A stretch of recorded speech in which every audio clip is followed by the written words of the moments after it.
Yeah, okay, I think everything's good. Hello? Question, is the mic good? Is the mic good? Are we alive? Are we well? Also, yes, what's up, Flutter and Hideki? Oh my god, the Arknights Collab is here!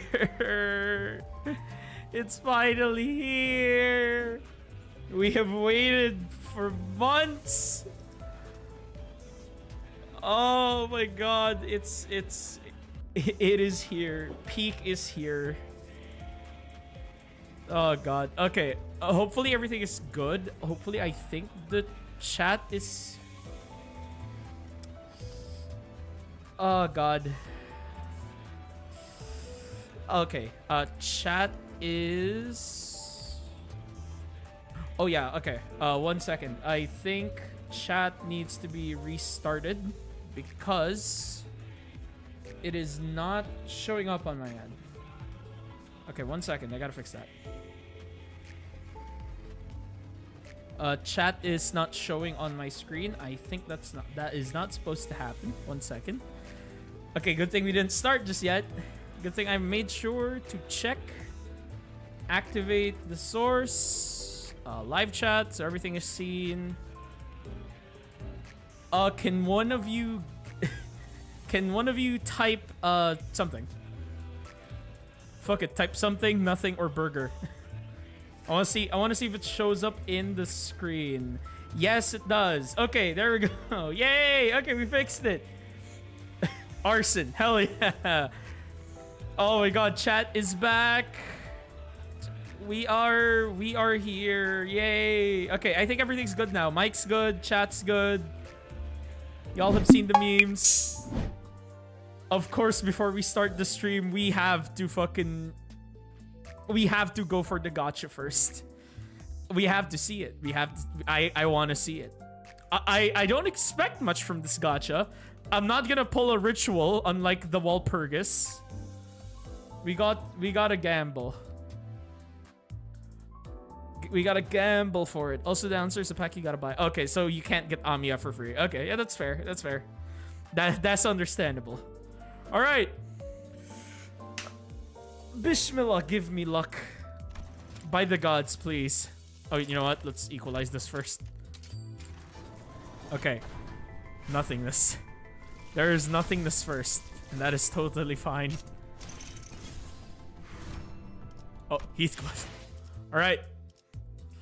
Oh, let's see it. Oh boy, I can't wait to absolutely get fucking destroyed in this one. Oh boy, good start. Oh, good start. Good start. Oh yeah. I can smell it. We are cooked already. Mmm. Okay, next 10, please. Please, God. No. There is only sadness in my eyes. There is only hell. Okay. Come on. Please. Please. No. Please? No. It's a no. Oh, okay. My tickets are gone. That's 40 pulls already. Fucking. Oh! 40 pulls and there is nothing. My luck. It is non-existent. Oh my god, dude. Yeah, no, it's over. I already immediately hopeless. I am overwhelmed. Hopeless even. I am in pain. By the gods, please. That's an ID. Is it even someone I don't own yet? No, it's Ring Sang. I'm gonna put you through the fucking gnomes again. It might actually be over. Ah! Don't do this. Don't do this, please. No! Life is hell. There is, yeah, 60 pulse. Oh, this is painful. tapping into lunacy is pain. Please. Just one crumb, sir. I've been a good boy. No! Wow, that's fucked up. I'm in pain. Pulling for ego is pain. It's like, what, 0.2%? God. Please, God. Something. No. This is nothing. Not even like an ID. It's like hell. Oh, we are tapping into 100. Oh, this is pain. My Walpurgis funds. They are gone. Okay, by the gods, please. Please, this is the 100th pull. Please. No. Oh god, there is nothing. There is nothing but the void of the sea. The sea of the void of the sea. I am in pain. I am running out. Oh, come on. No. I'm not even getting any IDs from this. No. The one time I did it, it's ring sag. Pain. Pain and suffering and suffering and pain.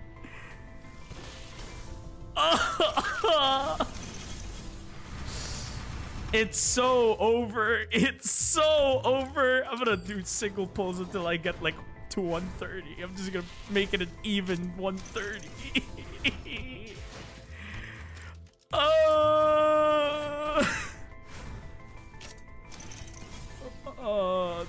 This is pain.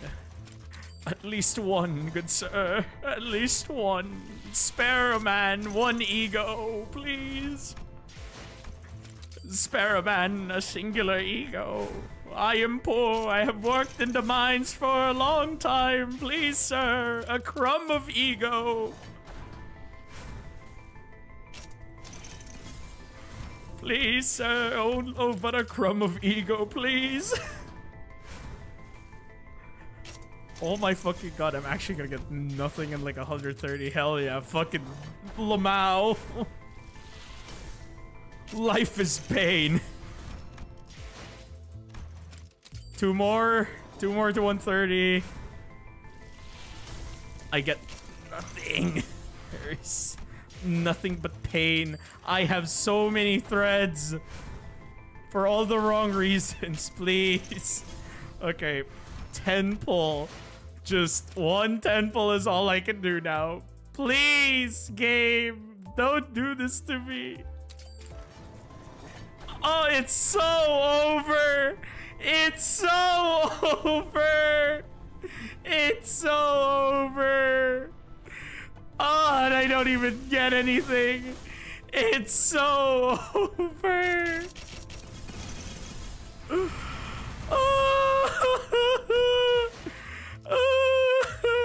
I'm gonna do one pull. I will use every bit of lunacy. I will keep crawling. Give me a fucking ego. Give me a fucking ego. I have saved for this. I will die. Kill me. Fucking kill me. I'm not even getting any IDs. It's like the annoying part.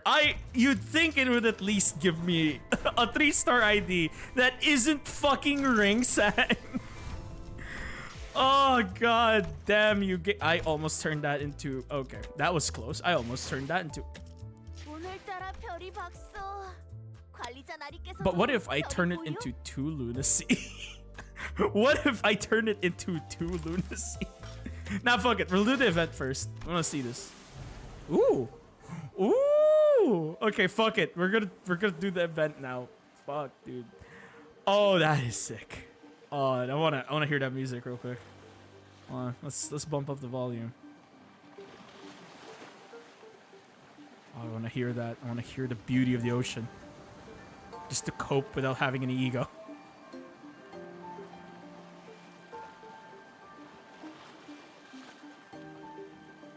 You want to play this later today? Alright, take care, Flutter. Oh, and also time to purge the Arknights gifts. Arknights gifts off of the screen.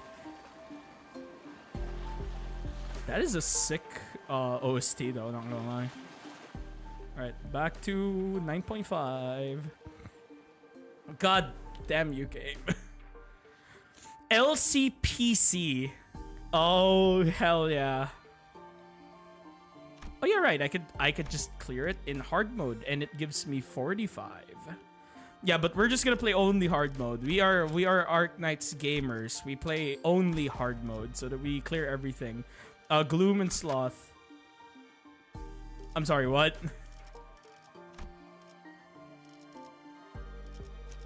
Oh, okay. I see. It's like that, huh? It's fucking like that, huh? Don't do it on hard mode, you will die, you'll be in pain. Good.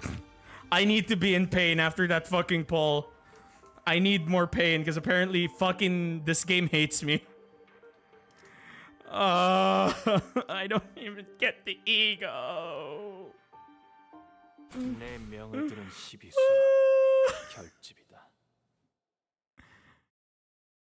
I want more. Oh, is this unvoiced? Oh. I was exploring a lobotomy corporation branch when my consciousness sinks into the depths. The sense of cognition, itself a concept without form, floats into the shadow of an ever-widening river, swept up in its currents to nowhere. When we ran into an abnormality, but Sod told us that Hongwon's Lobotomy Corp branch should be free of any abnormalities. The abnormality which had appeared out of nowhere was more otherworldly than any we'd encountered so far in our journey, and deep blue. It was fathomlessly blue and seemed to have a pull that endlessly drew us into itself. Just as I was about to recall this abnormality, a myriad of sceneries and a flood of incalculable thoughts crashed into my mind like wild waves before ebbing away from its shores. I was already lost and adrift somewhere within my own consciousness when I realized this. Just how long am I going to be adrift? The sensation of my own consciousness floating away is quite the unfamiliar one. I floated about in that strange state for a while. Oh, it's Amiya! We know that shadow anywhere is Amiya! Te? An unfamiliar voice seizes my aimlessly drifting consciousness. Are you Dante? Oh! The fog of my vision clears as the voice breaks through the waves, and a concerned expression comes into view. Yes, I am. Ah, what a relief. Gregor, I think Dante has come too. So, who are you? I was about to ask further questions to this stranger with particularly long animal-like ears, but I felt the drowsiness coursing back with the terrifying memories of the dream, rendering me unable to speak. I have to get a hold of myself.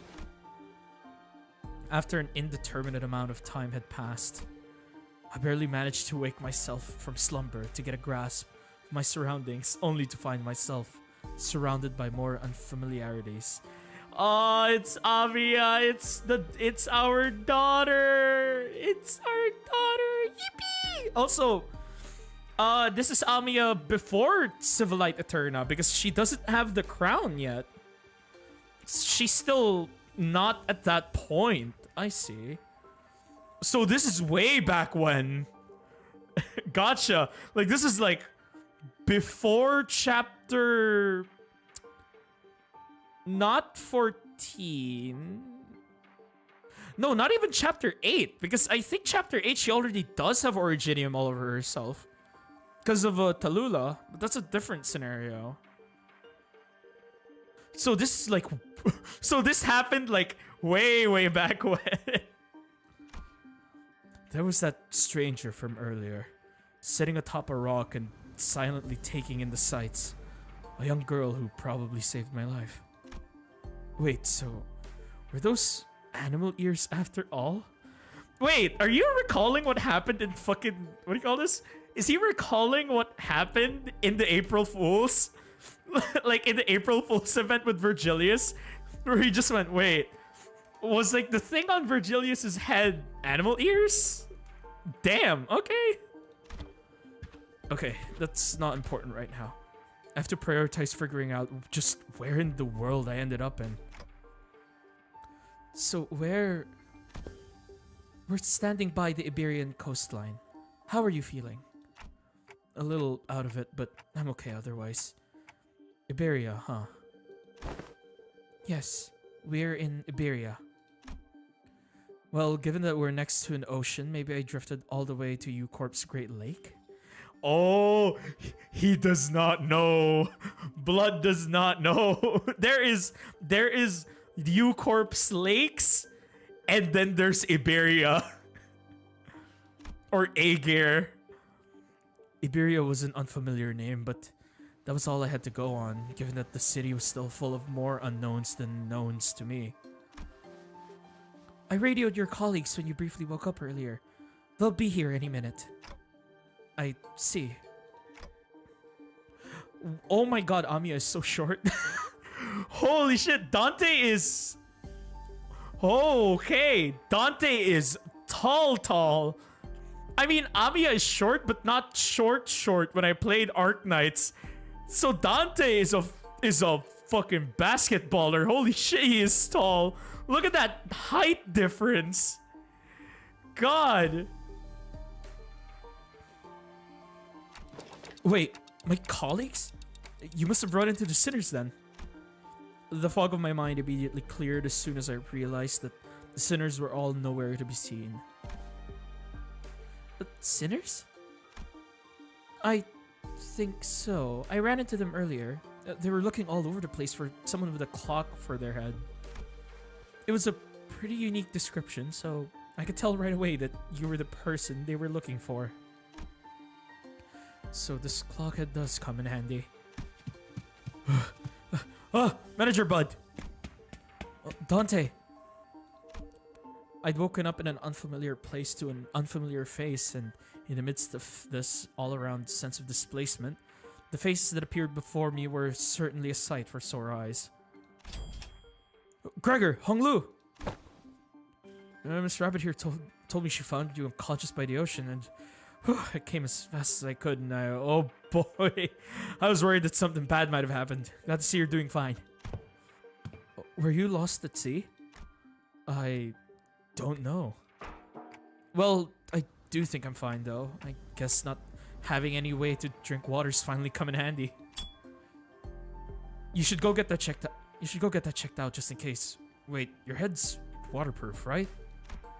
Gregor takes a moment to steady his breathing, then mutters a casual quip as he lights a cigarette. Well, he doesn't seem that concerned. Maybe we're not actually in that much danger. Oh, wouldn't you like to know, Weather Boy? I hope you're ready to experience Iberian hospitality. Without the Abyssal Hunters, I don't know how you guys can handle this shit. So, what happened? Where are we? Do you remember entering that Lobotomy Corp branch Sichun told us about? Yeah. Yeah, we ran into a new abnormality and got sucked into it before we even had the chance to do anything. Man, I really thought that was it for us. Especially with you getting sucked in there too, Manager Bud.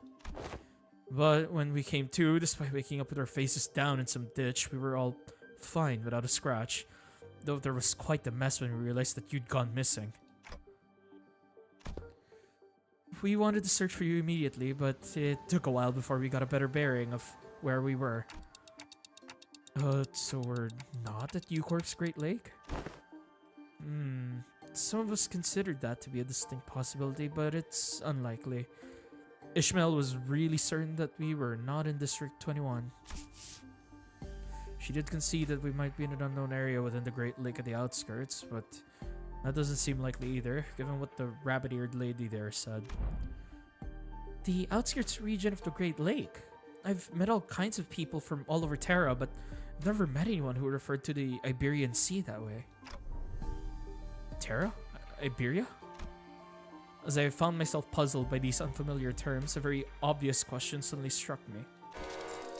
Speaking of which, who are you? Huh? Really?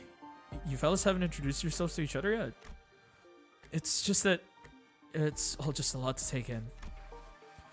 Oh, it's understandable. You did just wake up from a pretty harrowing experience. She is... actually, would you like to do the honors yourself? I'm Amiya, the leader of Rhodes Island. Please, just call me Amiya. Yay! Rhodes Island! Rhombus Company Island is real! I'm Dante, manager at Limbus Company.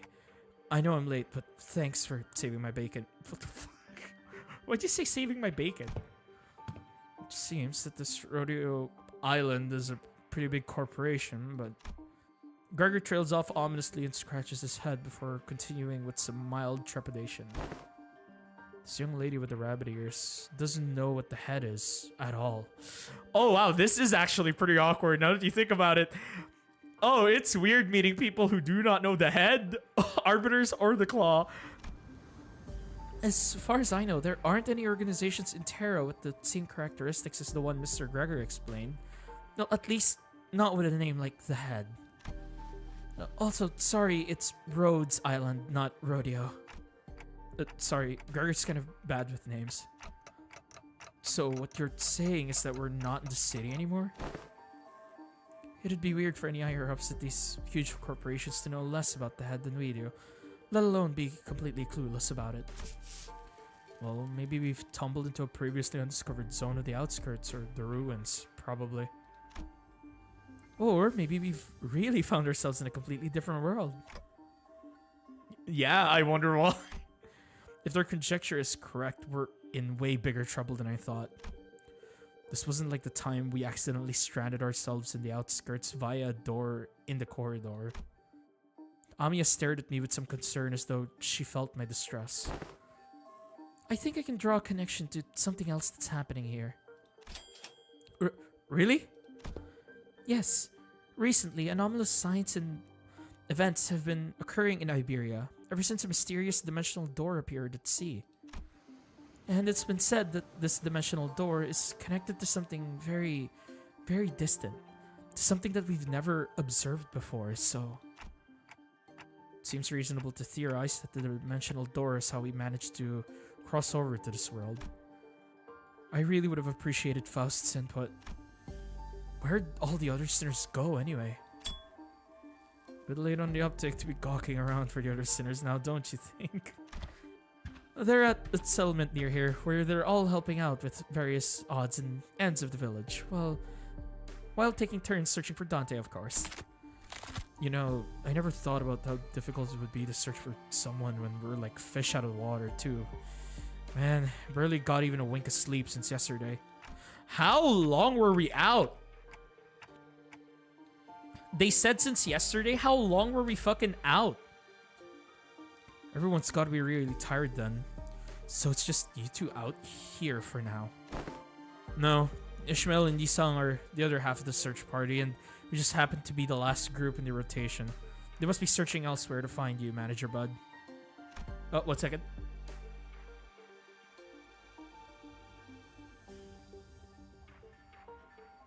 Had to sneeze. Whew. We got the news early thanks to Amiya's calm scare, but the other team didn't.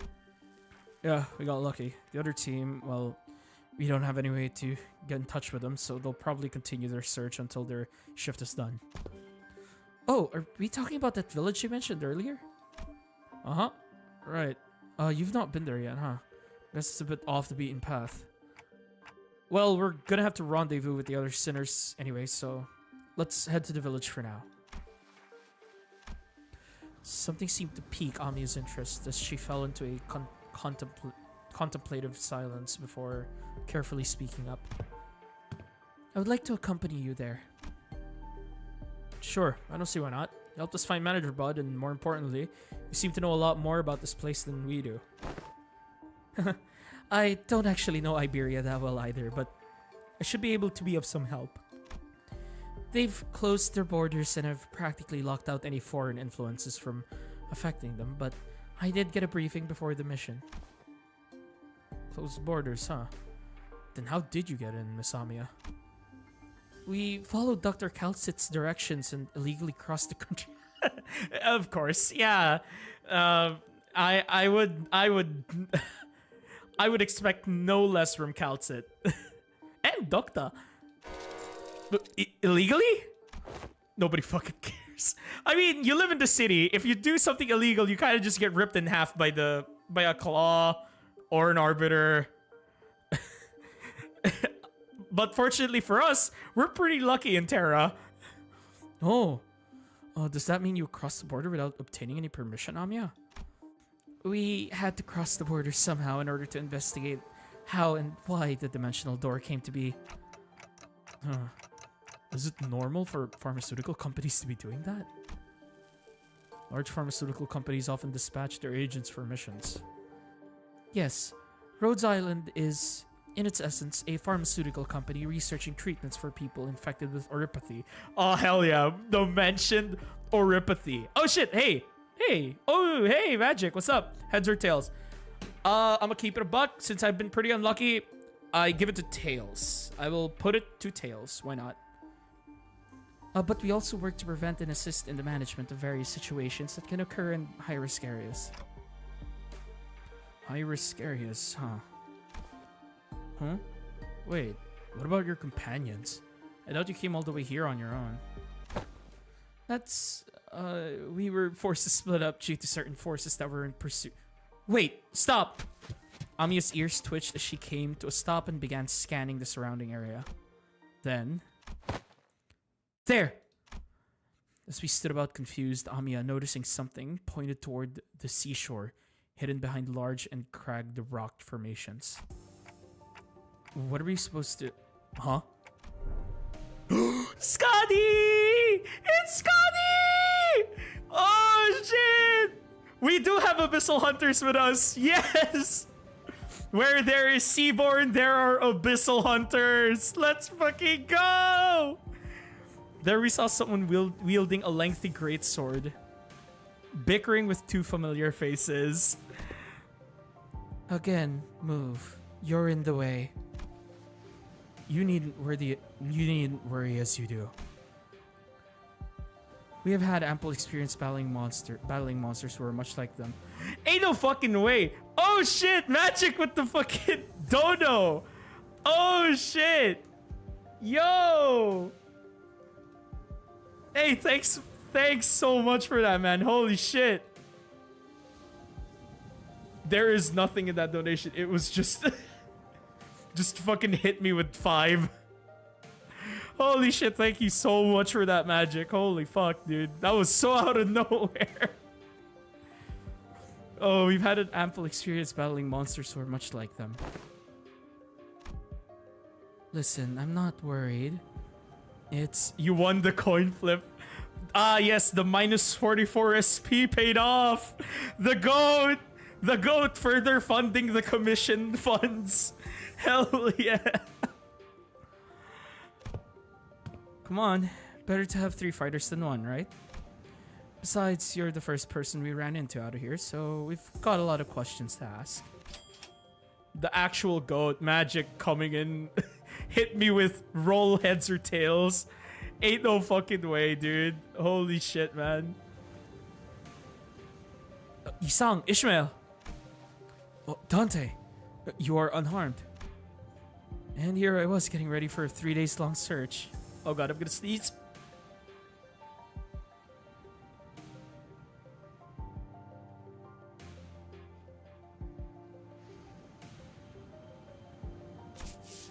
What a relief. Well, we were all really worried that we might never be able to find you. God, I'm getting like really sneezy. I don't know why. Room's pretty dusty. Oh God, what more? Yeah, I have been sneezing a lot. Holy shit. But goddamn magic, I absolutely appreciate you, man. Holy shit. We managed to find them thanks to help from Miss Amia here. Amia? Or are you two acquainted? Not a good time for a reunion. It can wait until after we take out the sea monsters. Oh wait, she just calls them sea monsters. I don't remember if Skadi exclusively calls them sea monsters or seaborns. Oh, there it is. Yeah. Skadi, are those organisms the seaborns Dr. Calcit mentioned? They're sea terrors, to be specific. The less sophisticated ones among them. And they're probably here for me. Sea terrors? Oh, I hear the sticky noise of something viscous slithering against the rocks. When I turn to face the origin of the unsettling noise, I smell the heavy, wet scent of brine. Oh, yeah, it's the funny flower guys. Okay, honestly, seeing them up close like this is so fucking cool. Thank you for doing their art justice with this. Holy shit, they look great. They look super cool. At the end of my gaze awaits strange monsters, unlike distortions, unlike abnormalities, unlike anything I'd ever seen. They're more akin to like the outskirts enemies, like the evil-ass birds from Kanto 8. They're more akin to that. No, it is as though the sea itself is encroaching on the land. I was almost certain we weren't at the Great Lake, but I'm not so sure anymore. Yeah, I'm not surprised. Her experiences with the thick scent of brine at the Great Lake must have put her in a wary mood. Back to the ocean you go, Ishmael. As Ishmael seemed to be a lot more apprehensive about these monsters than anyone else. Do you think those creatures could be whales or mermaids? I don't know. The Great Lake and the outskirts are full of unexplored mysteries. And after all... Man, I can't wait to gamble away all my Lucy. Don't do it, Yulan. Don't do it. Egos are hard to get. No, honestly, go for it. Just pull out if you think you should pull out, because dear lord, I got so fucking unlucky. Dante, what do your senses say? It's unclear. I'd say the closest comparison I could make is with the whales, but even that's not conclusive. But I need the wife, Gregor. You do. Go ahead, get Muinar, get Unk, get our Unk, get horse Unk. He will blast them with his golden sword. More enemies on the horizon. We should prepare for battle. My Gregor's only non-base ego is Garden. Now you can replace Garden with another ego. God.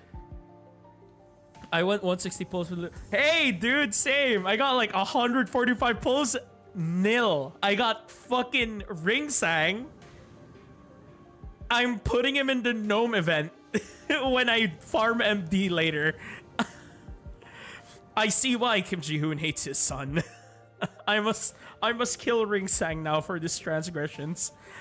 Oh god, and I'm gonna pull after this event too. After this event, I'm gonna spend all my event currency on pulls. See if I can at least get something, because dear god, please, please. Oh god, doesn't seem like we can talk things out with them though. So let's take them out. Oh yes, okay, I can't wait to see this. Seaborn. How far am wait, Arakun, are you referring to me? Oh shit. Yes, Amiya's our announcer. Fuck yeah! How far am I? It's 145, so about 55 pulls from PT. Deep sea sliders. Yes, it's these guys. Oh, I have not missed you guys as enemies. I fucking hate it. I fucking hate you guys. I hate these enemies. Nervous impairment. Oh my god, nervous impairment is in this game. Oh my god, nervous impairment is in this game. What does it do? At 30 stacks, become staggered, then take fixed damage equal to 25% HP and removes. Yes! It does work! It works exactly like it does! Although it doesn't do like flat 1000 true damage HP. Or yeah, was it 1000 true damage? I forgot. Nervous impairment like did a lot of damage. It wasn't 25% HP. It did like a flat amount of true damage, and it just stuns you. God, I did not miss this debuff at all. With the weekly rewards, you just might reach the spark. Yeah, I will definitely reach the spark, but seeing myself get like not even a single ego with that fucking hurts, man. Man. Oh my god, even Nether Sea Brand. Wait, even Nether Sea Brand is here. Oh shit. Sinners on top of Nether Sea Brand at turn and take fixed damage equal to 5% HP, take 3. That's not how the Nether Sea Brand works. I don't remember it dealing 5% of my max health in Arknights. That's a bit too much. Gain 3 nervous impairment. Okay, that one makes sense.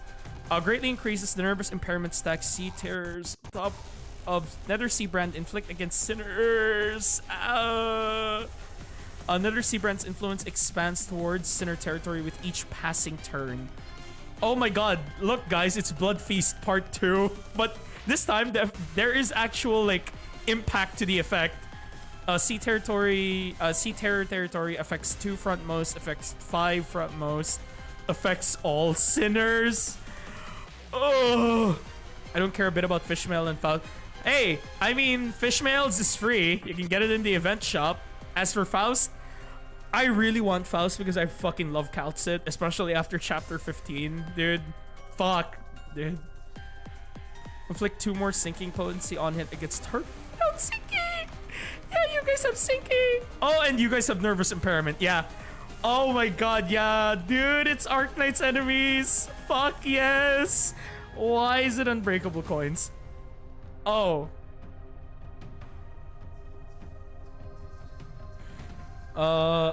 If target has 6 sinking, Clash Power +1 at 33% or less HP, convert all coins to unbreakable. Oh. Ways to get back from ex-wife. Leave the universe. Oh god. I hope we get to see Calcit here. Because if this is pre-Civilite Eterna Amiya, we know who has to be here. I need to see my fucking cat. Where's my cat? My cat and her spine. Yeah, it's sinking and 1 nervous impairment. God, these guys are exactly the same fucking enemies. Oh my god. Okay, noted. They need to die like... Wait a fucking minute. Okay, well, first off, dominating, but there's a bit too many of them. There's like 4 of me and there's a lot of them. My favorite, it's exactly like Arknights. We're gonna get fucking overwhelmed.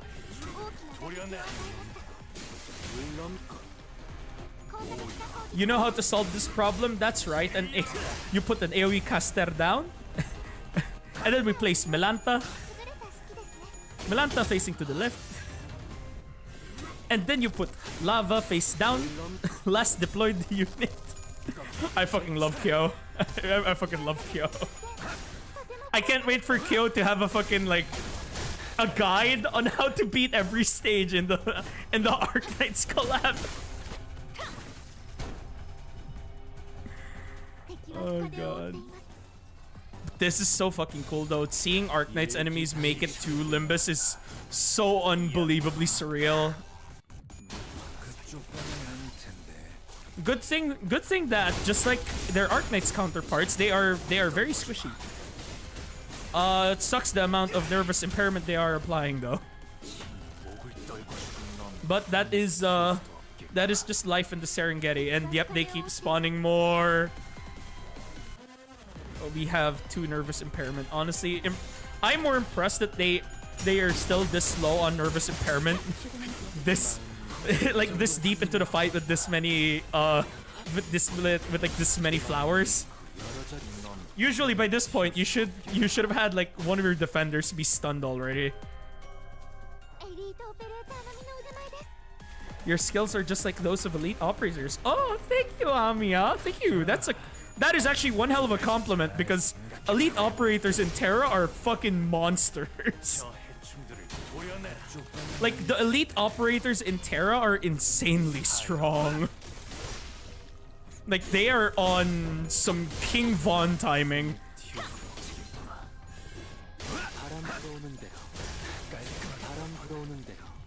Okay, we have cleared the sea. Yeah! Mission accomplished! Oh shit! Mission accomplished and it's the fucking Limbus X Arknights logo. That is so cool! Oh dude, if you fucking play Arknights, this collab is so fucking peak. I love like I love those small details, they're so fucking cool. All remaining enemies have retreated to the sea. Good work, everyone. Friendly reminder that I think the Seaborns are like mostly the ocean. Good luck with the Seaborns. You will perish in like when they wake up. Didn't think I'd have to deal with anything remotely like this outside the Great Lake. A lot easier to manage though compared to the mermaids. I'd say the mermaids are stronger than these guys. And you can say that again. Would have taken us a whole day if that Scotty character didn't occupy the other half. Oh, so it's like that. Damn, Scotty lane holding is insane. Actually, why are you making Scotty lane hold? She's like a one block guard. I mean, she can one-shot the sliders, but if she gets overwhelmed, it's over. You could say that again. It would have taken us the whole day if that Scotty character didn't occupy the other half while Miss Rabbit helped us from a distance. Oh no, Amiya was helping us. So she was she was hitting him with her Originium arts. Hell yeah. The arts, the power of arts. As we were catching our breath after the battle, I heard a brief hum. When I turned to look at its source, I saw Scotty glaring at me with palpable alarm. Strange people who transform. And a head of clock? I guess they're both technically true. While it's nothing more than a theory at this point, I think they have a lot to do with the dimensional door we're supposed to be investigating. Nice to meet you, I guess. I only hear a ticking clock. I'm gonna bet Sculptor could probably understand Dante. Oh, that's because only us sinners can hear Dante's voice. Huh? What's up? No, I'm just wondering how Miss Amiya can seemingly understand Dante. Well, Amiya is this thing called an extremely powerful empath. Yeah, what's going on here? Yeah, it completely flew over my head that I didn't even question how weird this is. Their voice sounds like a ticking clock to me too, but I don't know. It's almost like I can sense what they're trying to say. What kind of emotion they're trying to convey. Yeah, exactly. I fucking love Amiya, dude. Amiya, oh, my daughter is in this game. I can't believe my daughter's in this game. It puts a tear in my eye. Her explanation reminded me of the Blue Boy in Sinclair's past, but I didn't quite feel the uncanny sensation from Amiya that I felt from them. Because Amiya's an empath.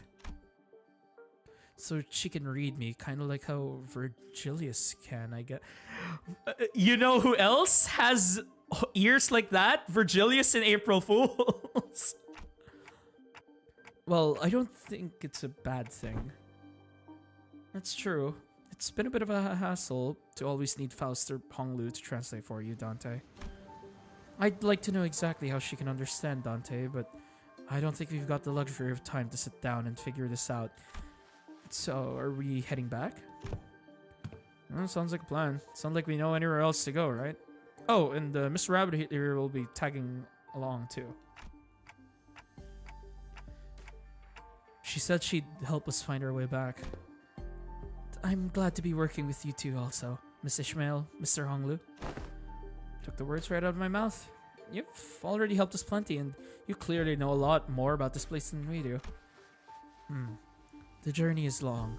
Perhaps embarking on it ere the sun's fall would be wise. Next Walpurgis, your curse to only do single boot. No!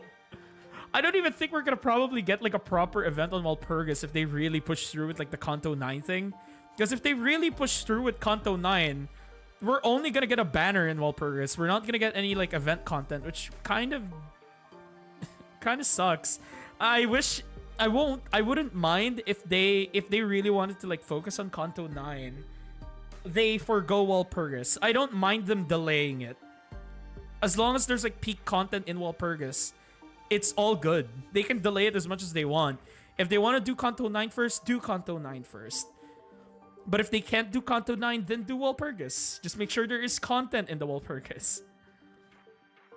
How long's the journey? No idea. It's not like we have a clock with us. I do know that it's not very far though. We just need to walk along the coastline for a bit. Scotty.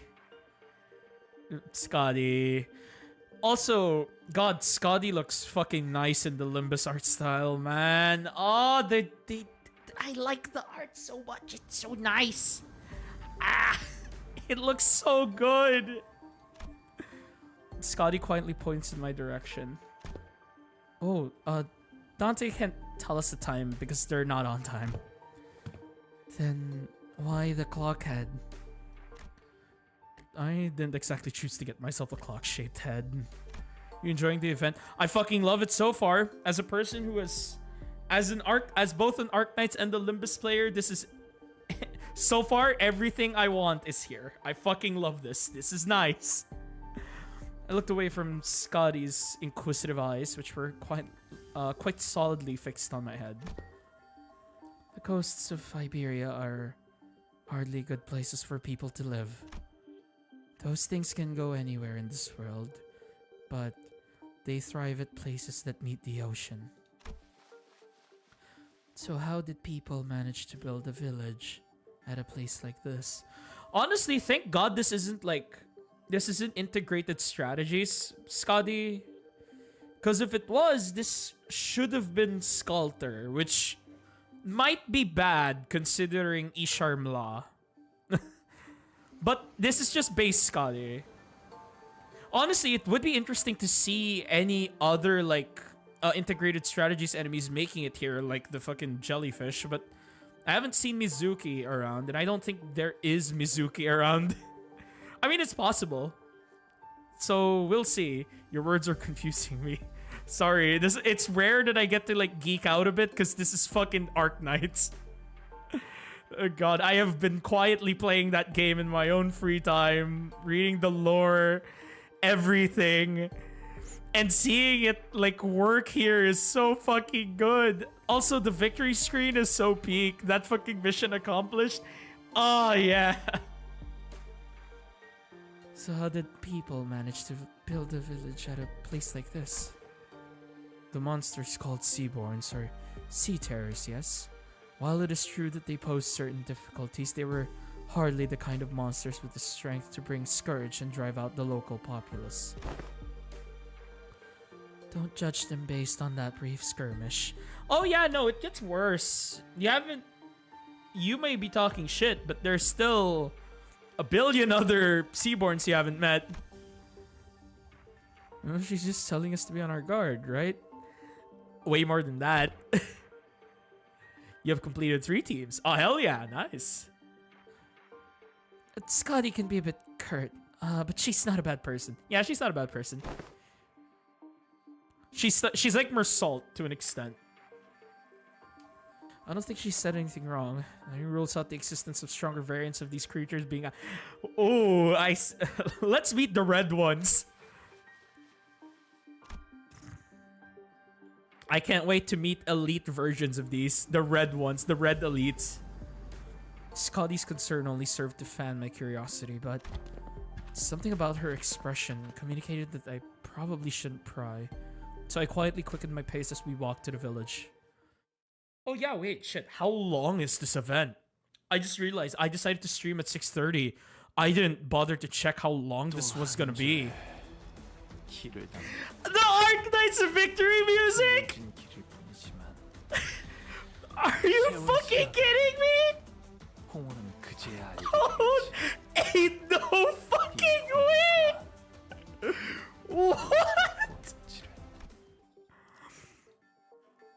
Oh, 1 to 114. Oh, wait, 14 stages?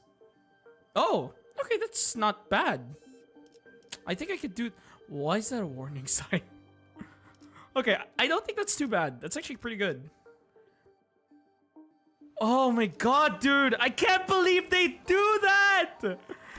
Holy shit! The fucking Arknights victory music was so out of nowhere!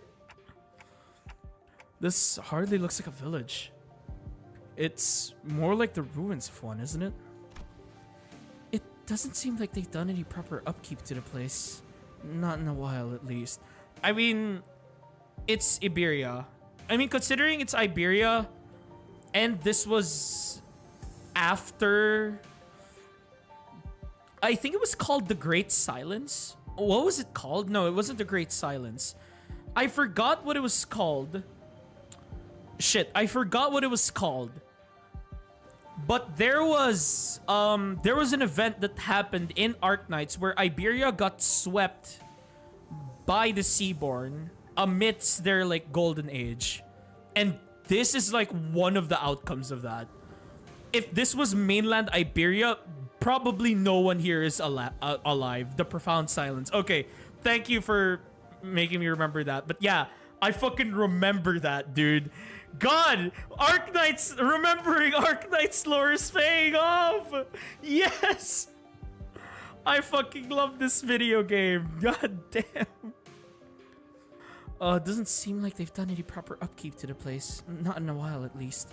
Wait, if they mentioned the profound silence, does that mean they're actually like covering Iberia lore in fucking Limbus? Because if so, holy shit. Wait, that's sick. They're really here, living together.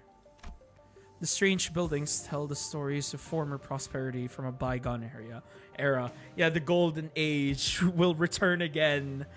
Except it fucking won't. Faro muerto. Our steps leave no footprints on the wet, muddy ground. On it, I see a rotting sign marked with the name Faro muerto.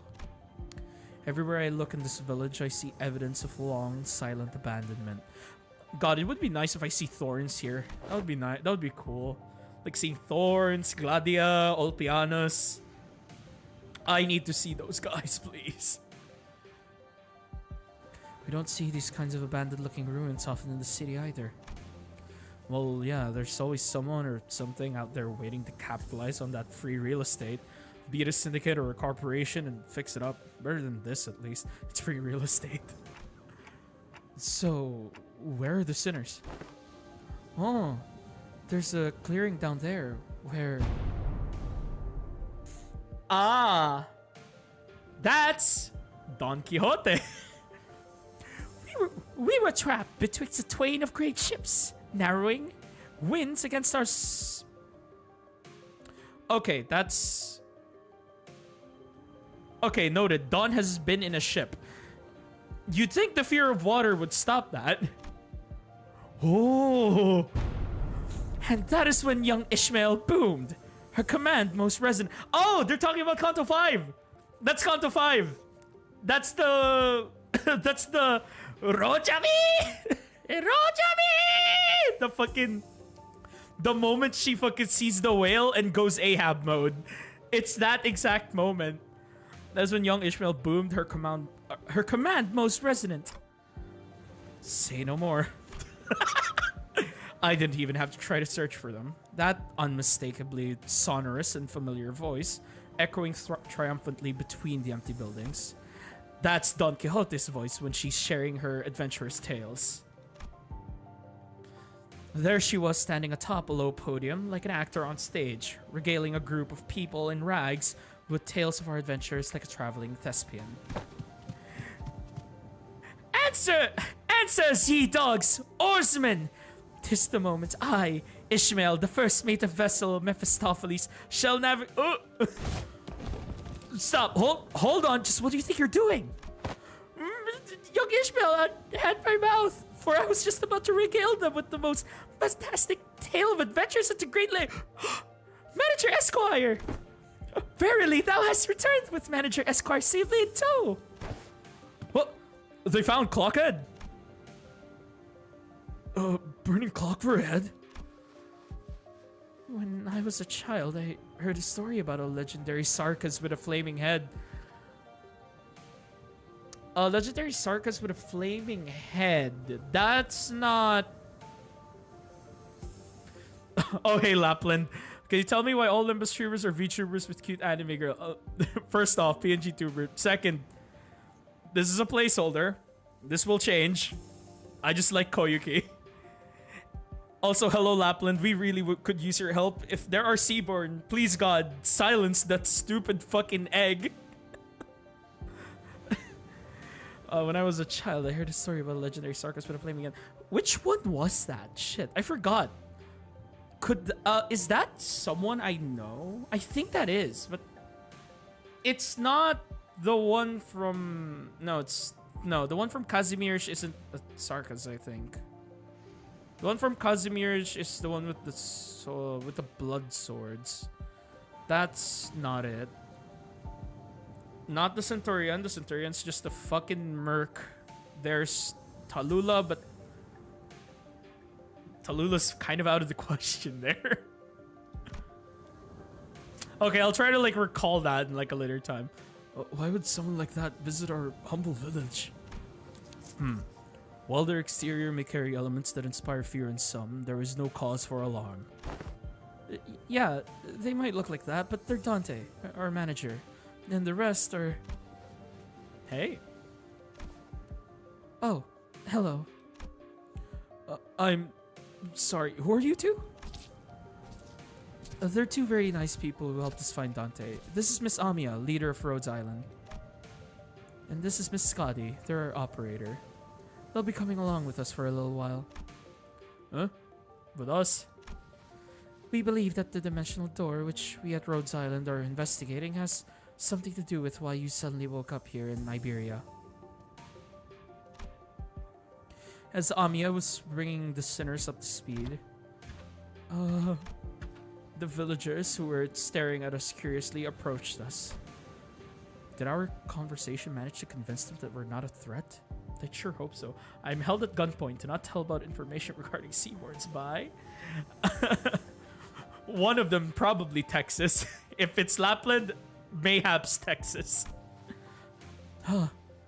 You are friends of our saviors. Saviors? Verily, 'tis quite the grand title, yet that is indeed the word by which we are addressed. Or which we addressed. To be more precise, by saviors, they're referring only to Faust and Otis. Oh.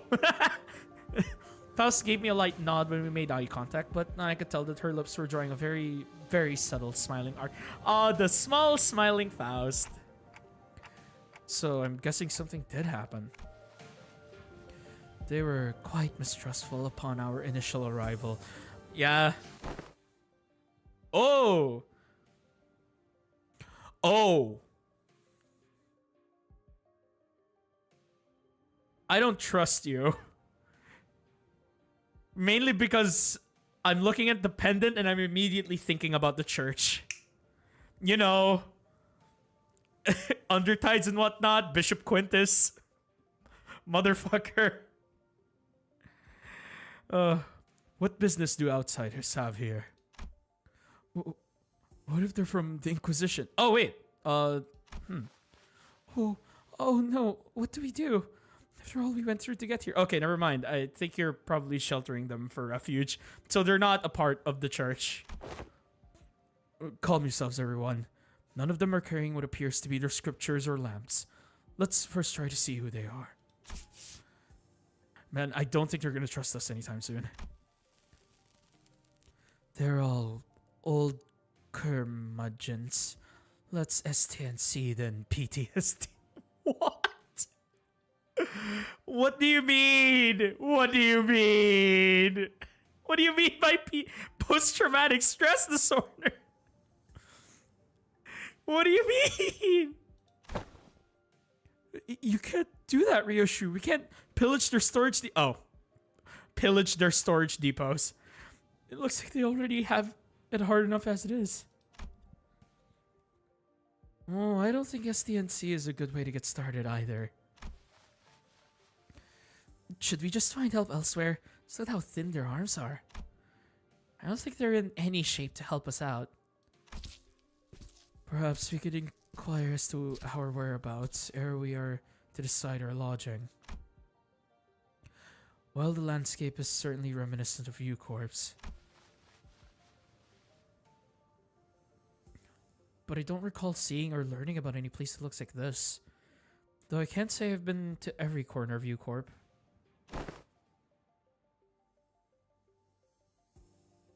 They are still Teferi Navia cult whose worship... Oh, the Seaborn God. I see. So it's not the church, but it's the... it's worse. Oh, look. It's probably the same guys that want the shit in IS-2? IS-3 happen. I ask again, what business do outsiders have here? Their fingers are tightening around the grips of their weapons. Prolonged silence will most likely turn this into a hostile encounter. We can't have that. Hi, we're from Limbus Company. We're... Fixers of Justice! Fucking Dawn. Yeah, that. Fixers of Oh, don't you know when to keep it down? Fixers?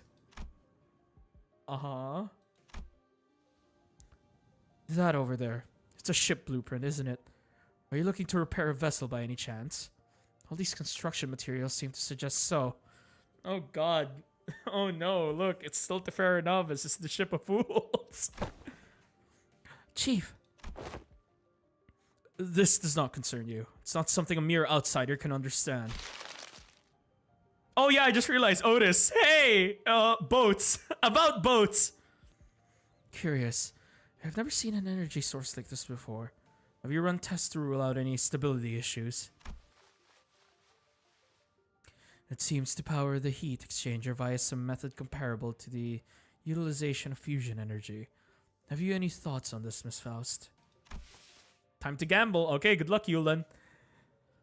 The general design structure is somewhat old-fashioned, but there certainly are inspired parts to this design, particularly with the usage of the core energy source.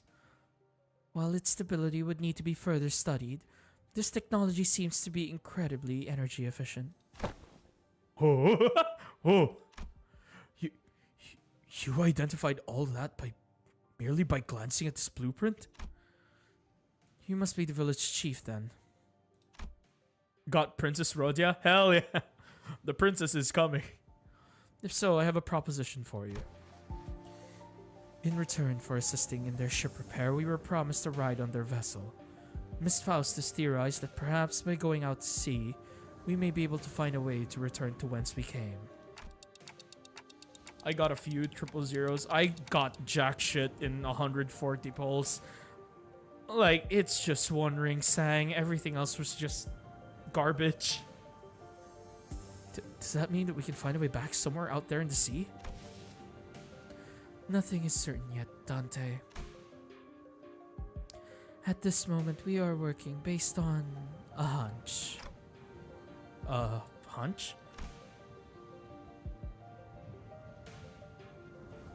Sensing the implicit omen in her choice of words, I slowly turned around to look at Faust, who nodded solemnly in response. If we're really in a different world, even her Jesselchaff has to be... Oh no. I see, no connection to the Wi-Fi. Faust isn't connected to the Discord. Oh fuck, it's over. It's so over. Oh no. No issues were encountered in the repair process. Faust smiles faintly as she looks around.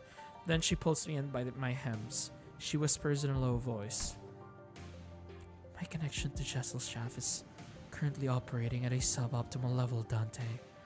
Wait, suboptimal level? Oh, so she does have connection. Okay, noted. So the warp train fully cuts her off from her Wi-Fi. But in here, she does have Wi-Fi, just not strong. Yeah, she has like 1 bar of Wi-Fi, basically. You got hung. Wow, I'm so happy for you, Yulin. Good job getting Hong Lu.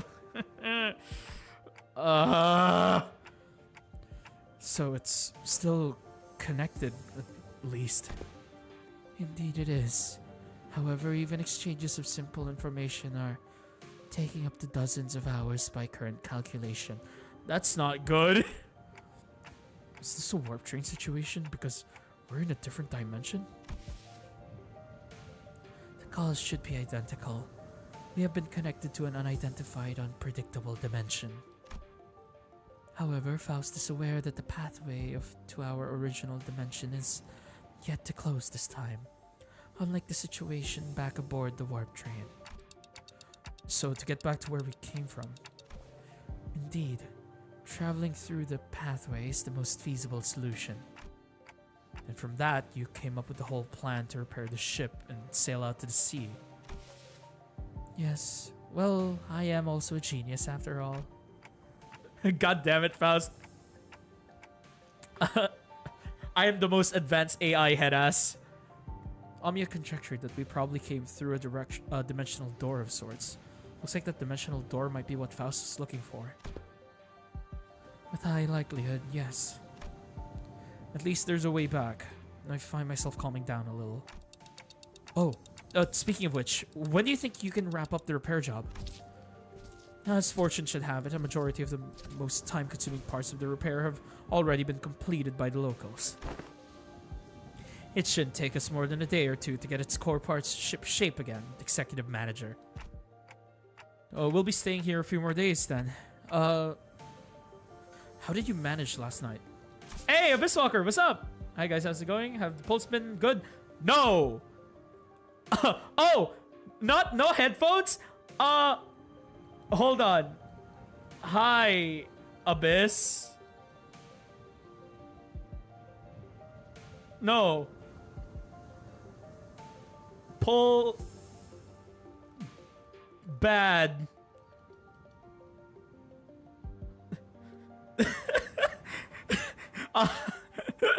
I have the fucking thing in I have the fucking thing in there. I have the green marker always ready. Oh god. Well, like I said earlier, we've been keeping ourselves busy looking for you this whole time. We took turns helping with the repairs and resting, but I doubt any of us got a proper night's rest. Via green marker. All Project Moon fans must communicate with a green marker. Or a green crayon. Still, we weren't cold thanks to the villagers who kept the fire going for us all night. Not to mention how they helped us a ton with that local map they drew us. Oh, also, a chief handed us this earlier. What's it for? Oh, looks like a sack to collect water. Oh, give it here. I know how to get that installed. Oh! Abyss actually responded! Cool, I got nothing on 150 pulls. Well, technically I got the maid Otis and telepole. 145 pulls. 145 pulls. Only ring sang.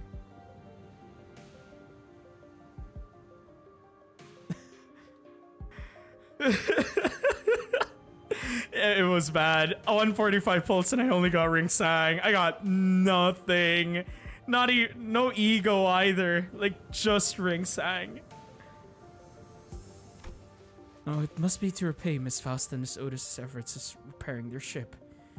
Yet, the service they provide us is certainly quite generous, even when taking the transactional nature into account. Yeah, well, welcome to Terra. I mean, it is unfortunate, especially if you're in Iberia. Iberia's kind of got it pretty bad. I mean, not as bad as the infected. The infected are... the discrimination is crazy. And then there's also like the sarcasm race. There's also the sarcasm racism. Loki, feel like I'm about to die, so I'm gonna be lurking. Enjoy the limbusing. All right, Magic. Take care. Take care. The goat must take care and must rest. You must rest, good sir. If you have to rest, then rest. Don't forget to hydrate. And take care, man. We'll see you. They're really giving us the best treatment they can, huh? As for food, we managed to fill ourselves with some cookies and bread Rodeo keeps in her pockets. Didn't want to eat into their food supply when they're already pretty tight, you know?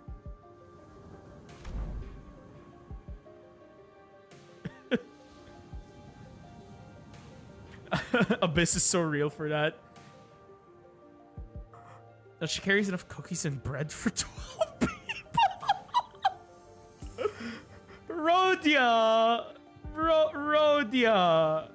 Rhodia!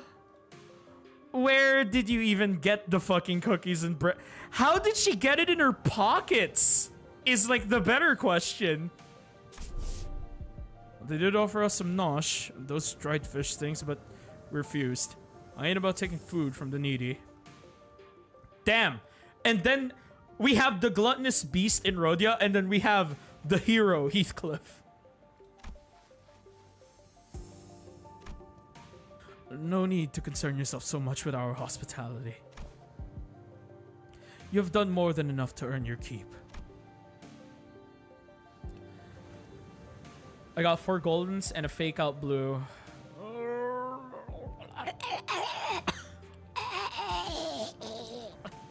How are you motherfuckers getting shit? I turned around to look at the source of that low rumbling voice and saw an old man in an outfit that seemed to distinguish itself among the other villagers. There you are, Chief. Is there a place for us to stay for the night? We do have places to shelter from the misty humidity, at the very least. There is an empty building there, so feel free to occupy it for the night. Amiya looks like an actual bunny in this event instead of a donkey. I mean, as long as Chimera, we're good. Honestly, I really like the art they did for Skadi and Amiya so far. It looks so fucking good, dude. It translates so well into Limbus art. It's insane. I absolutely like respect the effort they put into making the characters look like they fit here. Like, it's so fucking good. God, they look so nice. They don't look out of place. I love it. Now I wish like this would have been not just base Amiya, but Civilite Amiya. Would have been really nice to see like Civilite Amiya, or hell, not even Civilite Amiya, but just Chapter 8 Amiya specifically. Even that would have been cool to see. Oh, are you sure? I mean, I don't mind sleeping in the streets myself. Hey, speak for yourself. I've been looking forward to sleeping with a roof over my head since like yesterday.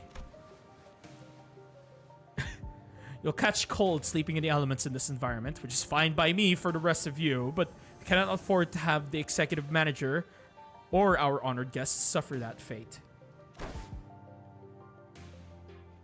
Honored guests? I heard what happened from the 4 who left in search of the executive manager. First, I would like to begin by imparting my infinite gratitude to you for finding and rescuing the executive manager. I hear that you are a leader at a pharmaceutical company. This acquaintance will certainly come in handy, in case our stay becomes significantly prolonged. I'm just surprised by her boldness to say something so materialistic when they're standing right there. Rhodes Island is used to it. Ish, don't worry about it. Can I stay in your village too, Chief? The village chief took a brief glance at the hems by her right wrist, then nodded. Welcome to Faro Muerto. You are welcome to stay for as long as you want. And please, do let me know if you find yourselves without food. Our food supply may be tight indeed, but we have enough to share with those who helped repair the vessel. Oh, you better not go back on your word. No, Orodia! I wonder what kind of local delicacies away. Dried fish like they were eating earlier, maybe? Rhodia! No. Rhodia, everybody's got it tough here. Do not become that fucking... Hey, Chief. What is it? Just how are you surviving out here by the sea? Perhaps the question of how we are surviving may be somewhat misdirected. For we are only pursuing every possible avenue because we must survive. The chief responds to Scotty's perceived hostility with a hearty smile. After leaving some firewood for the night, he left.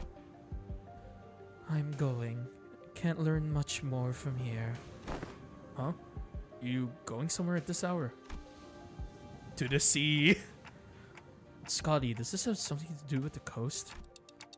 I remember what you said before we got to the village. Something about how coasts are hardly good places to live in. Dante wants to know if this has something to do with the coast. You. Do you understand the Ager language? Oh, shit. Okay. Ah, immediate brass tacks. Let's see. Can thou speaketh like the sea? Ager language? No. Dante, Scotty just spoke in Agerian. I couldn't understand a word of Scotty and the chief's conversation because I don't speak Agerian. A bit concerned. It may only be that there were enough lexical similarity between one of the city's languages and the language Scotty spoke in for them to comprehend the meaning. Weird coincidence. Anyway, I have some things to look into. Something you're all too slow to see. You'd still have to tell us about it later. Please, remember you're not on a solo mission, Scotty. This is a team effort from Rhodes Island. Will do. Scotty nodded lightly before leaping off into the night, out of our sights. I'm kinda worried.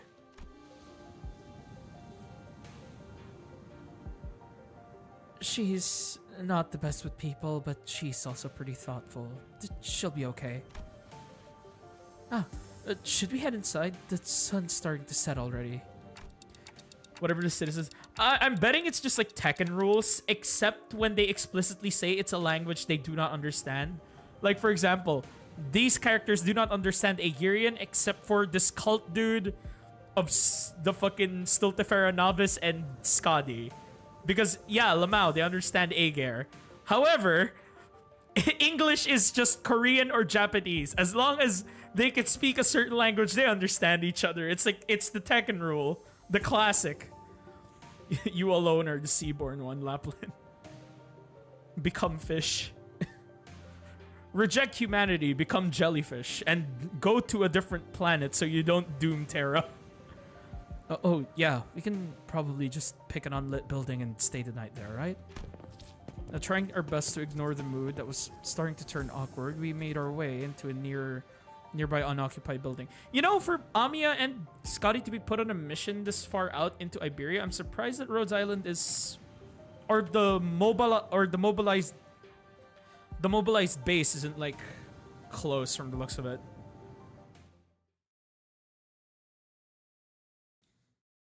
God, I love this event, dude. I love it. And the thing is, it doesn't feel... Wow, that jump scared me. The amount of lunacy that gave actually jump scared me. Terra! Terra! Yes, it's just Terra. Ooh. We walked past a few narrow buildings and remnants of narrow buildings before we came across a hall large enough to house all 15 or so of us. Okay, now we're ready. With the curtains on the window removed, the smoke has an exit. Whoa. I thought we were doomed to shudder ourselves to sleep with the soaking wet firewood and all. I had no idea that'd work. We just have to get a small fire going underneath it until the wood dries up and catches fire. The downside being all the smoke. It's clear that she has some field experience, and like some fools I know, I have no boxes, not enough lunacy to recharge. You must wait. I shan't sit here and let her carry the burden of labor alone. Bequeath upon me thine ingredients, young Rodian, for I shall conjure thee a pot of special fixer soup. What's in the soup? You're making soup with cookies. I just remembered that she is Miss Chocolate and Beach Volleyball. Now she's gonna make a soup with cookies and jelly. Less a soup and it's more like a sweet stew. Ibage! Soup! No! No, no, you are not getting anywhere near the kitchen again. Not after what you cooked up last time. While I must admit to a certain level of interest, as many of our fellows, viscera are oft racked with intense agony upon ingesting dishes of your making. Perhaps it would be wiser that we save the occasion for a safer environment.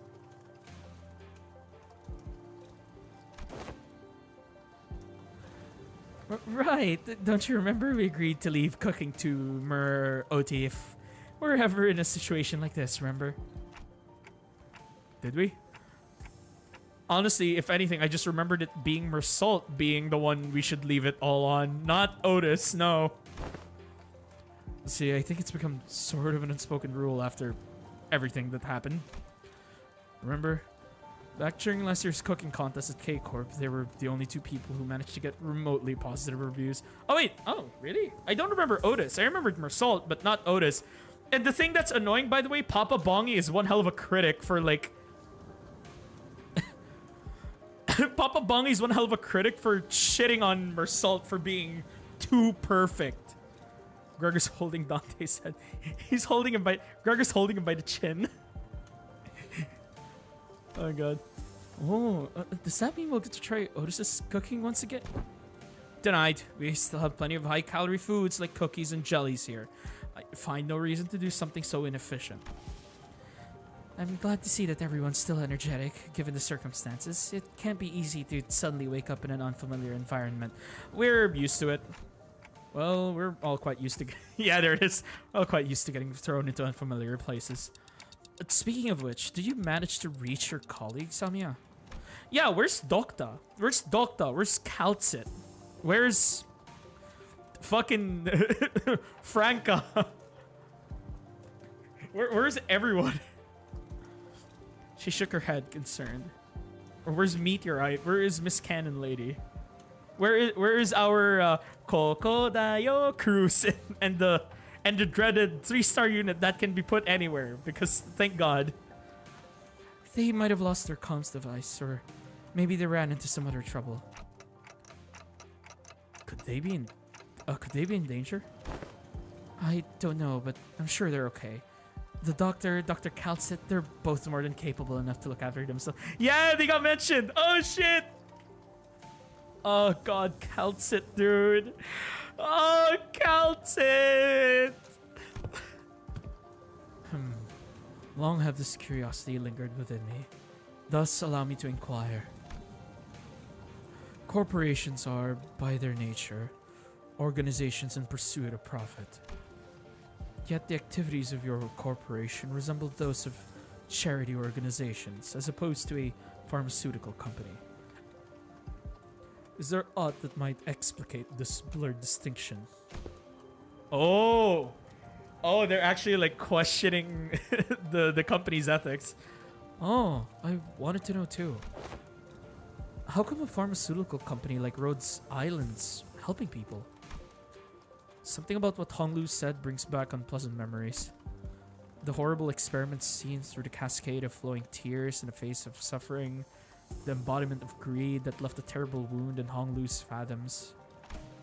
The pharmaceutical companies I've seen in my journey were corporations that, despite possessing the capacity to heal, chose to obsess over the profit it can provide. Damn. Oh, that's fucking K-Corp. It's all K-Corp all over again. There are many in Terra who are suffering from a disease. The disease crystallizes you. It spreads deeper and deeper into the infected's internal organs, eventually culminating in their death. Yeah, and the worst part is it's still very much incurable. Except in, like, Enfield. I remember in Enfield seeing, like, a cutscene where Oripathy is actually manageable.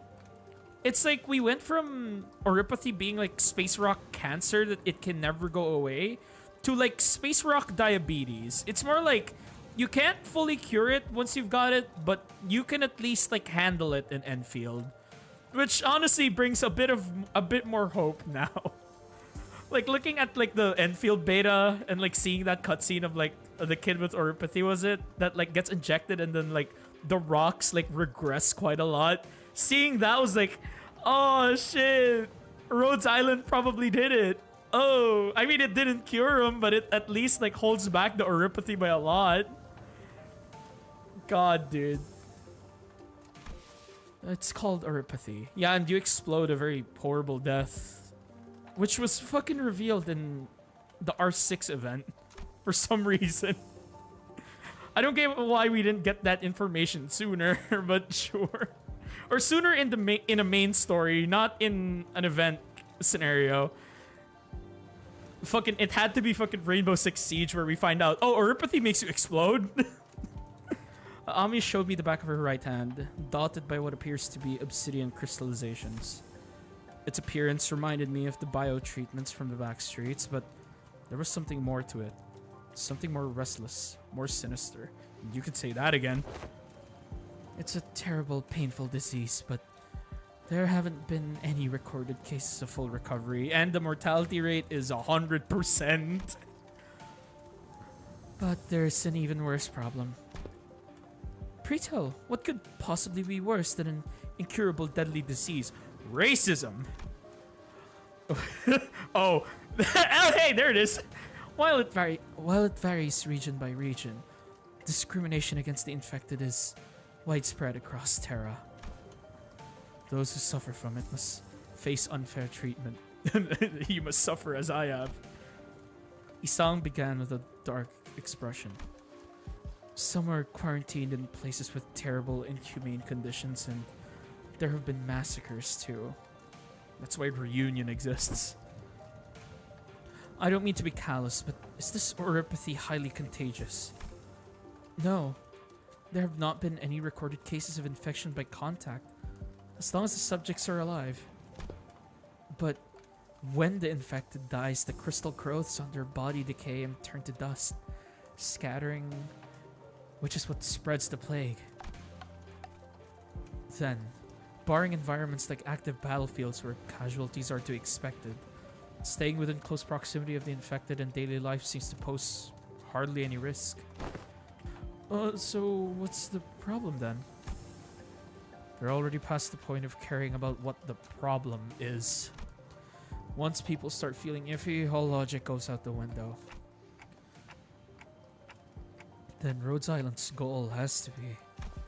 Yes, it is important to develop a cure for oropathy, but I think what really matters is that we change the circumstances for the better for the infected. That's not going to be an easy endeavor, though that is what gives your effort more meaning. I hope you can achieve that goal, Amiya. I really do. For the truth. Dawn. The city, this world, we both live in worlds full of surprises, don't we? What kind of world did you come from? This city. Oh, sit right back down and let me tell you about manufactured suffering. What kind of place is the city anyway? Oh, T-Corp. Hey, Mersalt. It's the jail. The kind of place with too many pointless rules. The kind of place where the moment you think, isn't this too much, you see something even worse. Oh shit, the sweepers. Try as I might, I couldn't think of a single positive thing about the city. Oh, Hohenheim. Sinners seem to be in agreement, as most of what came after was quite scathing. Kind of place where good deeds rarely ever go unpunished. Where sympathy is a good attitude to have if you like getting stabbed in the back. Nothing good ever works out there. It's a shithole. It's an irrational place full of absurdities. Absurdity is an omnipresence. Therefore, it is not a subject by which one should be aggrieved. We can at least grouse about them, though. I mean, it's the only thing we can do. Would be more correct to experience more and acclimatize oneself to it instead of complaining. You did say something like that last time. Just as the mood was starting to turn rather sour, Don Quixote's shout shattered through the awkwardness. Verily, nary a day goeth by untarnished by villains and their fell deeds. Yet worry thee not, for where evil riseth, so doth fixers of justice too. Don Quixote jumped from her seat and passionately shook her fist. I have uptied an ID to 3. Now I have enough lunacy to recharge. It's a perpetual motion machine. You get more module. You get more energy as you keep going. Which was followed by a heavy crack and the sound of a sound of small pebbles tumbling down. Oh, Don Quixote, watch out! Woo! Woo! Huh? Hey! Have I seen you before? And from behind the wall, she accidentally broke down. An unfamiliar visage of a villager appeared and stared back at Don Quixote. It appeared that she was eating something out of a can while reading a book.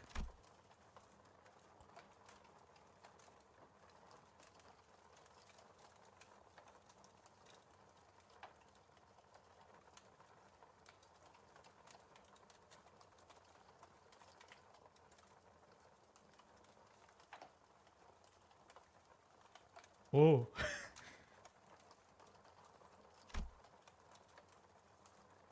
Yeah. How farest thou?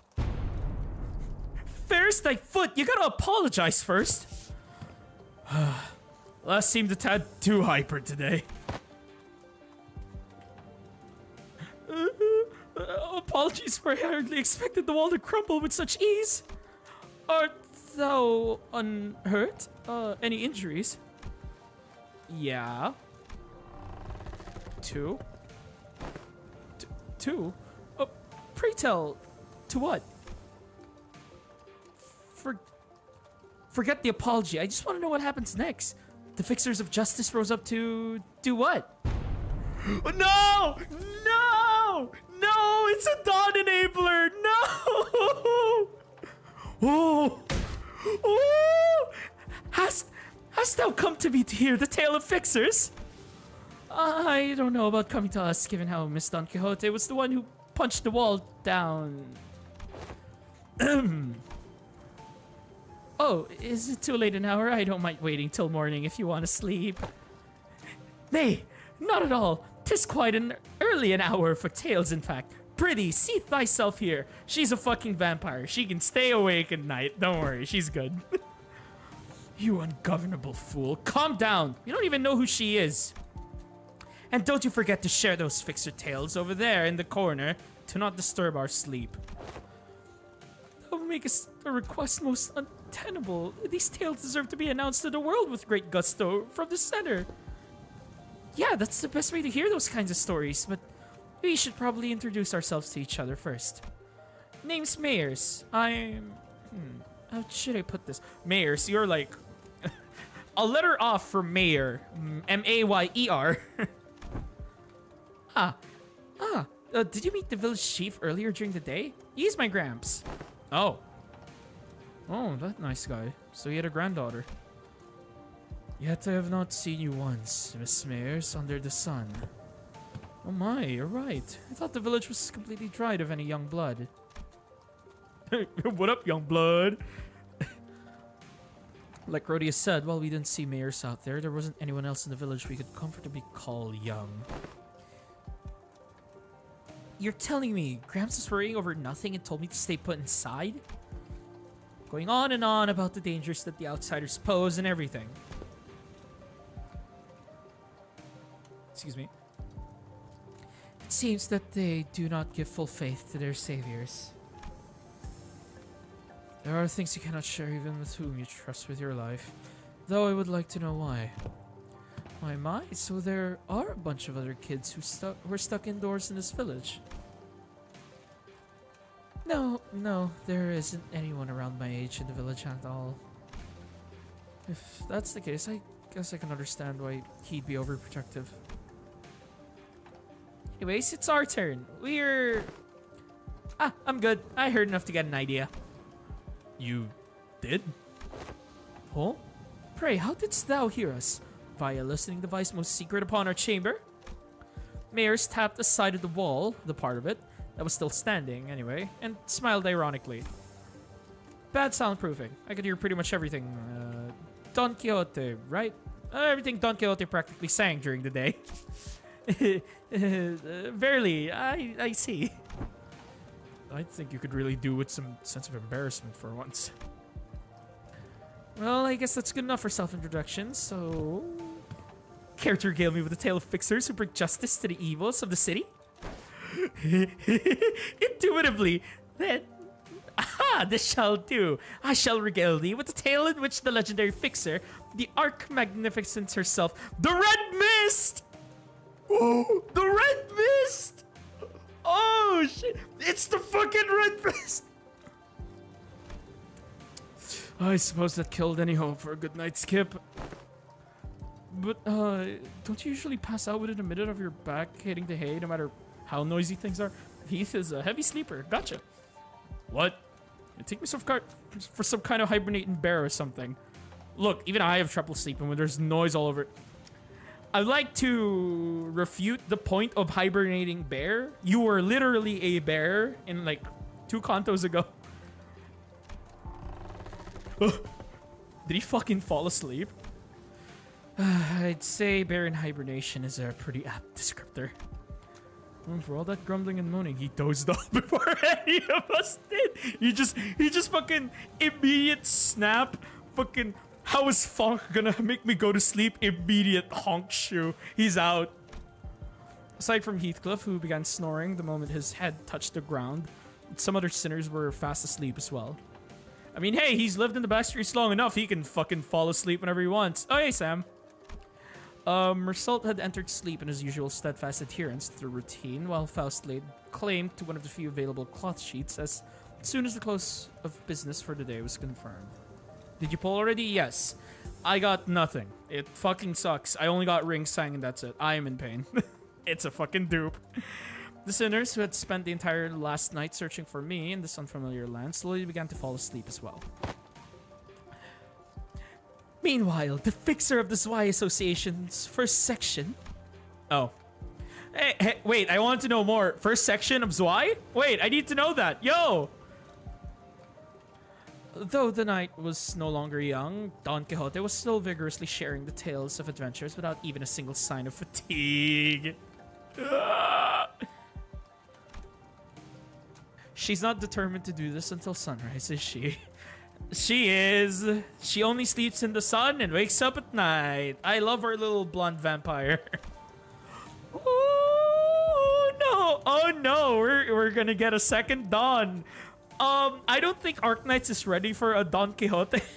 I'm not gonna lie. I guess it's okay since Mayor seems to be having fun. Well, I mean, yeah, no, I mean that literally. Actually, I don't think the Arknights world is ready for a Don Quixote. Considering the fucking last night, we don't talk about the last night in IS2. I fucking hated fighting that guy. You know, I keep forgetting if it was IS2 or IS3 when we fought the last night. I'm not gonna lie, I fucking forgot. But either way, when we fought the last night, dude fucking sucked. I hated that fucking fight. Dude keeps freezing my operators every time I hit him twice. You know who did a really good job at killing the last night when I decided to fucking revisit integrated strategies? That's right, Walter. Fucking W Alter, Wizard Hell. Why? Every time she hits him, boom, there goes his health. But the rest, whenever it fucking happens, he just fucking ends me, dude. I fucking hate that freeze mechanic. Fuck. Shit's annoying, dude. I guess it's okay, since Mayor seems to be having fun. As I continued to watch the pair with some mild concern, Amiya, not yet asleep, approached me. This city Miss Don Quixote speaks of seems to be teeming with fixers of justice and exhilarating tales of adventures. Did you actually experience all of them yourselves? Don did. No, of course not. Don Quixote's stories are usually those of other famous people. But she's telling it with such vigor that it almost sounds like she was there herself. Again, she could have been there. It's possible. Like, that's an option. Well, I guess if you really want to get into it, some of them might be retellings of Don Quixote's personal experiences. Ishmael replied uncertainly, thinking back to the plays we were made to watch back in La Mancha Land. Well, I think all the stories, even though they're only partially true, just go to show what a ridiculous place it can be. We wouldn't need fixers of justice to begin with if we really lived in a just world, right? A really good place to live with would be quiet and peaceful without someone having to force it. That's true. I hope there will come a day when Rhodes Island can be a normal pharmaceutical company in the future. Oh. Oh, you sweet summer child. Unfortunately, that's not the end of your fucking suffering. Looks at chapter 15. What, notice this is just the third one. Because I've just been like fanboying and nerding out on like all of the fucking details in this fucking collab. I fucking love this collab. It's so cool. Something wrong? No, I just thought Miss Mayers and I made eye contact. Did she overhear our conversation? I looked her direction as well, but all I saw was Mayers excitedly reacting to Don Quixote's tales. Whoa, what happened then? Thus spake Lady Otis, boldly before the soldiers who stood in our path. Thou presumest to stand in our path, servants of a master most unworthy. I, Otis, shall educate ye on how manner maketh. Don Quixote was now retelling the stories of Limbus Company's adventures in Hongyuan, and Otis, who could no longer stand Don Quixote's unintentional alterations of the story, jumped to her feet and shouted, "Damn it, what kind of nonsense are you feeding her? I never said anything like that." Fairly, certain aspects of this retelling may have been exaggerated. That's tales of adventures for you. Things are bound to get a bit dry when a story is told too realistically, and as is, right? You know, nothing, not even anything resembling a proper record or a book remained once the... Oh, there it is. The profound silence swept through this village. So I've always had a craving for these kinds of stories. But Iberia doesn't stop Iberians from emigrating, contrary to their tight immigration control. Have you ever thought about leaving this place? It's still a challenge to cross the border, especially since we're going to have to pass through larger cities that are managed by the Inquisition. Yep, those fucking guys. That stupid-ass bishop. So goodbye, Sebastian. Alright, take care, Yulan. Have fun with the event. Oh, you don't seem particularly fond of this Inquisition. Why is that? I wonder why. That's because this village was formed by people who grew tired of living under the Inquisition's rule and fled. Sorry, but what kind of organization is this Inquisition? Oh, I'm so sorry, Sinclair. I just fucking remembered. Oh, fucking N-Corp Inquisitors. My bad, Chief. Sinclair asked, face turning cold upon hearing the word Inquisition, and that people fled from it. Yeah, the Nagel und Hammer we saw back at Kal aren't the kind of memories that are so easily forgotten. According to Dr. Calcit, the Inquisition is what filled the power vacuum once Iberia fell into chaos. That its inquisitors are the rapier and lamp-wielding protectors of Iberia's cities from lawlessness. That alone kind of makes them sound like good people, though. Oh, wait, shit, I misunderstood. Right, Inquisition. Irene, right. Ah, right, I forgot. Fucking Irene. My bad, Chief. I was thinking of the church, not the Inquisition. I assumed Inquisition also meant the church, but then when they mentioned that, oh, okay. So it's those guys. Okay. That's different. They're not the weirdo church people, nor are they the cult. They're good. They're fine. Yeah, they are, but there's the Church of the Deep. There we go. Now we're gonna talk about the church. The Church of the Deep. The Inquisition will go to whatever lengths to deal with incidents related to the church that worship Seaborns. Fee, an organization that worships those monsters. It seems that cultish fanaticism is at play wherever we go. I feel like people with all kinds of wrong faiths and beliefs are so common. See, the Seaborns are the ones that messed Iberia up. So following their logic, apparently it's okay for them to arrest anyone who seems even remotely connected to them. Are you saying that Iberia is like this because of the Seaborns? Those things from earlier, I guess they were kind of troublesome to deal with, but they didn't seem that strong. Anyways, it's just what I heard from Gramps, but the Inquisition executed many innocent people too in their crusade against the Church of the Deep. For those who proclaim to be on the side of justice, they seem quite fond of committing such villainy. It seems like a reasonable policy decision to me. But it must pose a clear danger to the daily lives of civilians. Yeah, I heard I was the only survivor. Everyone in my family died. I must have had to endure such a long period of pain. To be able to say something like that with such composure. Welcome to Terra. For Iberia, they are heroes who will bring back the land to will bring the land back to its glory days. But to Gramps, they were just oppressors making his life difficult. That's why we've all come here, fleeing from the Inquisition's gaze.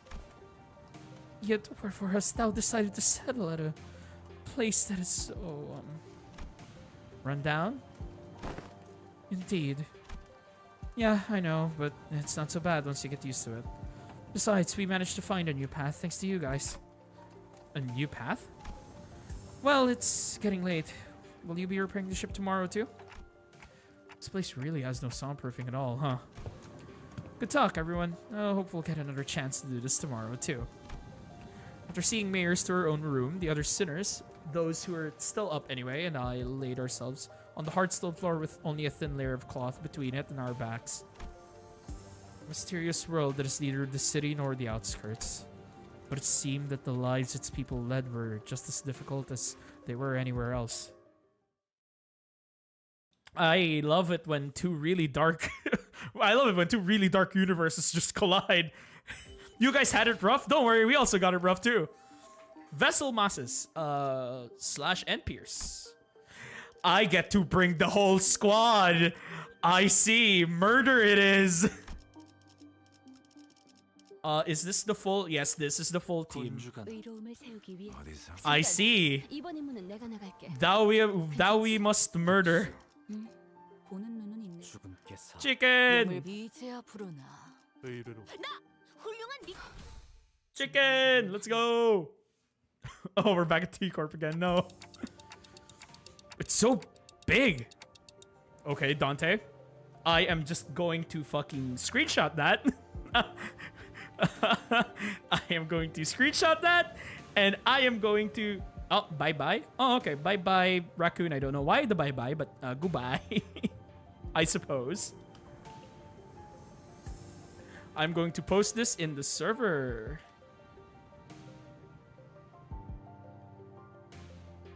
Oh, wait. No, I think that bye-bye is probably meant for Yulin.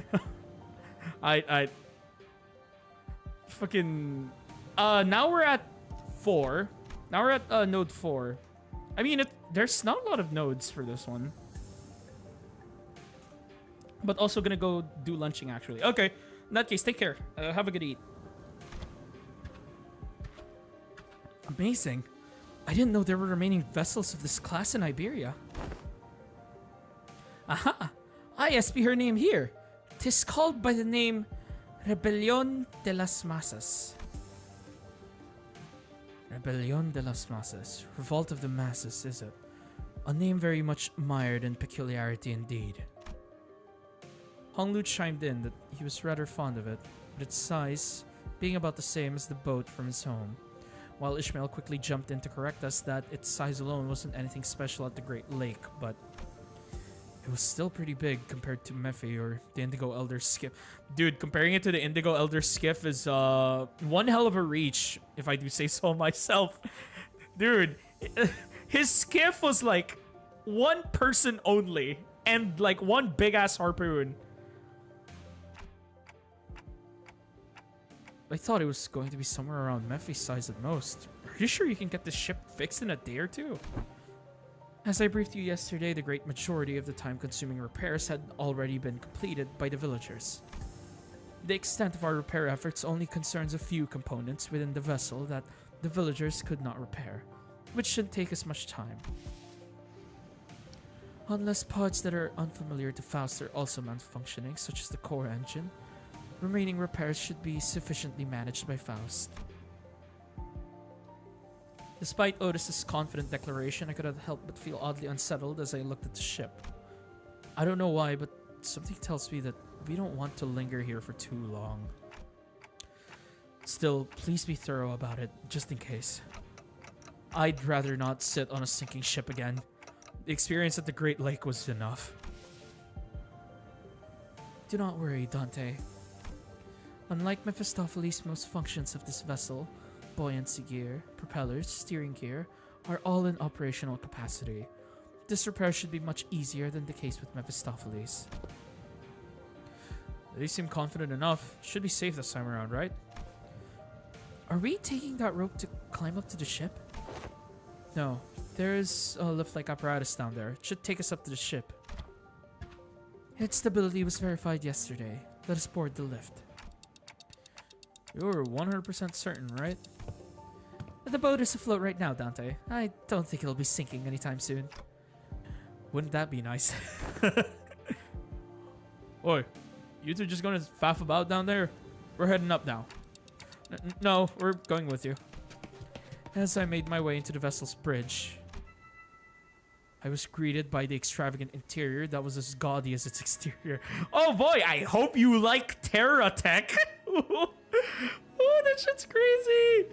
Yo. Ooh. Terra Tech. Let's go. Oh yeah, baby. This isn't real gold, is it? Sure is shiny as heck in here. I've got butterflies in my stomach. A.S. Aesthetically satisfying. Damn, they even got Ryoshu saying that it looks pretty good.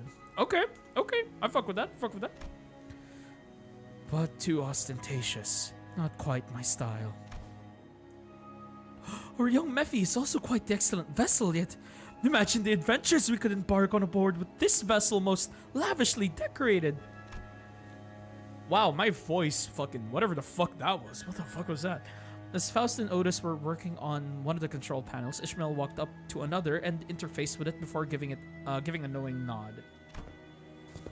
This must have been an investigative or research vessel of sorts, but it does seem a bit extravagant for one of those, though. Look, coordinates. Updating it real time, it seems. The coordinates seem to have been set to somewhere out in the middle of the ocean. Maybe it points to a small islet? Nope, no islet there. Blimey, lass, you sure know how to sneak up on people. Mayors? What? Did I actually surprise you? I did ask if you guys were gonna come fix the boat today. Still, I didn't know you'd be here. Why are the coordinates set to this location? There are several undersea cities beneath those coordinates, collectively known as Aegir. Ah, yeah, Aegir.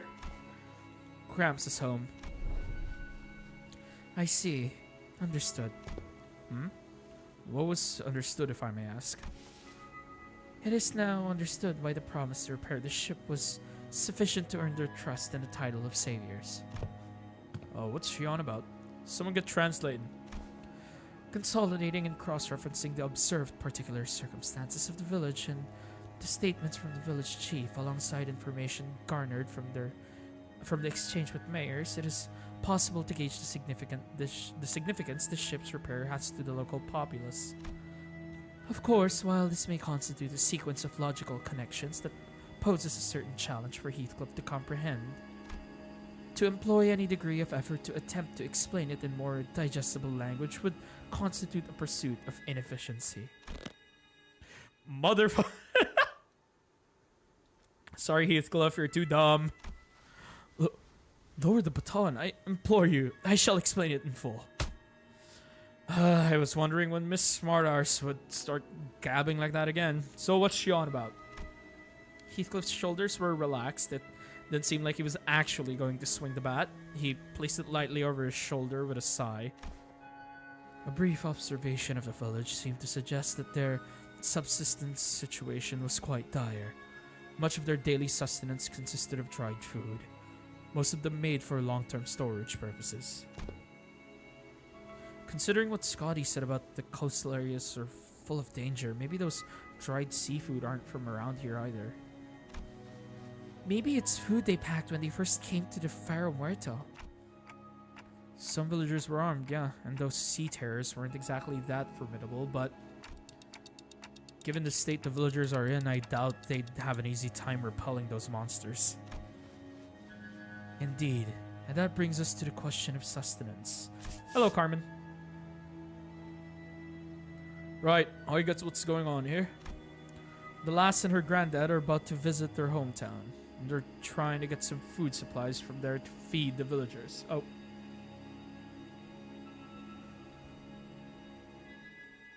I had to sneeze.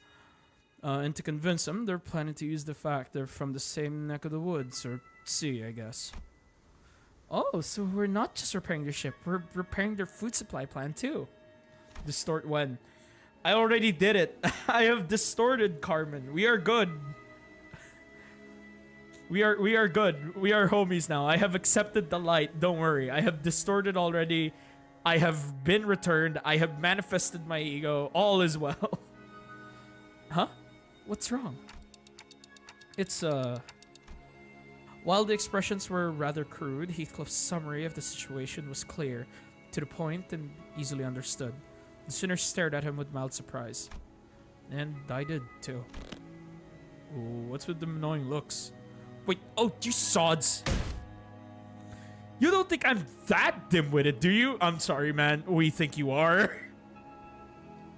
It comes with the perk of being British. Top-notch intuition. It's just that it's been a while since you've shown this side of yourself. Thinking back, Heathcliff's intuition's always been excellent, and he'd often put together surprisingly accurate conclusions with impressive speed. You know, when you really think about it, it's kind of your fault for... Huh? I've been too soft on you lately, haven't I? Oh, get back here! Now with those fools out of the conversation, was he correct? Otis looks away from the usual chaos and asks Mayers. Honestly, I'm surprised. He was on point.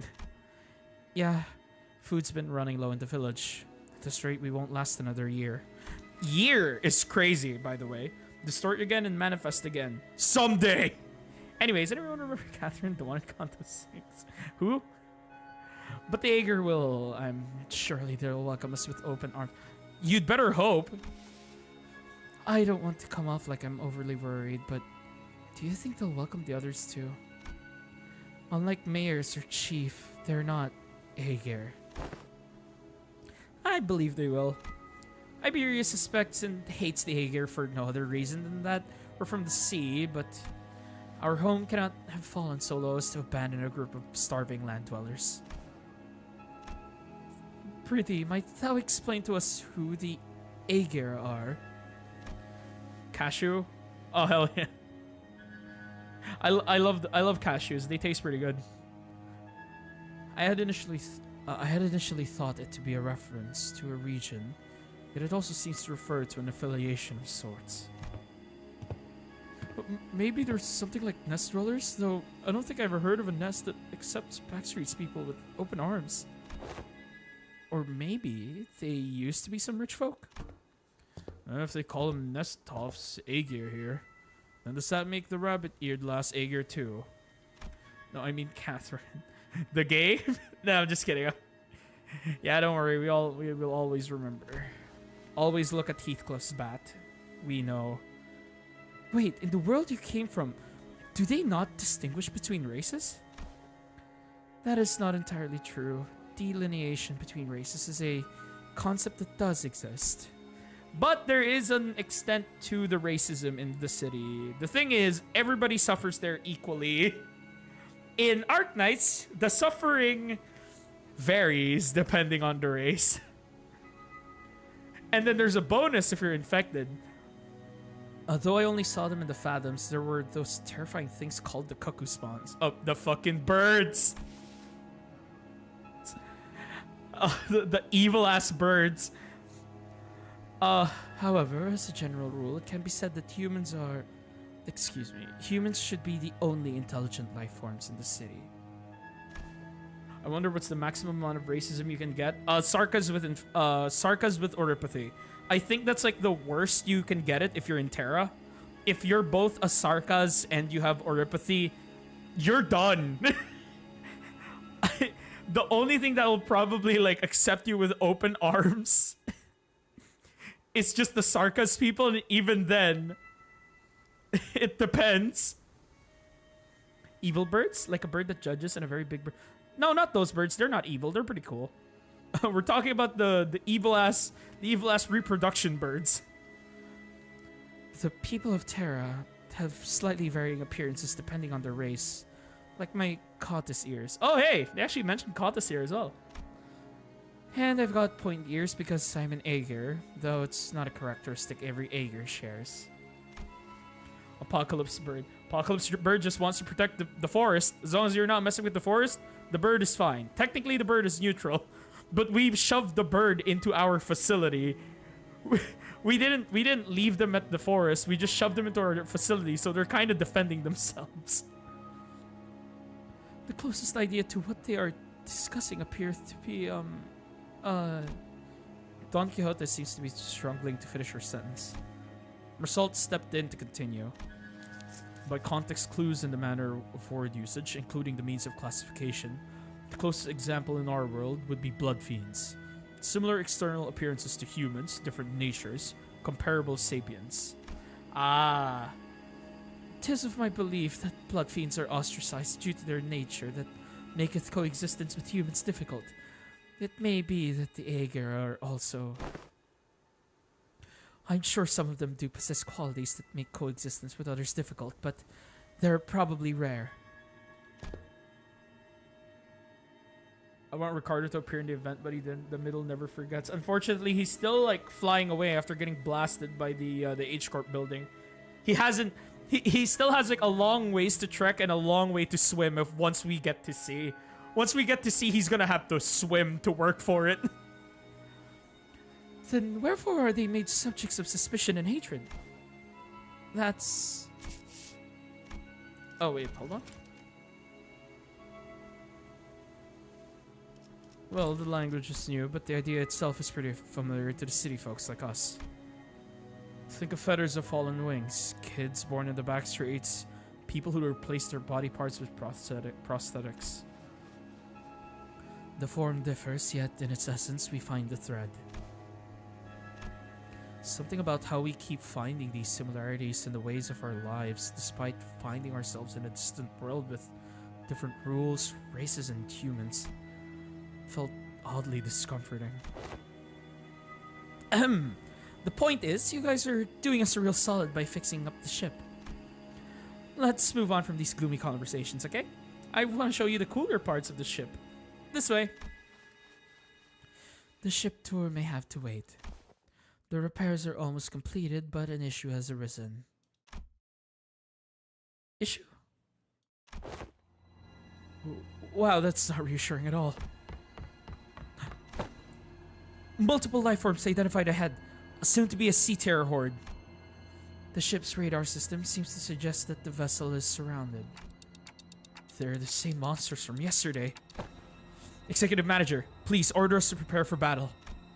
Damn it. Are they the sea terror you encountered?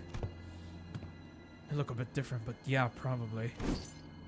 There's a lot of them, but if our last experience tells us anything, we should be able to handle this. Amiya, please support us in battle like you did yesterday. Canst thou fight, young mayors? I feel like I'm just gonna get in your way. Then, guys, find a place to keep mayors as far as possible from the battle. Then, let's hurry down there.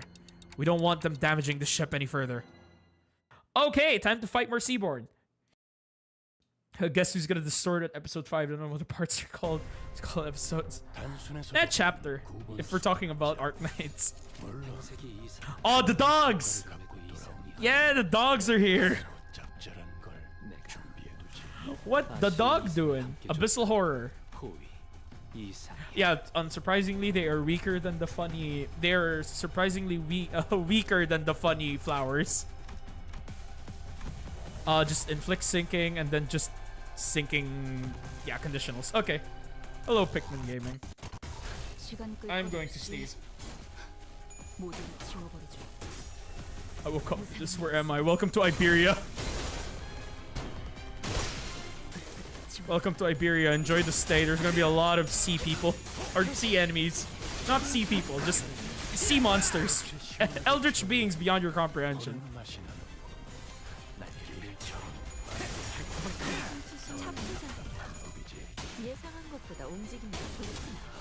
Go slap him. Go, my horse. Slap the flower.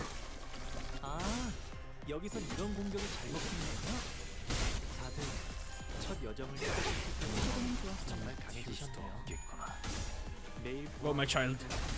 Answer me, Aeshopax. Go, my favorite elite operator, Hong Kong.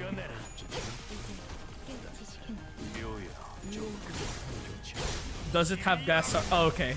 Yeah, it does. It does have gas harpoon. Yes, it does.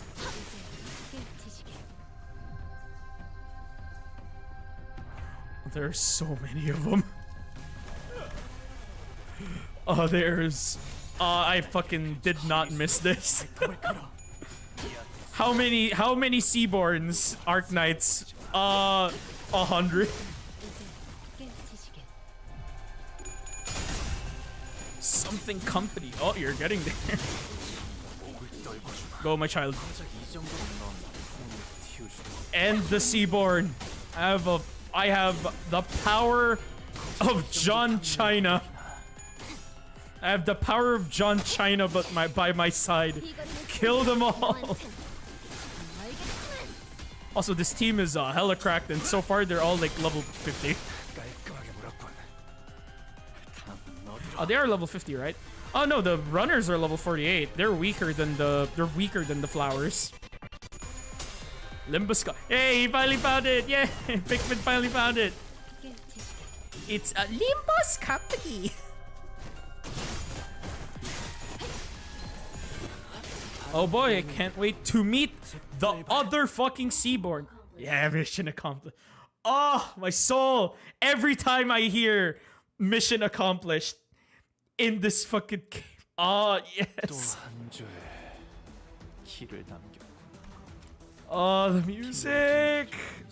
God, I fucking love this.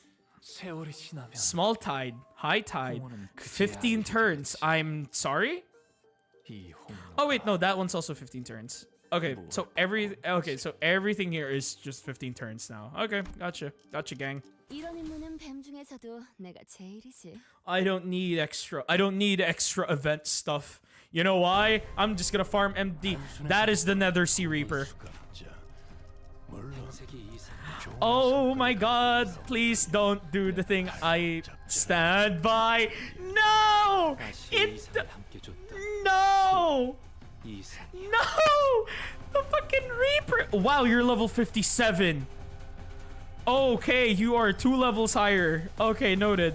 When in standby state. Yeah, it's standby state. Unit does not use attack skills until it takes damage. When this unit takes damage while in standby state, enter combat ready state. Oh, it's like Arknights again. Why? After taking damage, this unit has begun to use its attack skills while in combat ready. Inflict 3 nervous. Yeah, inflict 3 nervous per. I assume this is per turn because that's how it works. Although, to be fair, 3 nervous impairment is surprisingly generous, considering the Basin Reaper in Arknights will fucking max out that nervous impairment in like seconds. It's not gonna take long. Like, once it gets pissy, it's over. At least it's just 3. Min max speed 3. Wow, that's a lot of speed. Okay, you know what? That makes sense though. Gain 1 offense level up for every 10% missing HP. Max 8? Max 8. Okay. Turn end while in combat ready state. Take fixed. Ah, yeah, there we go. Yeah, there's the HP loss part. You still keep the funny HP loss part. Anyone know what he's saying? I've never played this. Don't worry, it's just Arknights thing. Don't worry. God, I'm fucking geeking the fuck out of this, like, encounter. God. Okay, I have to nuke this fucker. I am not allowed to let this fucker do what he's about to do. That is not okay. Combat ready. Turn start in combat ready. Inflict 3 nervous to all enemies with less than 15 nervous. Min max speed 3. Gain 1 offense level up for... okay, yep, it's the same thing. Yep, and then take HP damage. When clashing with a target or on hit with an unopposed attack, inflict nervous impairment. If this unit is on top of Nether Sea Brand, inflict 1 more... Okay. Might be scaling way more than I thought. Brand Utopia. When on top of Brand, gain 2 final power, 2 coin power, double the... Wow, that's not fun. Okay, that is not okay. Oh, that's so fucking not okay. Final power +1 for every 6 sinking on a target, max 3. Convert all skill to unbreakables at 50% or less HP. Inflict 2 sinking, inflict 4. Wow, that's fucked up, dude. Frenzy. Yeah, I have to nuke you. So it's... Yeah, just like Arknights, I have to nuke you before you get to do your shit. So, you just block that. I'm going to make sure that... we don't attack that giant flower. That very evil flower. Otherwise, we perish, just like in Arknights. Oh, they are brave for putting that fucking mechanic in this game. I can't wait for the other fucking Seaborn to be added in this game. Or I can't wait to see the other Seaborns be added into this game. Oh, this is so fucked up, dude. He has 520 HP. Don't hit that. Yeah, what's up, Pikmin Gaming? Dude, what? What's up? Speaking, sure. Am I just tweaking? No, I'm speaking in Arknights. Okay, don't hit that. Okay, hit that. I don't trust that. That's not good. Don't use that. Okay, then that. Block. Then base. Okay. It's Arknights, don't worry about it. God, I'm geeking out so much on this collab. This collab is so fucking good, man. They did such a good job. They did such a good job. I fucking love this.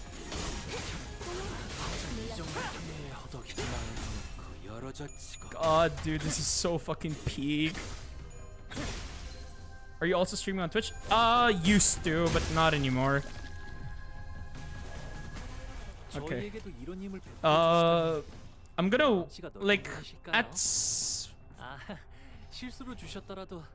do I want to? Why? I just do not like Twitch. Personally, I just do not... I do not agree with their practices. As much as I'd like to ignore it, it's kind of become unignorable.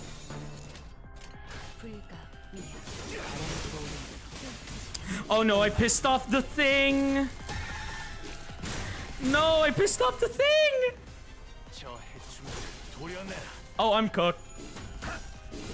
Almost got banned for someone screaming the end. Wow, that sucks. Yeah, the chat, like, the chat, what do you call this? The, like, how do I explain that? It's like the chat, what's it called? Etiquette? I think it's etiquette. The chat etiquette I don't like.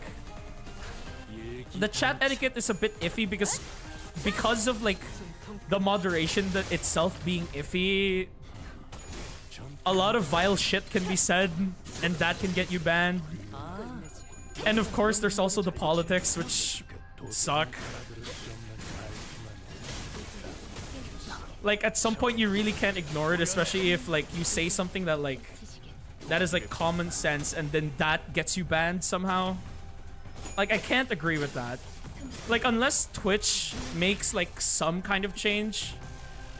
Like, unless, like, Twitch makes some kind of change with their, like, moderation or their CEO or anything, really, I will just, like, not. I will just like not stream on Twitch because it'd suck if I just decide to stream, say something somehow out of line, even though it probably isn't, and then get banned because of that. That sucks.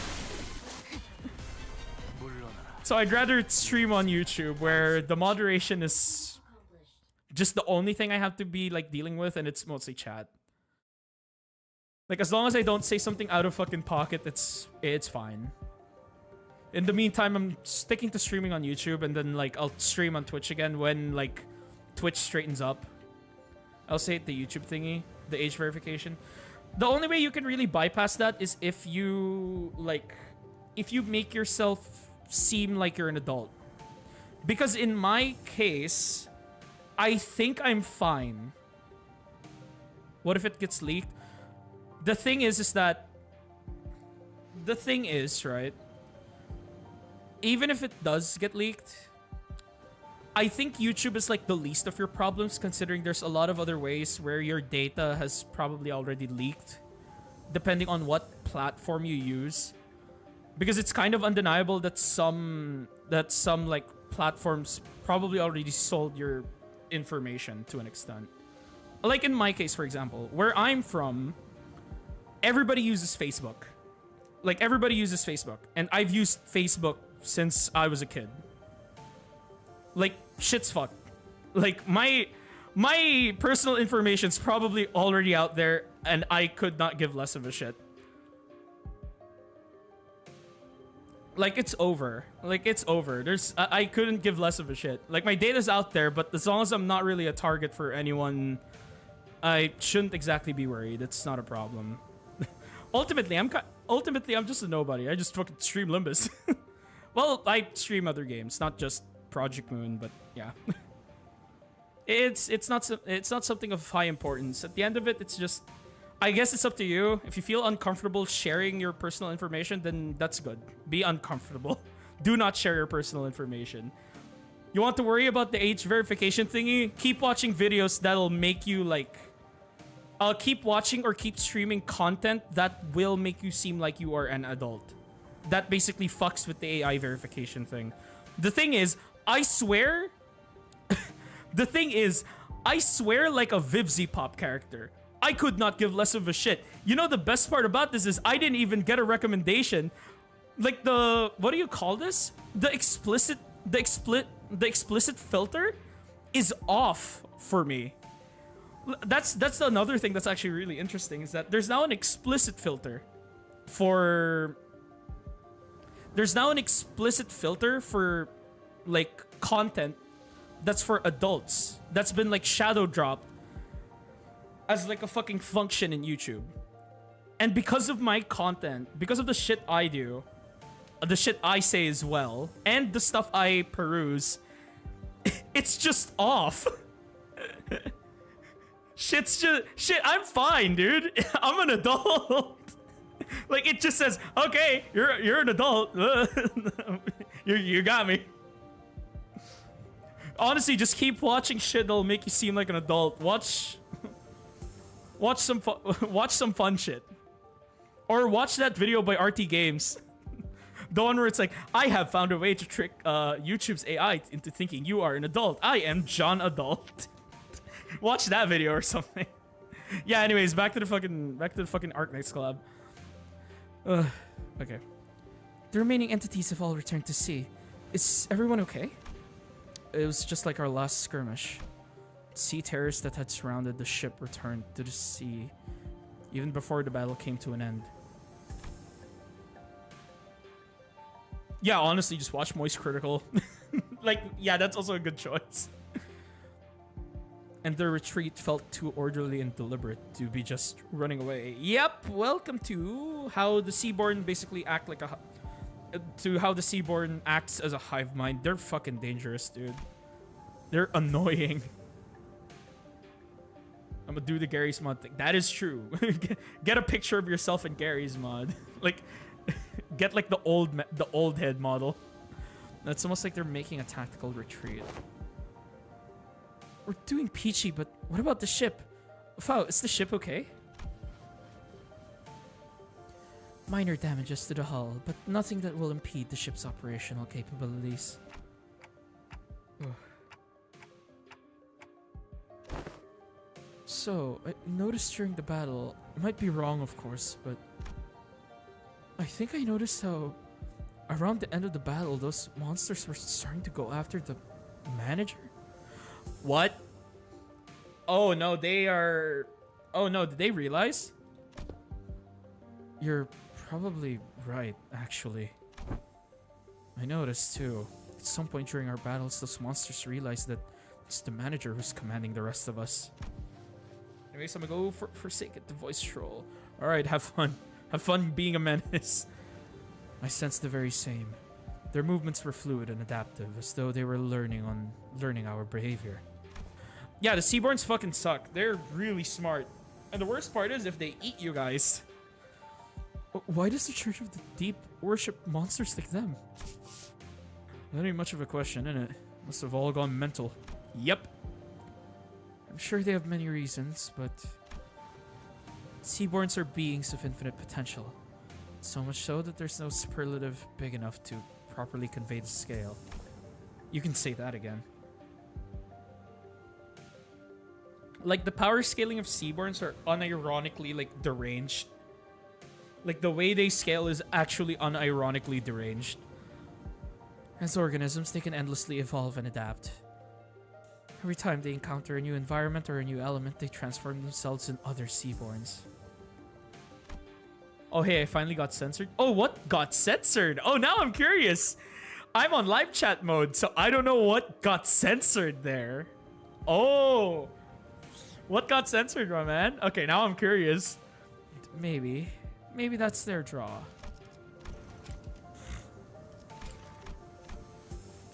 That fascination may be an attitude most befitting a researcher.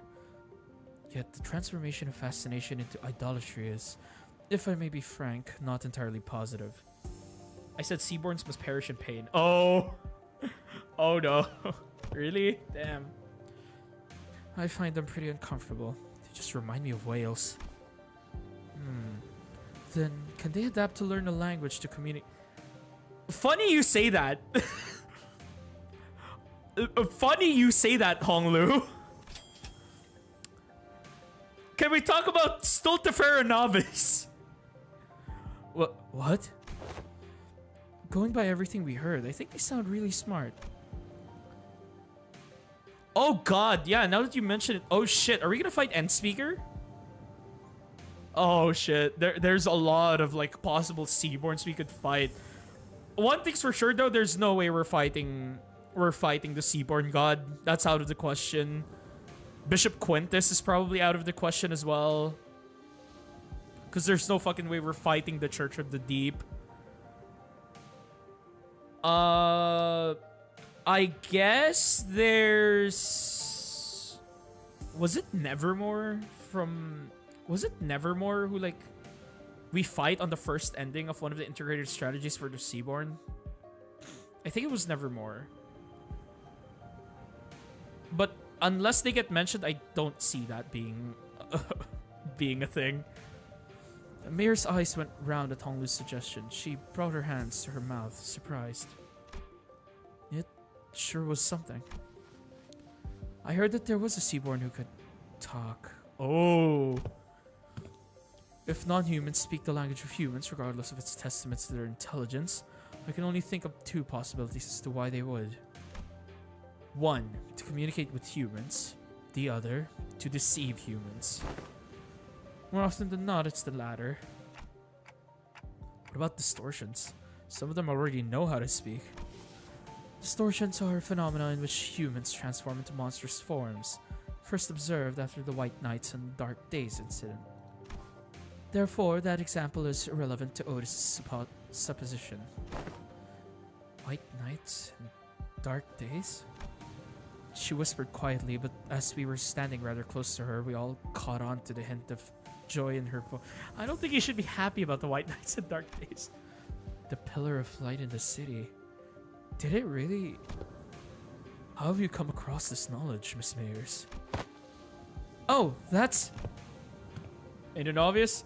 We got the culprit. We got the culprit right here. Storyteller lass who's been gabbing on with no end. Yeah, she's been talking nonstop all morning about all kinds of stories, hasn't she? Oh? Yet I have not gotten that far. What? What do you mean you have not gotten that far? Oh. Excuse me?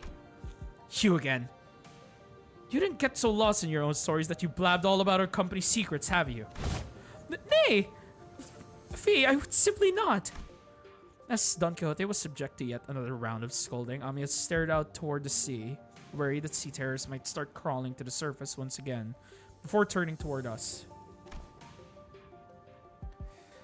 I wonder which of those two or the Seaborns are. Their sense of self is really, really faint, so I don't think they'd be in either category. I think it's possible that they learned human language out of instinct, that the power of speech might help them survive.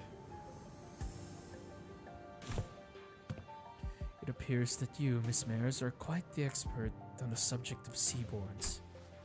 Your knowledge of them goes beyond what fear for one's survival may yield, thereby suggesting a different means of acquisition.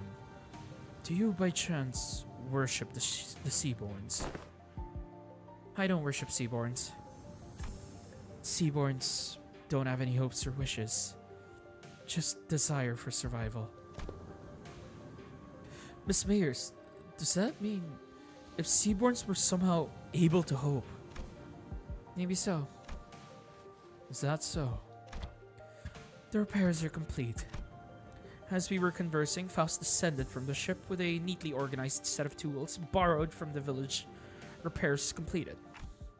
I'm guessing repairs are done. Yes, the ship is ready to set sail. Did you have a departure time and date in mind? I would prefer if we could depart as soon as possible. We don't have a set time or anything, but I think we should be able to set sail this late afternoon at the earliest. That soon? As you've seen, we don't have a lot to bring with us. By the way, how far out to sea do you guys need to go? We need to find this dimensional door of sorts. I could see the dimensional door's light from the beach at night. It was faint, but given how the light's strong enough to break through the sea fog, we should be able to determine its location somewhere around the coastal waters. So we can go back tonight? The first order of business is to relay this news to the villagers. Yeah. Back to the village for now. Yay! We got more plans! We get to go back to the funny portal. Yay! God, I fucking love it. Every time I hear the Arknights victory music, God, it puts a smile on my fucking face. Every time. Oh, wait. Do I? Oh my god, double lunacy? Oh, Poggers? Getting multiple EXs is just okay? Okay, we win those. There's something going on in the village. Yeah, I hear it too. I'm hearing people shouting and hollering. When we returned to the village, ship repairs completed, we were welcomed by a rather hostile standoff. A quick count told me there were approximately 20 people assembled at the village square. Considering its population, that was pretty much the whole village. Who's that over there? Inquisitor. I think we've been found. Irene! Oh, Irene! Oh no, Irene! Oh no, Irene! Oh shit! Uh-oh. The Inquisitor, dressed in a well-kept uniform, was about the same height as Don Quixote. I'm so sorry. The moment looks at Irene, same height as Don Quixote. Are you fucking kidding me? Also, they did her a bit. Okay, would like to mention, they did her with better justice in here than they did in Arknights. You know why? The art in Arknights. Hold on, I need to fucking bring this up. Her forehead is so fucking massive. in like the actual like fucking art, dude. Like, you really, like, if you see her face, her fucking forehead is huge. Like, not only is she short, she's fucking, like, her forehead is, like, massive. Hold on, I need to show the fucking image. Yeah, they reduced her forehead. She actually looks so much better here. Hold on. Where's the fucking image? I just saved it. No, not there. There it is. Here. Look! This is what she looks like in Arknights. Fucking... her face is smaller, so her forehead seems bigger. And in here, she looks so fucking nice, dude. I like how she looks. She looks so fucking good here. Holy shit. Waga yaiba wa umi wo kirisaku. Oh, my favorite fucking spammer. God, I love when I ignore 50% defense when enemies are fucking... when enemies are fucking midair. The Inquisitor dressed in a well-kept uniform is about the same height as Don Quixote. The sword and the lamp hanging from her waist sits in stark contrast with the more run-down, ramshackle village. She almost looked like a fixer from the city. God, I love how pretty she looks, dude. Fuck! Wait, I need to show this to, like, a friend of mine. Shit, I need to show this to a friend of mine. I need to show them, like, just how much different, like, Irene looks here compared to Arknights, dude. They have to see this. Oh my god, dude.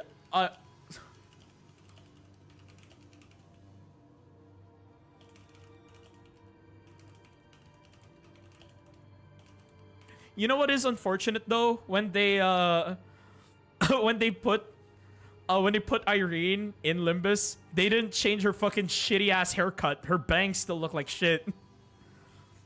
Her bangs, garbage. Her haircut, $20. So, the Inquisition has discovered our village. Did you really think that you could forever stay out of the Inquisition's gates, citizen? That's a naive dream. Fabius disappeared from the Inquisition mid-interrogation under charges of suspicion of membership within the Church of the Deep. Who has time to get a haircut in Iberia? Have you seen Thorns' hair? Actually, have you seen any of the other Abyssal Hunters' hair? They look fucking nice. Anyone in Iberia has good hair. Fucking Irene just doesn't. Her fucking bangs look like shit. Last known location, Salt Flat. The other Inquisitors have informed me that you have been identified next to pirates in its fringes. Ooh. I think chat died in on-stream. Oh, God. Oh, God. Damn it, man. Okay, thanks for pointing that out. Okay, time to reset chat. That probably means I likely disconnected. I probably randomly got disconnected again. Fucking... Dude, my internet is struggling. Yep, chat reset time. Okay. Dodge, can you check if it is good?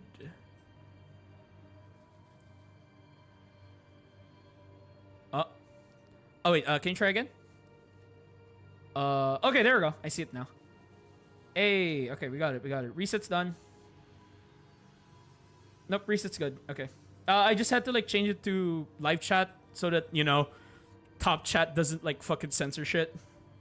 All right. Anyways, what did I miss again with Irene's? God, dude, I cannot believe Irene is here. Please, God, Thorns, please let the resident sea urchin be here. Oh my God. Fabius disappeared from the Inquisition mid-interrogation under charges of suspicion of membership within the Church of the Deep. Last known location, Salt Flat. The other Inquisitors have informed me that you have been identified next to pirates in its fringes. From a criminal to an outlaw, What a dramatic evolution of your career. What? What's up, Sherbu? Bring up an image of what Seaborn you're looking for. Oh wait, which one? Which one? Are you like end speaker? Is it end speaker? Isharmla? Which one? Like the one that could talk? Because I think it was end speaker who could talk.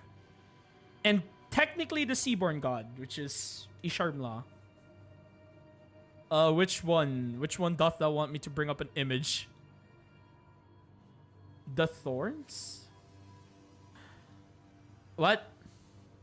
The Thorns, what? The operator or the enemy? Because if it's enemy, the only thing I can think of that's a Seaborn that has like thorns is like the blue and gold one that like shoots at you if you're on top of another sea branch. That's like the one I'm thinking of.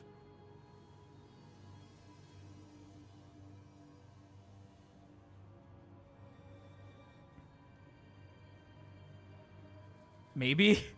I have no idea what you're mentioning. You know what? I'm just gonna take a guess because you said Seaborn. I don't know, man. Never mind. Okay, fine. We'll wait until you like remember it. But dear God, I think my internet is getting a bit unstable. I'm pretty certain it is like pretty unstable. My internet's like being weird. I mean, yeah, it is raining outside, so that is kind of fair.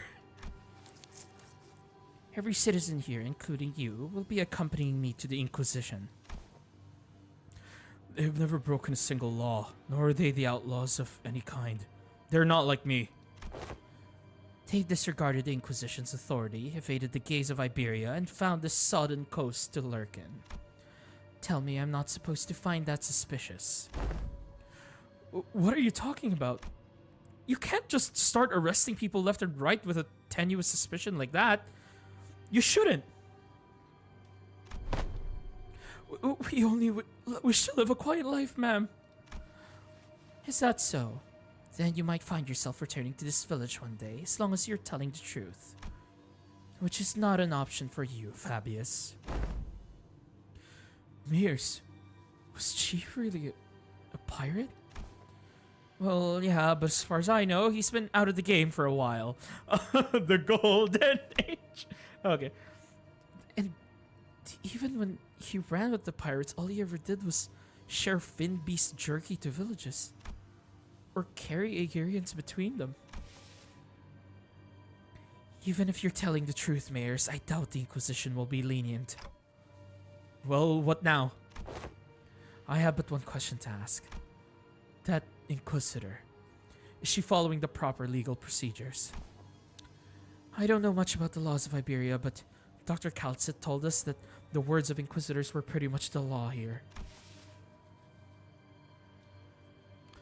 It is likely that she is following the proper legal procedures.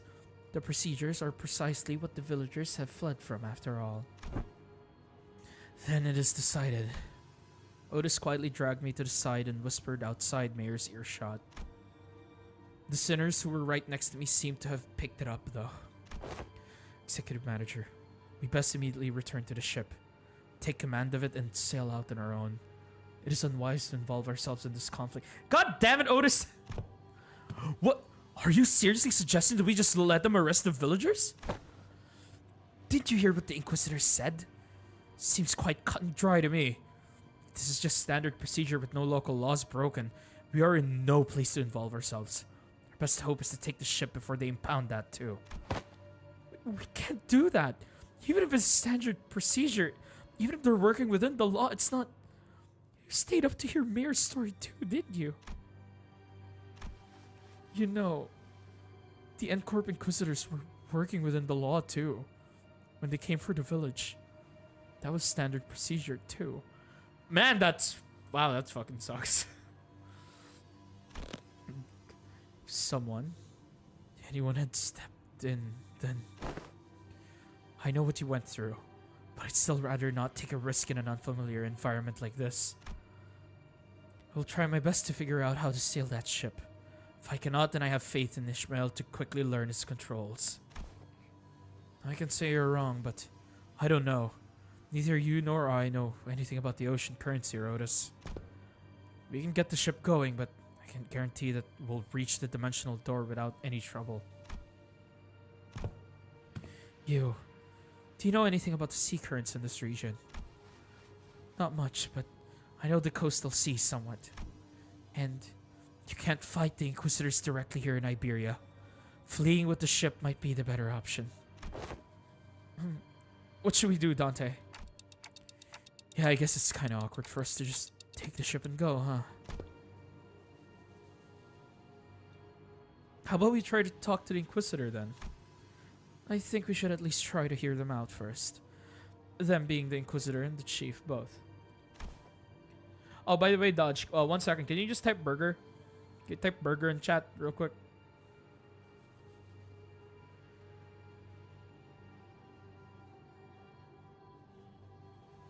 Okay, cool. Okay, I just needed to like make sure because I thought chat wasn't showing up as I was seeing like messages. Okay, so it's just delayed. Yeah, no, my internet's like getting kind of gutted a bit. It's kind of getting gutted a bit because of the rain. I mean, not surprising, but fuck, dude. Because the thing is, the plugin I'm using for chat, Social Stream Ninja, does require internet to an extent for it to work. Oh god, and it's fucking raining and there's a super typhoon on the way. Okay. If the discussion goes well, we might even be able to get the Inquisition support. Like Mr. Honglu said, we should hear them out first, then try to convince them. I agreed with them both. First, let's at least see what that Inquisitor has to say. R.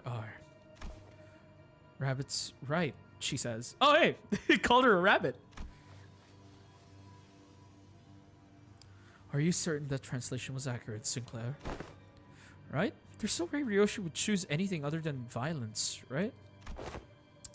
Idiots. It's because the other options are pointless. Wrong. Refraction Railway. Inquisition's seen us. We're already under suspicion. She will doubtless try to stop us if we flee now. Oh yeah, and it's a bad idea to fight Irene. I'm just saying this now. Really bad idea to just straight up verse Irene. You will feel the wrath of Umiwa Kirisak and the power of Wagayaiba. So talk first. Lower her guard, then attack. Motherfuck. Pretty sure that's not what Amiya meant. Well, she's already onto us, then we shouldn't give her any excuse to attack us by running away. Hello, Irene. I was wondering what you were doing there, lurking in the background. A clock-shaped head? Are you from the Colombian Union? They were wearing a clock for a head due to reasons, but they have nothing to do with the Colombian Union. What's the Colombian Union? TikTok. What? Which language are they speaking?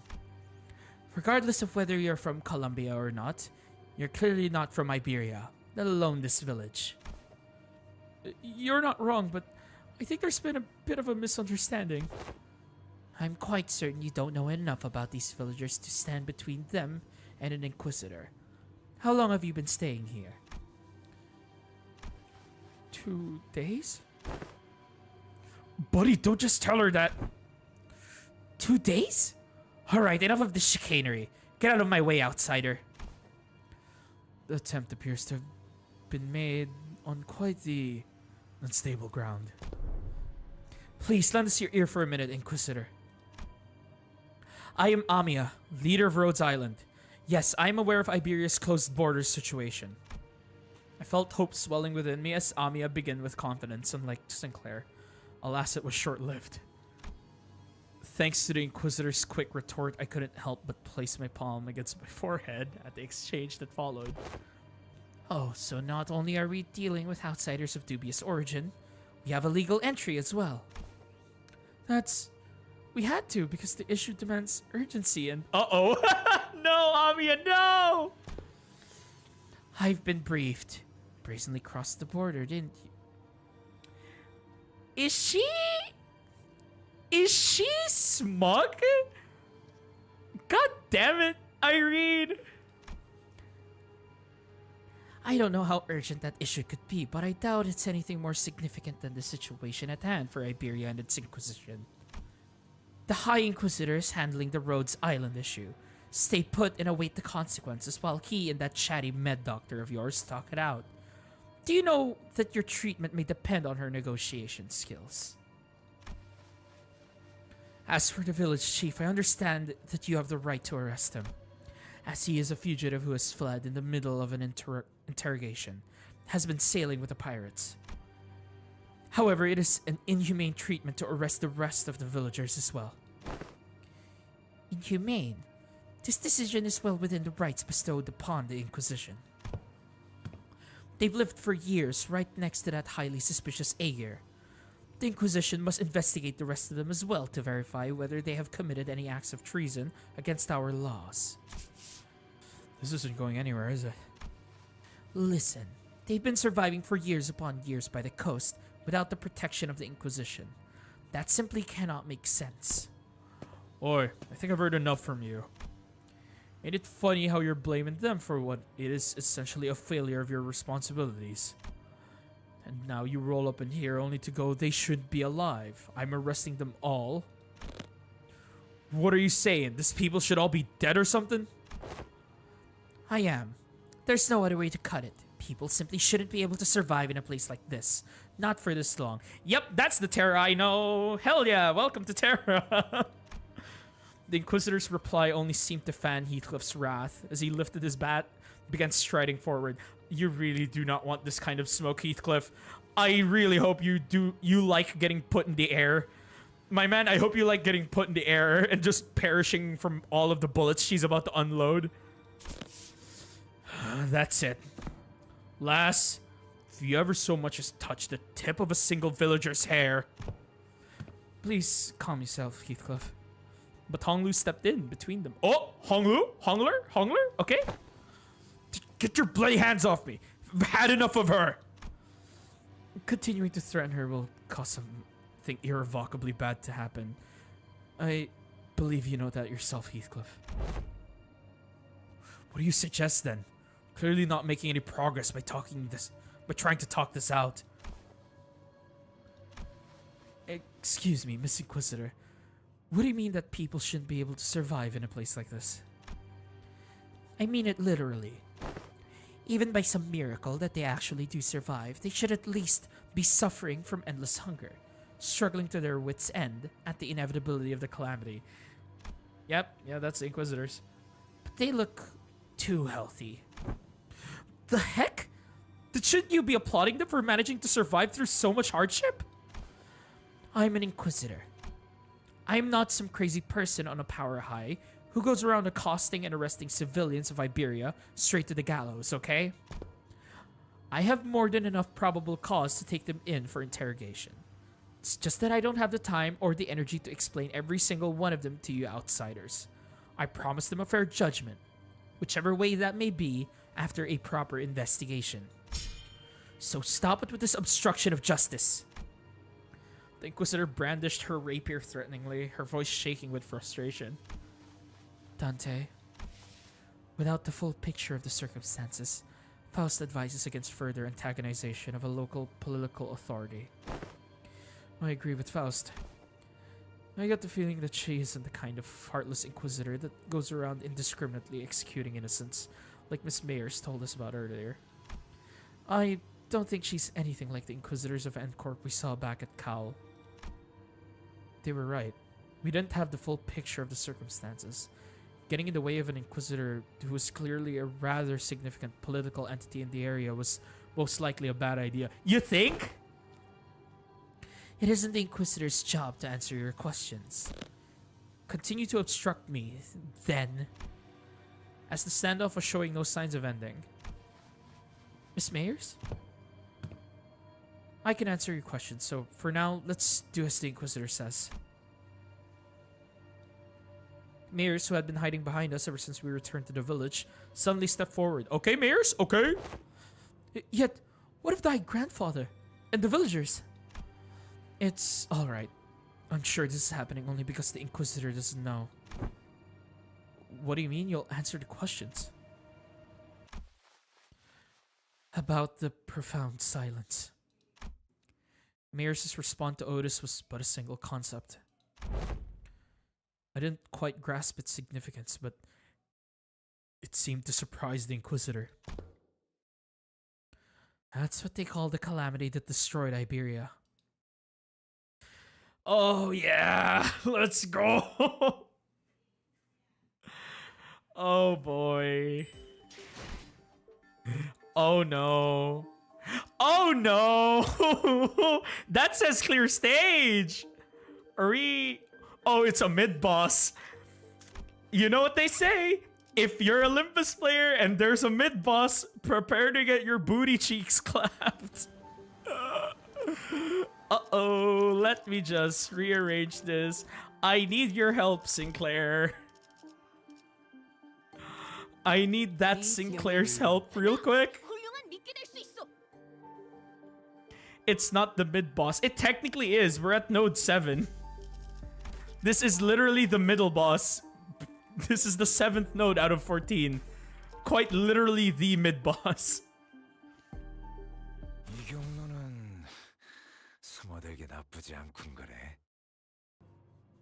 You. Decades ago, a great wave ravaged through Iberia. It wasn't long before the Seaborns carried by the waves diminished Iberia's brilliant civilization to this. The waves. The profound silence then must have reduced the village to its current state as well.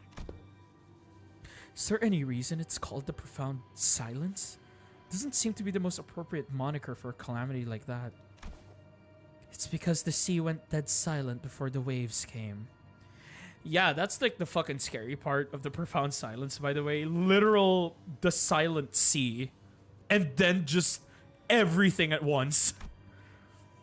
The silence then claimed ships out at sea. Then the cities of Iberia. Then the Iberians. No one could say a word in face of the inevitable calamity. What? Just what are you? No average Iberian citizen should be privy to any of the information you're sharing. And the Church of the Deep is really capitalizing on the pandemonium that followed the profound silence. Mayers is just like doxing, and then Irene is like, hold up, how do you know this? They pretend to be Aegir from the sea, delude the citizenry of Iberia, and are sowing chaos in our lands. So that's why they're arresting the Aegir left and right. I could see the thought process, but... So it's understandable why the Inquisitor would want to arrest us. Dante. This isn't good. Sharing that seems to have been some kind of a taboo-like thing for the Inquisition. The Inquisitor wordlessly stared at Mayers. Her eyes were filled with traces of anger and confusion, but... she's afraid. There was fear in the face of a threat. Not the fear of the terrified. No. It's the fear of someone who's suddenly confronted with something they must destroy. The High Inquisitor once told me that should I come across an Aegir who knows too much, there is a sliver of a chance that they may be of assistance to Iberia. Cease! Thou art threatening the innocent with thy brandishing of the firearm. But most are seduced by the allure of the sea. Thus they are, with little doubt, our foes. I've got a bad feeling about this. Get out of my way, outsider. Final warning. Run! I don't think you're outrunning her though. Quick on the uptake as always, Rhodia slung Mayers over her shoulder and ran past the villagers, while the sinners scattered in all directions to distract the Inquisitor. Oh! Oh shit, CG! We got a proper CG! And Dawn is leading the charge! The Inquisitor draws her firearm. And in the midst of all that action, Don Quixote rushed towards the Inquisitor without a moment's hesitation. done. Man, fuck them. Fuck these guys. I'm going in. Don Quixote? Thou shalt go no further. I, the fixer of justice, shan't abide by as thou persecute them. Forsooth, 'tis a battle delayed, not avoided. This clash is inevitable. Oh, clash. And that moment of crisis, seconds before this could irrevocably make us a new enemy. Count it! Monster! Yes! Monster.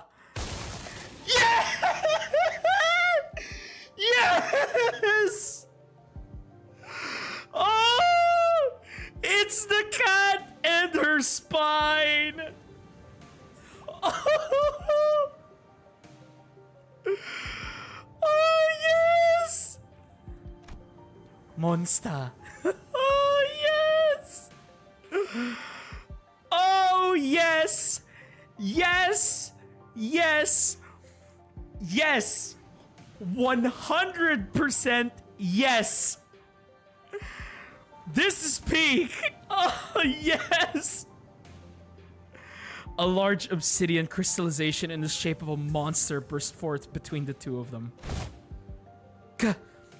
Who is it this time? That's enough meaningless bickering. Dr. Calcit! Do you know her? Yes, she's Dr. Calcit.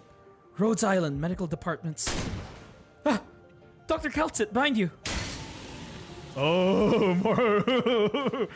Monster does true damage. He hoits. Also, he's really strong. Shoot first, talk later, is it? The negotiations are over. From this moment onward, Rhodes Island is now operating within legal capacity on Iberian territory, under the Inquisition's authorization.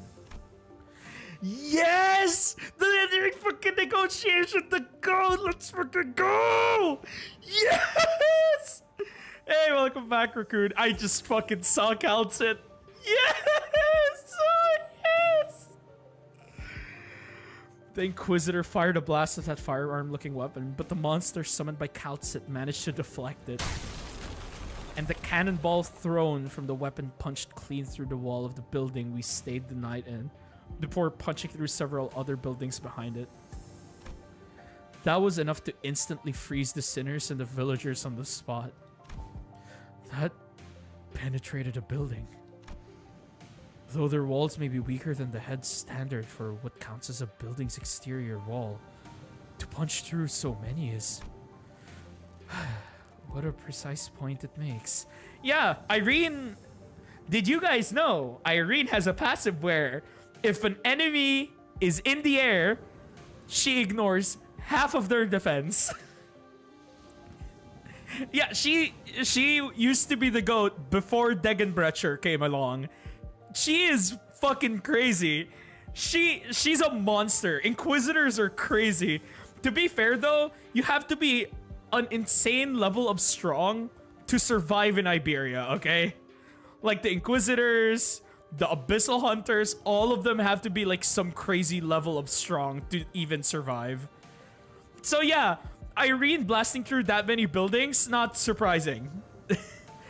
Like her operator is also crazy for being able to just have like a passive defense ignore.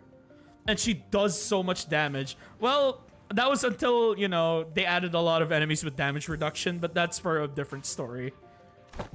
Now's not the time to stand around impressed. It is a violation of a taboo to have that much penetrative power in a firearm. Yes!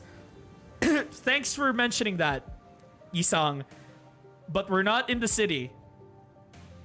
Unfortunately, bullets that can pierce shit here are fine. Welcome to Terra. I love how in the city it's just, okay, a bullet is taboo. Why? It pierced through a wall. Okay, but what if it destroys the wall around it first before it goes through? Okay, it's not a taboo because it technically didn't pierce the wall. I love Atelier logic. Oh god. Garion tearing through the fabric of the world to get their asses. If only the beholders were like that sticky, probably. But maybe not. We're not in the city. Don't lose your heads over this. Taboos don't apply here. Yeah, because friendly reminder, Amiya isn't a full human. Actually, most of the Terrans aren't really full human. So, technically, everyone here is a walking taboo. Everyone in Terra is a walking taboo to the city because none of them are full humans. Not even Dokta. So, I don't know about you guys. I think that should have already tipped you guys off. If it wasn't the half humans, it would be the guns.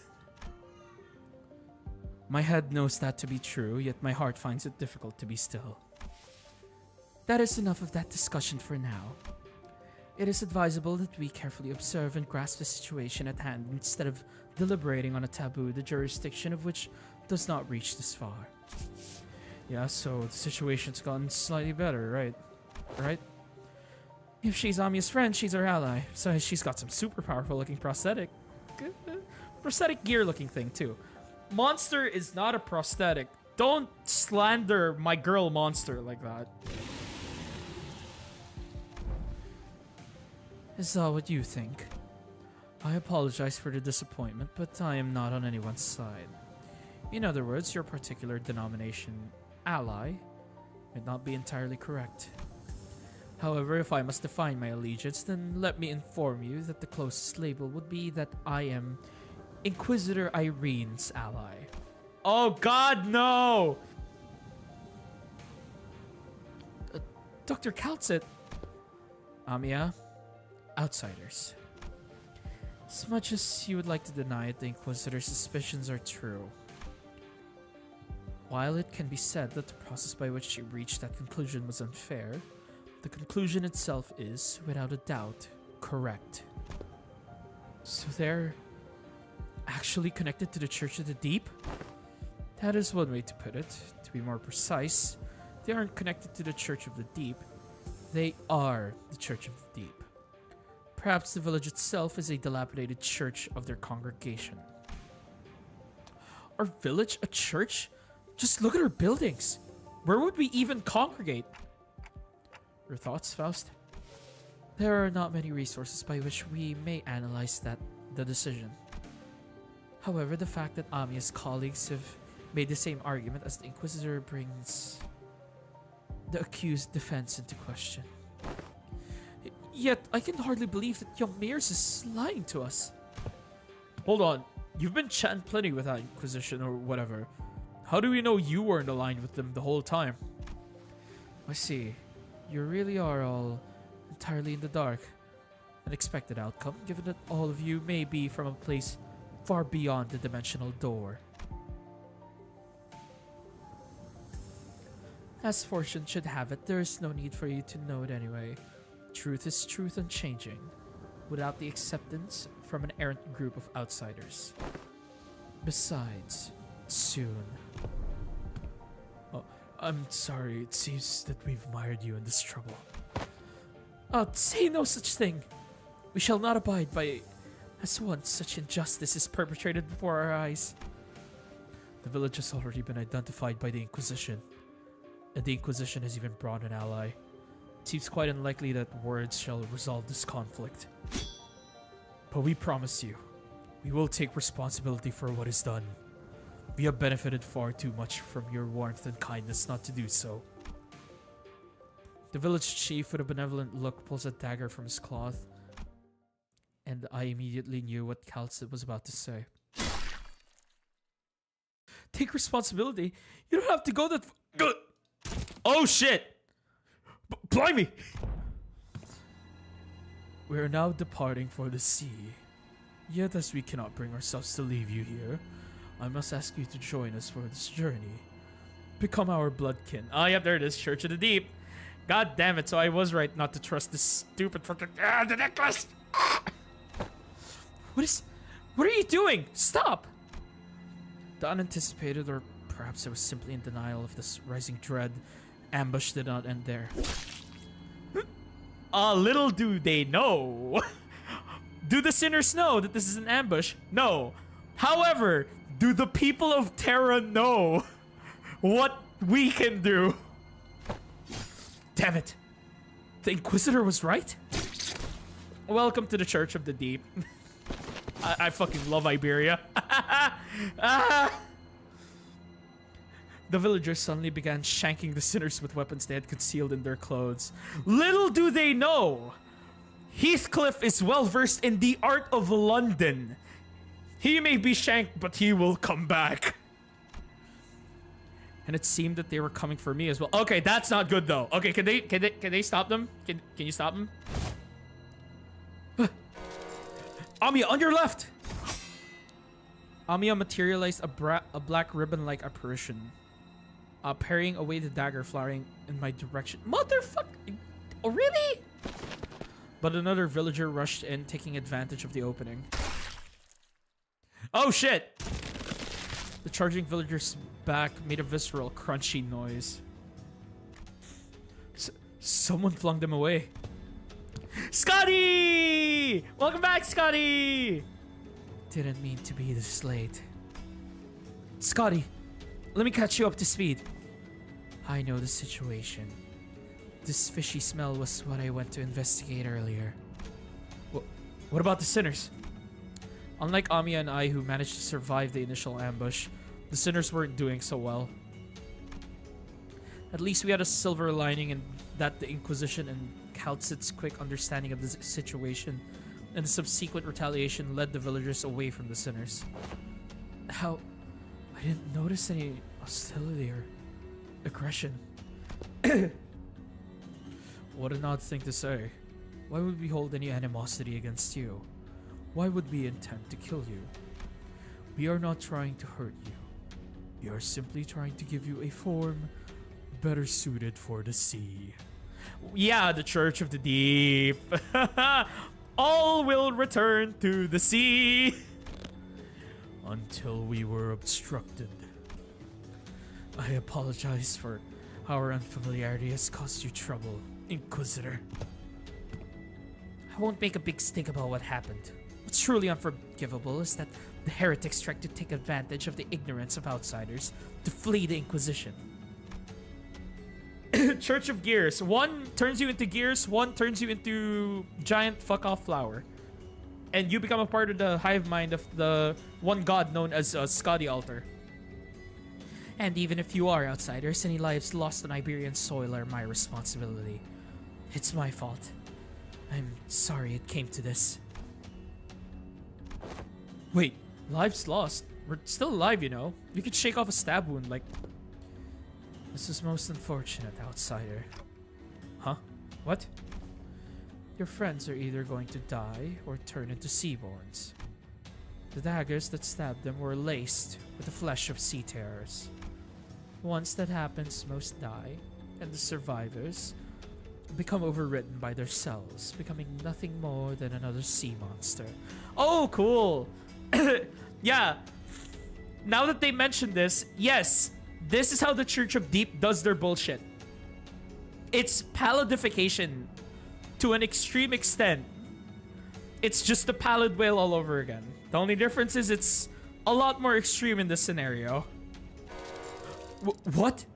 That's not a very big deal. Are you serious? Everyone was acting like this was it for the sinners, but hey, I should be able to deal with this by turning the clock. It's not that bad. My only concern was that I didn't know what would happen if I tried to bring them back after they're fully transformed into Seaborns. Yeah, but we learned that as long as they're not fully into that stage yet, just as long as you heal them back, they should be good.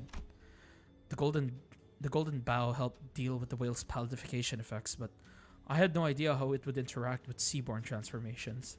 Well, only one way to find out. We should just kill them before they turn. I know this must be very hard for you, but for... What? Ami's like, what? What? Sorry to bother you with this, but can you kill my friends? And preferably in the least painful way, you know? Yeah! Welcome to Limbus Company! Limbus Company! Nice to meet you, Rhodes Island. Welcome to Limbus Company. My 12 meat shields are ready for death. Burned by Tallulah fireball? It's fine, they're gonna come back. Turned into seaboard? Just kill them before they turn into it. It's like the pallid whale all over again. Kill them all. Don't worry about it. Oh, sorry, what's the last part kind of too much to ask? Wait, don't give up already. If we bring them back to Rhodes Island, we should be able to do something to help them. How should I explain this? Guys, can you... Dante, I know what you mean, but I just can't right now. My strength has rapidly deteriorated since the ambush. It's kind of tingly too, so maybe they used some kind of paralytic cocktail? They're also chill. Just trust me this one time. I can assure you that I'm not just giving up on them. But... Amiya, can you understand the outsider's speech? Yes, it's just that they're making a pretty difficult request. They want me to kill all of their friends before they transform into Seaborns. Okay.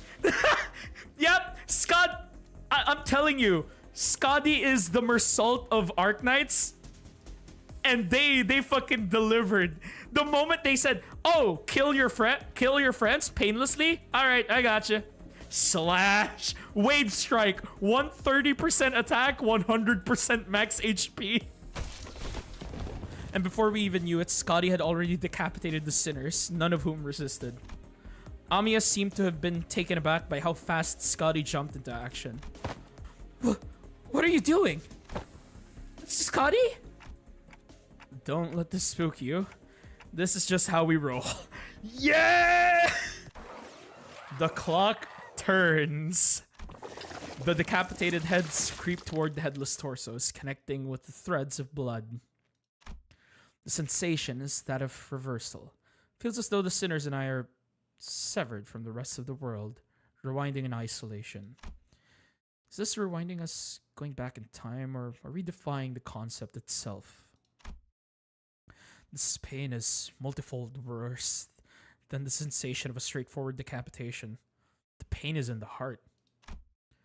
As the current of death reverses, I sense deep crushing isolation. What? Their wounds are disappearing. Resurrection. Metempsychosis. Or time reversal. Puzzling. I have no knowledge with which to interpret this technology. The cost seems to be that the pain is transferred to the one who rewinds. I am surprised you caught on to that fast, but I'm not surprised. You are extremely smart and extremely wise, Calcit. So I'm not surprised that you figured it out immediately. So yeah, hell yeah, my funny cat girl. But that seems too small a price for such great power. Though the discussion of whether this can be categorized as power should be explored later. Wait, so does that mean that I could technically give all of my sinners Oripathy? They can have temporary access to Originium arts, and then we kill them, and then we revert the time. Do I un-Oripathy my sinners? Can I do that? Can I un-Oripathy my sinners? Because that would be funny if it works. I couldn't stop shaking. All of my limbs were trembling from the icy solitude. Still, I took a moment to collect myself and ordered the sinners. Oh, they're back! Yo, Dawn with the fucking... That's right, bitch, I'm back! I don't know just what they were thinking, but... we should be able to find out once we take them down. Dante is in pain, but everyone is back! You dare deceive the executive manager and try to take their life. Prepare thyself, for thou shalt now pay the price for making a mockery of justice. Yeah, we can't just let this slide, you know. How unfortunate. I had high hopes that all of you would become fine bloodkins. Oh, y'all are fucked up. Y'all are cook. Oh, is this it's a focused encounter. Fabius is level 50.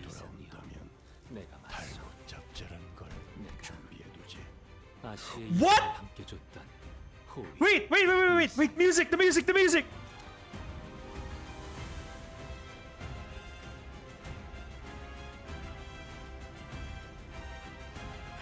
Oh my god, wait! Wait! That's fucking... Oh! Wait! Dude! That's, fuck! Dude, I don't think it's not Stultifera Novice. It's fucking Undertides. That has to be Undertides. Oh my god! That music has to be fucking from Undertides! Oh my god! Oh my god, yes! Okay, let's see the skills. Okay, environmental adaptation. Final power +1 for every 6 sinking. Gain 50 shield. If this unit has... Oh wait, if this unit has a remaining shield, gain 2 attack power up next turn. Okay, so I have to break that. Yeah, I have to break that. That's not good. That is 2 attack power up and he's using 2 of those. That needs to break. Or alternatively, I could offset it to remove the effect, but I don't think that works. I think if you offset it, you still get the combat start. Turn end if this unit... Yeah, if this unit... Yeah, turn end if this unit has... Yeah, I have to break this. I don't know... Are you weak to... No, you don't have the specific weakness. Okay. Encounter start, gain 5 Sea Terror Assimilation. 1 stack, 1 offense level down, 1 defense level down per stack. If an allied sinner has 5 stacks, it escapes battlefield. When an allied sinner has a defense skill equipped while it has this effect, they escape battlefield at combat start. Oh, come on. Wait, do you just fucking straight up counter my fucking... Oh my god. Do you counter fucking Hong Kong? Instead of offense level up and defense level up, effects of assimilation, gain offense level up and defense level up. 3 SP for every surviving ally for Abyssal Worship. If this unit has remaining shield after getting hit, inflict 2 sinking against the target. That's Cell Membrane. Panic. Nervous Impairment. Skills deal 1% damage for every 1 nervous impairment on target. Dipped Blade. On hit with an unopposed attack, inflict nervous impairment. Turn end, consume 3% HP to apply attack power up and fragile to all allies. Turn end, consume 5% HP, 1 fragile to apply 1 power up and 1 fragile to all allies. Okay. Then just some stuff for Clash. Okay. Okay, so I need to hit you, but there's so many of these guys. Why? God damn it, man. Steadfast Cultist of the Deep. Okay, they also have Dipped Blade. Diversion. Turn end. If this unit does not take damage this turn, gain 2 haste. This unit's speed is faster. Deal 5% damage for every 1 speed. God damn it, man. Why do you guys have this? You guys have fucking Heisho passives. That's annoying. On unopposed stack, coin power +2. That's not a good idea. On hit without cracking, inflict 5 nervous impairment and gain inflict assimilation.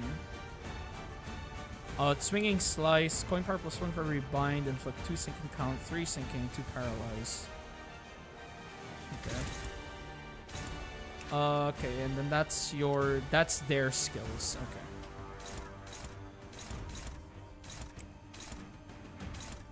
I kind of wish I could break that.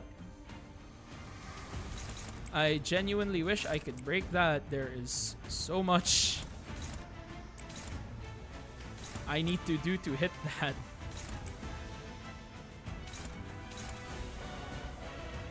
Oh, wait a minute. Hold on. Whichever one was the one that had the unopposed attack power up increase. Okay, so these ones are fine, because I want to do this. No one's targeting Faust.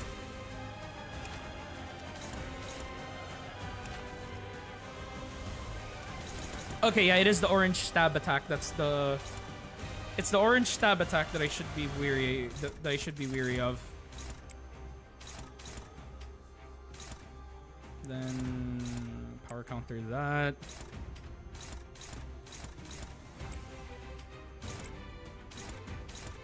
That one I can stop with that.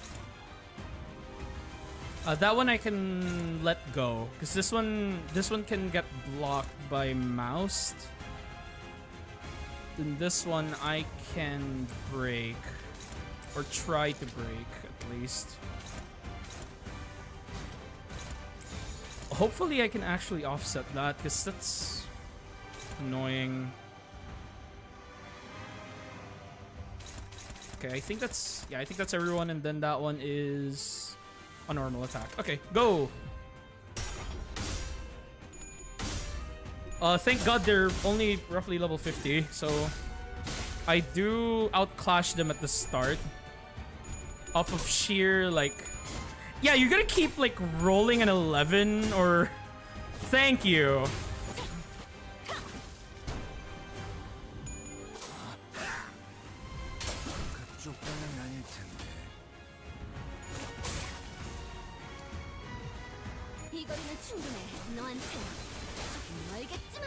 Damn. It was not enough. That's unfortunate. I could have broken that shield. Fuck, dude.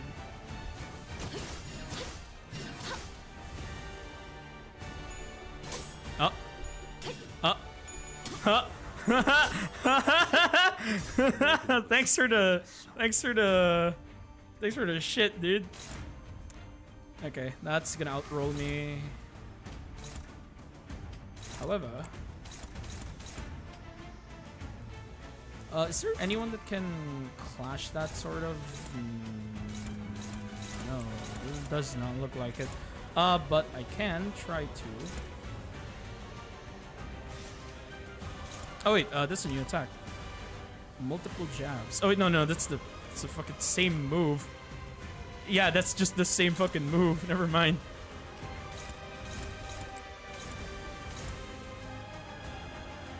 Rodia, do you win that? You struggle against that. That is concerning.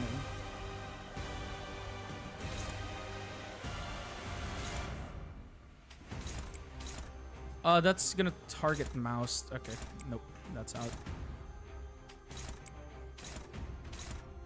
Then Horse. One unopposed, neutral, dominating neutral. Okay. What are the two attacks going after it? Okay, that works. Sure, why not? God, they gained so much SP. And staggered one. Come on, break their shield. Don't sell Hong Kong. Thank you. Honestly, if anything, they sold pretty hard because you had like 10-ish SP and you still won that. Okay, on the other hand, Rodia sells. Thanks for selling, Rodia.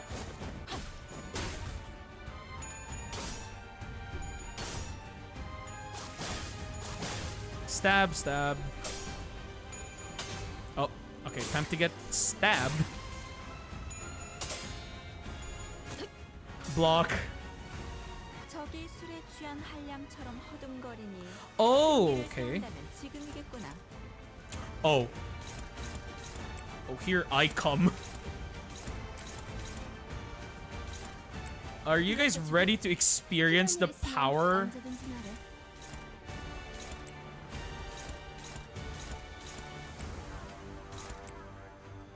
Okay, wait. Here and then here.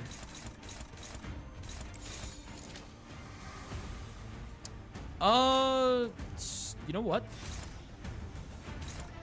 No, not good. I think I'll take it. But this one I can't take. Kind of annoying that they're all pretty fucking fast, but sure. I could try to verse that. Neutral, dominating. Okay. Yes, go. That is good. It would be nice if you could kill one though. That would be really nice. Anyways, here comes Mouse. Oh, and the stagger. Here comes Otis. Oh, and here comes the death right. So if you had any shields, it's gone. Whatever shields you have, it's now just gone. And another gets staggered. Here comes the Lord. Oh, and also here comes Mouse with an S3. I love this team because holy shit, this is so not fair. He's dead. Welcome to fucking Hong Kong team, man. This is so fucking strong. Nice gimmick, unfortunately. Wow, she crit. Good job. Good crit. Your friend has died. You must now surrender. That's an unopposed attack. That is totally fine by me. That means I can just straight up kill everyone here.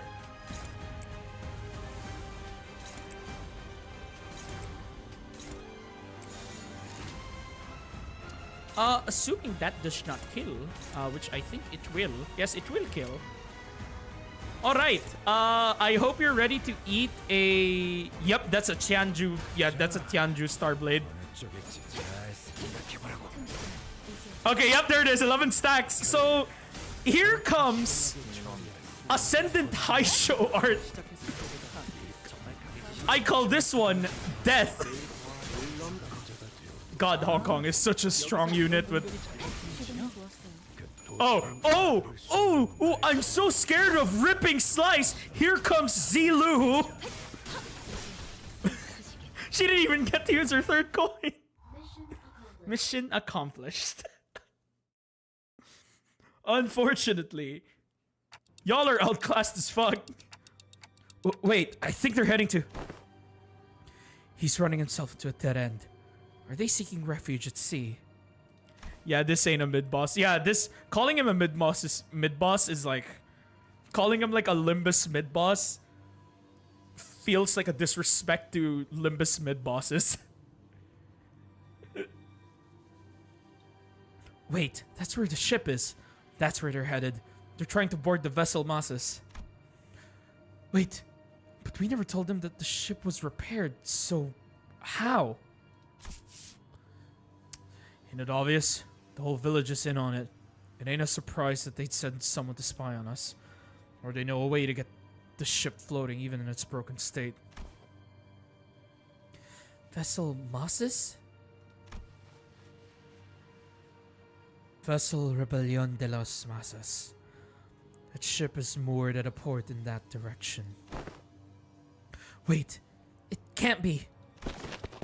Irene, who was preoccupied with battling the rest of the followers of the Church of the Deep, who were in hiding, quickly gave chase.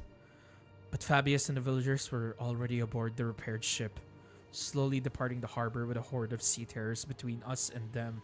God damn it! How could a vessel of that size become operational this fast? Welcome to Terra. The exterior, the name, must have been constructed during the Golden Age of Iberia. The Golden Age! But how are we supposed to chase that? What if we build a raft and row... Honglu! Mate, come on. Seas full of sea terrors. Won't get very far before it sinks. Do you see something, Amiya? You keep looking in that direction. Oh. The vessel Masa soon disappeared into the mist, and... the village was left empty with nary a sign of people ever having been there, as though this gateway had all been premeditated. Mayors. Leaving only mayors. Damn. Damn. Betrayal. Got betrayed, bro. I fucking love Terra. I fucking love Terra. Also, it was a good thing that I brought Talisman Sinclair, because let me introduce you to John Rupture. Oh, yep, that's that amount of damage is just moused. Yeah. Oh god, I like this event. This is a pretty long event. Fuck yeah, dude. More content for me. Yummy, yummy content. Damn it. Can we just take any ship to go after it? It's a research vessel. Can't possibly be very fast. This will be difficult. Even if it is a research vessel, I'm sure it was constructed during the golden age of Iberia. No average ship can keep up with it. Which is a problem, because I doubt we have any ship that can travel at the same speed. You only have a few small vessels left, which are all anchored too far from this location to be feasible options. Do we have any recourse? No. Not unless we can identify the exact location of the vessel. Which is the real problem. We can find ourselves a ship to go after them, yes, but most eyes of Iberia, the lighthouses, were lost during the profound silence. Lighthouse mentioned. Wait, when you say most, do you mean there's some left? Just one, as far as I know. The one in Grand Faro, but... Oh, Grand Faro!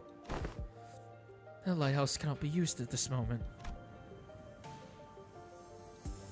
There's another. There's a lighthouse you can use. Cha-ching! There is. Really? Are you really going to give one of the villagers the benefit of the doubt? Yet young Scotty had already confirmed her to be safe.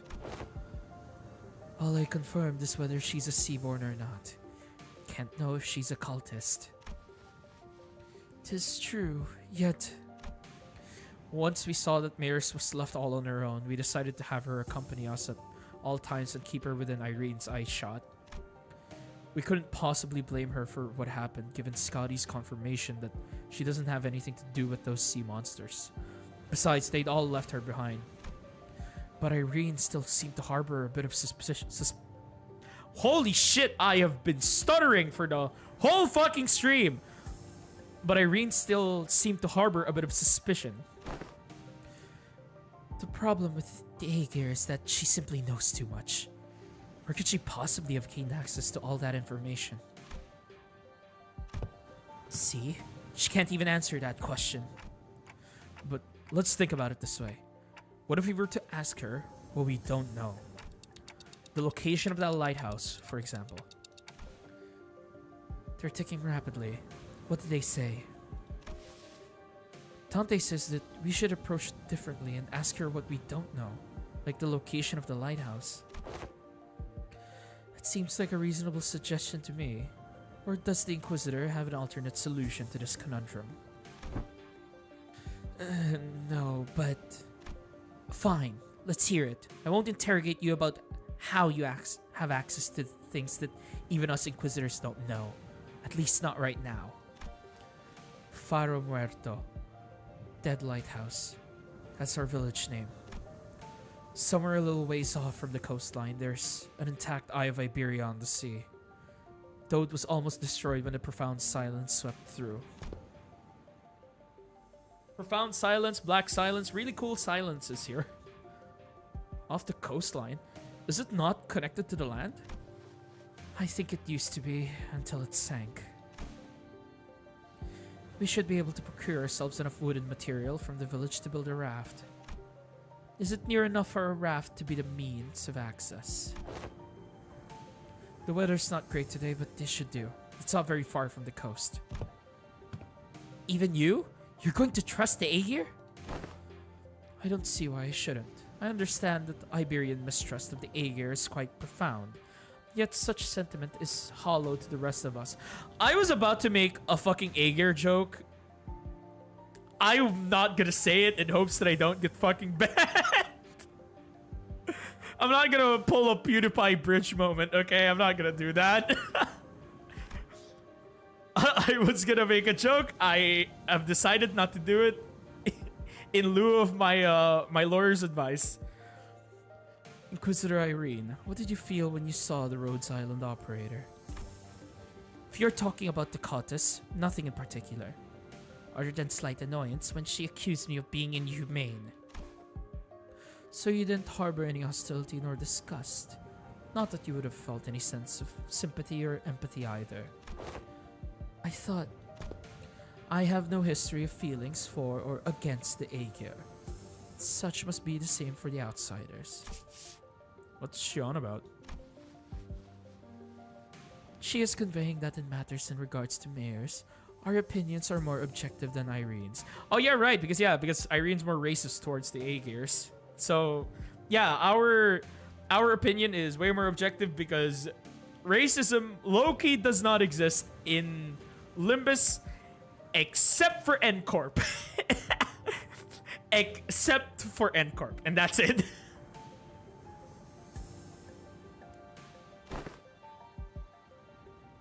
And to an extent, the Blood Fiends, but that's pretty much it, honestly. Finding the vessel Fabius commandeered will be of benefit to all.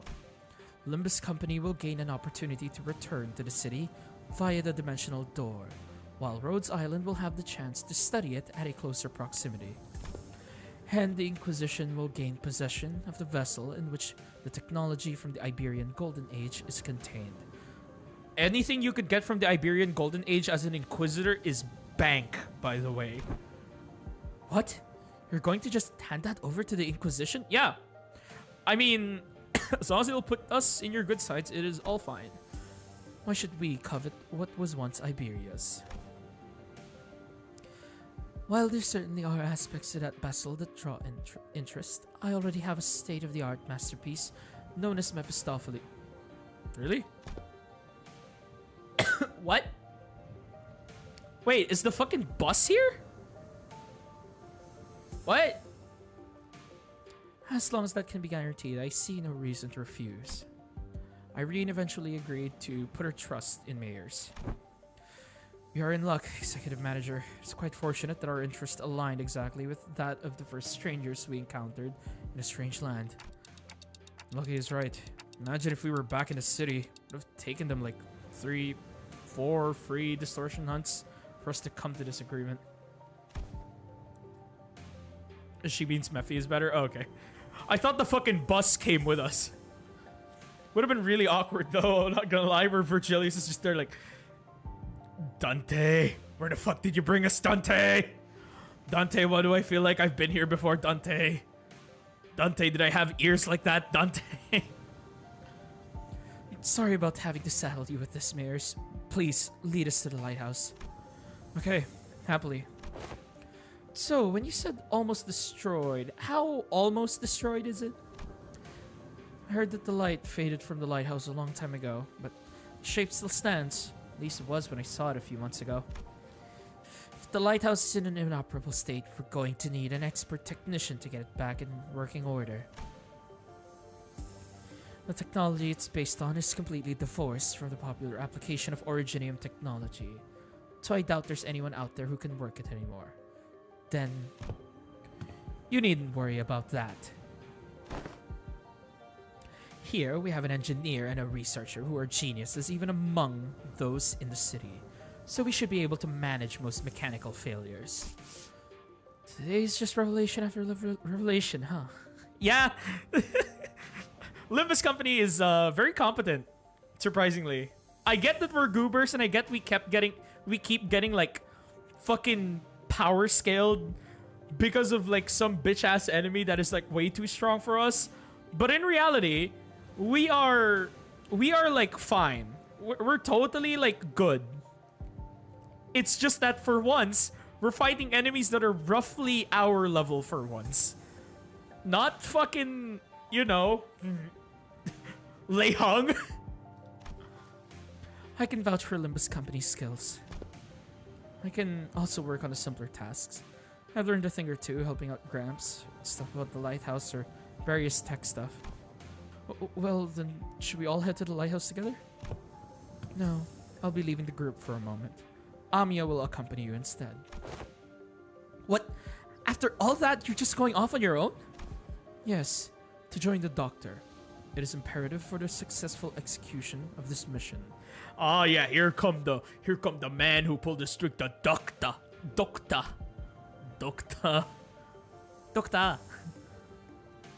Of course, that hinges on Amiya and Scotty remaining behind here to assist the rest of you. Thus, I will leave it to the rest of you to take the Eye of Iberia, the lighthouse, back. Wait, what do you mean, take back the lighthouse? Is there someone or something out there that's taken over the lighthouse called the Eye of Iberia? Uh-oh. A likely supposition.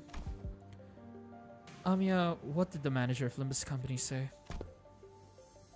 They're asking if the lighthouse has been taken over by something. Not a bad intuition. Yes, there is a high likelihood that the structure has already been overrun by sea terrors.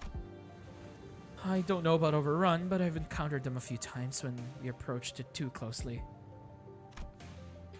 Normally, this is hardly enough personnel to attempt a raid on the lighthouse, but answer me this. Are there any limitations to their revival? There are no restrictions as long as Dante, the manager, survives. However, do note that battle efficiency depreciates with prolonged battle due to mounting mental stress on the manager. No need to change the plan then. Amiya, use this communicator to alert me as soon as you are able to identify the coordinates of the vessel from the lighthouse. If luck would have it, we should be able to reduce the time it takes to complete the retrieval mission. Okay, as long as you're not taking everyone with you, it's just her who's leaving, then go ahead. I think we should be fine too. Then, let us commence mission Vessel Moss's retrieval. Righto. Step one of the plan's raft, right? Let's get on with it. It's done. Let's go. What? Why are you looking at this like that? Is there something bothering you? Must you ask? Just look at how proactive and quick she is to jump to action. Certainly lives up to the image of an employee working for a large corporation. Otis, you are not in any position to talk like that as a fucking bootlicker. Thanks, Otis, for the charitable view, I guess. Thanks to Scotty, who had already finished the first step of the plan, we were able to move on to step 2 immediately. Yeah, everyone in a lot of the operators are extremely capable. Limbus Company is like a ragtag group of dumbass mercenaries. Rhodes Island, coordinated as fuck. They will throw hands if they have to. They will hold shit down if they have to. They are smart, dude. Wow, I just realized I've made it to 8 nodes and I already have like almost enough lunacy for a 10 pull. That is insane. Oh god. Oh no. Hey, Nether Sea Founder. Look, it's the dude that if you kill him, he drops a Nether Sea brand. Why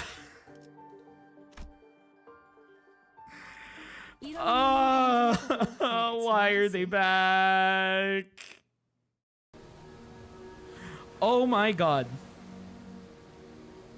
After a while of carefully sailing on Scotty's raft along the coastal cliffs, a gargantuan shrouded lighthouse emerged from the thick mist. Eye of Iberia. Even in its dilapidated ruined state, touches that are at once monumental and sensitive are apparent on the exterior construction of the lighthouse. Some even called these lighthouses guardians of Iberia. It retains that grandeur of the era, as it was built during its golden age. You really know everything, don't you? It is as she said. But now these lighthouses are nothing but graveyards of countless inquisitors and soldiers of the penal battalion. No one who's attempted to retrieve a lighthouse has ever survived the expedition. Can you please not say scary stuff like that, Miss Irene? We are literally about to walk into one. Don't you ever quit chirping? What are you, a foul beast? Stop yapping in my ear. Why is this one such a coward unlike the rest of the outsiders? I'm not a coward, I'm just voicing my... She did just say some pretty concerning stuff. How long do you think the repairs will take? Its exterior is rather heavily damaged. However, from what is visible from the outside, its interior is still quite intact. With Miss Faust's expertise, it should not take very long. Isang suggested with a smile, but Faust maintained her silence for the entire journey to the lighthouse. Then said something pretty concerning in response. Of course, my wit remains unmarred even in such uncertainties. Currents are pretty wild. How wild? What year? Someone's going to have to stay behind and keep an eye on the raft. Can't just leave it here unattended, but I don't know if we can carry it either. I'll stay here and protect the ship. You sure you can handle this alone? I know you're strong, but maybe one or two more people should stay behind just in case. No, don't need them. Sea terrors will swarm the islet if I go with you anyway. So this has nothing to do with you. So what she's trying to say is that she's worried about you not having enough people to take on the lighthouse when she can handle this area alone. Which is why she's okay with staying behind alone. Huh, thanks for explaining. Some people just can't help but hop through an extra hoop, I guess. Well then, let's trust her. We'll be back, Scotty. Luckily, we didn't run into the... Yeah, don't say we didn't run into any seaborne. God damn it. On our way to the lighthouse gates. The problem was that... Yes. Was that the gates were bound shut by strange blue tissues. Reminds me of that L Corp branch back at U Corp. Though that one was white. I don't think I could do anything to force it open myself, so... Guys, can you pry open this door? Oi, move over. I'll pull from the right side, you grab the left. Then... We'll all pull together at 1, 2, 3. 1, 2, 3. Huh? Something's off here. What are you doing? The door is firmly secured in place. This flesh tissue regenerates almost as soon as it is torn. Perhaps you'll need to tap into a wilder form of art to get this opened. What? Oh god. Hi, welcome back, Abyss Walker. Hello. Welcome whack. Well, what now? This strange thresh...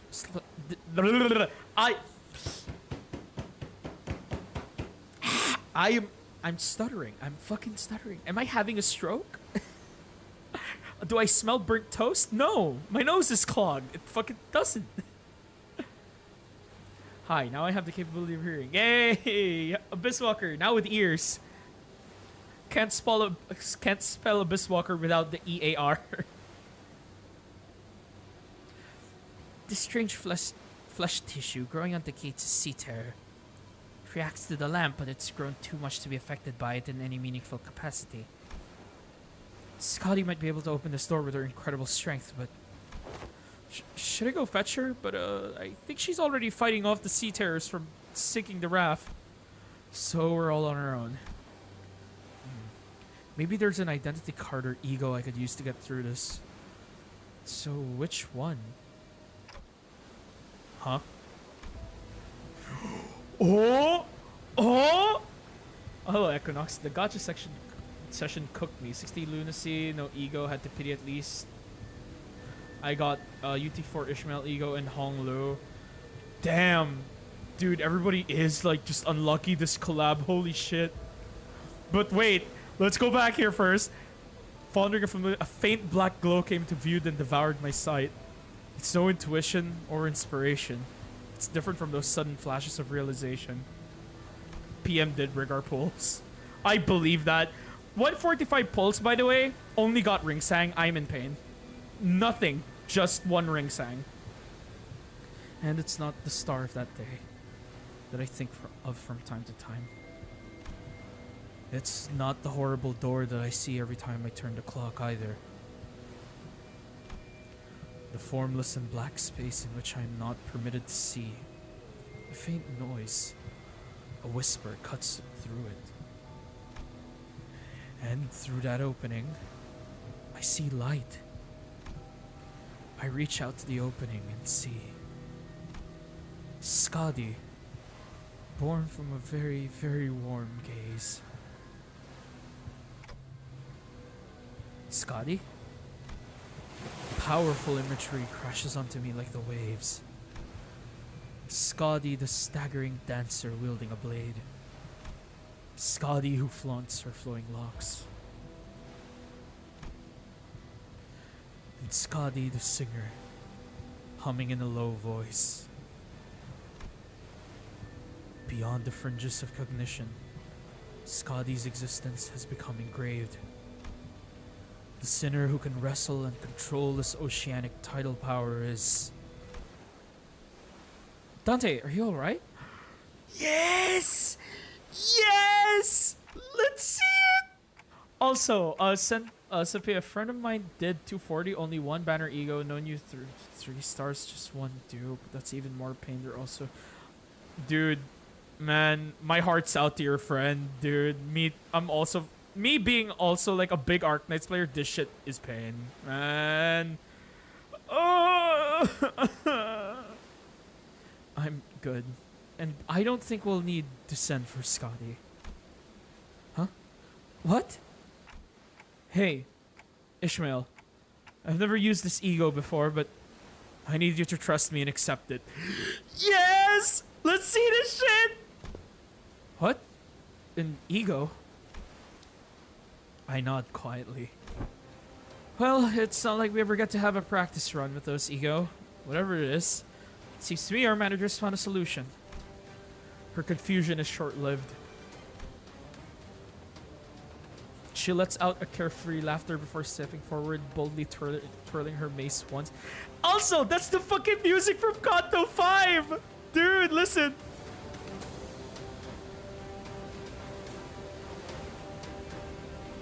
That's the fucking music from Kanto 5, the one where she fucking becomes the fucking whale!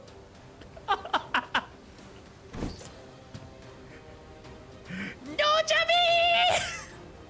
I mean, what's the worst that could happen? Get corroded? Don't say that. Don't say that, please. Please don't say that. Yes! Fish! Or whale. Yeah! She hit the fucking anchor! Huh? Cracks on the lighthouse are grow. I think she's destroyed the door instead of opening it. Yeah, Skadi would do that. Sorry. Didn't think it'd be this strong. Well, the door's open. What are we waiting for? No, I mean... Just... What? Just what was... The part where you... What? The part where I suddenly changed into a different outfit and equipped a different personality? Yes, that! That is... This is most fascinating. That an ego could be drawn here, in lieu of the mirror of Mephistopheles. Oh, yeah, that is so cool. Does that mean... Technically speaking, we could get an Uma Musume collab, and then we can draw an ego from the horses. Oh god, so that's how they fucking explain why Ishmael has a Skadi ego? Fuck, dude. That is such a cool explanation. I can agree with that. Fuck, man. Collabs are canon in Limbus. Yes. The other universes that have haunted you, Dante, they are real. Arona Virgilius is coming, Dante. Arona Virgilius is near. Oh no. That is so fucking cool, though. I think I connected to Amiya's subconscious mind. So that was Amiya's fathoms. There was this strange, unfamiliar light, and I saw Amiya's emotions attached to her memories and experiences, so I just reached out to them. Man, this would have been so nice if you pulled out an ego from Civilite Eterna, Amia, because the amount of emotion and experience she's had as Civilite Eterna, it's so much fucking worse. You could probably pull out Degenbrecher, you could pull out Whissadel, you could pull out Theresa, maybe Theresis if you add that in the list. You could pull out like you could pull out Monster. Like there's a lot of things you could pull out, dude. Like holy shit. My subconscious mind? I just had this feeling that it would work. Sorry about peering in without asking first. But I didn't see anything other than things about Scotty. All I needed were memories and emotions that can be used to understand the being that is Scotty. That is actually... Wait, that's actually insane, dude. What? So anything... Dear Lord. They are like absolutely shifting how ego can be formed. That is insane, dude. Fuck, Dante is nuts, dude. He literally thought, what if I go into your brain and then I do this? Oh, God. All I needed were emotions. Memories and emotions could be used to understand the being that is Scotty. It's okay. I also have experience with gaining power from others' memories and emotions to overcome difficult situations. Man, don't remind me of Babel. Need myself a Raisa Dawn ego. True! If we get sent to the world of Blue Archive... Wait. Okay, since I still remember a bit of Volume F allows for like multi-dimensional travel, right? Like parallel universe travel, because that's how Phrenepates got to like Shale. Because if Volume F also allows for multi-dimensional travel, we might have a chance for a Blue Archive Limbus collab. And if that's the case, please God, please, Raisa Don Quixote would be funny. Not even Raisa Don Ego, just fuck it, Raisa Don ID. Like, dude, that would be sick. Maybe that's how you're able to draw something from me as well, Dante. That is the most appropriate assumption, especially in a situation in which delving into its principles is impossible. Oh. All ammo type IDs? Yeah, it would be funny, but the difference is Blue Archive characters can actually properly reload. Unlike a certain fucking rabbit that the moment runs out of ammo, well, fuck you, I guess. So that's called ego? Verily. Of course, Limbus Company's ego is quite distinguished from the other kind of ego, which are bloomed from within oneself. That is enough. No further information is to be divulged to outsiders. Yet it matters not whether young Mayors and young Amia learn of this. I agree with that fool this time. The Inquisitor used an artillery projectile that penetrates the outer wall. Several of them, in fact, of a building. And the head did not pursue her following that breach of taboo. This is clearly not the city. Yeah. Ain't it better to talk her heart out than to hear her moan and whine about not being able to say anything? I am convinced. Do as you will, then. Faust's reply sounded almost sulking, but Don Quixote immediately began to expound upon EJO to Irene and Mayors anyway. But everyone was too busy to pay attention to her, as the wet slithering noise from a distance had put everyone on edge. Can we do this later? Got some cleaning up to do. Did the fucking accent change for Irene? I changed the accent for Irene, motherfucker. So there were more sea terrors past the door. I think any sea terror from the sea are all converging around Scotty. Which means our only roadblocks are the sea terrors still lingering around the lighthouse. Let's go. Let's take this lighthouse back. We shall take the lighthouse back. I shall return with power. Go, my children. They're gonna make the collab and make all units done. Oh, that is true. Oh, motherfucker, why are you here? Alright, I need to see the Nether Sea Founders. You should still... You should still have the same mechanics as the one for Arknights. Yep, which means you're tanky. That makes a lot of sense. Yep.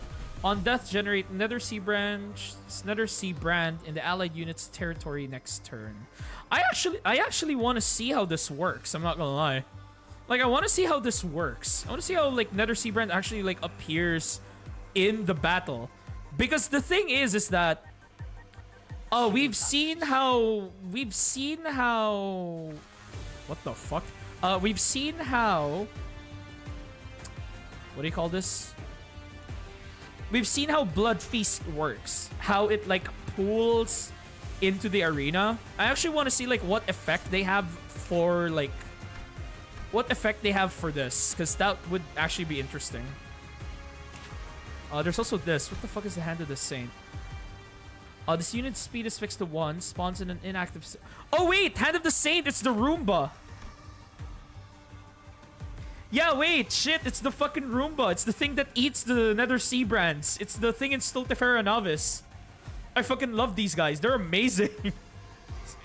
The unit's speed is fixed to 1. Spawns in an inactive state in battles that Nether Sea Brand may appear. When Nether Sea Brand appears on the battlefield, this unit becomes active and damageable.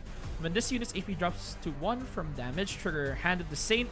Remove all Nether Sea Brand from the battlefield. When this effect triggers, Hand of the Saint becomes inactive. This unit takes them. Wow, this is a way better version of the Hand of the Saint. Yeah, wait, deadass, this is a way better version of like the Hand of the Saint. If it just straight up like purges every Nether Sea Brand like that, damn, y'all eating good. Oh, it is a focused encounter. Oh my god, it is a focused encounter. Why didn't me to press it? I wanted to change my shit first. Okay, fine, we're win rating, I guess. I wanted to fucking counter with Faust so that the unopposed attack wouldn't hit me. Oh my god, please. Please. Oh, I didn't look at Persistent Devouring. My bad, I didn't see your fucking skills. I mean, to be fair, you probably have the same thing in Arknights, where you're kind of just there. Your entire purpose is to spawn Nether Sea Brands, so the only way to counter you is to just absolutely block your shit. Which means ignore you, and then kill you last, right beside the Reaper. But yeah, wait, hold on. I need to see your abilities first. God, there's so much sinking in this fucking... There's so much sinking in this fight. I would not expect less, because we are fighting the Seaborn. Yep, nervous impairment. Yep, it's all nervous impairment. Okay, so nothing of importance. Okay, now I can block. Now I can actually block. Thank God. Okay, well, you guys do that. Absolutely ignore. Wait, hold on. Where are you targeting? Yes, actually hit Hong Lu. Perfect. I like that. I like that. I like that. Hit Hong Lu. That is actually perfect. I want you to hit Hong Lu, actually. Go ahead so I can fucking get my power guard up. Honestly, as long as it's a focused encounter, this seems a lot easier, because as long as I can deal with like the enemies the way I would deal with them in Arknights, this shouldn't be an issue. Oh, okay. Well, unless I get hit like that. God, SP healing's gonna be really important here. I mean, if they're all weak to Pierce, I could just run the bleed team instead, because that seems to be like the play. How many of you are here? 25? Oh god, there is 25 of you. Please do not hit that one. Thank you. Okay. Hans.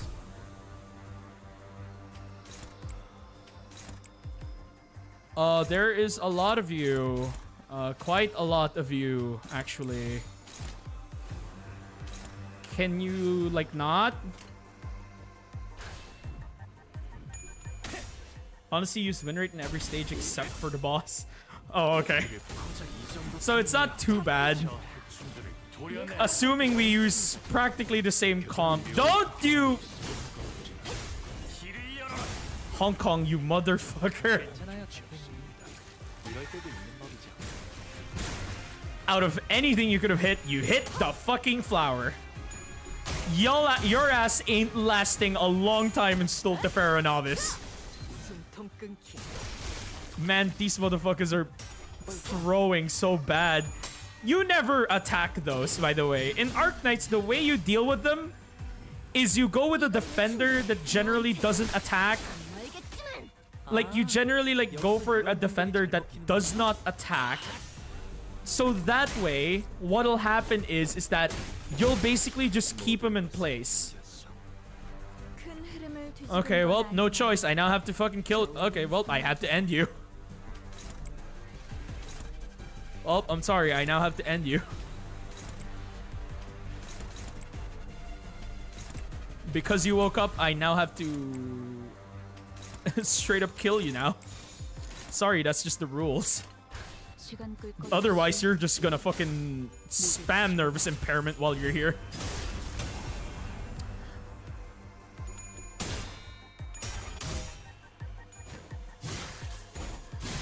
God, I hate those flowers.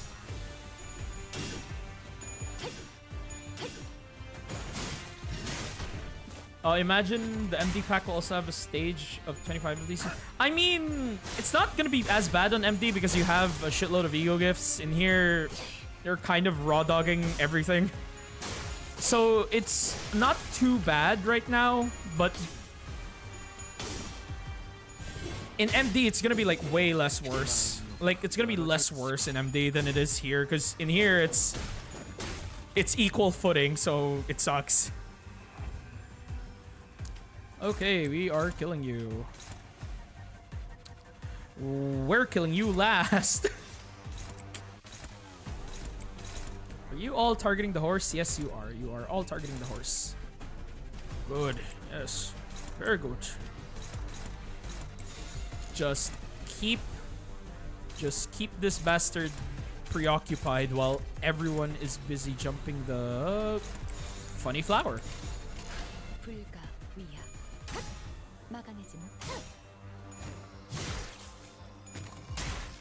God, they apply sinking. Go, Deathright. Go kill that stupid flower already.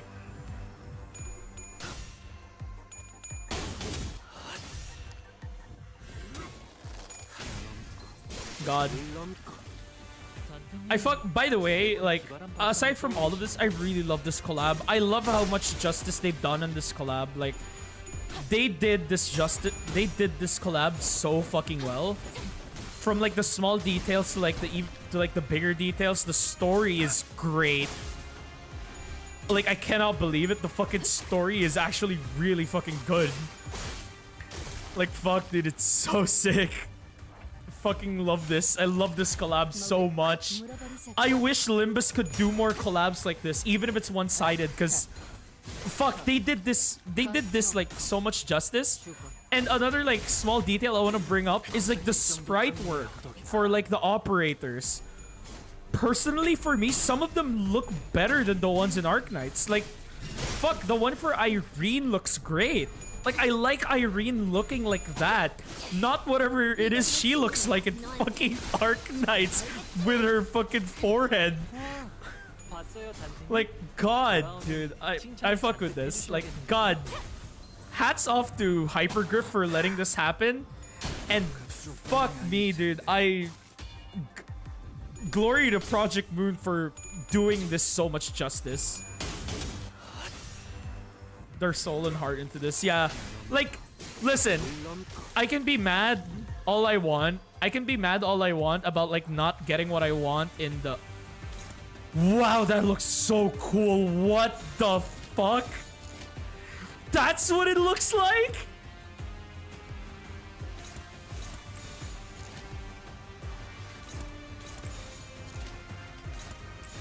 Oh my god, that's what the Nether Sea brand looks like?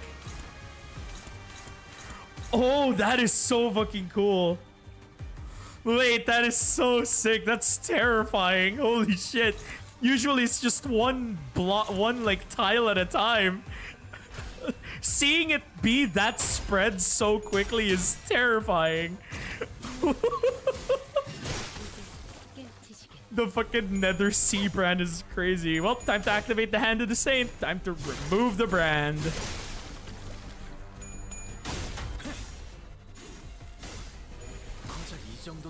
Oh god. I would imagine that knowing a lot about like the way you do these fights in Arknights would really help, because you'd remember what to do. Because it's like, oh wow, it's this shitty gimmick again. Let me just prevent it from happening. There we go. Go device. See? Dude, they cleared it. Yeah, exactly like that. Oh my god, yes. Oh, also, that's... Wow, okay. That is amazing. What the fuck? That just cleared all of it instantly. I hit the Roomba whenever I could. See, that's your mistake. You're not supposed to always hit the Roomba. You're supposed to hit the Roomba only when there's another sea brand on the ground. Just like an Arknights player would do. Just shut the fuck up, me. But god, that is so cool. I like how much more capable the Roomba is here than it is in Arknights. I mean, in Arknights, the Roomba is great when you like upgrade it a certain way where you can just sort of perma-stun the enemy. Because there is a way where you can like upgrade the Roomba in Stultifera Novice, where you could just make it not only like bounce multiple times, but it also does damage. Shit's great for stun locking the boss. I'm not kidding. That is a strat, by the way. You can use the Roombas to stun the boss, like to stun end speaker. Oh god. Rough Tides. There's only 4 stages left. I'm almost there. Clear within 15 turns. Oh shit. Oh wait, no. That's just the Nether Sea Spewer. Okay, I know those guys. The Nether Sea Spewer in Arknights, the way they work is that as long as you're not in a Nether Sea brand, you're not in a Nether Sea brand tile, you're not gonna get shot. So hopefully we should be good dealing with those fucking spiky pineapples. Oh, yep, and it hits 3 targets. Yeah. Fuck, dude, they do it. They did it. They fucking, they kept their word. It's exactly how it works. Use a bitch. I see you are still a bitch even in this game. I can't wait to just see Nether Sea brands just absolutely fuck me here. Final power +1 for everyone. Yep, on hit without cracking. The fucking sinking count is insane. Wow, that is a lot of sinking. That is criminal. Okay. Attack skills designate the closest enemy as the main target. Select sub-targets from the front. Yep, that's... Yeah, so you attack by proximity, just like how you do in Arknights. Yeah, it is. It's done masterfully, Sharpview. Like, it's genuinely done so masterfully. Like, all of the enemies here have had, like, fucking fateful, like, ports from the game to here, because now I'm using my Arknights knowledge because I fought these fuckers before, and it works in my favor because because I know what to do. Because it's like, oh, the Reaper is bullshit. Don't worry, leave the fucker last. He just dies when you collapse on him. What is he gonna do? Fight back when he's in waiting? Yeah, no. Oh look, it's the dude that spawns Nether Sea brands. Just stall him. What's he gonna do? God, if only like we had like a silence operator in here, like Lapland or Fuwai, to like silence this guy, he wouldn't be spawning the Nether Sea brands. When on top of the brand, designates the furthest enemy as the target, converts all coins to unbreakable coins. Oh, okay. Wait, there's units to spawn Nether Sea. Yeah, this guy, the founder.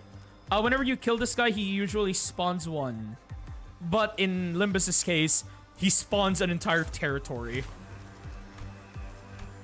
When on top of the sea brand, designates the first enemy as the target. Converts all coins to unbreakable coins. Gain final power 2, coin power 2, double the amount of. Yep, that sounds about right. Yeah, you are a bitch. You are still a bitch. God, I hate the seaboard. I hate the ocean. I detest the ocean and what it stands for. Why have you done this? Oh god damn it, it's just too slow. The funny thing is, it's actually smarter to just prioritize this fucker. That's like the play. The play is like to prioritize. Nope, that's too slow.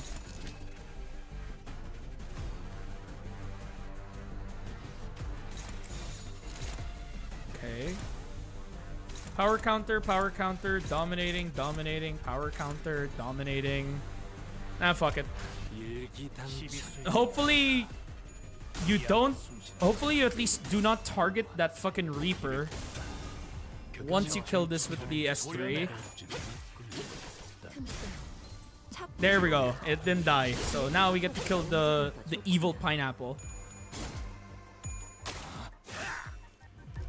So what you're saying is that I should go for the founder while the others are going to get staggered in order to have free units hit the Roomba.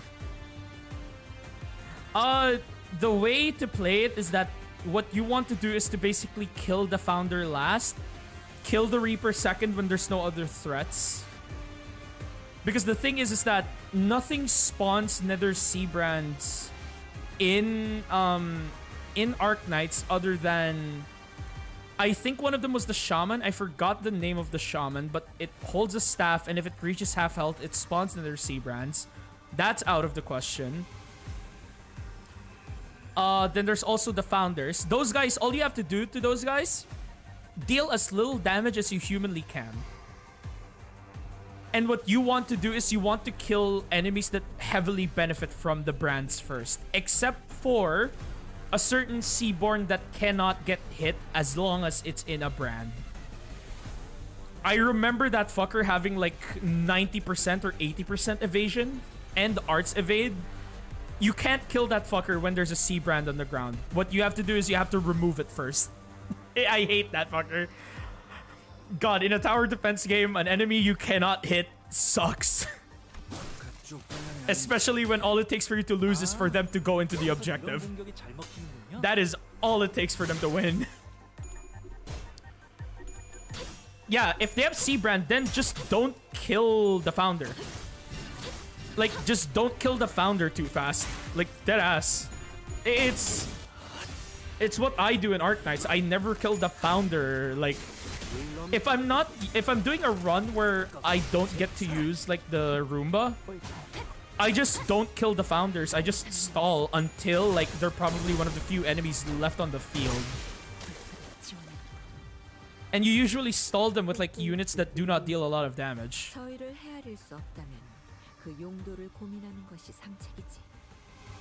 Why are you so slow? Okay.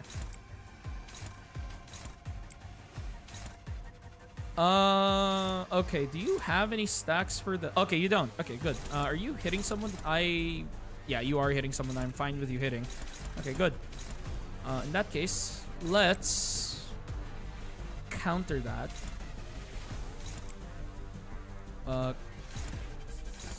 No, bad idea. I guess I could stack up on... that first before I decide to kill. I'll kill the rest first and then leave the Founder last.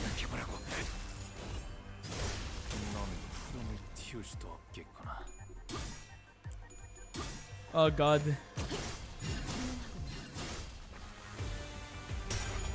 Honestly, I like that about Limbus. The fact that they also imported the fact that Nether Sea Brands don't spawn unless you deal with certain enemies. Good thing they didn't make it like in the story, the Sea Brands are just always a thing and you're in the territory of the Seaborn. So now here comes the Sea Brands.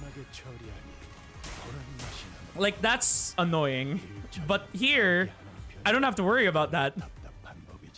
More often than not, I can actually kind of ignore it, which is cool. Yep, they're all still hitting Horse Sang.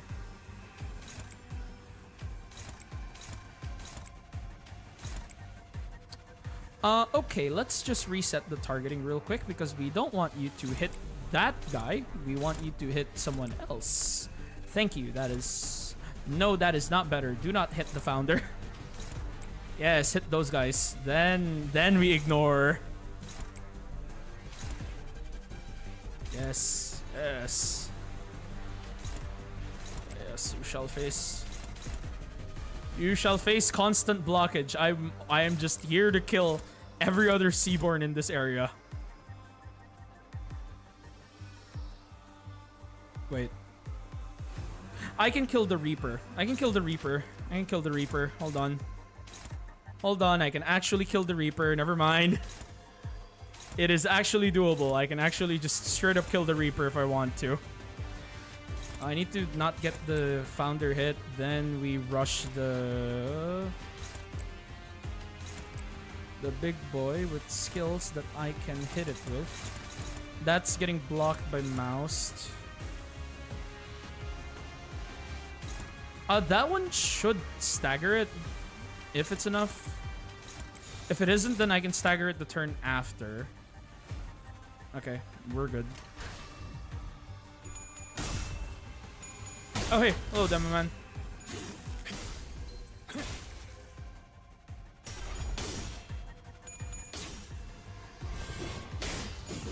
What is annoying though is like the amount of SP I am losing. God, here's also the problem with the Reapers. They are pretty fucking tanky. Oh god, 8 nervous impairment.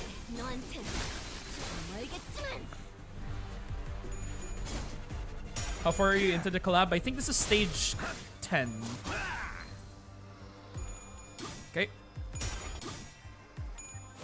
Ah, yes. The power. Protection. Yeah, see? Just stall those fuckers, kill the rest.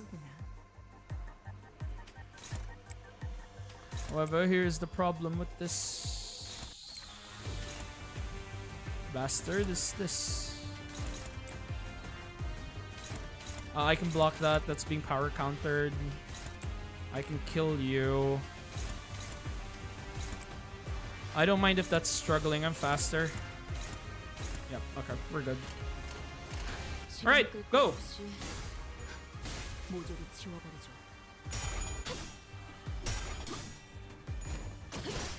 Kill!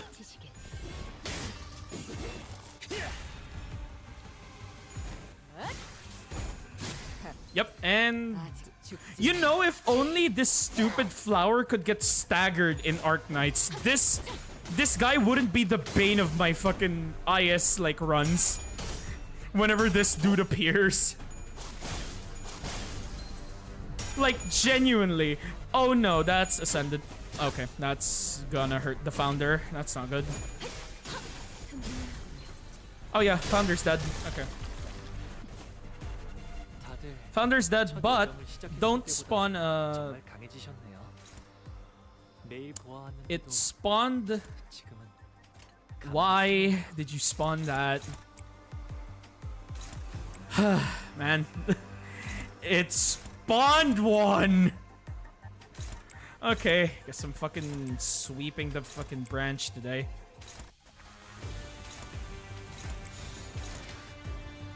Okay, lucky me, Gluttony Resonance. Go, Roomba!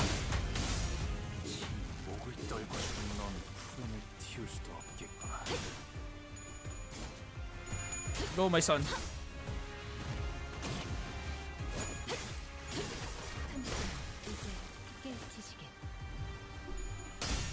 Kill, go, go, go, go, go, kill, kill, kill, kill, kill.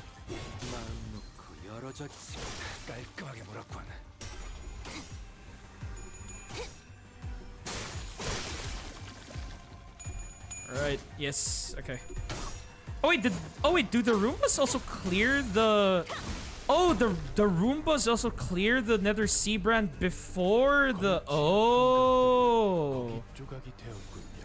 Oh, that's actually really, really helpful. Oh my god, wait. Why does the Hand of the Saint actually, like, auto-trigger as combat starts? Wait, that's so... Or not combat starts, even middle of the turn, it still does the thing. That is so useful. Why are you so much better in this game? Why is the Roomba so much better here? I'll finish Bleed Team, only leveling and uptime love. Alright, good luck. Good lucketh with the leveling and the uptying. But yeah, wait, what the fuck? Why is the Roomba so much better in this fucking collab? Like, deadass, the fucking Roomba's better here. How many more are you gonna keep fucking spawning? 8. Okay, do not hit the flower first. Hit someone else in the meantime.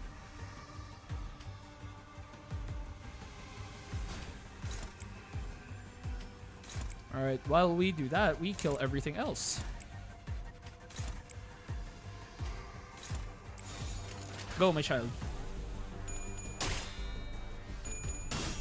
Yeah. You know what would be a great stage? A 25 enemy stage. Yes, thanks Kim Ji-hoon for giving a shitload of enemies. Really makes you feel how it feels like to be an Arknights player fighting the fucking... doing the fucking Undertide Stultifer novice events, and then just be met with 110 enemies left, and it's just, oh, 110 enemies left, that should be an annihilation stage, right? No, that's not annihilation. That is just one of the basic stages. Why are you targeting the flower?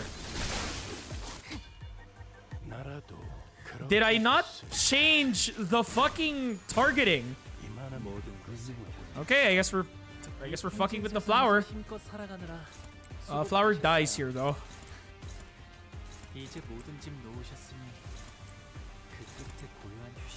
God, I hate it whenever it does that, man.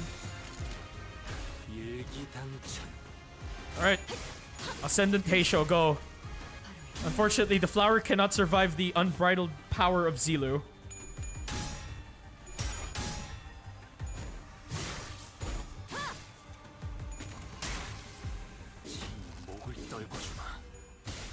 Go, my child. Kill.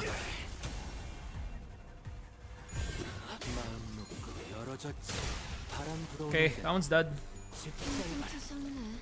Yes, my...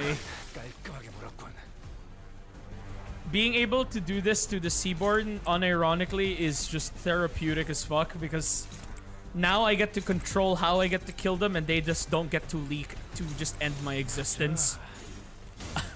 I get to kill them for free like this, in a very controlled environment. Thank you, Kim Ji-hoon. I absolutely appreciate you letting me have this, because fuck me. I hated these fuckers for just overwhelming my shit.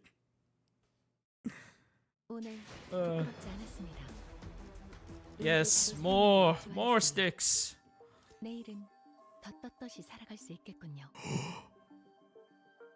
The fabled night. Oh yes. That's the last night. That's the last night. That's last night. He's here! He's here! Yes! The Don Quixote of integrated strategies. The last night. We must kill the ocean. By the way, have you tried Mirror Dungeon? No, I haven't. I did not want to get spoiled. There were more sea terrorists than we... God, no. Oh, I just realized it's the last night. Does he do the thing where if I hit him way too many times, he stuns me? Oh no, he's gonna do the thing, isn't he? He's gonna do the thing. Oh no, he has the thing where he freezes you whenever you hit him. I fucking hate last night in IS because if when dude scales, he scales, and dear God, he is unstoppable with his fucking horse. Oh no. Oh hey Rabies. Hello. Hello Red Rabies. There were more sea terrorists than we expected near the light. Yep, he does that. Kim Ji-hoon, please when you port a certain enemy, can you not include the bullshit mechanic that they have in IS-2 or 3? Fuck, dude. Hey, welcome back, Sam. There were more sea terrorists than we expected near the lighthouse, but thanks to Irene's lamp, the light of which paralyzed their nervous systems, paired with the rather narrow passageways, we were able to handle them without much trouble. Ruin the immersion? Hell no. God damn it. Also, as the control room was, unlike the exterior wall, mostly undamaged. God, dude. Fucking last night. That is amazing. Dude, I want to see him. Show me what you did to the last night. God, I need to see him fucking... Oh, I want to see him fight the ocean. I want to see Iberian Don Quixote go at it, please. Faust shared the good news that the repairs most likely won't take very long. Isang was right. Fortunately, the inside is barely damaged. He's 7 feet and is gonna kill you. I wouldn't say he's 7 feet. He's way taller in IS. Dude, fucking last night is massive. He dunks on Shaq. Like, he is tall. How are you progressing, Miss Faust? It is almost complete. We best prepare to leave. Then I'll radio the doctor. Let's... Oh god, a burp. Oh god. That was not a good burp too. Oh, that hurt my stomach. What the fuck? Ow. Oh, wait, 1 second.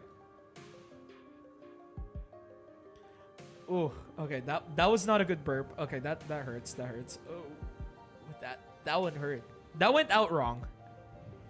He is 9 feet and gonna... Yeah, I guess it's closer to 9 feet. He towers over a lot of people. Then I'll radio the doctor. Let's... A tremor shakes the building with a loud boom, and debris begins to fall from the ceiling.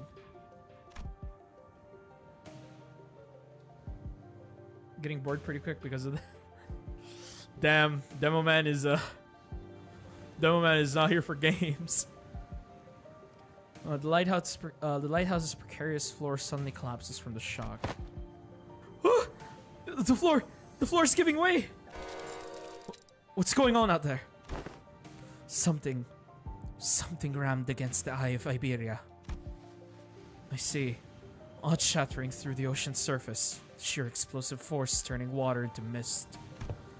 And it is charging at us once again. Oh no! Rojami! It's the fucking music again! It's the Kanto 5 music again! As Isang noted, I saw the shadow of a dark figure through the ruptured outer wall of the lighthouse, charging ferociously at the ruined structure. The figure looked a lot like one of those knights of the city's western region Don Quixote would talk at length about. Well, you're in luck, Don Quixote. He's as deranged as you are. He wants to fight the ocean. He fucking means it. Let me introduce you to the last knight. The lighthouse might crumble at this rate. Then we have no choice. We have to stop whatever's out there. Faust, stay here. The rest of us will descend the lighthouse and... The lighthouse is almost fully functional. It'll only take some finishing touches to have its light shine again. Which I can handle, so I'll stay behind. Seems entirely unnecessary to leave the rest to you. Would much rather leave it to Faust, who is an expert. I've read about that Seaborn before. The fables and legends say that he is the last knight. Yes! Yes!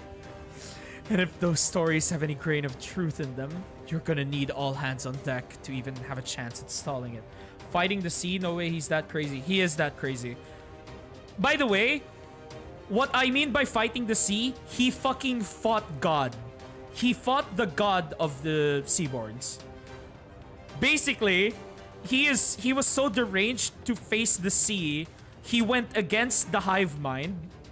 He went against the hive mind of the Seaborn, fucking threw hands with God, and the world ended.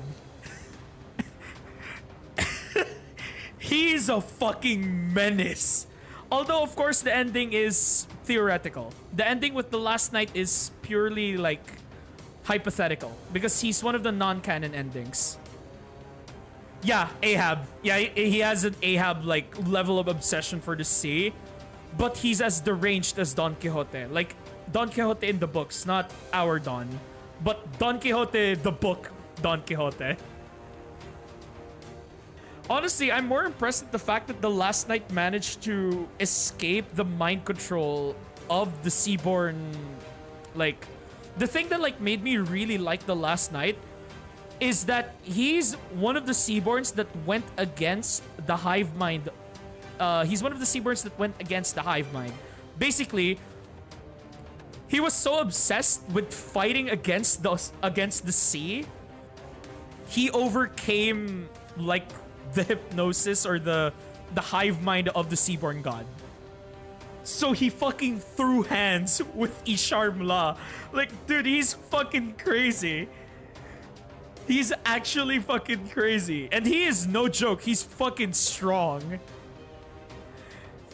The fables and legends say that he's the last knight, and if those stories have any grain of truth in them, you're gonna need all hands on deck to even have a chance at stalling it. You better prepare for a few days of interrogations once I bring you into the Inquisition. Your decision, Executive Manager. All hands on deck. Leave the lighthouse to Mayors. You have to put a stop to that knight somehow. Fuck yeah, he looks so cool. Yes! Yes! Oh, his armor looks a lot cleaner here. He doesn't look clunkier. Like, he doesn't look clunky as he is in Arknights. He actually looks like he's wearing proper armor. Waves crest high and violent behind the spear-wielding knight. You have to protect the already precarious lighthouse against the knight. The knight begins to charge at us, his steed splitting the very sea. And I instinctively know that this isn't going to be easy. He has his Rosinante with him and his lance. He is the Dawn of the Sea. Fuck yeah. Oh my god. Oh hey, we got a fucking Abno decision. One day, wheat grains he planted that did not sprout. One day he stopped feeling the scent of life between his breath. Wait, that's the boss music! That's the fucking integrated strategies boss music in the background. That's the exact one for fucking IS-3 or IS-2. Shit!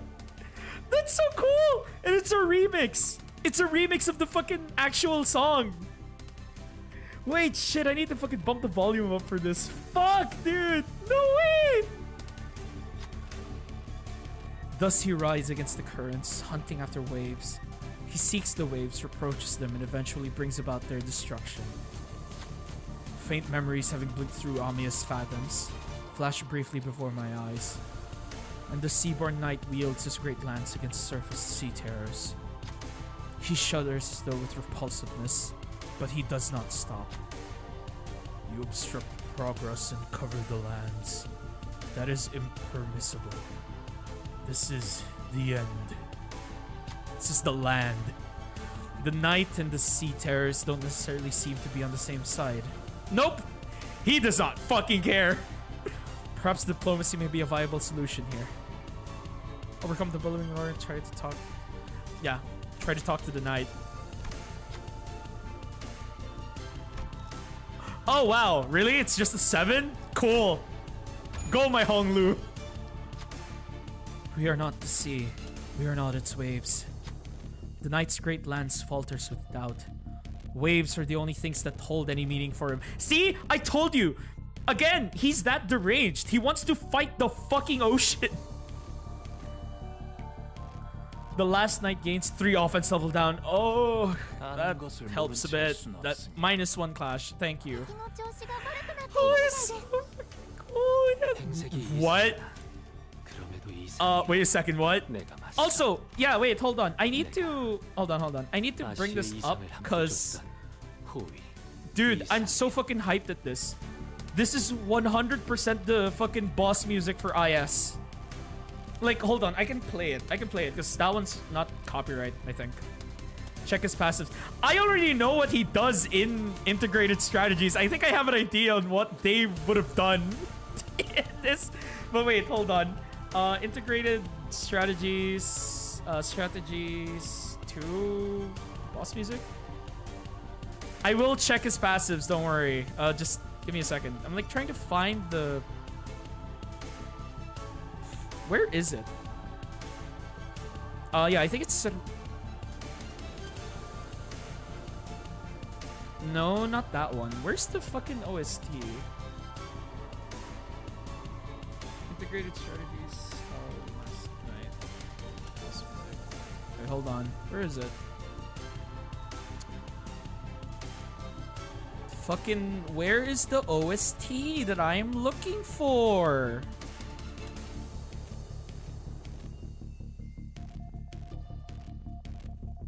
Oh, Integrated Strategies 3. Oh, it's Integrated Strategies 3. Integrated Strategies 3 boss OST. That's Joklu Markar. That's the fucking wrong Integrated Strategies.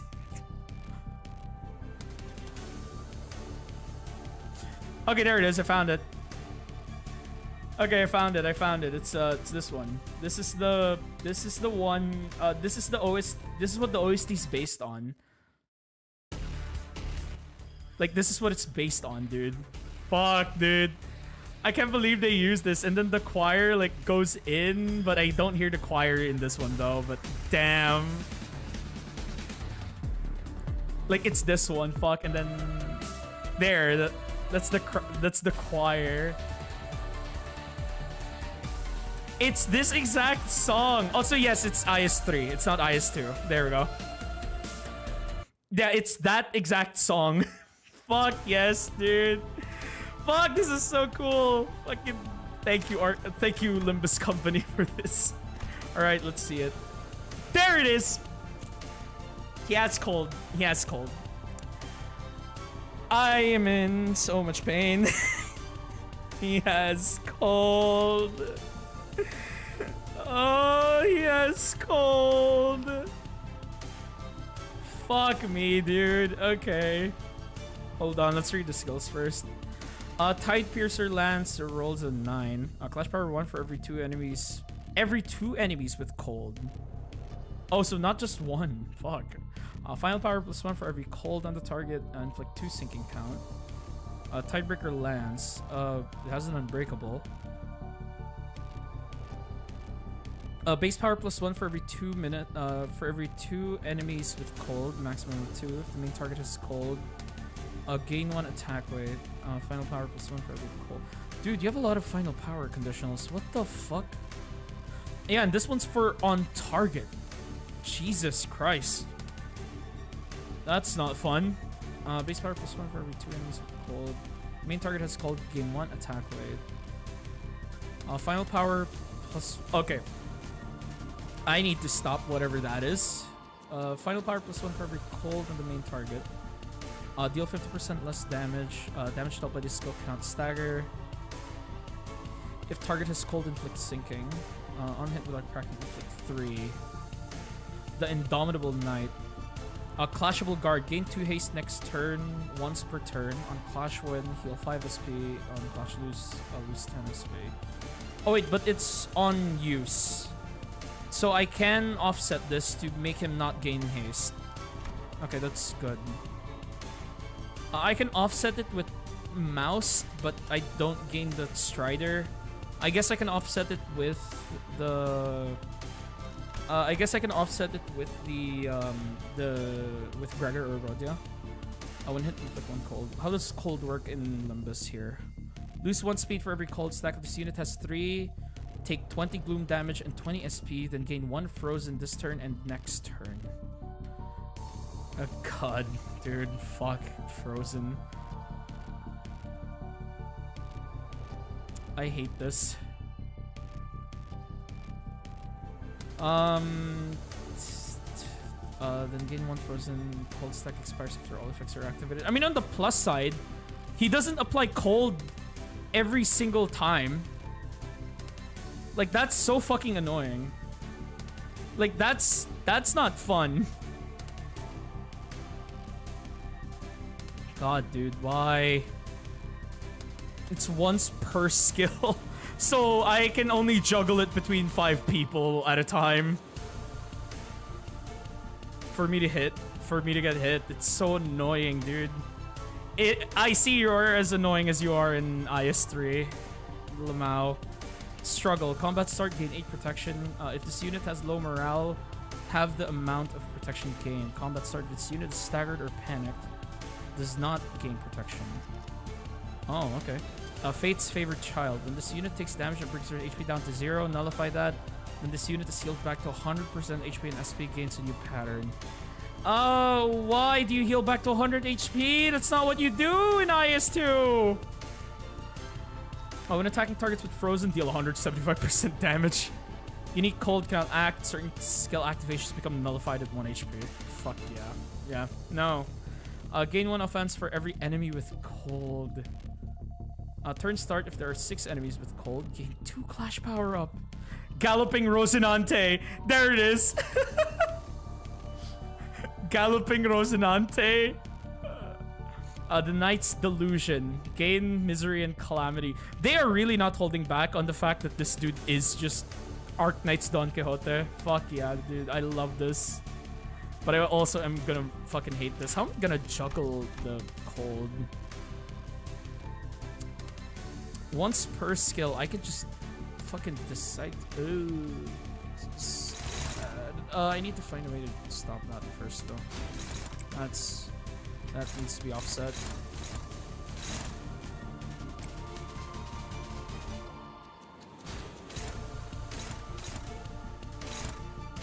Okay.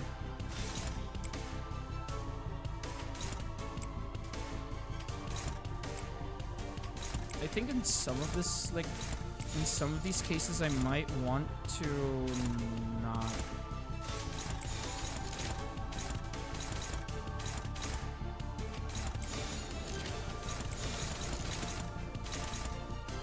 I don't know about this one. Because if it's an unopposed attack, it's going to...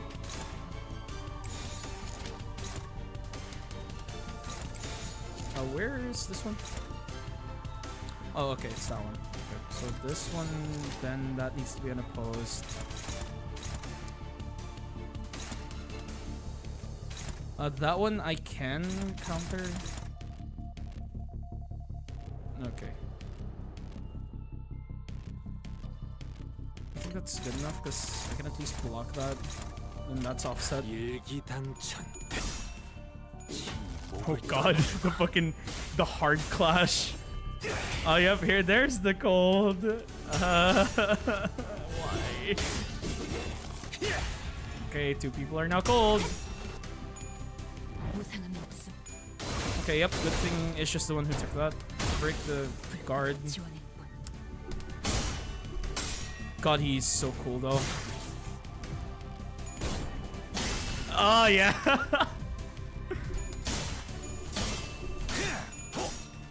Oh my god, thank you, Gregor.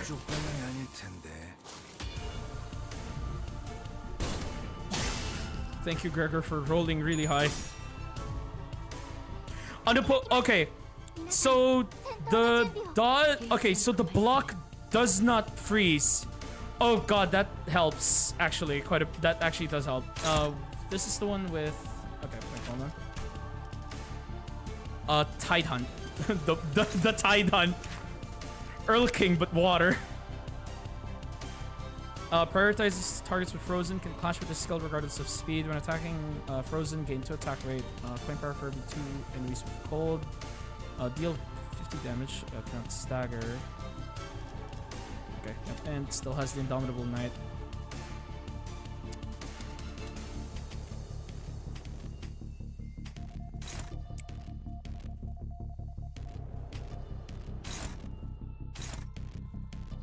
Main target has Cold, gain 1 attack weight. The thing is, I do not want... I do not want that to hit. Who's this hitting? We'll gain attack weight regardless. Fuck, man, that sucks. And I can stop one of it, but I can't stop all of it.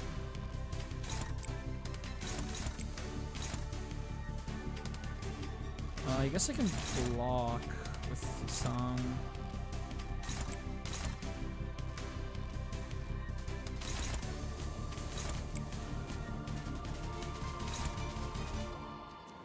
Then that's gonna be blocked by mouse.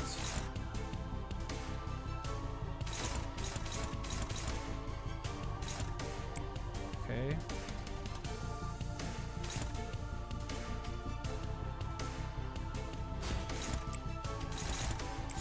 Sea Gregor, I think I can hold it.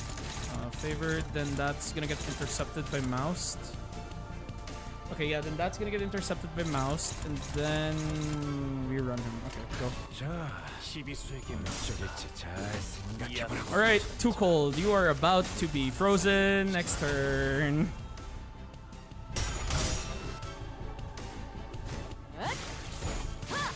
Okay, thank you for being in panic. That helps. Alright.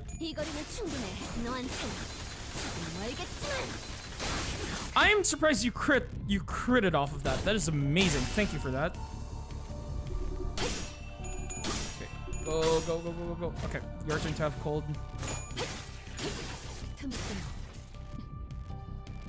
Oh, the wild hunt. Ugh! 10 damage. Okay.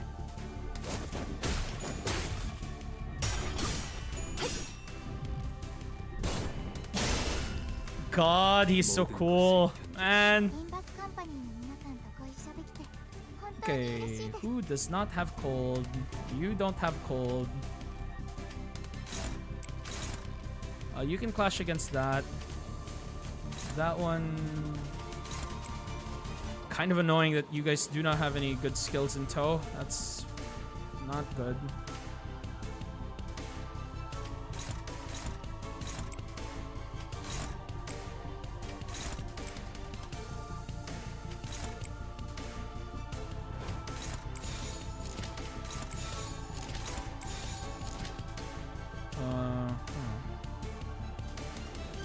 That's...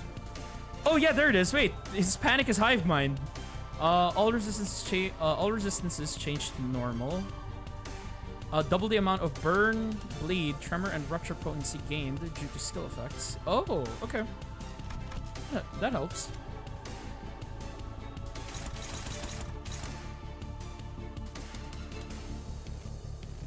God-ish is about to freeze. Yeah, okay, I dodged that one.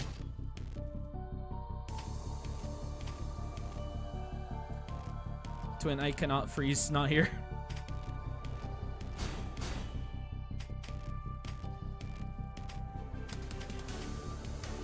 Okay, let's try this.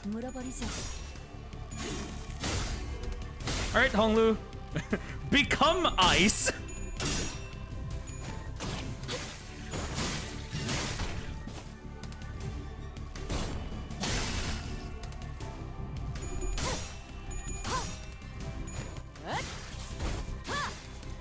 Okay, your turn to also become ice. And yep, that's gonna hurt.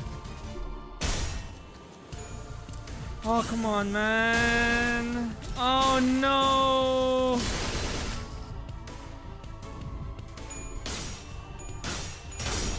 Okay.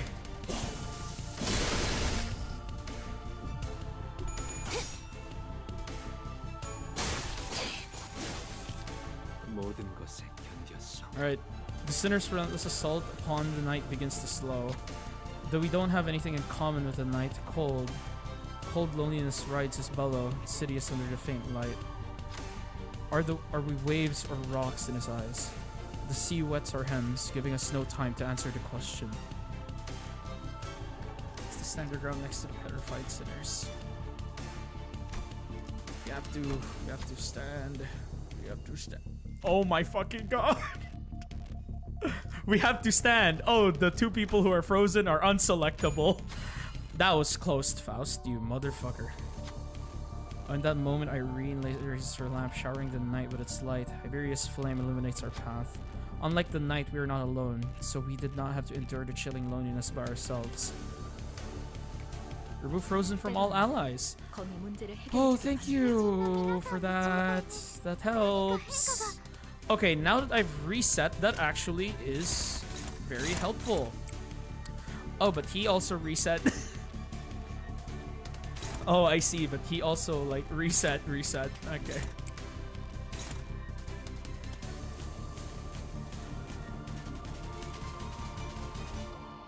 I can't block anymore with Faust. I can freeze her for this turn and then we're good.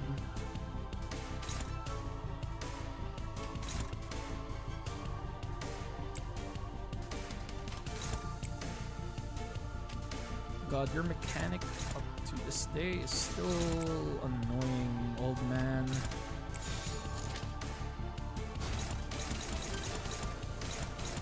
Okay, 1, 2, 3, 4, 5. 1, 2, 3, 4, 5. Yep. Wait, no, because this will trigger this. No, wait, no, but it's fine. It's fine. It's fine if it triggers. Knight's gonna be staggered this turn. Okay, and Death Right.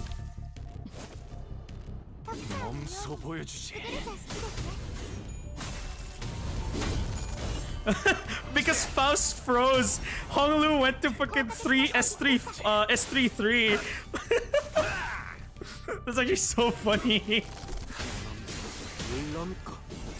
That's actually so fucking funny, he fucking froze.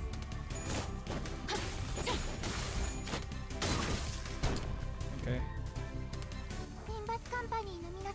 The freeze is there. Okay, Honglu's not allowed to hit.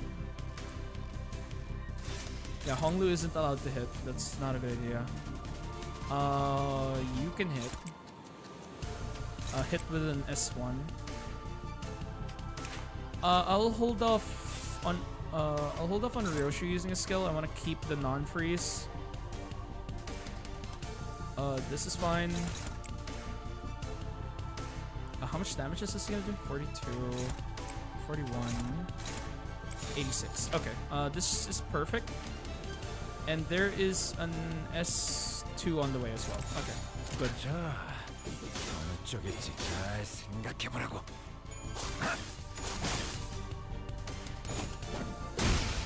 There we go. Your turn to freeze. Oh, let's see it. Galopon, Rocinante, come on, show me the horse. Oh, okay. Ooh. Slay the ocean! Slay the ocean! Deal 5% damage for every enemy with cold. Max 30. Inflict 5 sinking. 1 sinking count. Oh shit, it's unclashable. Gain 3 offense level up once per turn. Inflict 10. 1 plus cold on target. Bonus balloon damage. Target has frozen. Heal 20 SP. Oh, I'm sorry, Ish. I am so sorry, Ish. Oh, I think you're dead.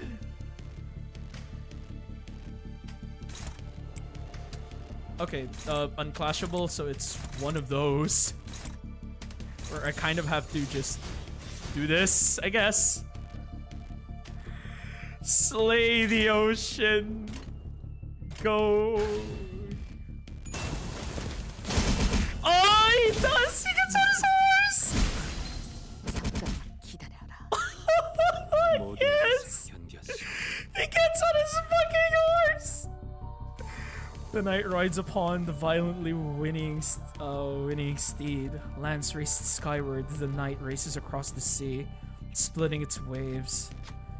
We won't succeed at this rate. Stall him, please, even for a second. Irene directs her hand cannon toward the knight. Her aim and will undulates on the same frequency with the waves. We need but a moment to recover, topple the waves, Go for his legs, not his lance. We have to observe the... We have to stop the night. I'm gonna stop the night. Don't do this. Oh god, I don't like where this gamble is going. Honglu! Please. Please, Honglu. Please. Please.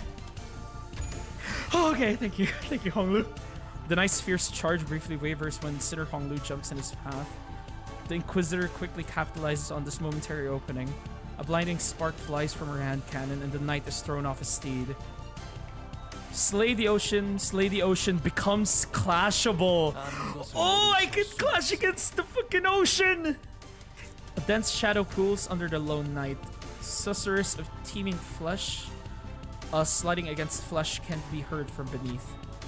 Are they gathered to defeat the knight? They must have first gathered there, believing him to be one of them, until they came to a realization that the knight is a traitor to the Great Will. The knight leaps off from the surface, but the sea rises violently in response to drag him back down. The waves crest high, gnawing upon the knight, crashing him back down to the water's surface. But he leaps once again, the cresting waves as his stepping stones. He belongs not to the sea. He stands tall against the Great Will, his head held high in eternal defiance. The unremittent knight rides across the watery mountains and charges at us. Oh, fuck. Another roll. This ain't good. Please. Isang. Yes, thank you, Isang. Sinner Isang brings the knight's charge to a stop, then the waves begin to crash in. Once, twice, thrice, but unlike the knight in the back streets, the waves don't stop coming. He has always challenged the waves and is fated to do so for eternity. The waves will always shake the sea until the day of the night's sinking. Struggle passive deactivated. The last knight gains the knight's corpus. Wait, does he take more damage now? The knight's corpus is a gift in Arknights that basically like makes the knight weaker. Makes him lose like 80% of his defense. Wait, where is it? Where is it? Where is it? Should be here. Should be here. Where is? Oh wait, no, might be here. Yes, it is! It is! He loses 80% defense, but in here he just takes 80% damage. Oh shit, dude! I can't believe they made so much effort to really port all of this in. This is insane. They made so much effort into this. I fucking love this, dude. Wow, I can't clash that. Wow, that's hopeless. That's not good. Dude, that is so fucking cool. Oh my god, this fucking collab is amazing. Wow, you don't win that. Oh, that's concerning. That's a little bit concerning. Wow, really? Damn, another fucking struggling. Does he have a stagger bar? He doesn't. Oh, that's kind of scary. Hold on. Wait a second. I don't want to get hit by something I know is going to kill me. Oh god, he has like so much SP.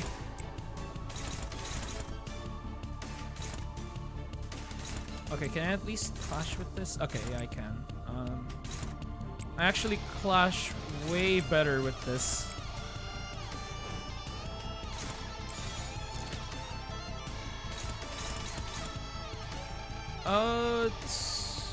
Wait, who's in my backup? Because I kind of do not want to retreat. That's kind of not good.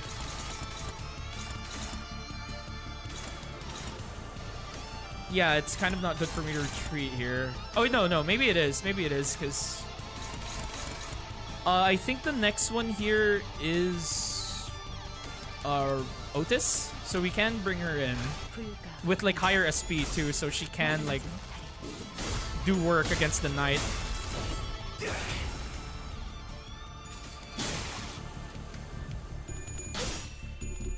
god, this dude, this is so cool. And he takes more damage. Oh, there it is. Ascendant High Show.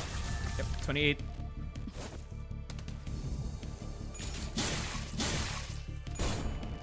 It would have been really funny if the Tidebreaker Lance makes me like pushes my guy like really far back.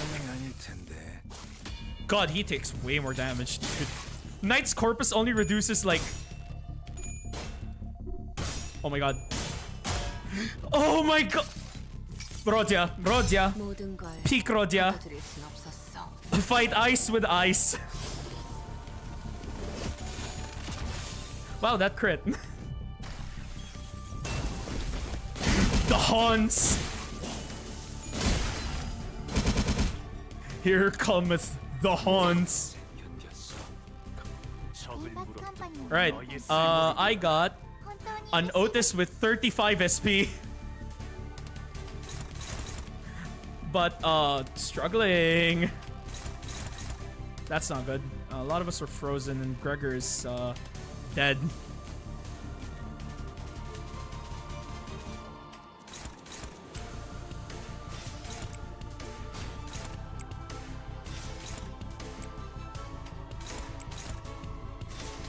Okay, I'm not gonna lie, that is a crazy amount of fucking clash. I get that he has 30 SP, but Jesus Christ. Oh my god, fucking chill.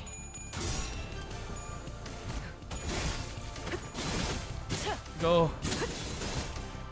Go, Blade. Okay.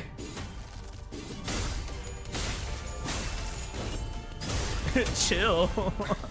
Oh god, you have become frozen. I heard 2 people get staggered off of that. Ow. Oh, no, you're also an ice cube. Okay, good block.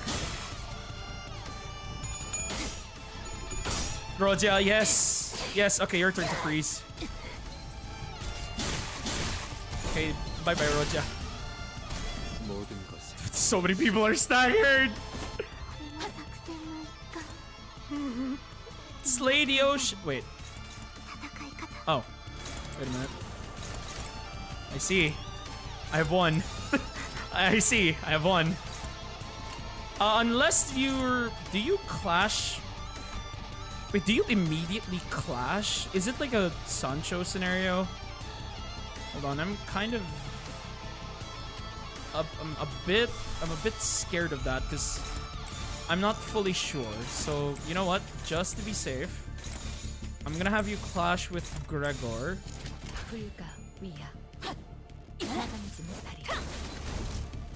Okay.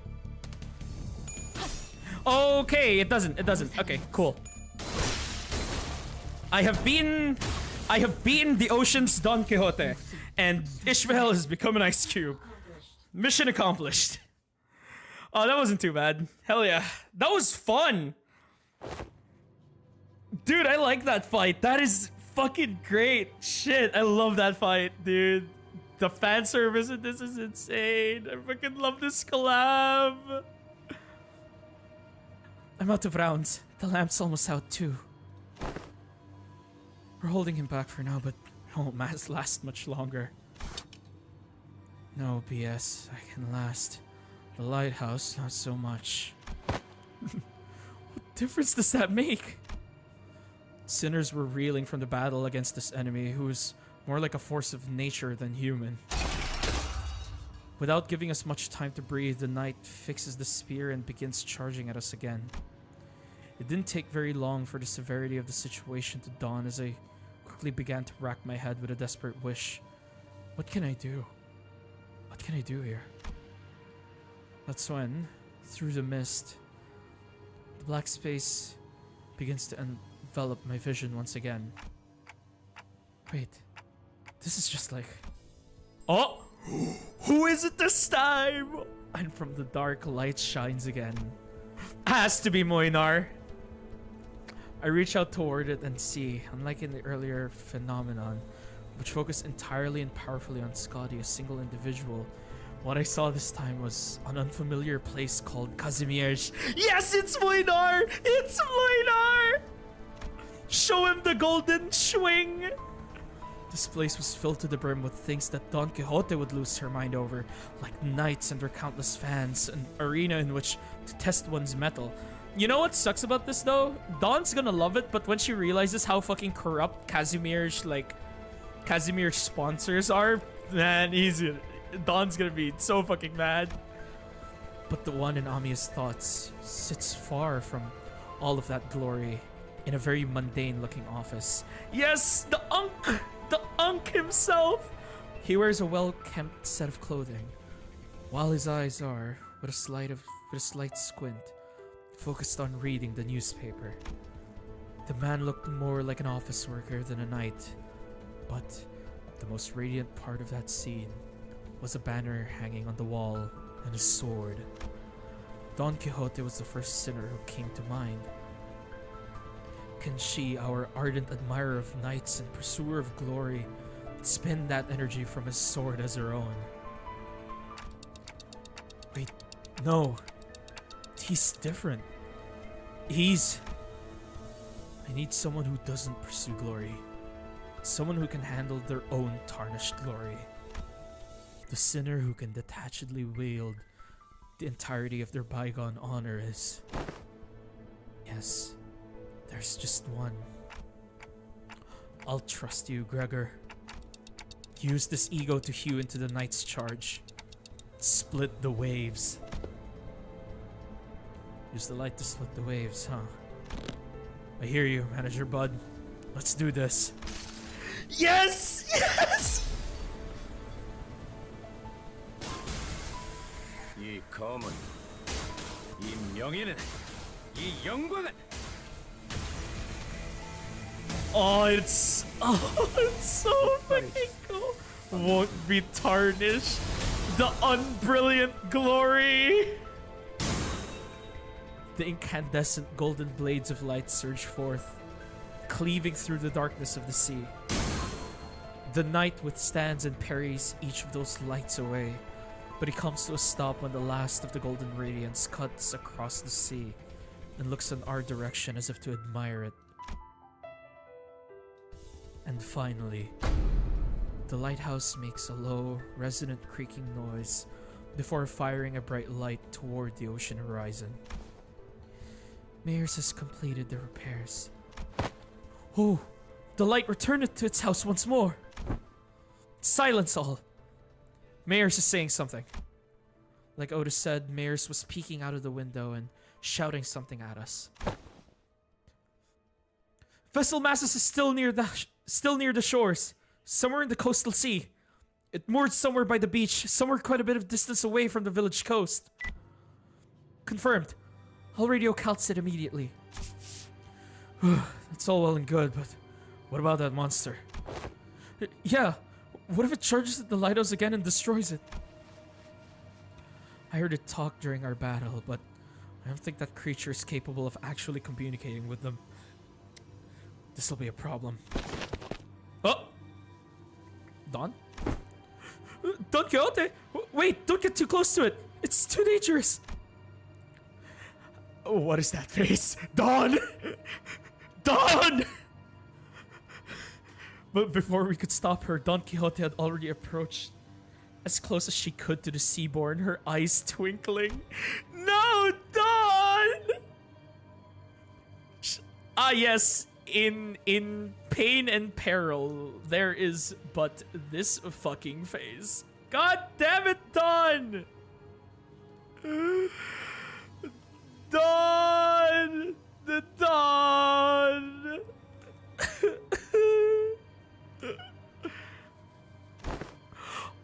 O mighty knight, what is the name of thy noble steed?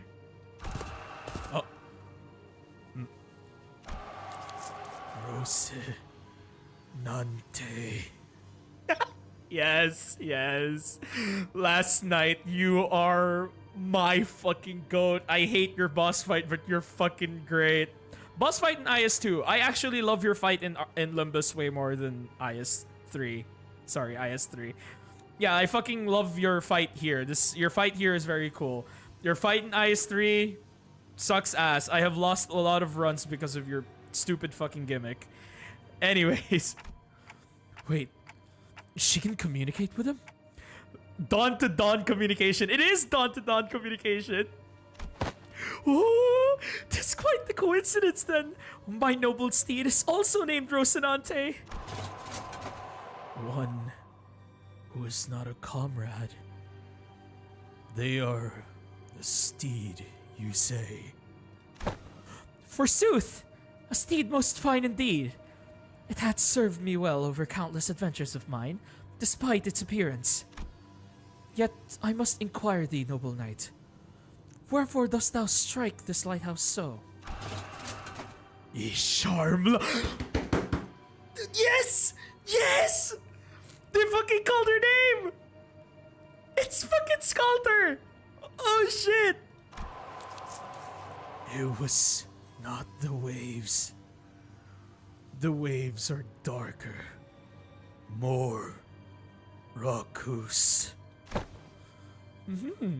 Perchance there was a tad inconvenient misunderstanding here then. Good night. I and my compatriots are now embarking upon an adventure most important. Yet with thy obstruction we are unable to do so. Prithee, wilt thou return to whence thou came? Don Quixote regarded the knight with a stance that was at once courteous and brave. And the knight and his steed Rocinante stared wordlessly back at Don Quixote. I wasn't sure if she managed to get through to the knight or if the knight just lost interest, but they both departed the lighthouse, looking up to the far distance. So they really exist. Seaborns who hope for something other than just survival. Yup. God, the last night is my fucking goat. Dawn the last night. Dude, I can't wait to fucking see art of Dawn in last night's armor. God, fuck, dude. I can't believe they also fucking name dropped Isharmla like that, dude. Holy shit. Dude, this fucking collab is so good. It feeds me well. Being an Arknights player pays off so fucking much. Oh, it's so fucking hype. Such powerful seaborns lurk at sea. Are you alright, Donkey? You should be thankful that it somehow yielded a positive outcome. When are you going to fix that habit of rushing forward without thinking it through? Mine apologies. While Don Quixote returned the knight with that bizarre conversation, Amiya raised her voice happily as though she just received good news. What? Dr. Calcit, is that true? What's going on? The doctors managed to infiltrate the vessel masses. They're already done cleaning up the decks and are now waiting for the rest of us to arrive. What? I'm fucking sorry, what? Dokta was already fucking there? Huh? Damn! You know, I keep forgetting, we are extremely capable in Arknights. Damn, that was quick. He wants to eat his instant ramen. Drinking the boiling water and eating the noodles and sorting the packet type shit. Here we are reminded that the doctor is ultimately still an oracle. Yeah, he's a fucking genius still, man. God, dude. Fuck, I love this dialogue with the last knight. I cannot believe they fucking dropped that shit and then the last knight just fucks off without explaining anything. Fucking drops the name of the Seaborn god. And I can't believe they brought the gift into the encounter. I didn't expect that they'd fucking add Knight's Corpus in here.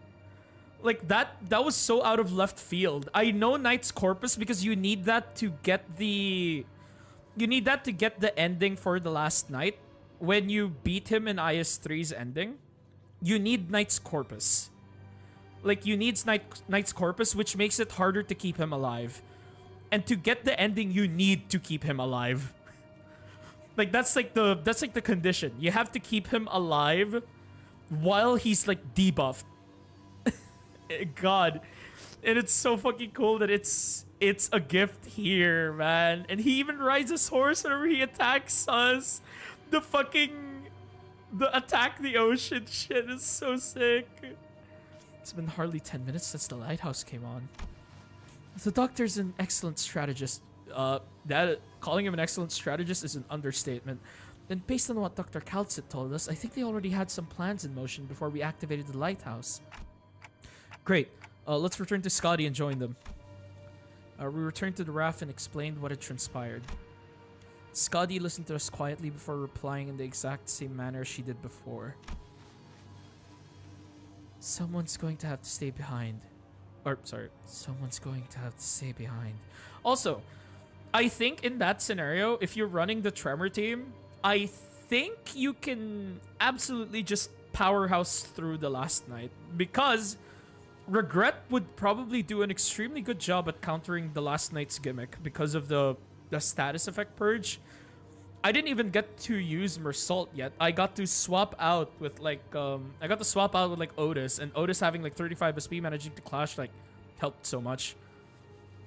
But yeah, in Limbus, I love last night's fight. It's so much better. They did the gimmick justice by not feeling fully bullshit. And that says a lot, because I fought last night, and fighting last night in IS3 is way more bullshit than what I've had to deal with here. Like, this felt great. IS3 did not feel great because Cold doesn't have a downtime.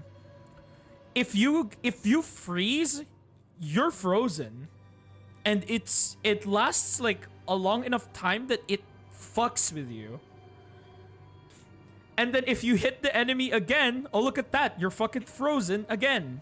And it's based on hit. So if you have operators that attack twice, they're instantly frozen. By the way, it only takes 2 hits for you to be frozen in Arknights. Chill works where the first hit slows down your operator, the second hit fucking stuns them. So thank God in here it takes 3 hits for you to get stunned. That is so much more manageable. I'll stay. Go find the vessel, Masas. You're going to refuse again if we offer help, aren't you? Yes. Then I'll see you after we retrieve the vessel, Masas. I'll let the doctor know what happened here. What an oddball.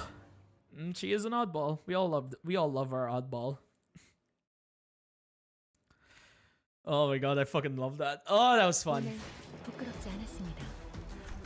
Oh yeah. Look at all that damage taken. Alright, then we swap back to normal. Yes. We get more. Rhodes Island. That's his clear stage. Oh. Ah, I see. You bring me more fight.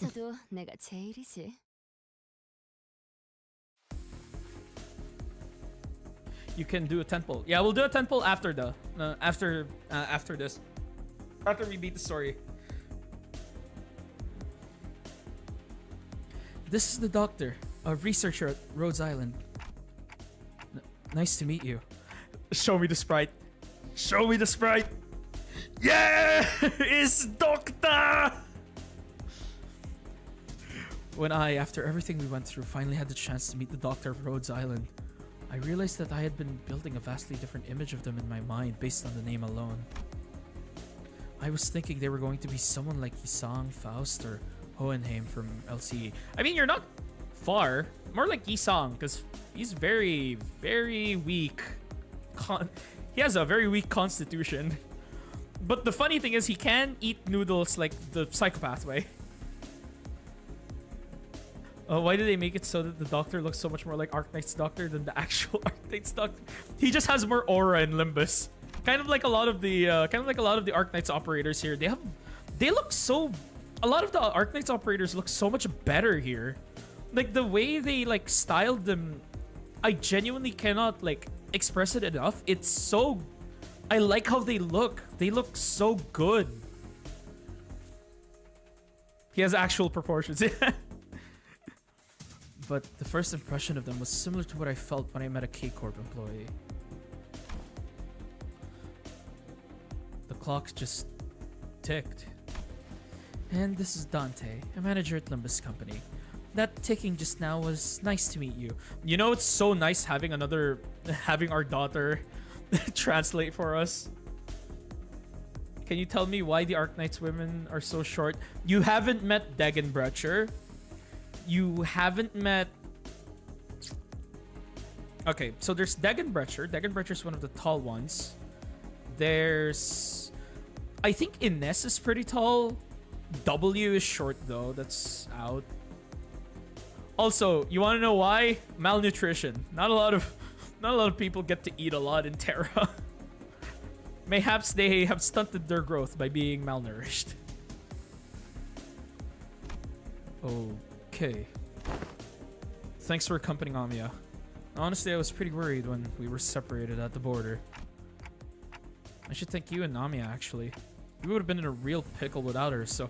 This is just me-to-me communication. Actual, genuine me-to-me communication. I can just speak normally and there is no difference. It's a bit embarrassing to repeat that myself. Dante says that we would have been in a real pickle without Miss Amiya. Sorry, Manager Bud can talk human, so don't worry about it. We'll take over the translation. What? Oh. It is incorrect to state that the manager cannot talk human. A more accurate assessment would state that the manager is incapable of accessing sonic means of communication, which includes verbal communication. However, they are able to produce repetition of multiple sounds that may register on a similar scale to the ticking of multiple hands, second hands, minute hands of a clock. I don't know. Something about the way Mersault put it sounds worse. Don't worry, it's not a difficult task when only a single individual has to be translated. Doctor, let us move on to the next steps of the plan. Next steps? Thanks to Limbus Company's efforts, we obtained the exact coordinates of the vessel Masas and managed to capture the decks with ease. However, Fabius, who is suspected to be a bishop of the deep... Oh shit, he's a bishop! Oh shit. Oh, he's gonna become a giant fucking flower, isn't he? And his followers have barricaded themselves inside the bridge's control room. While it may seem as though they're hiding, I believe they're trying to bait us. As in, they're waiting for us to enter the bridge before summoning reinforcements from elsewhere to trap us in a pincer attack? Something like that. The elsewhere is most likely to be the sea, as the reinforcements are probably more sea terrors. Fabius is a sea boy, and the ocean will answer to the call of their kind. Limbus Company and Irene will head to the bridge and neutralize Fabius. Amiya and I will accompany you to provide support and identify the situation within the bridge. In the meantime, Calcit and the other operators will remain on standby on the ship's exterior at the pre-designated locations. I'd like to avoid getting surrounded by sea terrors before we manage to take down the Church of the Deep within the bridge. He is way more... Docta is way more yappy here. I like that. And he seems really competent. I'm just... like, for once, I'm not a gremlin here. I observed several entry points leading straight to the bridge while we were working on repairing the vessel. The force doesn't seem numerous enough to close off all of them. It's enough. It's true that there are many entry points here, but we don't need forces guarding every single one of them. Especially here. The hallway is narrow, long, and straight, so... Makes sense to me. How about here? Are you sure you're not overly focusing your forces to a single checkpoint? Let's see. But on closer look... Looks like Commanding Officer Otis is finally in her environment. Got any questions, Manager Bud? Definitely enough seeing how most of the enemies follow a set path. That is true, and they all go after the Docta. I have no idea what they're talking about, if I'm being honest. Really? I saw you commanding the sinners earlier. You seem pretty adept at giving orders and making strategic decisions. About that. Indeed, you seem quite adept at making on-the-spot strategic commands and identifying exploitable weaknesses and patterns in their enemies. However, the Doctor and the Outsider are operating on fundamentally different fields. No further elaboration is necessary. Agreed. That particular aspect of strategizing is not one of Manager Dante's obligations. And even if there is a chance for them to engage in such elements, it may be too early to do so. Is that so? It is. At least that is what Faust has judged. What are they on about? I was about to ask that myself. I don't know. I have no idea. Having finished her discussion with the Doctor over the plan, Otis returned wearing a grim look. Huh? Is there something wrong with the plan? No, there wasn't anything wrong with the plan. I expected a certain degree of competency, but they were impressive. Far beyond my expectations. Yep, that's the Doctor. Really? That good, huh? Even when I think back to my days in the line of duty, I can't think of too many like them. Right, so they're dependable. Good enough for me. If your strategizing's done, let's get cracking. What of you, Miss Mayers? If it's too much to face what awaits, then you need not follow us. I decided to stay here anyway. The Doctor's going to update you in real time on where the safe zones are, so please keep that communicator close to you. I will. Hey, if Gramps... Is there something you would like for us to do? No, it's nothing. If there's something you want to tell him, contact us through the communicator at any time. We're going to find a way to resolve this as peacefully as we can, but if the negotiations break down... Yeah, I know what you mean, Doctor. Be safe, everyone. Hell yeah. Leaving Mayers behind with her unfinished sentence, we followed the Rhodes Island team into the bridge. The bridge was as gaudily decorated as ever. Fabius, flanked by hooded followers and sea terrors, greeted us with a kindly smile. Welcome. Or... welcome. There we go. I truly did appreciate thy kindness. Wherefore didst thou seek to harm us? Your suspicions are certainly justified, but I implore you to think back. If you truly believed that we had sought to harm you, then how would you explain that one peaceful night you had spent in Faro Muerto? We have never wished you any harm. We did not then, and we do not now. Not even a day after you folks stabbed us in the back like cowards, and you want us to believe that? Our wish has always been the same. We only wish to extend the freedom to roam the seas to those with capable, kind-hearted souls. Mate, we know you were just trying to turn us into sea monsters of some kind. Monster is only a name. The essence of its being changes not regardless of the label given to it. Become one with the sea. Become one with the endless cycle of life, and one day, your misunderstandings will end. You will come to understand us. Hey, Doctor! Looks like this fight between us is going to be unavoidable. I pulled out the identity cards, and the moment I saw Fabius raising his hand, the Doctors seemed to have finished their preparations as well, as they and Abia stood opposite Fabius. Incoming! Get ready, everyone!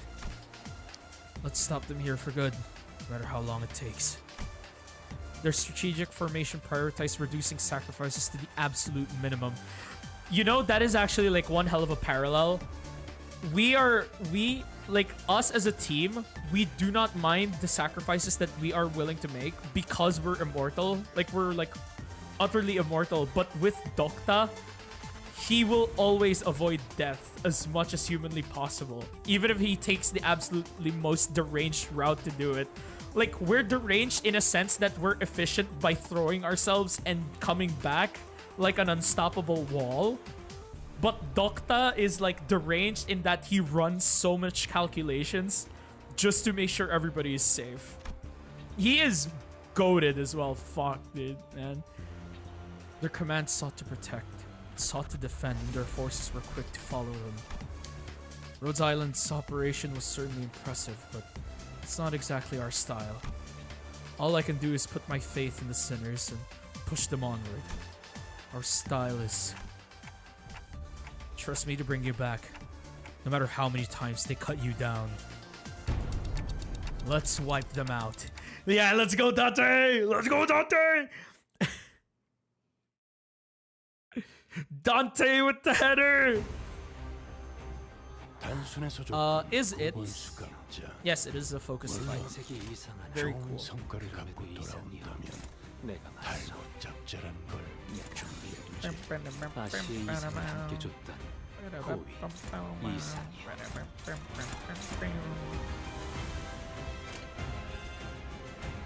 Are you? Oh wait, okay. I can swap this a bit just to maximize that. Okay. Maximize that as much as I can. Wait, I didn't check. How many enemies were there? Okay, well, at least I killed one.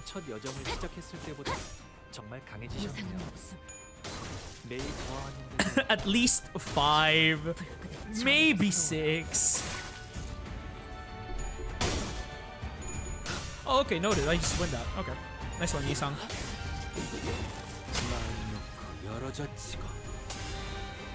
I hate the spewer. Kill the spewer. 7. Yeah, maybe 7 chance. Maybe 8. Who knows? Oh god. Uh-oh, uh-oh, uh-oh, uh-oh, uh-oh, uh-oh. Don't get stabbed.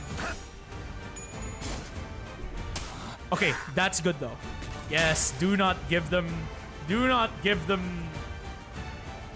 a chance to spawn more Nether Sea branches. There are 14. Okay, at least it's not 25. Yes, yes, you must keep blocking the enemy. Maybe don't target that. Do not target that stupid fucking plant. Target someone else. Yeah, thank you. Like that. Yes, target that. And then we clash with the other ones now. Bum, bum, bum.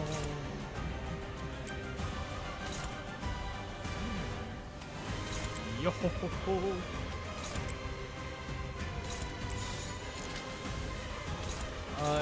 You're not getting hit. Okay, perfect. If you do get hit though, that's gonna suck.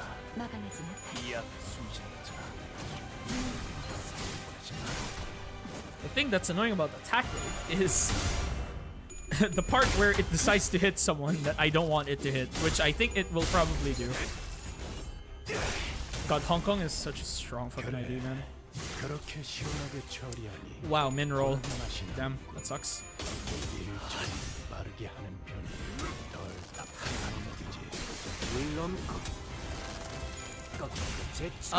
Stagger? No stagger. Yes, yes, yes, Gregor, yes. Yes, Gregor. More block, more block. Block ma.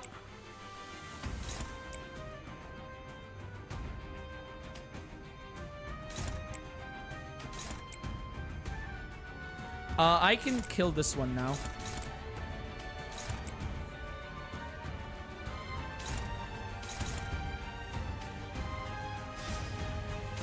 I can go for a defense skill.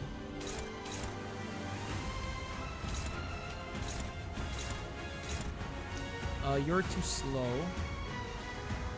I guess you can tank this one and then you can just hit that one and then this gets defended. That is... Yeah, you know what? Let's kill a cultist. We kind of need it. We kind of need to anyways. We kind of got to. Okay, and one's dead. Ha! You cannot trigger the counter while you are using the skill. Oh, although this one's gonna cause him to hit you though. Ow.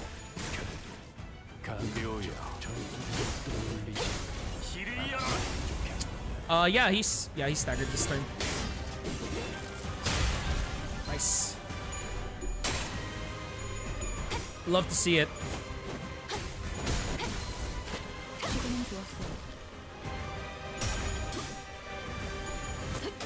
Oh, nice. 11 stacks. Next turn's gonna be fucking crazy when Mouse decides to block. Oh, okay. That sucks. Free nervous impairment. 큰 흐름을 뒤집은 건 아니나 좋은 움직임이로구나. The founder, once again, you can just block.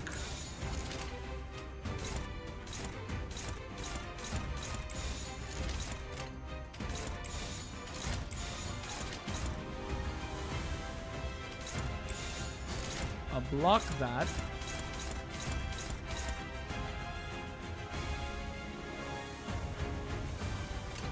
시간 끌 것 없이. Alright, go. 모조리 Oh god, you have 11 nervous impairment. I don't like how high that is. You are 1/3 of the way to being stunned.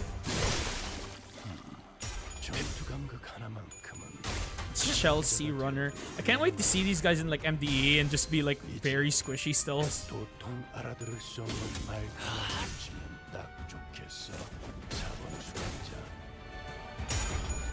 Like they'll just still be like extremely fucking squishy.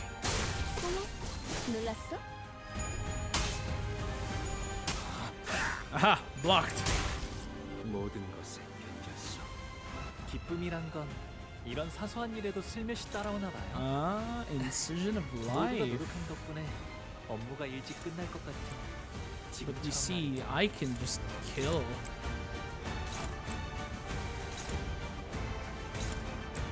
Okay, now I should be able to prep it. Yeah, now I should be able to prep it. That should be good.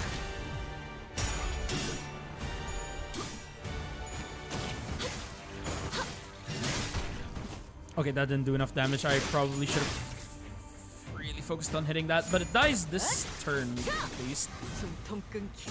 Hopefully it does. 옳다. That should deal enough damage, I think. 바람 불어오는데요. Okay, killed the cultist. 고작 이 정도 God, the background is so cool too, just the fucking ocean. But the ocean is very static, however the waves are not. Okay, that dude's stunned. That one's dead. That one's dead. The Reaper is also dead. Huh. Oh wait, that's it? It's all the enemies? Okay, cool. Alright. 콱 물어버리자. That's fair. 이제 깨치시게. 넌 푸름을 틔울 수도 없겠구나. Oh, wave 2. Oh, that's why. Oh god. Okay, I understand.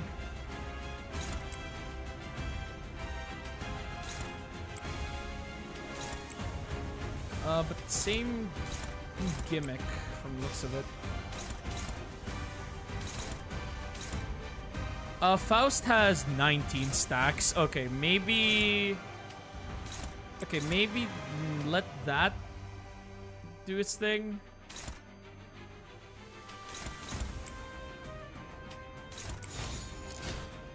Offset that one. Clear the sea brand. There we go.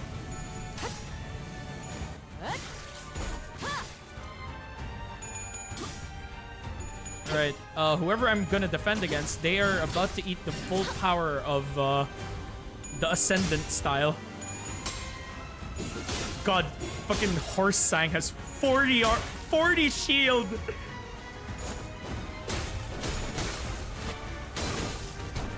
Oh, not enough damage. It is what it is.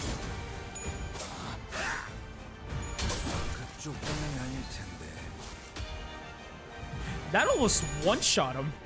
This one's gonna kill this cultist though, because that is full power Zilu. 유효하구나. Unless you int the heads roll. Thanks, Mouse. Really appreciate that. God damn it, Mouse.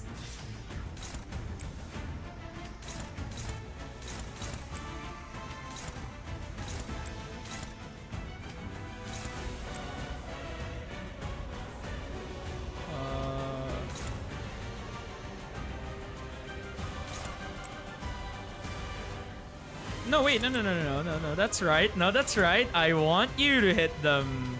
Yes, ooh, you want to hit them. Ooh, ooh, you want to hit them so bad. Ooh. Go, you want to hit them unopposed.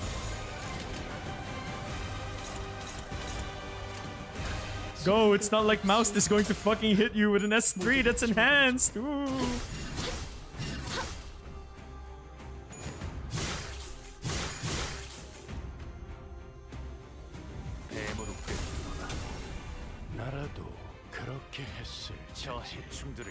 That was such a slow move from fucking Snake Gregor. What the hell was that?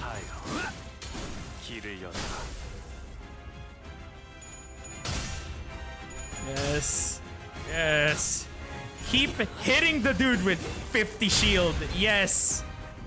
Do it. Do it.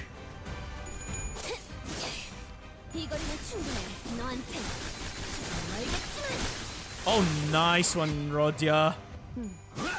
검을 휘두를 줄 아는 건 많다. 그 검에 길이 있는 줄 알았네. 마음에 들면 들었다. Oh, he didn't get staggered. Oh, here.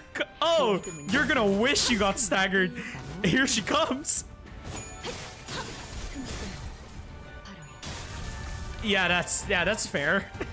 단테님은 매번 기발한 발상을 Yeah, 떠올리시나요? you know, just a casual, earth-shattering amount of damage.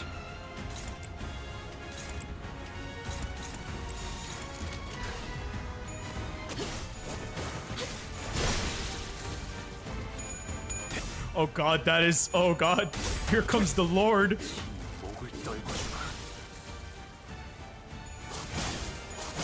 And dead. Didn't kill the founder, but I can always just overkill it, I guess. With the power of the Ascended Taisho. 경계. 그걸 꼭 말로 해야 하나? 스킬 지식인. Mission accomplished.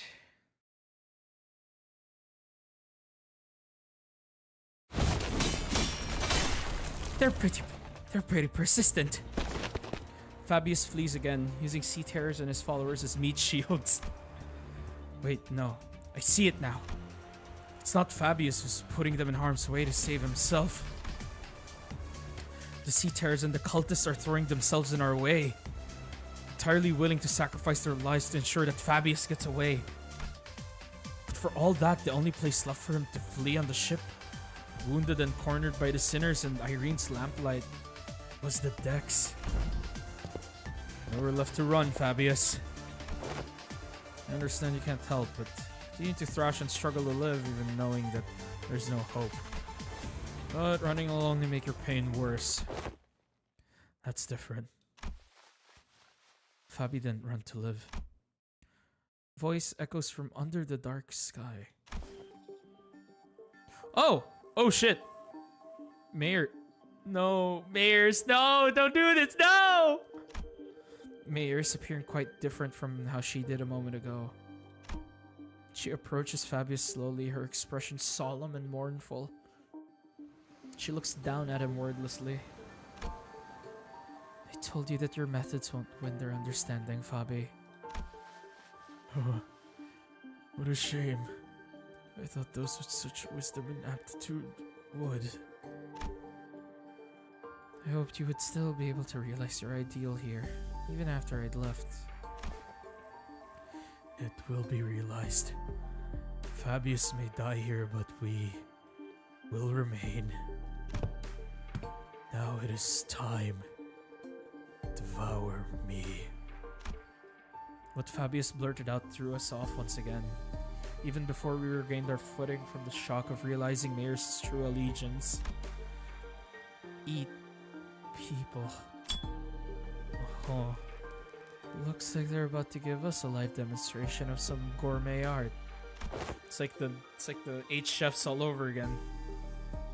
I heard it's a pretty common thing in the District 23 backstreets, but I'd rather not see it in person. Hey, I think I'm just gonna look away. That's okay, right? Just what?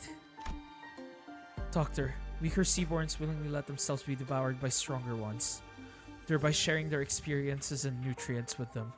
This is a commonly accepted practice among them. Yep, I fucking hate seaborns. God, the ocean sucks. It is but a behavior that prioritizes survival over all else. This isn't done in any sense of sacrifice. The time is here. Devour me. Set sail toward your ideal. Sorry, Fabi. I've still got some canned food left for me on the ship, and I think I'll delay becoming a seaborn for a little while. Why? I've found a new destination. I'll gain a new power from there, and then become a seaborn. So now is not yet the time. If that is your will, O Bishop. Don't worry. Your flesh will fatten the bloodkin of the sea. Mayor's waves her hand and sea terrors climb up to the vessel from the ship and begin tearing Fabius to pieces. Despite the way it looked, Fabius looked exhilarated, nary a look of suffering or pain wrinkling his face as they ripped his flesh apart. We turned away from the scene that could not be described as anything else other than cannibalism to look at Mayers. Calcit, she? Don't need to ask questions when the answer lies plainly before you, Doctor. What is happening? Wherefore did young Mayers? It wasn't Fabius. Mayers was the Bishop of the Deep. Damn it, Mayers! Mayers! Are you gonna turn into a giant flower now? No! Mayors, don't fucking do this. Light of the city. Oh lord. Oh lordy loo. They've played us. Don't despair. We still have the upper hand. We defeated Fabius and his cultists already. And even if they were to summon more sea terrorists, we should be able to handle them without much trouble. Hey, Aegir.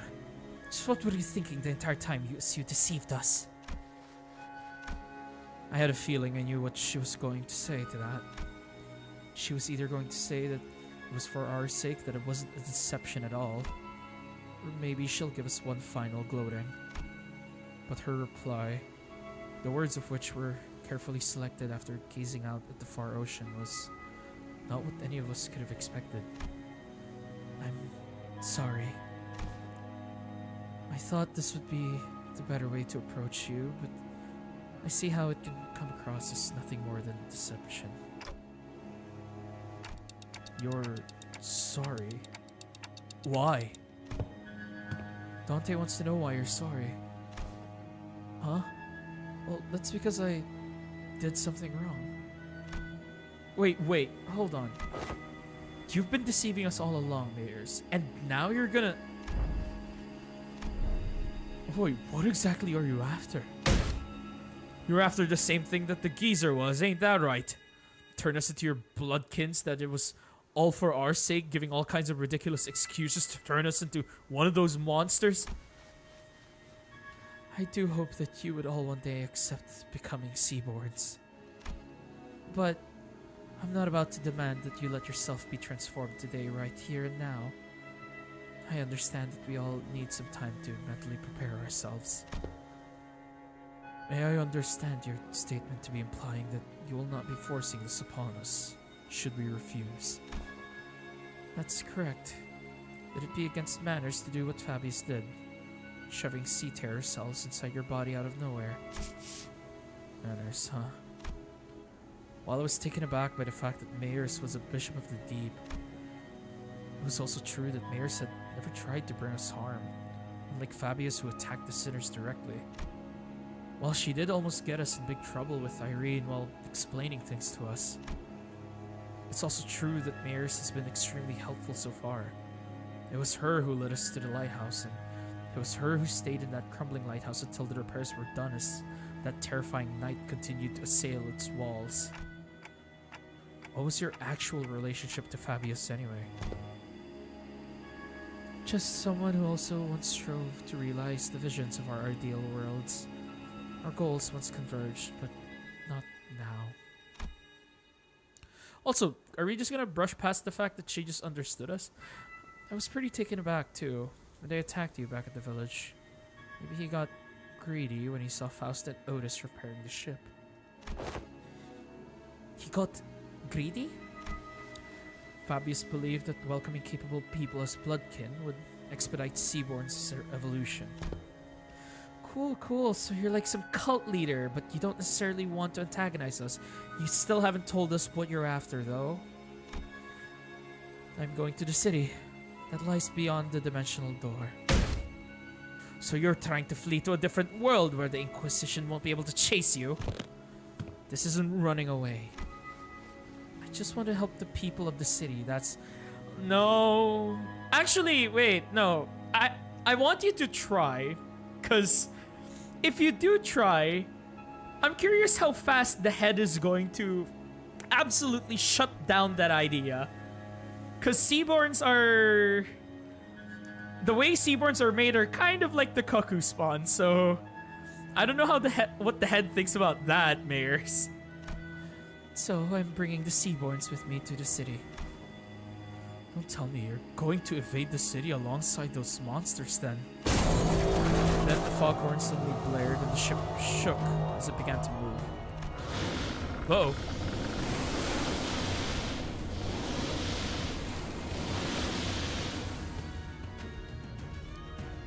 I'm curious how fast the Seaborns can adapt compared to how fast the head can mobilize the Arbiters and Claws. I would say the Claws will get deployed way faster. Because we saw what they can do in Kanto 8, right? Like, in Kanto 8, they can instantly attack someone the moment they have broken a taboo, like, seconds after. Like, for example, like that one person who had, like, a clone that lasted way too long. So, the Claw just instantly shreds them.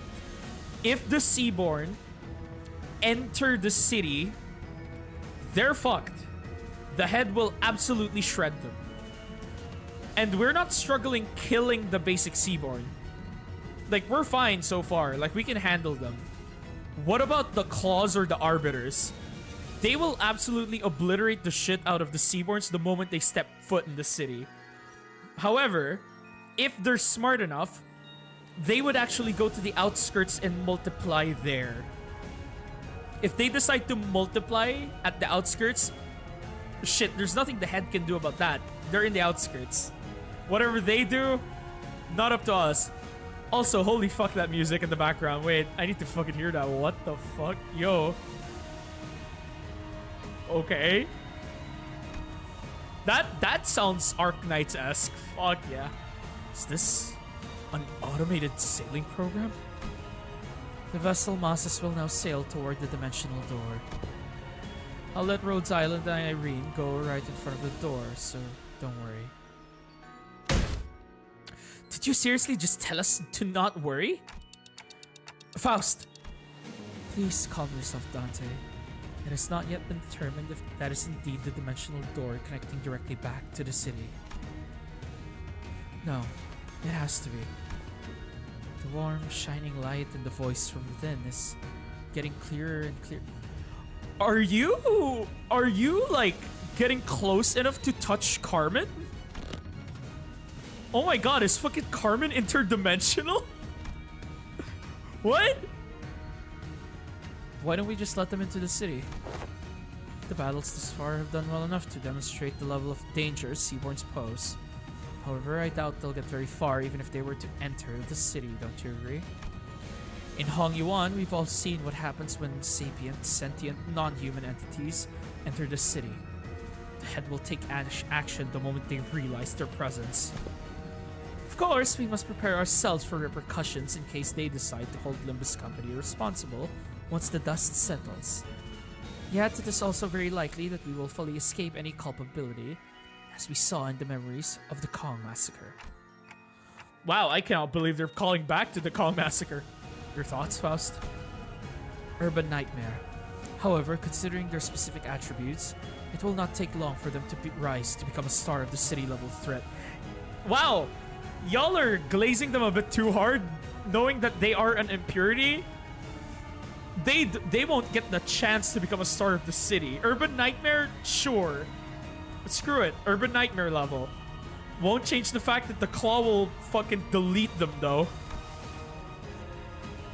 There is a reasonable possibility that they may be issued the Impuritas Civitatis classification.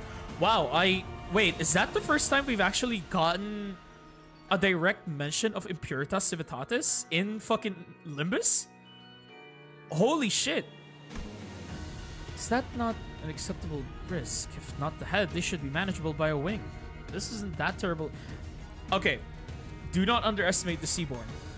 If they aren't like eradicated by the head and they get to adapt and multiply, they are extremely dangerous. The thing with the Seaborn is that they are constantly threatening Terra by just existing. It's the fact that the Seaborn God hasn't decided to just wipe Terra off the face of the earth. So no, they're fucking dangerous, especially when they multiply. And with how fast they adapt and evolve, it's not fun fighting these guys. But Calcit shook her head resolutely. No. Your technology seems to be based on something else, which is neither Originium Arts nor any of its derived technology. And that is precisely what could make your world vulnerable against Seaborns. Is it because they learn fast? Yes. Those on the front lines of the war against Seaborns stubbornly stick to using traditional low-tech weapons. Deploying high-technology weapons against them is only going to make you an enticing meal. Then can we just select whichever unfortunate wing that ends up fighting these? No! Do take into account that it may take a significant amount of time to earn their trust. Even if they were to be convinced, there would be other parties with alternative perspectives on the matter, with complicating issues. The situation will rapidly grow out of control if backstreet syndicates or fixers get involved, unless the head designates a taboo to prevent it. Even then, considering what she has been saying. Yes, we must consider the possibility that they may be capable of absorbing the head's technology as well, before they are expelled from the city. Yeah, that's also bad, by the way. If a Seaborn isn't fully killed, and they manage to absorb or devour any traces of the technology they were hit by, they will adapt and evolve to that. So if perchance they manage to eat Fairy, or even just tank Fairy, you guys are fucked. Because the Seaborns can evolve with Fairy, which means they could probably use it way better than the Arbiters at some point. They adapt and evolve at an unbelievable rate, and the only reason why they're currently still not fucking up Terra is because they're still archaic. Because what they absorbed was technology from the past all the way back with Iberia's Golden Age, and that's it. They haven't tussled with like the rest of the world, but if they did, they would adapt so fucking well that Terra would be doomed. I could say the same for the city if they manage to survive an encounter with the head. If they survive an encounter with the head, they could actually unironically overturn the city if they wanted to. There is a limit to how many Arbiters you can have, but there's no limit to how many Seaborns can have with... there's no limit to how many Seaborns there are that have acclimated to Fairy, to Pillar, to Locks, to Thin or Thick Line that Xena has. There is no stopping them when they get to scale. Like, the Seaborns are unironically fucked up as an enemy. Like, when you consider it from a lore standpoint, they are like a genuine force of nature that cannot be stopped. How do you plan on helping the people of the city, mayors? Turn all of them into fish. Yeah, Seaborns are anti-power scalers because they upscale. They upscale to whoever attacked them. And of course, that's assuming they live. If they get fully eradicated by the head, they are totally fine. Like they're not a problem. Like they're very, very, very manageable if you can just kill them and they don't get to adapt. But if you even let enough of them slip by after experiencing their technology, after consuming said technology, there's no hope. There is genuinely no hope. They will outscale the fuck out of the head if given enough time. By giving them a chance to become Seaborns. What are you on about? Become Seaborns? A U-Corp would have a blast having you with us. She ain't all there either, eh? What kind of help is that? Fish. Mayors, you know that's no different from what the Church of the Deep is doing here. No, it is different. Because someone showered the city with the light. The light? The beam of light from the White Knights and Dark Days incident. How could it be? Becoming a Seaborn is to become a part of a great will called We Many.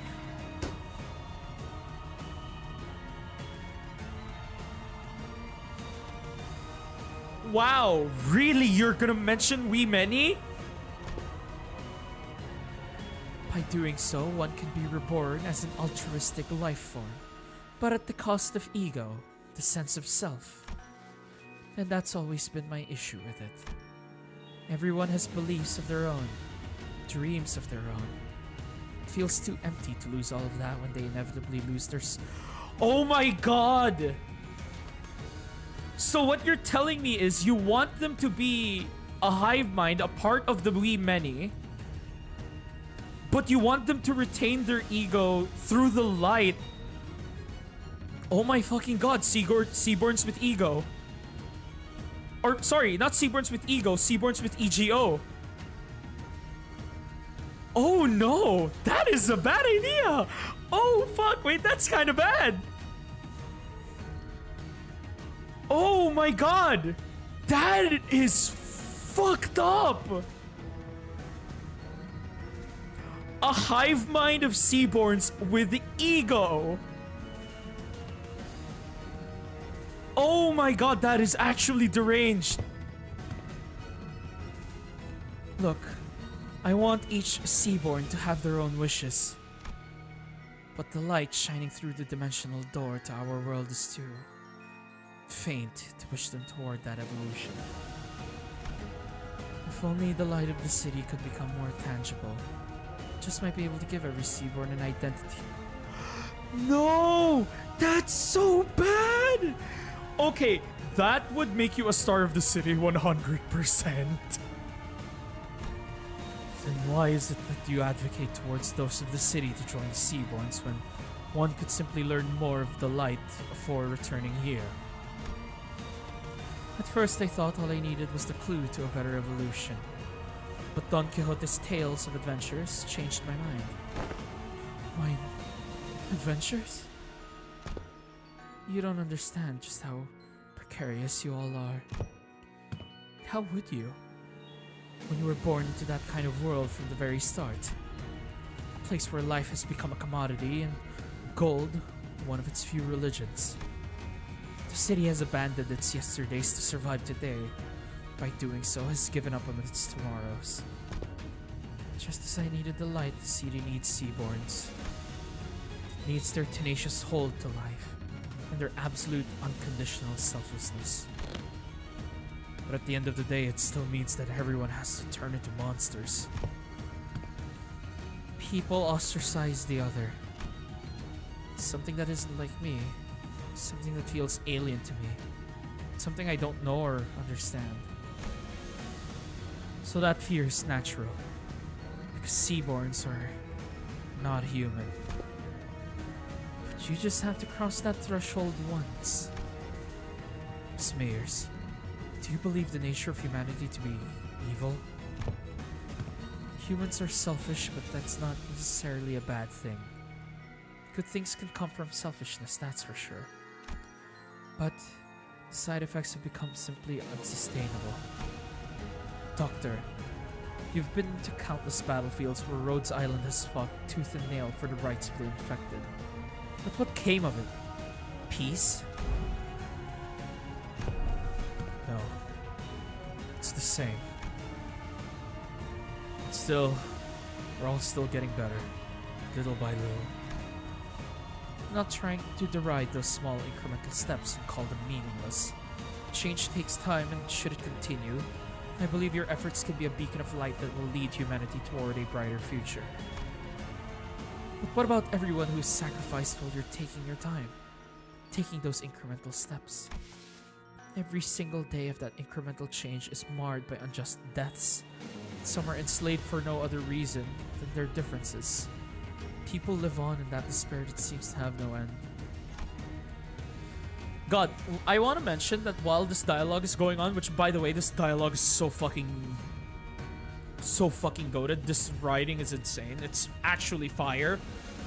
The music is actually interesting, how it's a mix of like Arknights-esque Iberian like OST music, but at the same time it also mixes into it the Don Quixote like whimsy-esque instruments into it. Like this sounds like someone who's basically like learned from Don Quixote that there is like a chance to like a different area, and honestly, God, it sounds so ominous. Like it gives me like Sancho vibes all over again. Like this music gives me like Sancho vibes, but it feels perverse. Like it's a different like Sancho waking up to the dream. It's more of, in the scenario, it's Sancho being deluded to a dream now. It's like Sancho seeping into delusion. That's what's going on with like Mayor's mind. Like, God, it's so fucking like, it's such a good like OST, and the fucking dialogue they have is like, damn, shit, maybe I should turn into a fish. I agree with what the light told me. People are diseased. They're so sick that even in the far-flung future, even on the day the world ends, they will continue to fail to look forward, obsessed with scrutinizing each other in search for those differences. Even when every Aegir returns to sea, they're still going to bully and hate anyone with pointed ears, labeling them Aegirs. Even when Oripathy is truly eradicated, people are still going to suspect and persecute someone as the infected. People are imperfect beings. You're right. There probably isn't anyone out there who can really sacrifice themselves for the sake of others with nothing but perfect selflessness. Is she distorting? Oh my fucking God. Either she's distorting or she's actually like manifesting. I fucking hear the bell. Ain't no fucking way we're fighting a church, a bishop of the church that has a fucking ego or a distortion. No fucking way. They don't suffer from all this absurdity, nor are they coerced to sacrifice against their will. They have the power to progress toward a better future built for mutual understanding. Because they're the kind of life form that seeks common ground instead of scrutinizing for differences. The bells. A strange shaped form shimmers and materializes before Mayor's. I couldn't quite tell what it was, but it was round and looked like a tool. It is possible that she had already met the conditions to... Ego.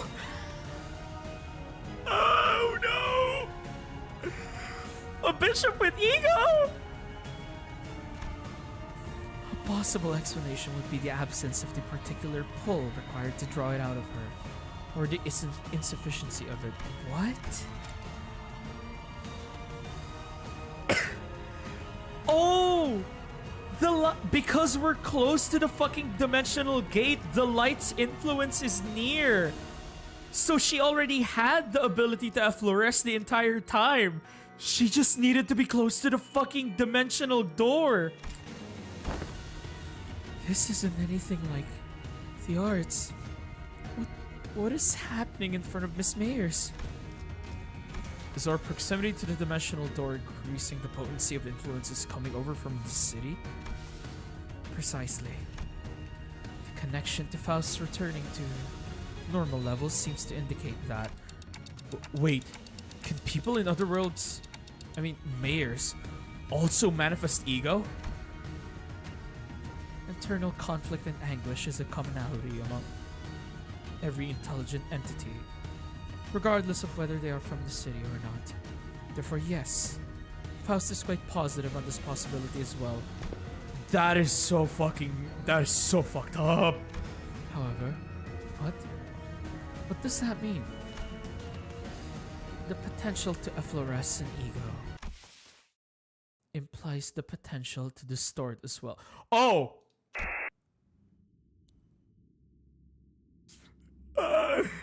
Hey, Carmen! Oh no! You've been dreaming for a long time, Mayers. Drawing your own picture of an idealized world. Oh boy, I hope you're ready to debate Carmen, Mayers. And you have chosen the ocean as the means to building a path toward that vision.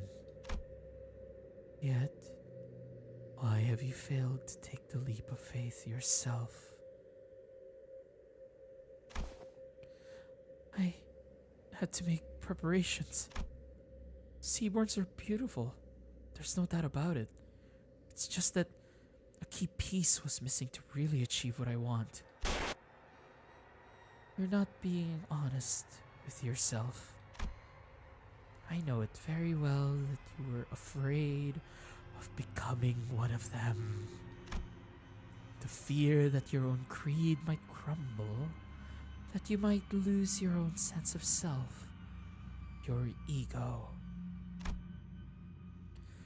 The fear that you might end up becoming nothing more than just another thing, swept up by the ineffably overwhelming will. Is it terrifying that this hope can just disappear in a blink? Who is she talking to? Oh no! Is this something Limbus company has experience with? If so, I'd appreciate an explanation. Oh my god, Heathcliff. Hey man. She's hearing that voice. When that singular faith that one had absolute confidence in breaks in one fell swoop, and their ironclad will is shattered, people of the city have the potential to distort into a monstrous form at any time. It is said that these phenomena are often accompanied by distorting individual hearing a disembodied voice. Indeed, those who distort would oft behave as though they were engaged in a conversation. Of course, the same could be said for those who awaken ego. At first, I thought it was Kathy, but it wasn't her. The voice was beautiful, comforting, and even cozy. The kind of voice that puts all deep contemplation to sleep. So calm, so warm. Oh my god, dude. Dude, this needs to be archived. This event needs to be archived. I can't believe we're getting like so many drops and like callbacks to not only Limbus, but also Arknights. This fucking like event needs to be archived because holy shit. We never got like a proper conversation with Heathcliff regarding his distortion, and we're getting it in a fucking Arknights Collab event that will disappear when the event is done. I can't believe this. Oh, Result? No. There's more to this sunshine than its warmth. Mersalt? Oh! More to the sunshine than its warmth. The sun? The sunshine? You don't share your interest with the other devotees. Survival isn't what you care about. What you really care about is giving everyone a chance to experience what it feels like to live in a world of warmth. Ephemeral, it may be. Right. We have to be about more than just prolonging our existences. What really matters isn't survival. It's what we leave behind for posterity. Our legacy. As long as there's a guarantee that the light can indeed protect the sense of self, it'll be more than enough to convince people to become Seaborns. Please, you don't have to concern yourself with what other people might think, Mayors. But everyone has their own wishes. I can't just bulldoze over theirs to force mine upon them. But that's not what you really believe, is it? You know that better than anyone. While you hesitate, countless people who are bound to the inescapable bridle will continue to suffer. That might be true, but it's okay. You don't have to hide the shape of your heart, its colors. The only thing you have to concern yourself with is how you can lead the people of the city. And then Terra. Dude, Carmen is aware of Terra? That is fucking terrifying. Terrifying. Okay, we can't just sit here and let this app happen. Operators to positions. Operators unable to approach. She's surrounded by a strange field, Doctor. Whenever someone would distort due to reasons other than the monolith, a strange pressure would prevent our approach, as though to stop us from interfering. God, Carmen is just omnipotent whenever someone distorts. Every time, man. Fucking every time. Looks like that applies here too. All the way over in another world. Love is our collective destination, after all. So please, let go of this tool that might break your heart. Don't force yourself to walk the path of thorns. Your pilgrimage needn't be that of suffering. No, I... You don't believe in any recourse, do you? Other than this, anyway. Don't you think we should find a better, faster path with less suffering? Before more people inevitably hurt each other with their ill intent? You're right. Oh no. Oh no, Mayors. If there is no recourse, it has to happen faster. I can't waste any more time while people suffer. Follow your wishes. Follow your desires. And paint.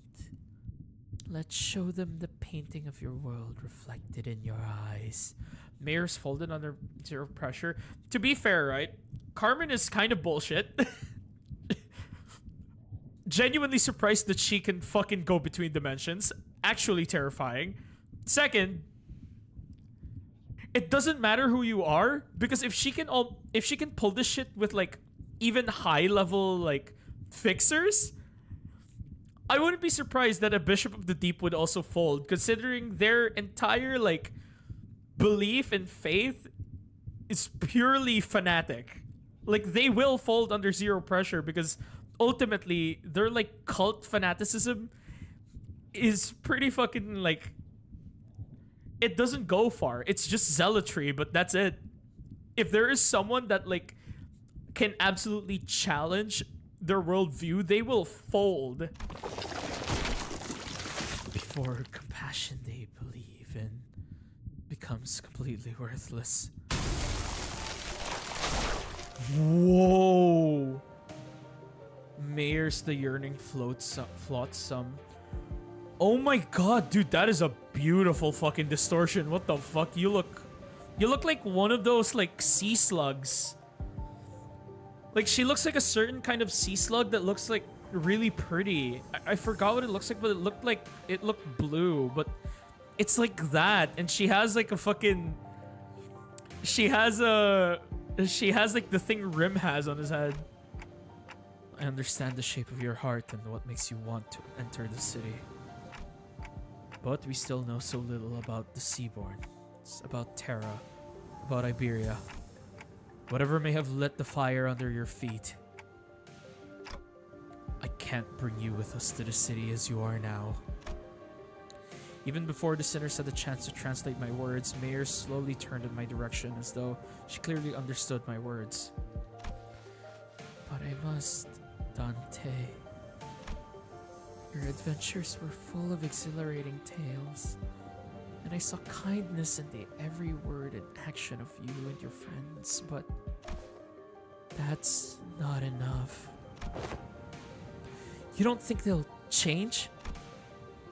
No, they will. In the far, far future. An incandescent brilliance burst forth from before Mayor's. Whoa, what the fuck? Yo, that... Dude, fucking Spice Bush domain expansion, but this is also pretty. I saw the ocean, the calm sound of gently lapping, crashing waves, the immense golden brilliance. A portal? Where did it come from? Dungeon of the Fathoms. A gate that leads to one's heart. This periphery is where LCB Department's specialty begins. While what lies beyond this periphery does not necessarily warrant Rhodes Island's presence. Can you guys help? I don't know what kind of fathoms I'm walking into, but I have a feeling that we're gonna need your assistance. Yeah, it is like 1 in the morning. I'm still gonna keep going. Fuck this. I have started this fight. I'm going to finish it. We're only here to investigate the dimensional door, but I don't want us to turn our backs on people we can help. Rhodes Island accepts Limbus Company's cooperation request. I'll go too. You're still in Iberia. I can't let Iberian business be handled solely by outsiders, let alone an incident connected to the Church of the Deep. Don't worry, it's not like this is the first time we're letting someone not in our group into a dungeon of the Fathoms. We'll be fine. More sea terrors. Given the circumstances, it seems very likely that the sea terrors that were swarming the lighthouse are coming this way as well. I'll call Scotty here. You'll be staying behind then? Amiya will go with you, Doctor. Following mayors who had already disappeared into the portal, we take our steps into the utopian world beyond. Oh my god, dude, why is there a fucking dungeon at the end of this? I cannot believe we're entering a fucking dungeon.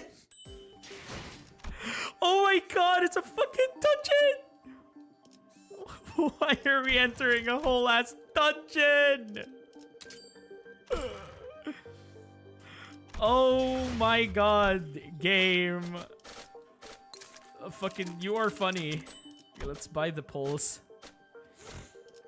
Let's buy the poles and I will hold off on buying the rest. God, dude, this fucking, like... Yeah, they weren't kidding. This is like as long... Sorry, excuse me. This is 6 hours and 30. This is as long as an actual, like, full-on intervallo. Like, Jesus Christ. Like, this is as long as an actual intervallo, and this fathom looks fucking beautiful, dude. Okay, you know what? What do I want to run? Do I want to run the Rupture team, or do I want to run the Poise team? I mean, I could run the Bleed team as well. That is very possible. But god damn, dude, this is fucking peak. I fucking love this event. It's just so fucking good. Each node in the dungeon takes like 5 whole minutes to complete. It's annoying. Why? Is it because of the story? Wait, is it because there's like stories in each of them?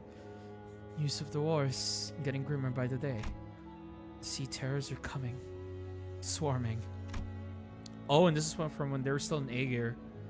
This is the day when the ocean-born calamity broke and sunk Aegir's seemingly infinite starward growth. Aren't you going to the surface, Mayors? More and more people have been getting too anxious to stay in Aegir. You get 3 story sections to the dungeon, but the fucking enemies. Okay, noted. But if I'm not, if Aegir falls, it only means that the surface is soon to follow. Why? Think you'll head to the surface too? I'm thinking about it. While there weren't that many people around me began to leave for the surface. I considered some of them to be close acquaintances. They all tried to convince me to leave with them. But fleeing my home in favor of the land didn't feel right. The foretold calamity descended. It dealt a heavy blow to Aegir, but the surface suffered much worse. I had to help them. How could I not, after hearing that such a terrible thing has happened? Yeah, what's up, Sherbu?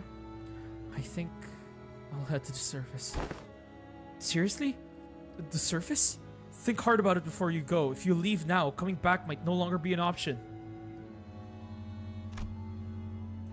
Every day must be a struggle for them.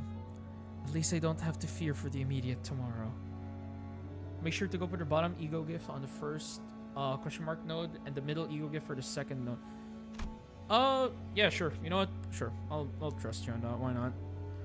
So it's my responsibility to provide help as someone who's better off than them, even by a little. I know, but if I don't go there to help, things will only get much more dangerous for the land dwellers. It's the best ego gift for the dungeon. Yeah, I probably need that considering it is late. It's like 1 a.m. Maybe that danger is the very thing that'll hurt you. I still think I have to help them. I procured myself an Aegirian research vessel at a cheap price to bring me to the land. Unable to even submerge itself while moving, this wasn't exactly the best ship out there, and I normally wouldn't have even given it a second look. But I thought it would at least help me navigate the coastal sea. I didn't expect this. The very first thing I witnessed on the surface was the bottomless hostility against the Aegir. They denied my and Aegir's offer for help for the sole reason that I came from the sea. They denied my compassion, my research. Get lost! We don't need your stupid research. You're from the same place as that calamity, aren't you? Do you really think we're so stupid that we trust you? They confiscated my catalysts and tore my research apart. My wish to stand with them against the calamity was devoured by the hatred born of the same calamity. Racism never wins, and because of that, Iberia has fallen. Womp womp. Any kindness, any compassion I gave them was repaid twofold in hatred and suspicion. Did the terrible conditions of this land transform them into monsters? Or was this always their nature? It wasn't long before the research vessel I brought from Aegir was confiscated out of suspicion. A few weeks later, when I finally came across that vessel by the beach, there was an uncanny name inscribed on its side. Rebelión de las Masas. But none of that was enough to stop me from continuing my research for the sake of the land dwellers. I went through so many trials and errors to somehow impede the Sea Terror's rapid evolution, to revive the Iberian soil contaminated by the Nether Sea brand. But my work bore barely any fruit. And I let the days float by as I watched the Inquisition arrest the Aegir one by one. When my Sea Terror samples and research notes came into view, they all looked completely different from one another, some of them with fundamentally different physiologies. Even still, nothing stopped them from being us instead of I. For the first time, I became doubtful of my efforts to interrupt their evolution. Their tales were not entirely fabrications. Mayors is a bishop of the Church of the Deep, so that automatically makes her a sinner in the eyes of the Inquisition, regardless of her reasons. The more I studied them, the more I found them to be such compassionate, altruistic creatures. All they cared about was their survival, without even a hint of selfishness. They're not some evil monsters from the sea.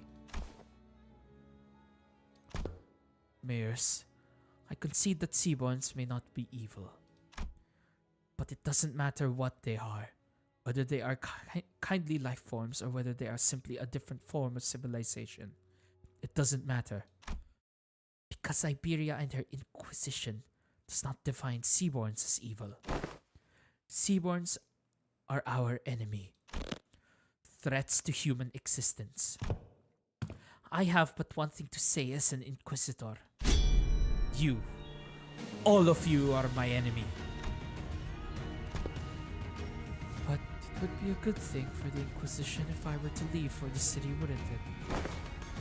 Why would you say that it's a good thing for us to toss our problem into another world? That'll be like abandoning our pride. Unless they, the people of the city, give you permission, as an Inquisitor, I can't let you do that.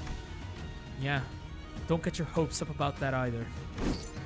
You can wrap it in a box that says compassion for all you want, but Mayors, your course isn't exactly the direction I'd like to sail in. As the rest of the sitters prepare for battle in silent agreement with Ishmael's stand, Mayors mutters with genuine disappointment. I didn't want to have to do this. Waves. I had no better word to describe the horde of sea terrors crashing into us. But this is the only way it could have ended. Your words are composed entirely of your own color, and no one else's. Manager Dante, right? Do speak. We will hold the line and defend this place against the sea terrors rushing in from the rear. So in the meantime, can you take down Mayors and deal with the remaining sea terrors? Absolutely. The manager has responded affirmatively. All operators will be drawing the sea terrors to us. We don't need to take them all down. We just need to act as a wall between the wave and the people of Limbus Company. Irene, I would like to ask for your help as well. As for Amia, please assist Limbus Company, just in case. Okay, then let the mission begin. Oh, this is so fucking cool. Oh, this is so fucking cool. I really wish I started this way earlier. Oh my god. Oh! Dude. They kept the fucking icon, the dangerous battle icon in fucking IS. Oh shit. What? That is so fucking cool. Yeah, I think I want to do this. 4, 5, 6, 7, 8, 9, 10. Oh, dude, that's so cool. They kept the fucking icons for the dangerous encounter. That's sick. Oh god, yes. Okay, how many enemies? 15. Okay. Sure. Time to win rate. Time to win rate as I farm resources.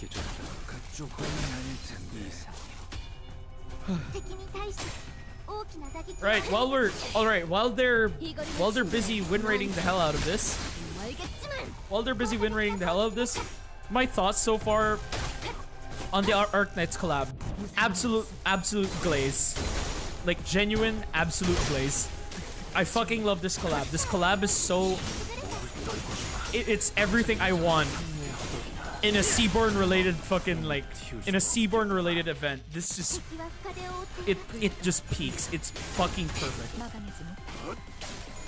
Like I genuinely love this. This shit is amazing. I cannot believe Limbus managed to cook this collab this fucking hard. Like I am so fucking proud of Kim Ji-hoon and I absolutely pay my respect to fucking and I absolutely pay my respects to fucking Hypergriff for letting this collab happen. This is amazing. I love this. This is everything I've wanted. Oh, it's peak. Y'all at Fathoms? Yeah, we're at the Fathoms now. We're at the really cool looking Fathoms. Can't wait to fight this in MD. Oh god, fighting last night's gonna be a bit annoying though. But then again, last night versus the infinite power of ego gifts. It's like introducing Whisodel to. It's like introducing Whisodel to to the last night. It's funny. All right, first node. We come across a cavern full of sunken ship. Wait, dude, this is the event. Dude, this is the event in fucking... Okay, I need to stay a bit quiet because it is like late. It's like 1 a.m. But this is the fucking event in IS3. I know this event. It's the fucking cursed treasure event. We come across a cavern full of sunken ship remnants and golden treasures that have washed up inside. There are all kinds of unfamiliar sculptures and fucking golden... Yeah, it is. It's the fucking cursed treasure. There's a whole pile of treasures here. Hey, the records here say that this used to be a ship that sailed all across Terra. Must be a ship built for conquest, built during the golden age of Iberia. Look, it says here that this is a golden chalice made in Sargon. Yes! It is! It's the fucking treasure! A combine and armada of tall, proud sails, unparalleled technological innovation, and a certain king's greed, and you get this. It's the kind of glory we can barely hope to retrieve now. These items would be extremely valuable outside, but none of them seem very helpful for the situation at hand. Should we continue to look just in case? What we can do is out my back. We can keep looking. Oh yeah, let's go. Dude, it plays exactly... Honglu, you fucking came close there. 45 SP, man. The inscription on the compass indicates that it is an artifact created during the era of Grad and its expeditions. How is this artifact still so intact? This place is only a bridge, made of items pulled from the group unconscious that are most appropriate for the Fathoms. It may truly exist, but it may not be a reality. Irene stares at the compass for a moment, tempted, before turning around, having accepted the fact that it probably isn't a real artifact. Oh god, what did the compass do again in like Arknights? Gold-forged compass obtained. When using a plus coin skill, heal 5 SP. When using a minus coin, lose 5 SP. Each unit's SP cannot drop below... What the fuck? Oh! What? What? Huh? Wait, that... Okay. I remember Gold-forged compass as a gift. Fucking 1 second. I'm gonna look this up in like IS3. 1 second. Gold-forged compass IS3. IS3 Arknights. Yeah, there we go. Zukin, Serula, Arbor nodes. Where are the fucking gifts? But yeah, like shit. Okay, I can't look at it. There's way too many. But fuck, dude. Dude, this is fucking insane. At max SP, I basically gave fucking power up. Oh, yes. Yes. Yeah. God, I can't wait. I can't wait for this to be in the fucking... I can't wait for this to be in the fucking MD. I can't wait to try out the pack, dude. Oh, hey.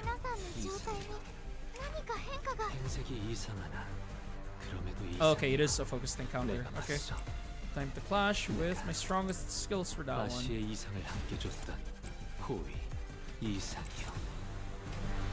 then the rest, doused clash with these guys. And jump them. Told you it'll be the best ego. Yeah, that is a fucking crazy ego gift. Dude, is it time for a change in like Mirror Dungeon Extreme strats? Is it time? Is faith like washed? is a Faith like unironically washed? Is it time to see that ego gift more than Faith? Although you could have both of them and it would synergize well.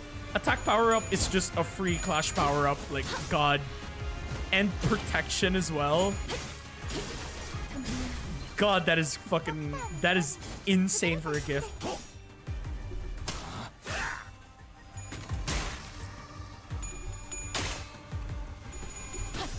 Like, unironically crazy gift to have.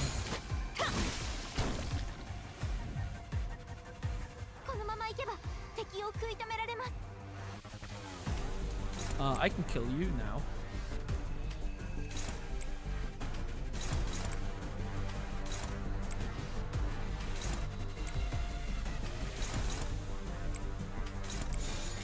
Alright.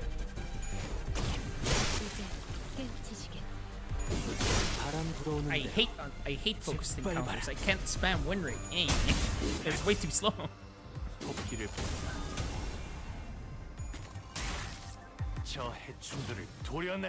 Here comes Moused. And here comes another sea brand.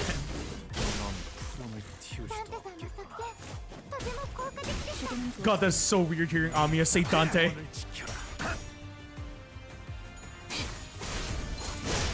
Fucking hearing Amiya go, that was a nice strategy, Dante. What?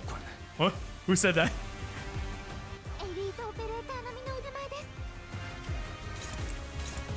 Alright.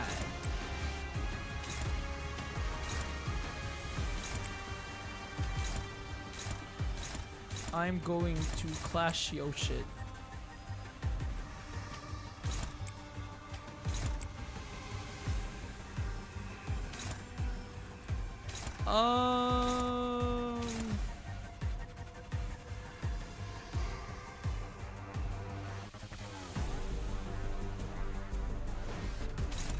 Okay, it's been about 2 turns. I can actually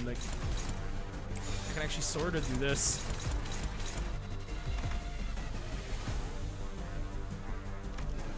Yeah, good enough.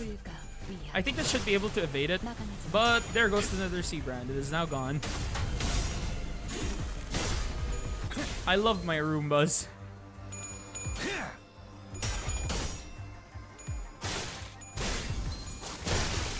Oh god.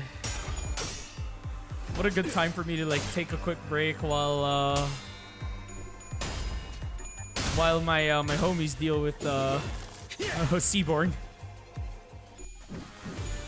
Yep, and that's why you evade the fastest, because now I get dodge, except she fucking threw. God damn it, Ishmael.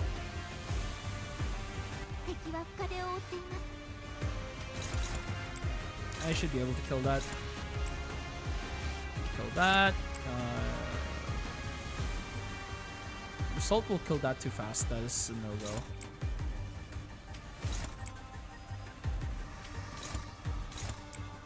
You killed that. I killed that one. A lot of enemies, yada yada, blah blah blah, and then we just go for it. I mean, on the plus side, if this goes into MDE, if you have like if you have the hammer, this will give you a lot of cost.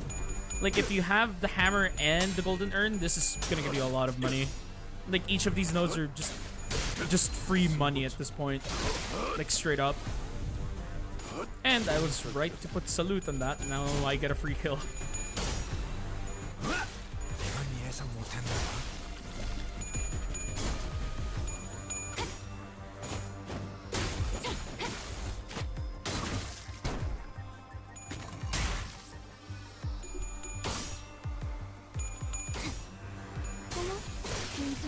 Right, that's that.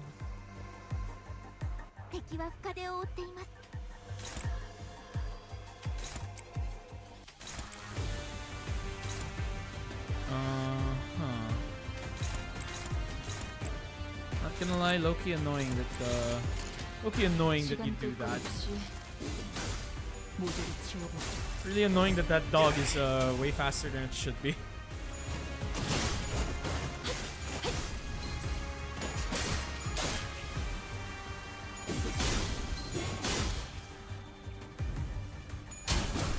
Bong.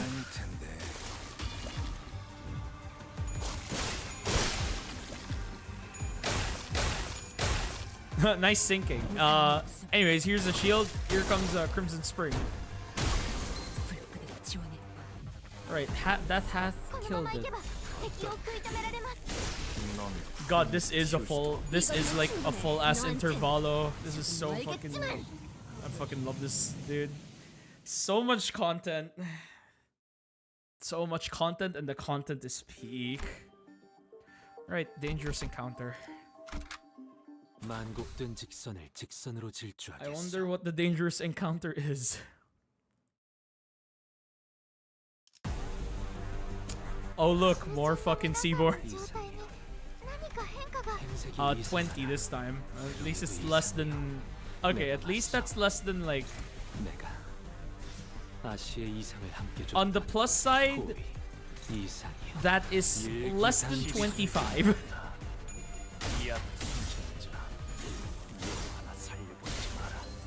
Imagine if I get like a shard of relationship in the shop. Like imagine if I just get like a natural shard of relationship in the fucking shop. So now I just have like 10 offense level for free. Don't hit the fucking Reaper. Okay, thank you. Thank you for not hitting the Reaper. 예상 못한 깔끔하게 물었군. You have 45 SP. How did you roll tails twice there?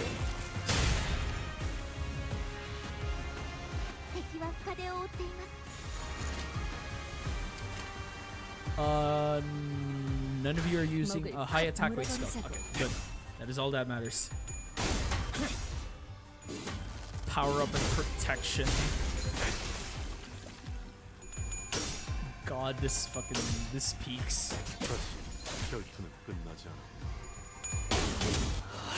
What I now need though is that when I get into the shop, I need rupture gifts that'll help with count. Because potency isn't the problem with this team, the problem is count. And unfortunately, Talisman Sinclair has been nerfed. We know this, Talisman Sinclair has been nerfed, so we cannot do something funny. Oh, nice stagger. Okay, those Seaborns are like doing a really good job just randomly full rolling. That's so it's so annoying.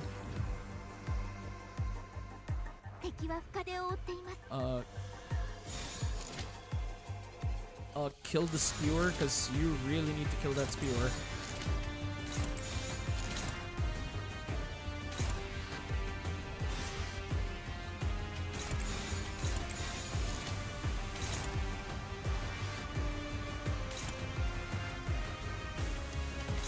Yeah, just kill the Spewer. You don't have to kill that one. Just hold on to it. Be smart.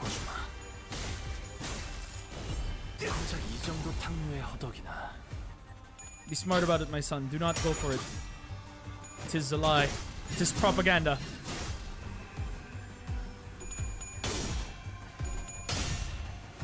Isang has 30 shield. He is just gonna get tickled, especially with 2 protection. That dealt 2 damage. He is so tanky.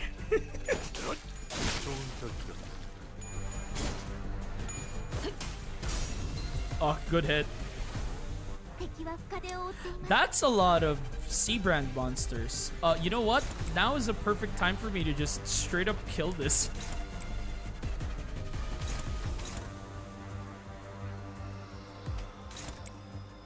One, 2, 3, 4.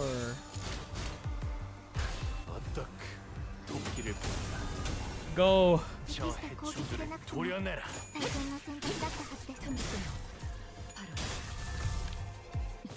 Didn't max roll, but that's fine.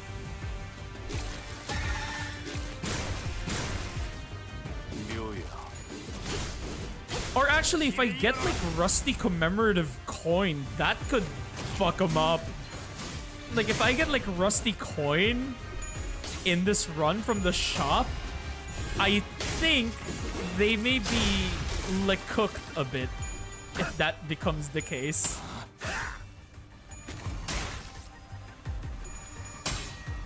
Because Hong Kong is just gonna go off and just hit 5 skills.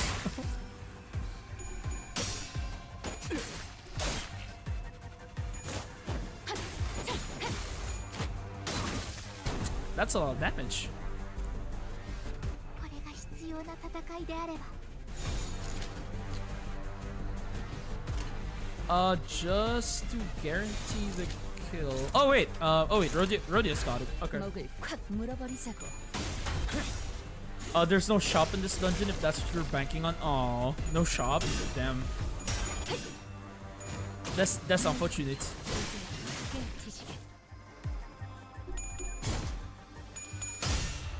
Well, it is what it is, I guess. Okay, then yeah, that is pretty hard. What the hell? Fucking Fathoms with no shop. Damn, why? That's actually fucking crazy. Why is there no shop in this Fathoms? That is like actually deranged. What the fuck? 이거리는 충분해. 너한테 멀겠지만 Oh, it didn't hit the fucking thing. Oh, it didn't hit the thing. That sucks. このまま行けば敵を食い止められます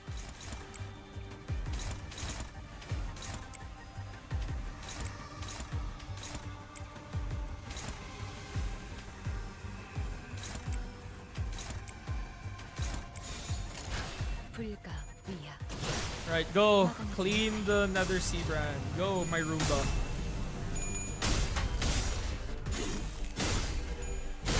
넌 구름을 틔울 수도 없겠구나. Nope.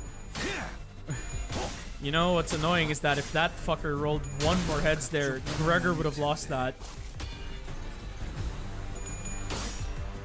That's like the worst part about that.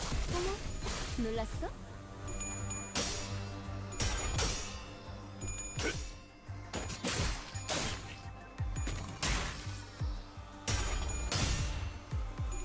Oh dear God.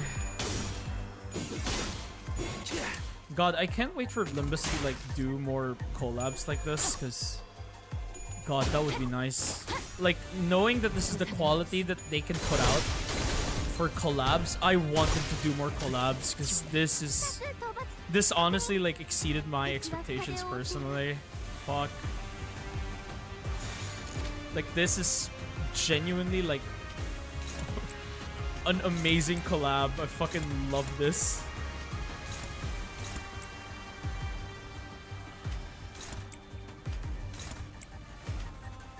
Alright. Oh, it is currently off. Okay. 불가 위야. 막아내지 못하리. Well, y'all better kill the spewer before it starts doing something funny. 넌 구름을 틔울 수도 없겠구나. Yeah, it is the 7-hour mark. This is a pretty long, like, intervalo. Like, including the yapping, it is a pretty long intervalo. Yeah, you know what? I'll just call it an intervalo because it is an intervalo. With how long this is 100% just a fucking intervalo. 능히 그리할 수 있어. 지원했군. 시도는 좋았어요. Alright, I think that killed all of them. Yeah, that killed all of them. Okay. Good. The funny has been achieved. It gets back shield when I don't kill it immediately. Okay. Oh, through the ocean, wind blowing between white buildings. Someone stands with a lamplight and looks around, the bloom illuminating the pile of sea monster corpses. Given the clear similarities between his and Irene's outfit, he must be an Inquisitor too. What are the civilians doing out here on the front lines? Oh, what is this one? An Inquisitor is leading our through the oceans blowing between the white buildings, someone stands with a lamplight and looks around. Given the clear similarities, what are civilians doing out here from the front lines? We're here to help the Inquisitors. I appreciate the sentiment, but the role of a civilian is to survive and contribute to Iberia's survival.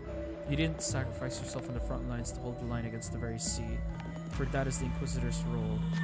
With that, the Inquisitor quickly saw us away from here. Nothing happened. Oh, so I was supposed to take the other one. Fuck, okay. Damn. Oh, dude, it's the fucking boss icon, dude. It's so cool. At the center of what appears to be an arc symbolizing the city. At the center of that brilliant golden light must be Mayor's. Let's take a quick break here.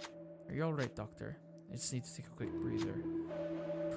Should probably work on your cardio, or Miss Amiya might have to piggyback you around. Okay. Yeah, well, once we get back, I'll start working out like Kaltsit suggested.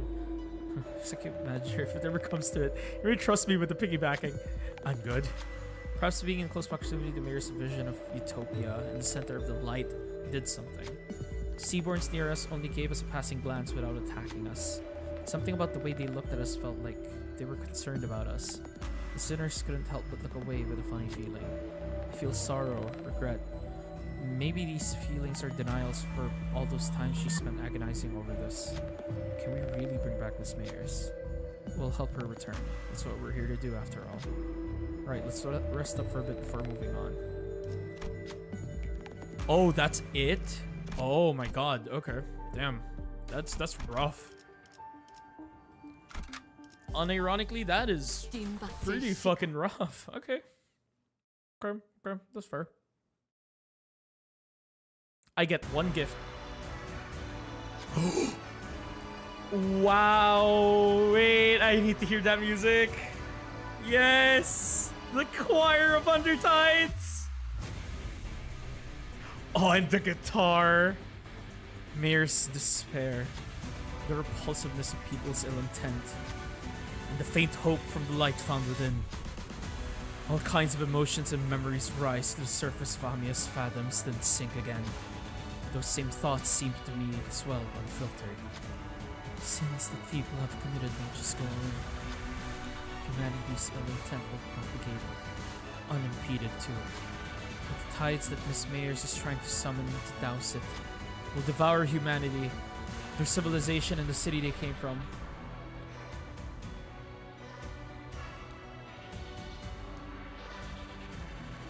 Wait, what? The gift I think you could have got, if it's the right one, gives the first in the deployment order skill plus 3 final power. If it is an ego, gains 4 final power. And it also reduces impairment. Wow, that sucks. Why didn't I not get that? Motherfucker. So I don't think that's the right way to go. Not as long as Dante and the people of Limbus Company refuse. This isn't like the time I retrieved the ego. In place of light, a speck of darkness casts a shadow. I reach out to the darkness. Strange power courses through me before radiating toward the sinners. All sinners gain emotional connection for the duration of this encounter. On hit against enemies, 50 divided by number of coins % chance to gain 1 ego. To gain 1 ego resource corresponding to the used skill's affinity. When an enemy dies after an allied unit's skill attack ends, gain at least 2 least owned ego resources. In an encounter, gain 1 ego resource of each affinity consumed when using the following ego skills, 2 of each when using overclocked skills. Remain oneself, Meltdown Faust, Unbrilliant Glory Gregor, Tidal Elegy Ishmael. Oh shit. Dude, this fucking music is sick. I can't be so fucking hype. I would be screaming about it if it wasn't 1:30 a.m. But god, dude, that music is insane. The choir, it's...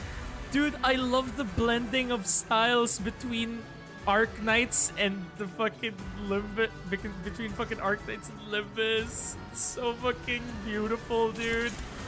Sorry, not Arknights. Limbus, please do more collabs, because this is so fucking peak.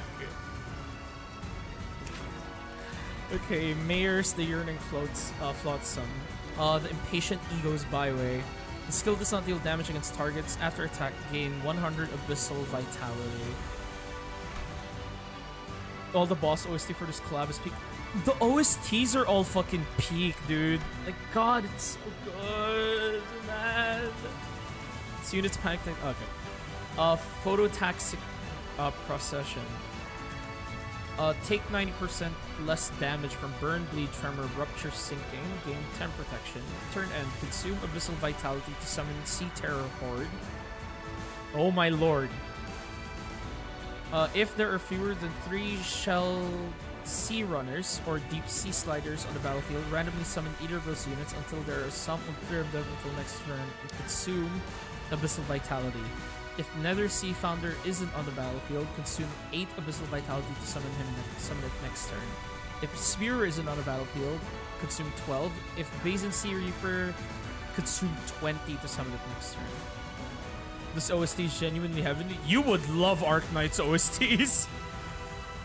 God, Arknights OSTs are just fucking heavenly overall. If you've heard of like the Undertides OST for the boss or fucking Stultifera Novice, dude, it's just peak. And this is, I love the fucking combination of styles. It's so fucking perfect, dude. Look forward to playing it. I hope you're patient with the dialogue though, because there's not a lot of there's no voice acting in it. You really have to just read story. Like, I will say that ahead of time so you don't get like put off immediately. But dude, the fucking music is like something to look forward to though. Like, God, the music, the moments of it, God, it's fucking amazing. I'll thug it out. Hell yeah, rat. Ego of Responsibility. Every time a Sea Terror this unit summoned is killed, take fixed HP damage equal to the unit's max HP. Oh, okay. Adrift Compassion. At 50% or less HP, immediately ends combat phase, gains a new pattern, disable for the Taxic Procession, gain Vitality when gained this passive or recovering for Sire, gain shield equal to amount of HP lost. When gaining shield, activate the effects of Indelible Compassion. Turn start, apply Nervous Impairment with less than 15. Gain Fragile equal to double the number of times before the compassion they believe was used. After gaining a new pattern or this unit's skill slot, when the number of staggered enemies by every turn. Oh, but by 6 max. Does not apply for turns when this unit uses a powerful skill. When on top of Brand, gain Final Power 3, Coin Power 3, double the amount of Nervous Impairment. Okay, that needs to stop. Coaxing Kins. When hitting a base in Sea Reaper with this unit's skill, convert it from standby to combat. What? You can just force them out of fucking... Okay, bitch. You know what? I'm gonna prepare that.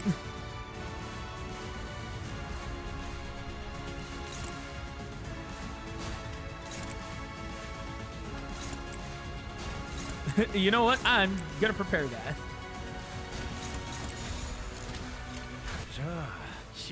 Go Honglu. I want you to prep that shit because the AoE on that is gonna fucking hell. You need to finish it now because I have silence. Oh shit, good luck, Sherview. Damn. Alright, Hongler has stabbed himself. Now I have the setup for the spear. God, I can't wait to listen to this OST. Nah, but like that fucking attack looks beautiful, dude. What? What? Wait a second, what? Echoes of Respite. Indiscriminate. Prioritizes allies. Among them, prioritize allies with the least current HP. When targeting allies, deal 0 damage. When targeting allies, heal 20% of the target's max HP at combat start. When targeting an ally, apply 1 defense level up this turn and next turn for every 4 Abyssal Vitality consumed to summon the target. When targeting an enemy, inflict 3 sinking 2 nervous impairment. Echoes of Ascending. Allies with the most current HP when targeting ally deal 0 damage. Clash power 1. On hit when targeting an ally, apply offense level up. When targeting an... Oh my god, you're Dulcinea! What the fuck? Why? When targeting an enemy, inflict 3 sinking 2 nervous impairment. Cyclical Ecosystem. Clashable Guard. Turn and consume Abyssal Vitality for every surviving ally. However, apply number of turns target survive. Damage up next turn to all allies.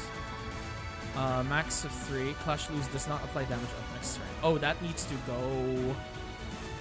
Oh, that needs to go. Oh my god, that needs to go. Dude, the AoE is also fucking hitting the goddamn...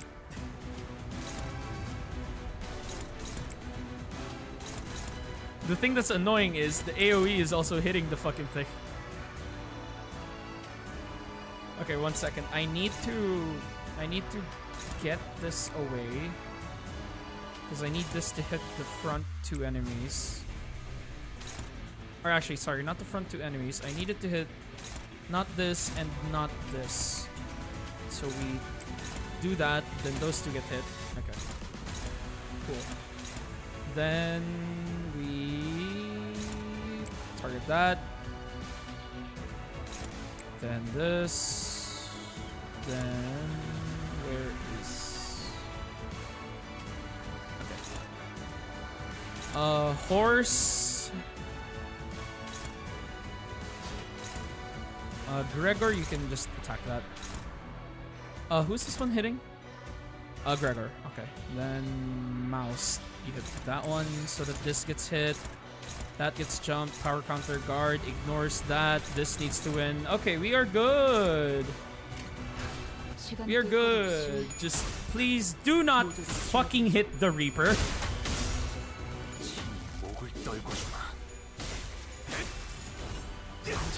Okay, good stagger. 敵に対して大きな打撃を与えた。リゴリのチングの Rodia, you piece of shit. Why? 効果的な Did I not specifically change that to fucking target the other? Why did you hit the fucking Reaper? Did the indicator not say that it was to hit, you know, not the fucking Reaper?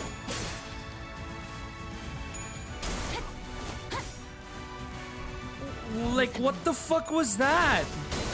What do you mean? Like, did I or did I not fucking change the targeting to not hit the dude with the counter? Rodia, that's twice now. 敵は深手を負っています。 Okay, we're killing that one now. Threat assessed. We now target that one.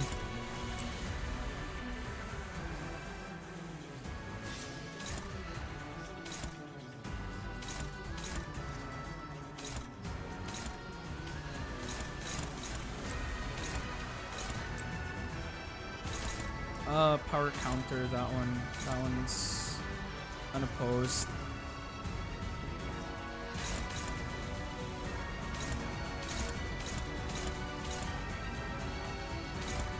Do I even win that? No, that's hopeless. Dear Lord, that's hopeless? I just realized, what the fuck?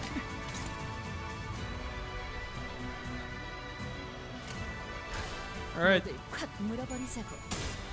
Alright, you don't win this, you fucking Basin Reaper.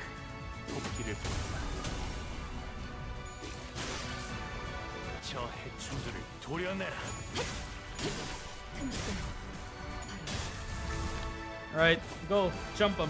攻撃でなくても最善の選択だった。 God, I fucking hate the Basin Reapers, man.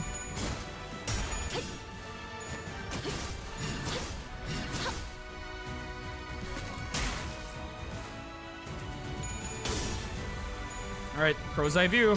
Well, here comes your attack down, and here comes my haste. Oh, she has legs. サンタさんの作戦とても効果的。 What the hell? She fucking has legs. Oh, she's not taking damage.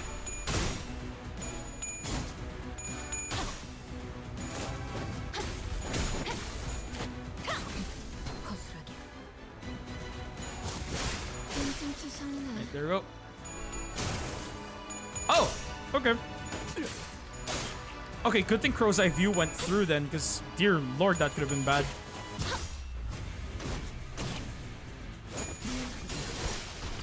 And got a kill. ドクターのように優れた式ですね。 Oh no. Indiscriminate. That's new. What the fuck do you do? Oh, with Deep Blue Charity. Base power +1 for every 3 nervous impairment on the main target, up to a maximum of 9. Can clash with this skill regardless of speed. Clash or lose, gain 3 power down, 3 paralyzed, 80% less damage, cannot stagger, have nervous impairment, does not inflict sinking or sinking count, have the amount of invisible vitality gained from the skill. Oh.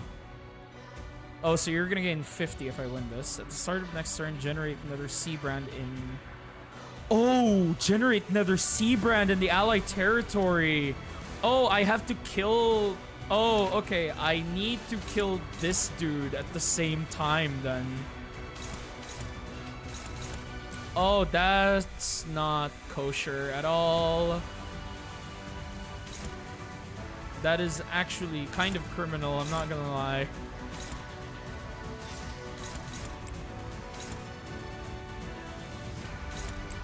Okay, I need to kill this. I can block Slam Down. I can block Slam Down and then I can tank these 2 attacks. Kind of sucks that I have to ignore the Reaper, but it is what it is. Kind of sucks that I like have to like forego the Reaper a bit there. 31 salute. I fucking love Merc Sink Salt. 55 damage. Not bad. Uh-oh.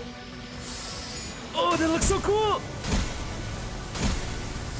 Oh, she healed them. Ah, she healed them. I see.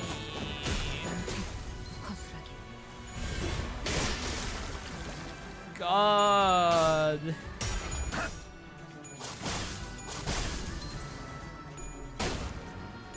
Wow, okay. Your tails hit wins regardless. That is a favorite, but the favorite is a lie.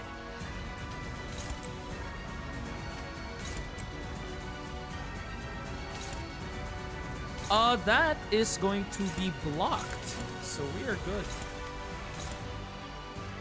That's hopeless. However, I can weaken thee. I can smell you.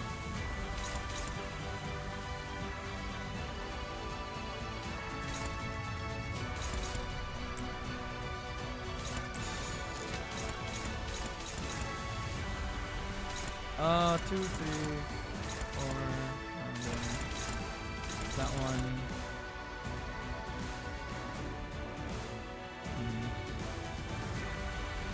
I need to hit this as well. I think I'm actually going to ego. Yeah, I think I'm gonna ego because I need to hit. Yeah, I need to hit that, and I need to hit this. Okay, yeah, that works. Dominating. Oh wait, why am I clashing with that? That's... I need to intercept that. Can I clash that? Yes, I can. That one's gonna get hit. How far are you from stagger? Pretty far.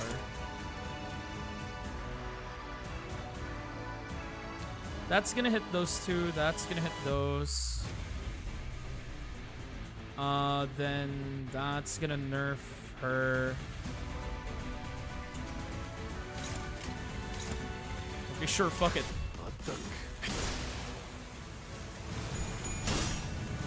No buffs for all of you.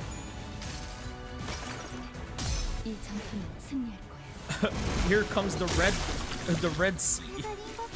Ow. Alright, chains of others. Nerf her!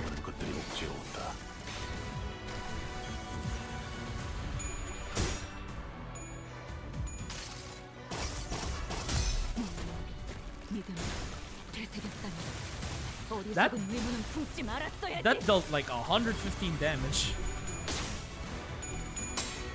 Oh, here comes the horse. Ira, the horse is here. I have killed more of your spawn.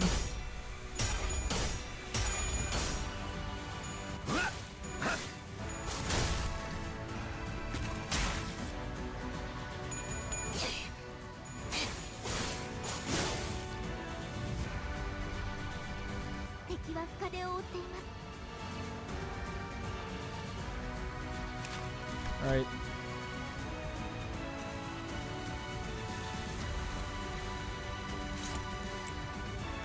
You should have a power down. Yes, you do have a massive power down right now. That is good.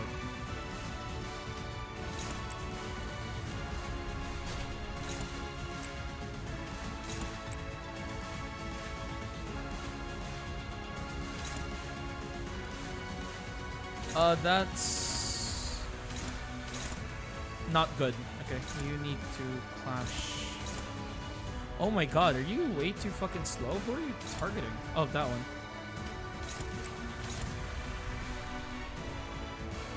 Okay, that's way too fast apparently. Oh wait, but it's dominating anyways. Okay, never mind. You're good.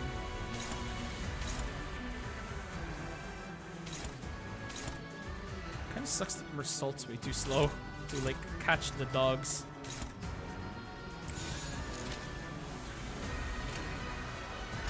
Right, sure. Screw it. You can take a hit. Why not? Here comes the Ascendant High Show. Kill the Reaper.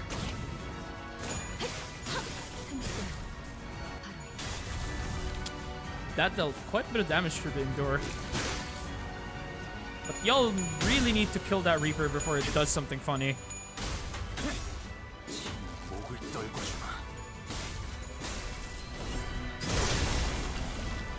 Like, that Reaper does something funny, it is not gonna be funny for me. Oh my god. Dude, you know what this fight reminds me of? There is an exact Seaborn boss with the same gimmick that Mayers is doing right now. Where the only way Mayers can take damage is by killing her fucking goons. Oh my fucking god, it's that same fucking Seaborn.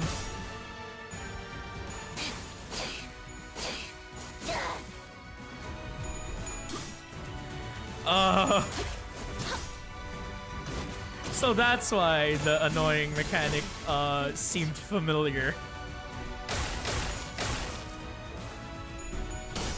I see, it makes sense now. Because I am familiar with this pain.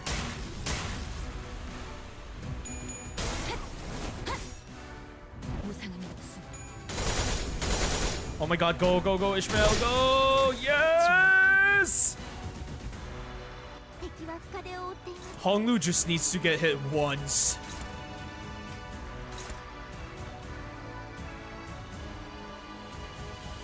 Like, on God, Honglu just needs to get hit once, and he fucking uses his ego.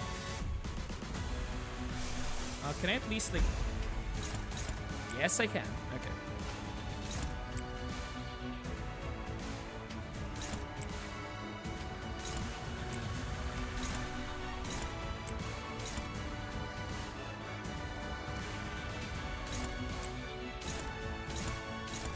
God, that fucking...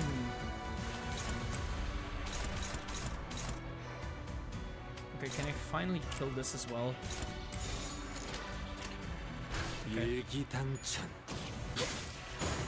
Okay, I made it mega late. Honglu gets hit by the Unbreakable, he fucking uses his ego. So if there are still any living stragglers... Oh, never mind, here it comes. I didn't even have to do anything. Well, we get to see the ego! Let's fucking go!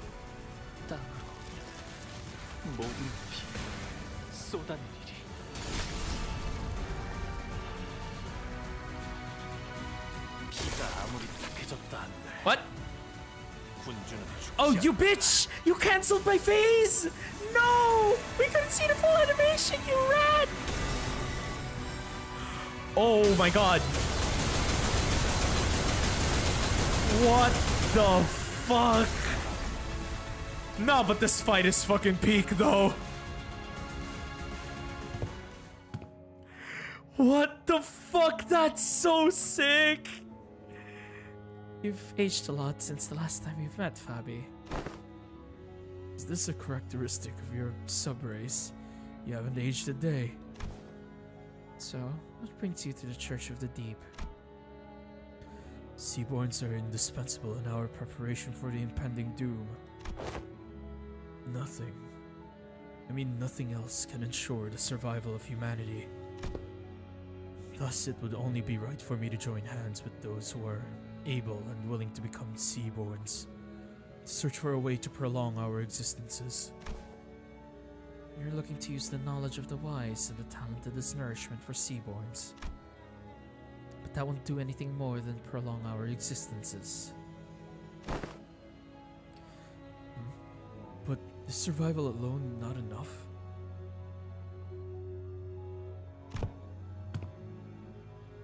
I thought a bishop of the church would share a majority of that belief with me. Fabi, you and I both have put our faith in the Seaborns, but the word faith might mean something different for you than it does for me. Seaborns shouldn't be our object of worship.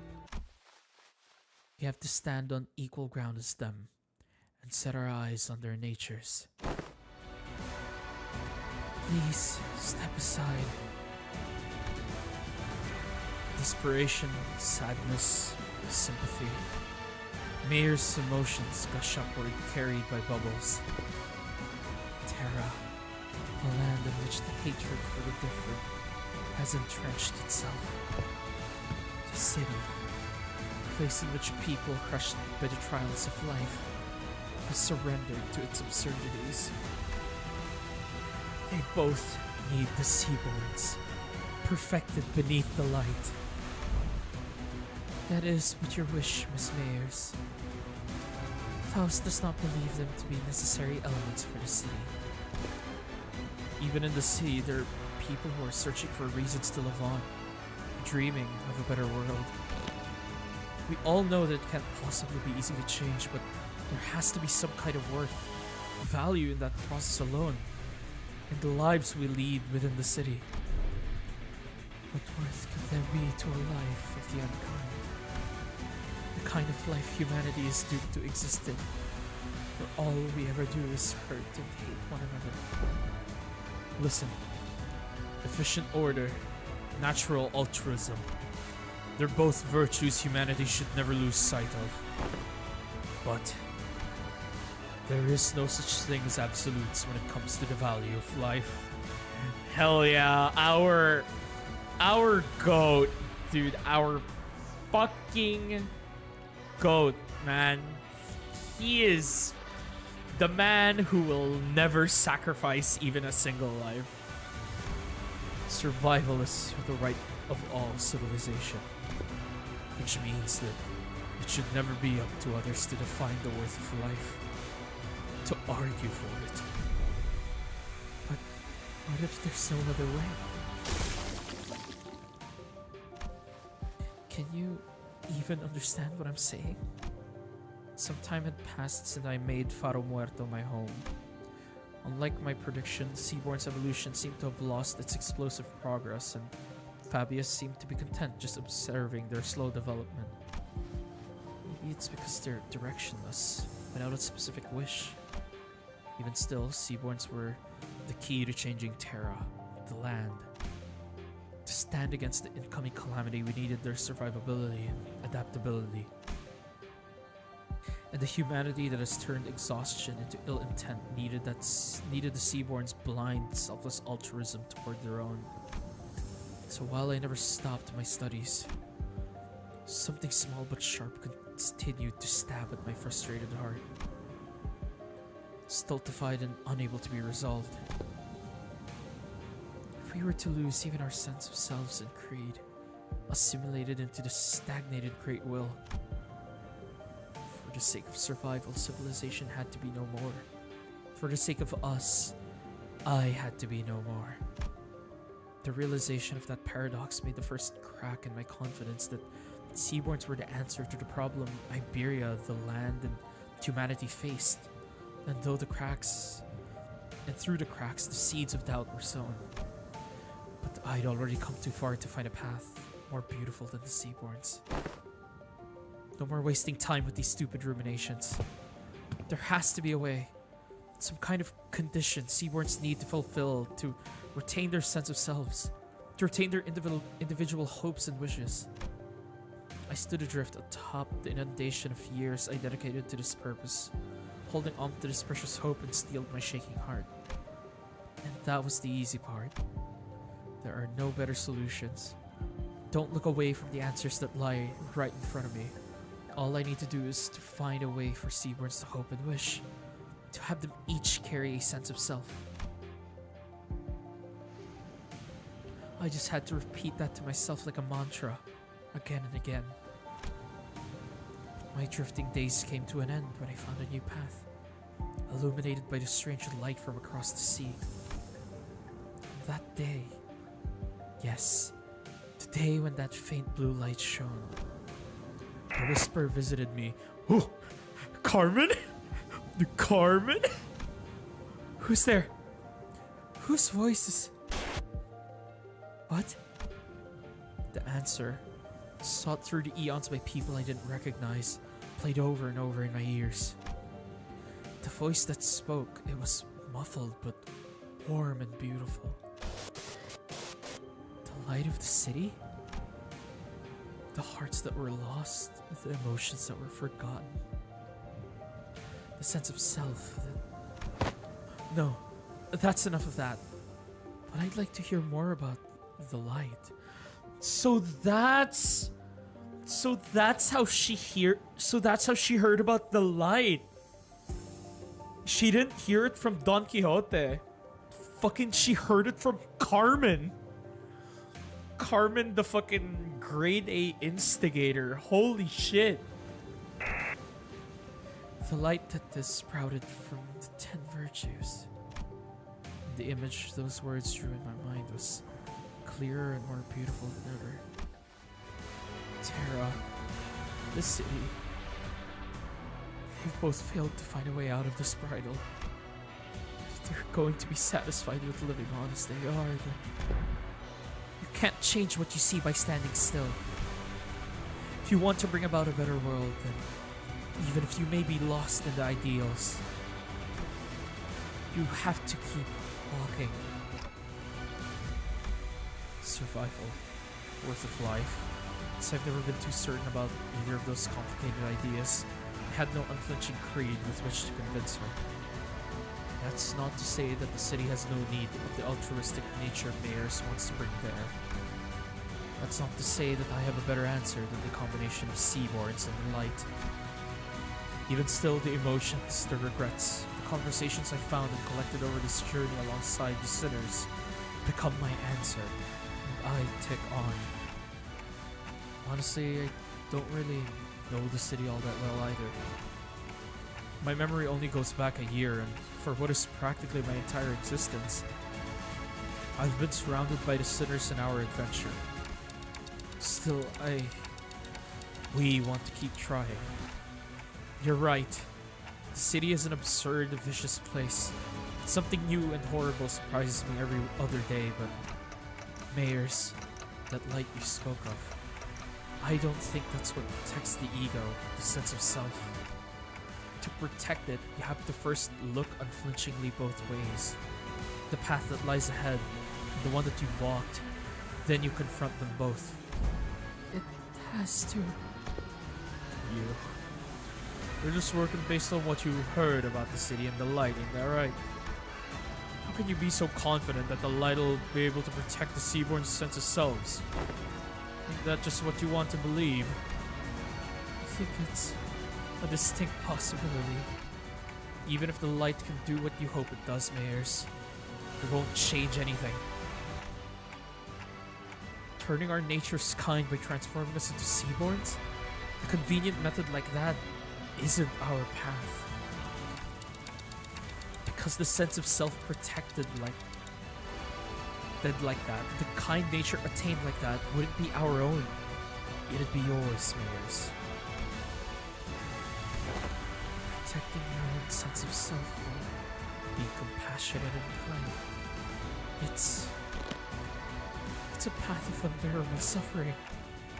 You might fail some days despite our best efforts. Some days we'll be forced to confront the sins of our past and suffer.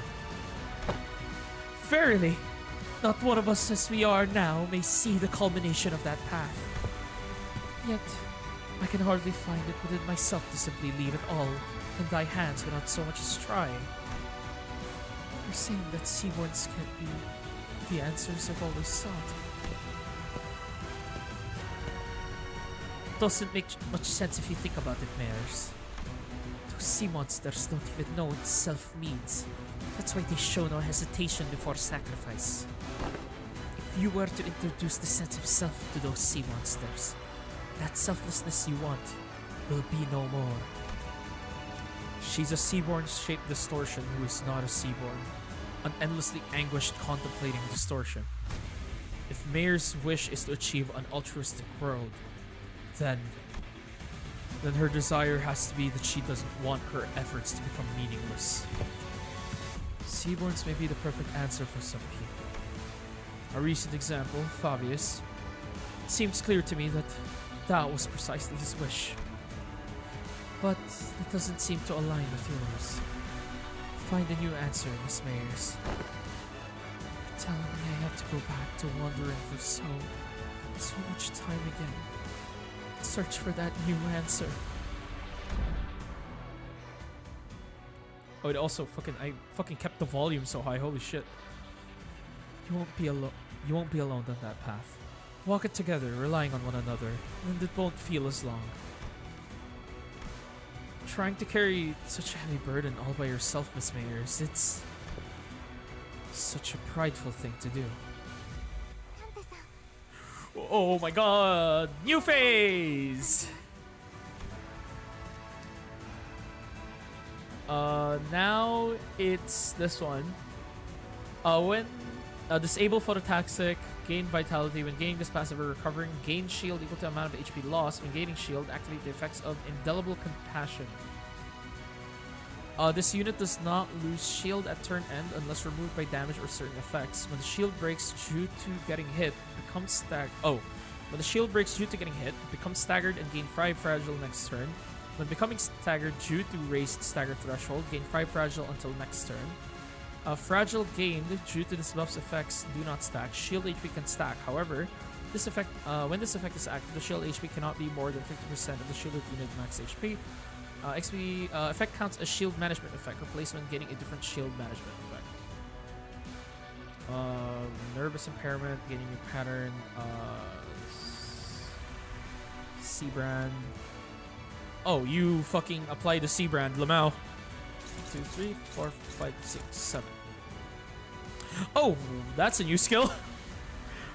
Also, speaking of prideful thing to do, she now has pride skills.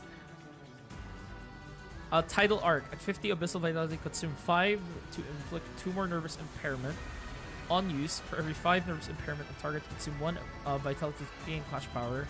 On hit without cracking, on hit, inflict 4. Oh, the nervous impairment is guaranteed. Fuck, that hurts. Fierce Currents. Abyssal Vitality, consume 4 to gain Coin Power. For every 10 on target, consume 3 to gain Coin Power. Up to a maximum of 2. Inflict 3 sinking count, 4 nervous impairment, undulating waves. That's not it, is it? Oh no, that is it. It's undulating. Wow, that's a 3. That was a. Is that a 318? What the fuck? Okay. Oh my god, you're at 45 SP. What the fuck? Okay. Coin power plus 1 for every 3 nervous impairment on the main target to a maximum of 9. That's why it's 18. Consume up to 10 and gain half of the consumed stack as offense level next turn. Max 5 rounded up. Clash Loose does not gain offense level. On hit without cracking, inflict sinking. On hit, inflict impairment. And of course, we... Okay, I need to break that with this. Okay, that's... Oh my god.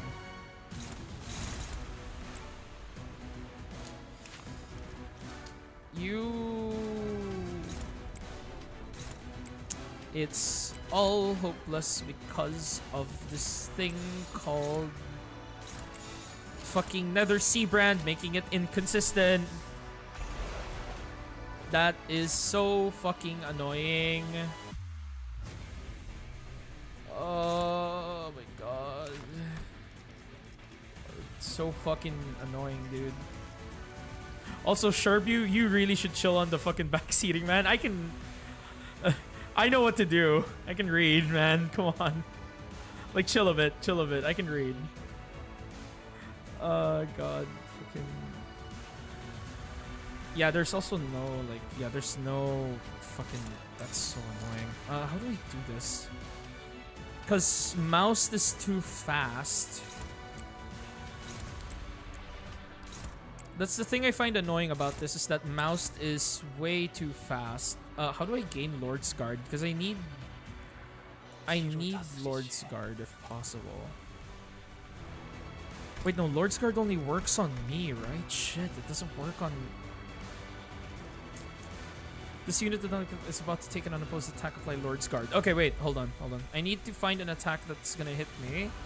And none of them's hitting me. That is fucked up, I'm not gonna lie. It's 12, 16. How high is your evade?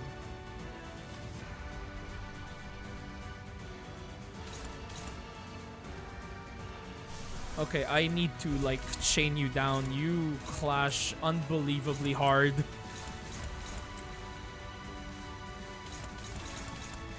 Like, genuinely, it is criminal how hard you clash.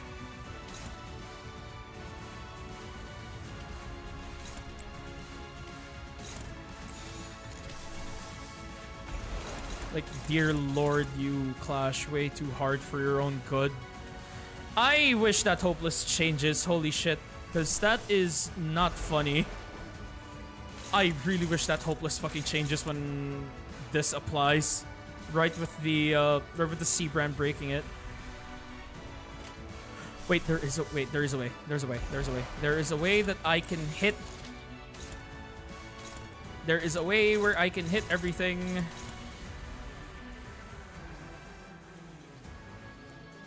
Yeah, there is a way where I can hit everything without, like, perishing. And this is still dominating.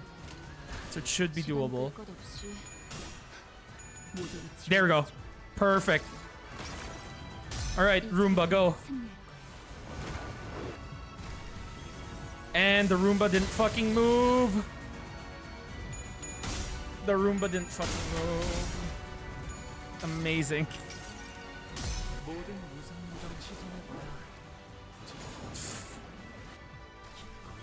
Do you, like, not take fucking... I'm sorry, do you, like, not take AoE damage? Motherfucker. Okay, noted. Needs to be hit directly. That fucking sucks.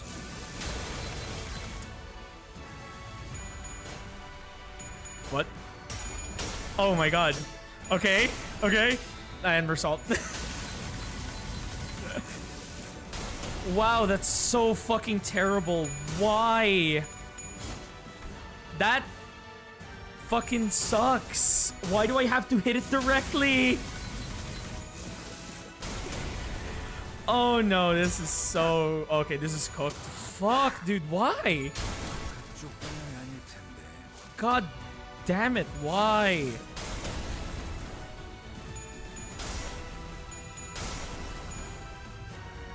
I would like to mention Rodial rolled the 5%. She lost at 45 SP against a 41 SP target.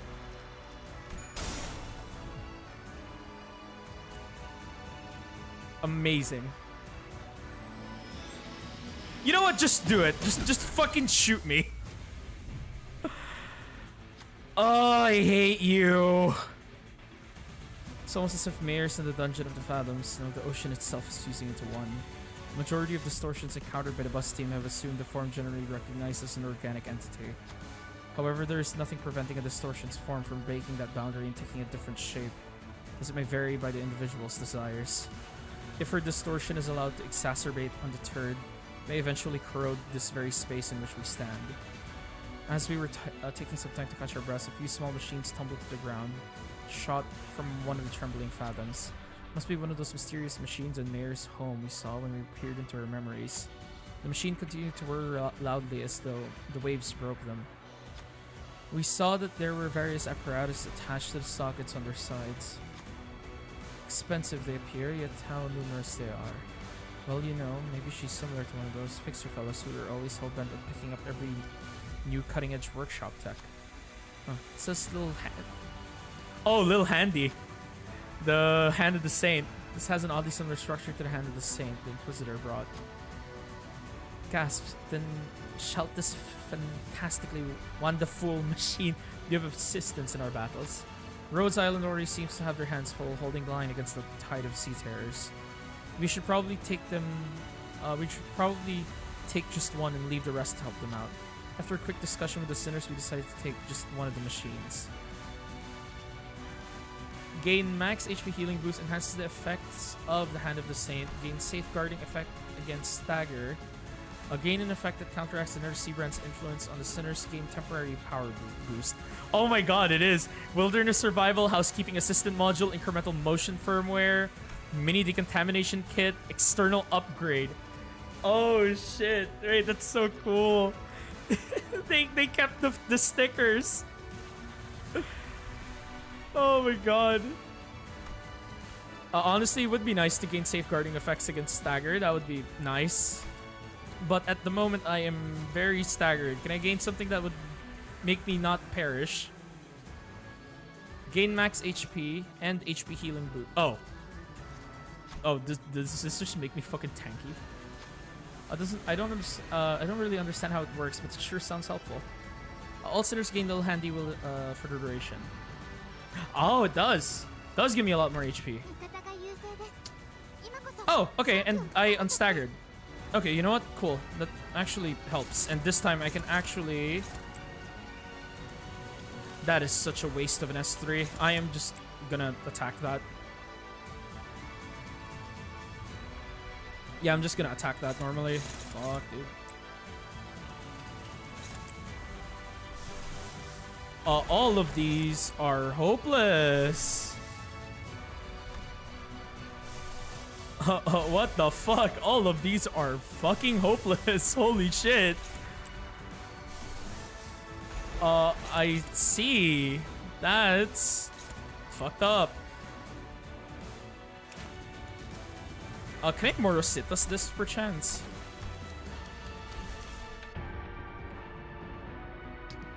Turn dominating. This one's still hopeless. Oh no, I don't have Snag Harpoon. That's not high enough. Oh boy, it is an ego spam scenario. We are using just everything now. Okay, this time, break that.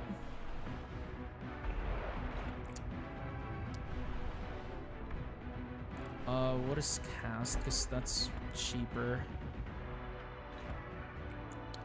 You're at 41 SP. Do I trust you to roll 3, 6, 9, 12, 14? Versus, like, the 15 you could roll from this. Or, sorry, 20, because that actually rolls higher.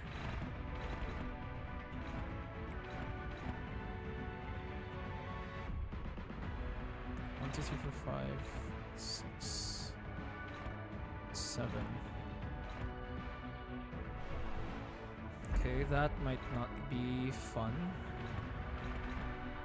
Oh god, it is a fucking ego spam simulator. Jesus Christ.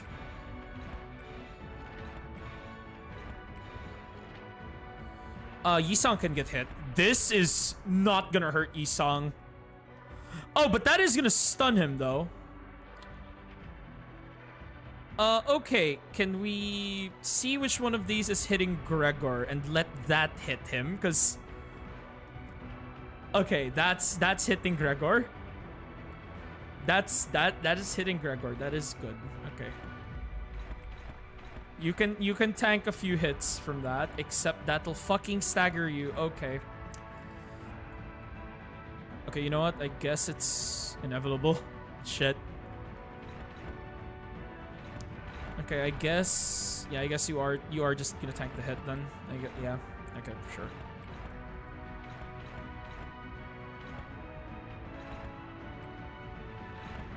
Sure, fine. I'll take the deal.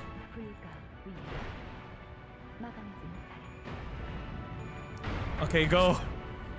It's fine. My son will get stunned, but it is what it is.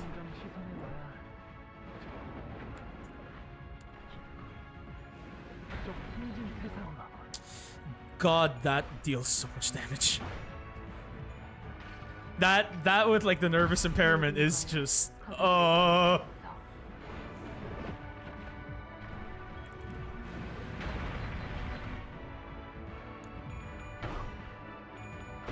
Okay, there we go. Go, maggot.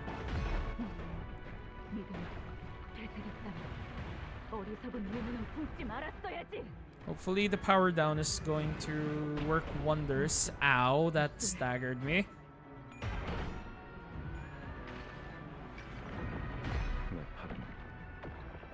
Oh boy, I can't wait to use fluid sac on the next on the next possible time frame.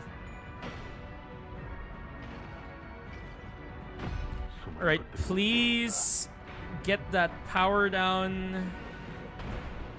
Oh my god. No, Yi-song! Yi-song! You just needed to roll ahead.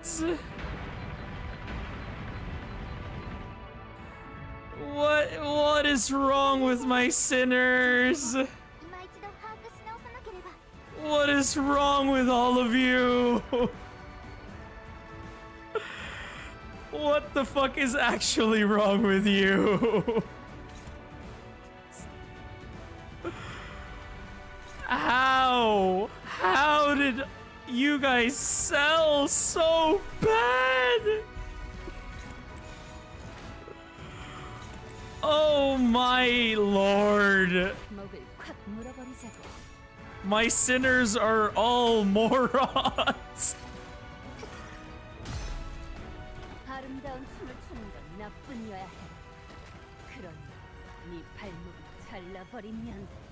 Uh-oh. Oh my god, custom animations for a boss attack! Oh shit, let's fucking go! And that does 0 damage, 7 damage, 14 damage! Thank you, Mersault, for the power down before you got staggered. Thank you. Oh my god, Mersault, fucking thank you for that. Like, unironically, thank you for that. Holy shit.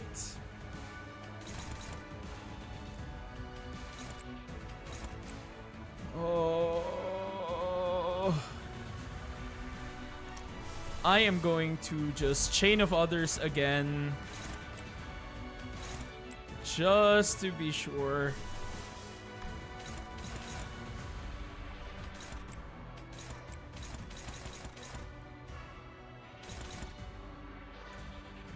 Who is currently on the hit list? Okay, that's Lord's Guard. Lord's Guard can take care of that. Okay, yeah, Lord's Guard will take care of that. This, on the other hand, I need this to be Crow's Eye View. Yeah, I need that to be Crow's Eye View. Oh my god. They learned from Kanto 8. Yeah, they did. They didn't want another Leihang situation happening. Oh wait, really? Oh, okay, that's the bolus. Okay, well, that's fine. I'll just... Yes, heal! Heal! We have a healing boost! Use fluid sac! Oh my god, 63 HP. Wow, but that dealt 75 damage anyways. What the fuck? Nervous impairment. What the hell?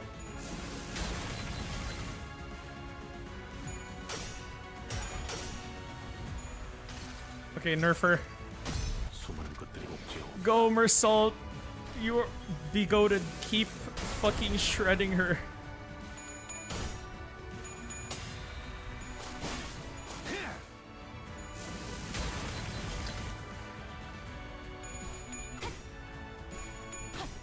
God, that really fucks up your clashing.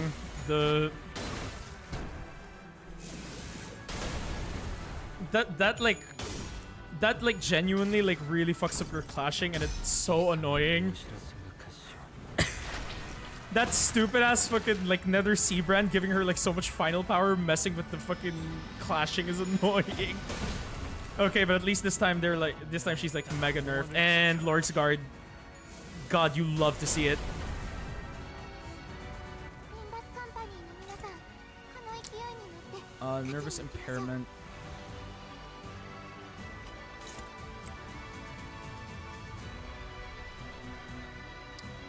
Okay, that's attack power down. Do you win this? It's favored. Mouse is currently staggered.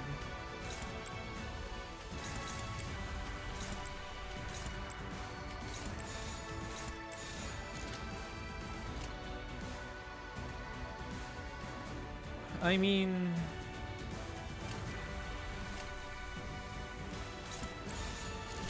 I can try to... No, can't chains it. It's kind of the problem with chains is... Yeah, the problem with chains is the damage.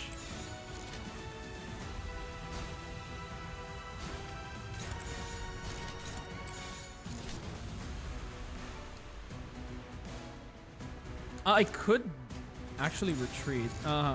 Where is... You're on 20.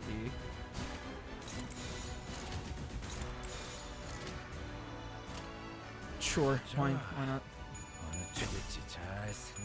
Okay. Go! The Lord does not bend.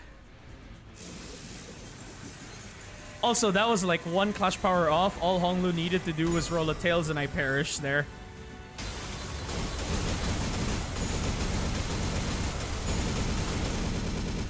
God, that nervous impairment sucks! I did not miss that status effect.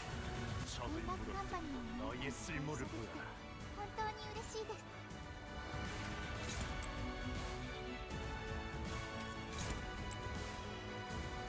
す。 This status effect is hell.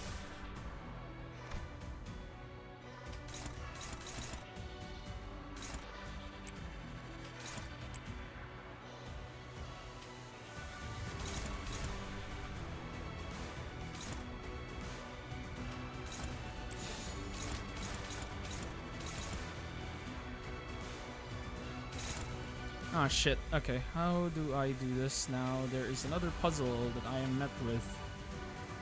It is all hitting Malfaust. Oh my god.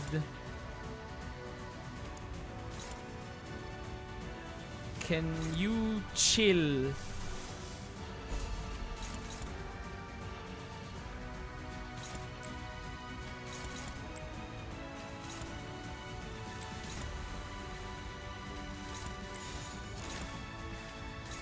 For like 1 second, can you chill?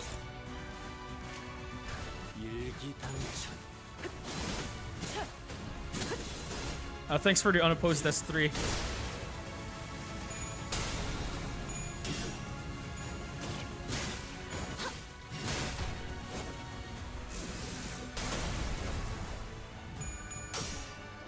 Lomer Salt. Do the thing. Chains of others. Nerf her. Is that gonna... That does trigger nervous impairment. Oh, okay.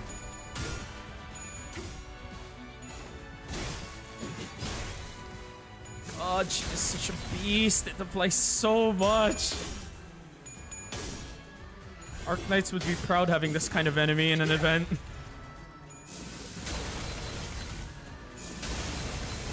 Yeah, just tank it. Fuck it. You can tank it. 皆さん、しっかりしてください。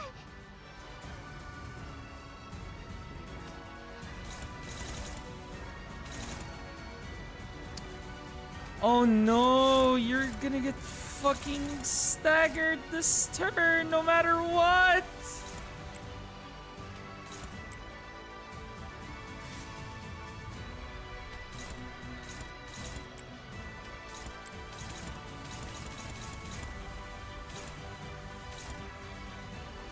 Okay, you know what? I'm gonna play this a bit safe. I need someone else. I need someone else to tank that hit. Honglu needs to stay alive because he can deal enough. He can dish out enough damage. Like, he can dish out quite a lot of damage on this. He needs to not get stunned.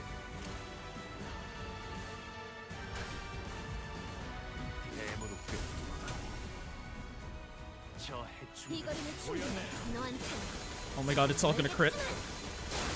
Yes.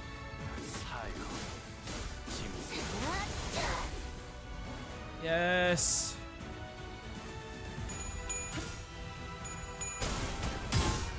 God, just break her shield, please. Let this end.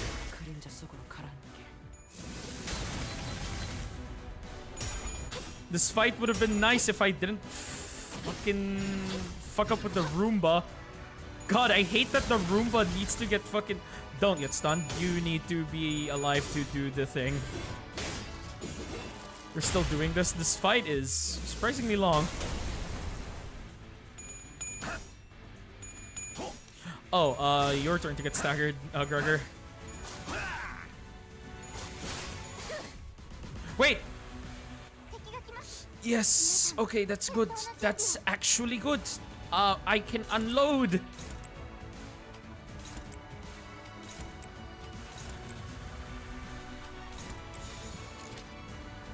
I can fucking unload. What do I need for fluid sac? Lust. Who has lust? No one.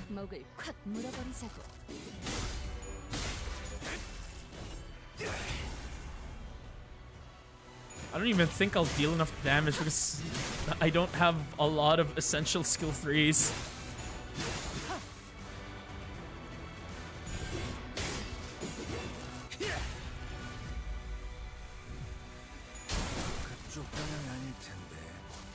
Oh, wait. Gregor kind of clutched that. Wait, hold on.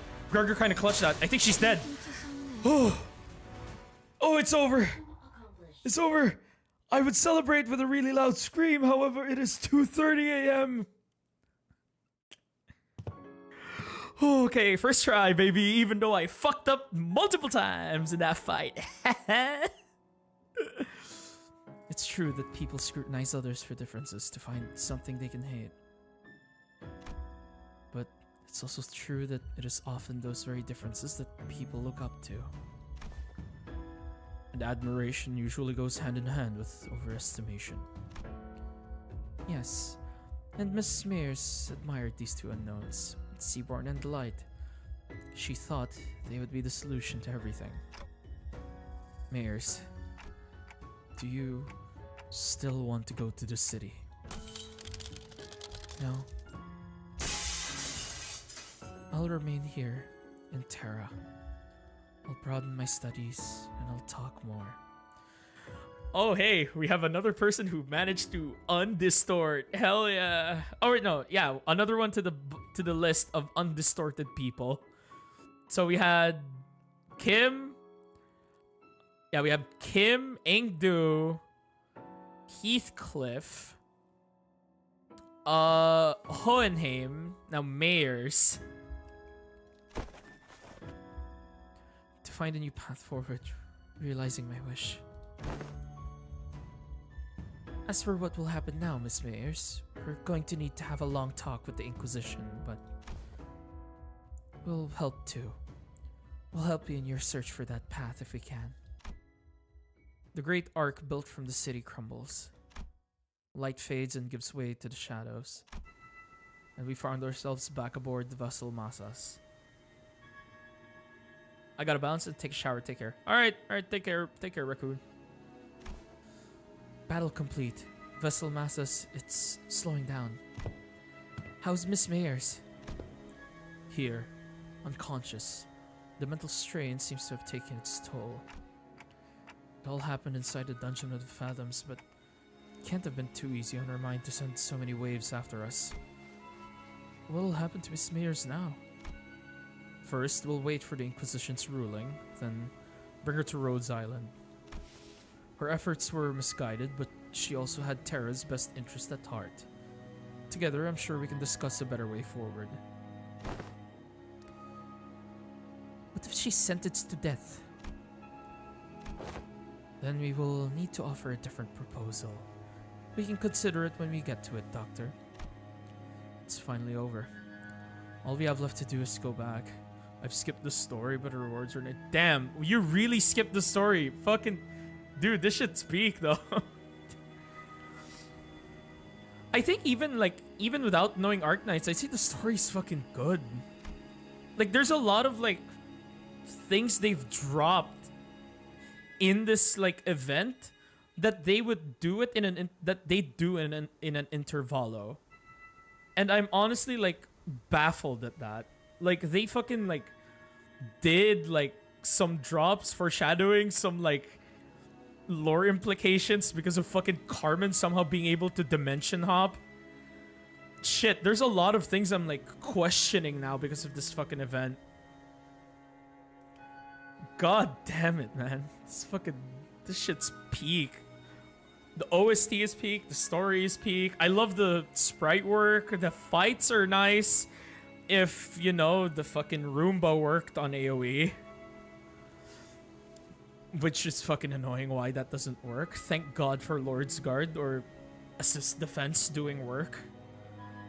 As we were preparing to leave with our hearts much lighter than they were earlier. Hold on, everyone. Something's rapidly approaching us. Oh shit. A low thrumming roar vibrates the air as a strange shadow looms over the ship. Where did this shade come from? Uh-oh.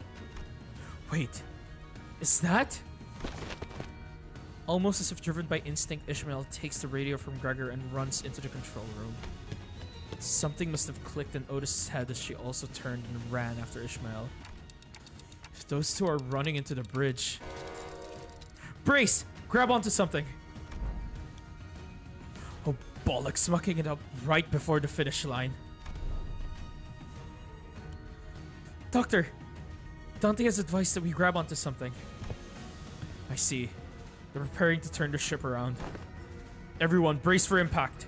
Stay alert. Something's coming. The ship leaned heavily as it hurriedly turned port side, and I caught a glimpse of a massive shadow gliding just beneath the water's surface, right where the ship was a second ago. It's a seaborn about the size of... No. Slightly larger than the vessel massas. Is that the end speaker? Was that the fucking end speaker? That has to be the end speaker. Ain't no fucking way. Amiya's communicator buzzes with Ishmael's voice. The currents are going wild. Wait, no, something's causing these currents to go wild. We'll try our best to maintain evasive maneuvers for as long as possible. But we can't do this forever. If the situation does not improve, we may have to take the vessel masses to cross the dimensional door. Does Rhodes Island have a way out of this quandary? Not at this moment, but we have to come up with one now, and fast. Dante, does anything come to mind? We should first figure out why that seaborn's coming after us. Copy that. I'll focus on steering the ship, so keep us updated. With that, the ship immediately begins a sharp turn, narrowly dodging the ponderous body of the seaborn as it swims by. Can't just take the whole ship across the dimensional door. We're not the only ones on it. But the sea is too wild to simply turn around and to let the others leave. It's almost like it's obsessed with the ship. Just why could it possibly be coming after the ship all of a sudden? Could it be that Fabius' order... It's coming after me. Scotty, you? Yes, I'm their enemy, an abyssal hunter. As though to prove it, the giant beast began to charge against the bow of the ship the moment Scotty repositioned herself there. Just what are the Abyssal Hunters? Why are they so gung-ho about trying to kill you? Abyssal Hunters are those who hunt sea terrors and seaborns. Of course, this isn't based on any emotion, such as vengeance or resentment. It's Scotty's... Well, that's not important right now. What matters is that they're solely targeting Scotty. Operators of Rhodes Island are heavily fatigued at this moment from their long defense against the waves and the dungeons of the Fathoms. The same could be said of us and Miss Amiya who battled Mayors in the meantime. To engage that seaborn in this particular circumstances... Oh no. Something shakes the vessel masses once again. What's this now? There's more? There are indeed multiple entities surrounding our ship. However, a violent destructive sound crashes through the waves toward vessel masses. Past the sudden wall of mist, there was... We're lucky. Or was this simply how it was supposed to go?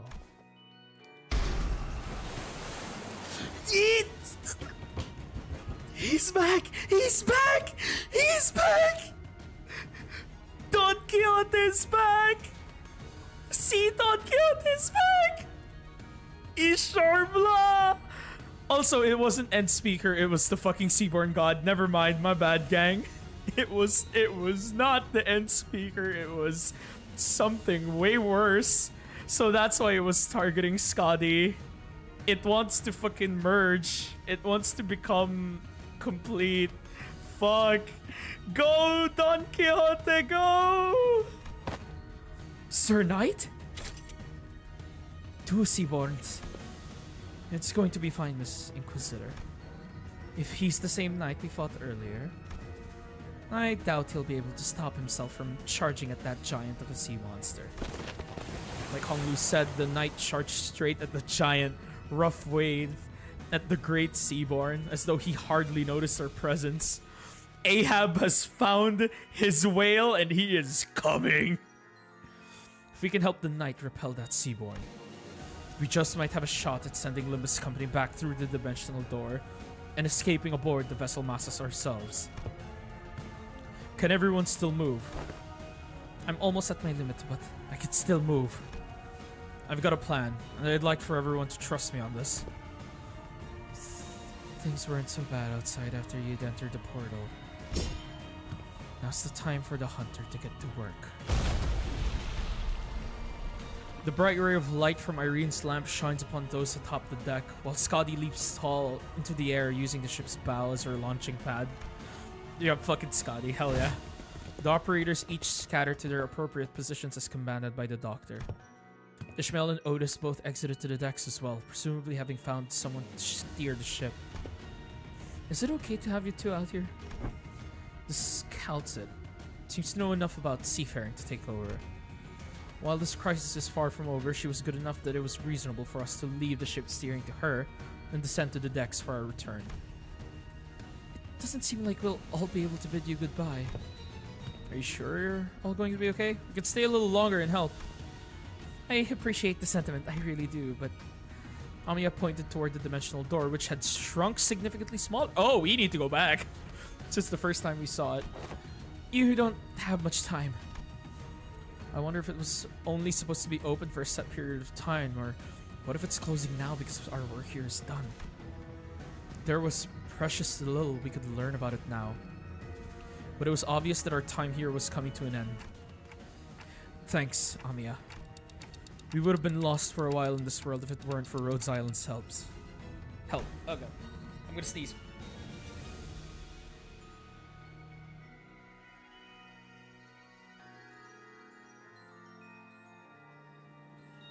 Okay.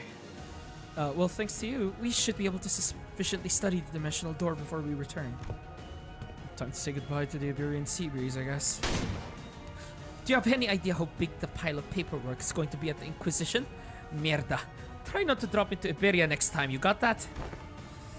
Sure, let's all stay nicely put in our own worlds.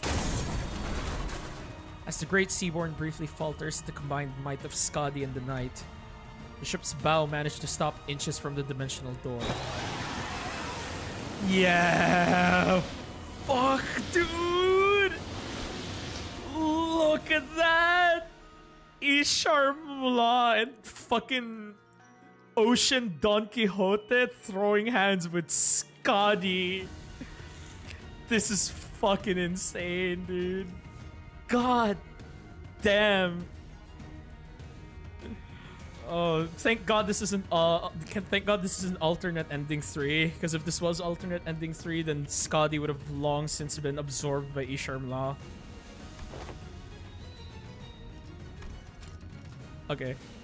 Oh, and then they said, "Manager, now's your chance. Get to the dimensional door. Someday, I hope we can meet again. I have met a Virgil version of you. We shall take our leave." Oh yeah, that goes hard. Fucking I love that. That fuck yeah, dude. God, I love this event so fucking much, dude. It's so much fan service for Arknights, and honestly, even if you weren't like aware of Arknights' lore, the way they set the story up is so fucking cool. Like it's enough that you could digest it without knowing a lot or even anything about Arknights at all. Like genuinely. Like I like how they set up the story. I fucking love it. They treated this like an intervalo and they delivered. Fuck, dude. We shall take our leave. Let's return to the city. The sea had turned into a brutal battlefield, terrible roars contending with one another. After taking one final look at Rhodes Island defending the vessel masses, we leaped into the pitch black darkness at the center of the dimensional door. Swept away by the tides of consciousness. The river draws out my memories and consciousness, sublimating them away. Then we are back in Hongyuan. Is this Yi Hongyuan? I look around and see the sinners strewn about the room, dozing off. Oh, I see Heathcliff crash like that all the time, but how did everyone crash at the same time, sleeping against the walls? A bizarre sensation that something was truly amiss crawls up my spine. You have come to. Now that you have come to, I request that you continue your rest in your chamber. Your presence here makes it difficult to conduct cleaning activities in areas adjacent to your body. Huh? What? We just came through the dimensional door after Rhodes Island. Rhodes? You were transferred here after the LCCA discovered your company, unconscious, at the entrance of a lobotomy corp branch. Oh! Ooh!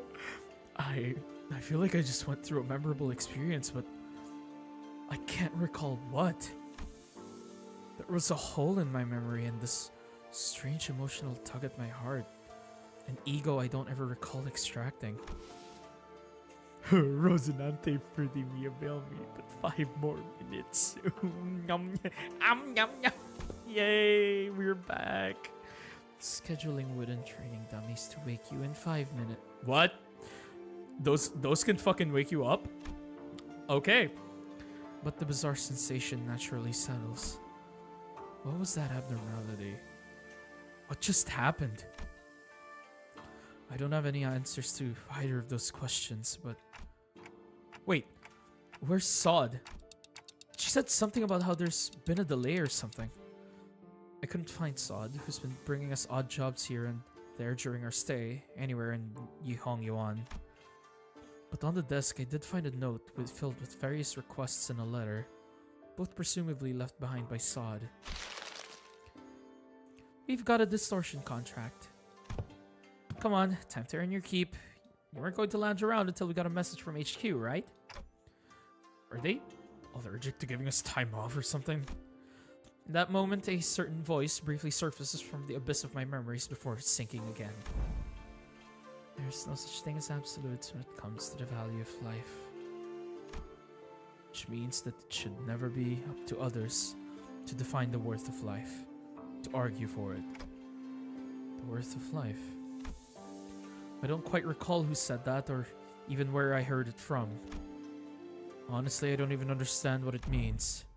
You can't change what you see by standing still. If you want to bring about a better world, then even if you may be lost in the ideals. Even still, some of those words left a lingering impression on my heart. You have to keep walking. Unable to sit still, I got up from my seat and began waking up the sinners one by one. Yeah, it's not like we're getting anything done here. On your feet, guys. Time to get to work. The sinners each begin waking up, some of them looking around to get their bearings. Like, they were just pulled out of a long dream. Amazing. Fucking amazing. Cinema. God, I fucking love that. I love that. I loved every bit of that. I loved every bit of this event. This event is fucking great. Oh my god, dude. Fucking hell, man. Keep cooking. I want them to do more collabs because this... Fuck, dude, I love this. Genuinely, I love this event. The story, everything. God, it's just nice. Oh god, dude. I don't even care if I like don't get anything in the next few polls. I still want to poll more, and I'm still gonna definitely like keep using it until I reach pity. But I don't care, dude. Even if like... God, it's so fucking... God, this event was so good. I fucking loved it. Oh, there was so much like hype. There was so much hype in the story. Everything. It was perfect. I fucking love it. I don't like the egos in the event. Yeah, that's fair. I understand that sentiment. Status infliction is so weak. I mean, maybe the case isn't supposed to be status affliction. I mean, to be fair, the egos just came out. Give it some time, we'll probably find a way to make use of it. Like, we can't just read between the lines and just make it seem so. Like, for example, fucking Unbrilliant Glory Gregor. Like, it says burn and tremor. But if we're being real, put that shit on Pregor. Like, put that shit on Pregor. Ignore the status infliction. Pay attention to, like, everything else it does. Like, it does so much for, like, Priest Gregor. It solves everything that, like, is a problem for him. As for the rest, I'll see. I mean, I can't really say myself because that depends if I even get their ego or not.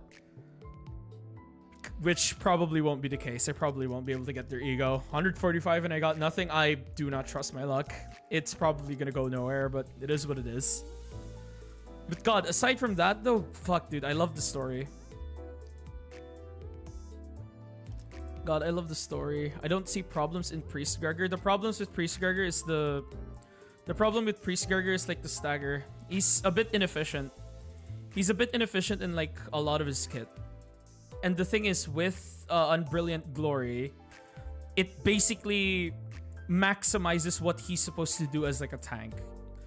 It helps like juggle aggro, it helps juggle aggro, it helps keep him alive and healthy, and if he gets his S3 off, there it is, he's back to full health and he's still immortal. Like like redirecting won't be an issue anymore because of the aggro and because he's even more unkillable because of the protection from Unbrilliant Glory. It does so much more. Genuinely don't get the status inflictions though. That one's off. That one I understand being weird because really why? Like genuinely just why? Like that one I don't understand. But as for like the passives, I see cooks with the passives, but again, I have to see it for myself, but kill. Look, just because I will do 10 pulls, freak the wall purgus. No, just do what it is that you think is good for you. If you don't want to pull, then do not pull. It is totally fine. I am pulling because I fucking love this event and I love Arknights. Even if I am gaining nothing, even if I'm possibly gaining nothing from this, which is looking to be more and more the case. I hate this so fucking much. Yeah, looks like I might end up sparking. God damn it. Truly is woe. The woe of pain and suffering. Yeah, I'm not gonna get anything, man. Fuck. 76. 7. 78.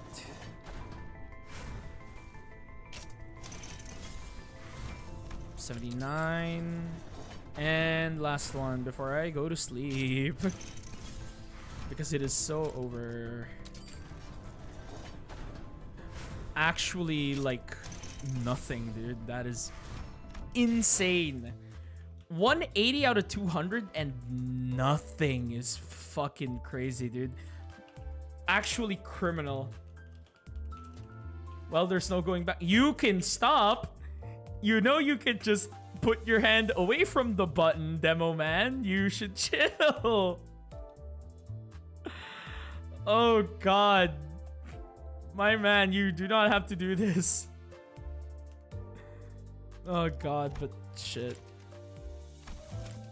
Rise from the long dark journey towards nightmares to your sea. The sea. The sea.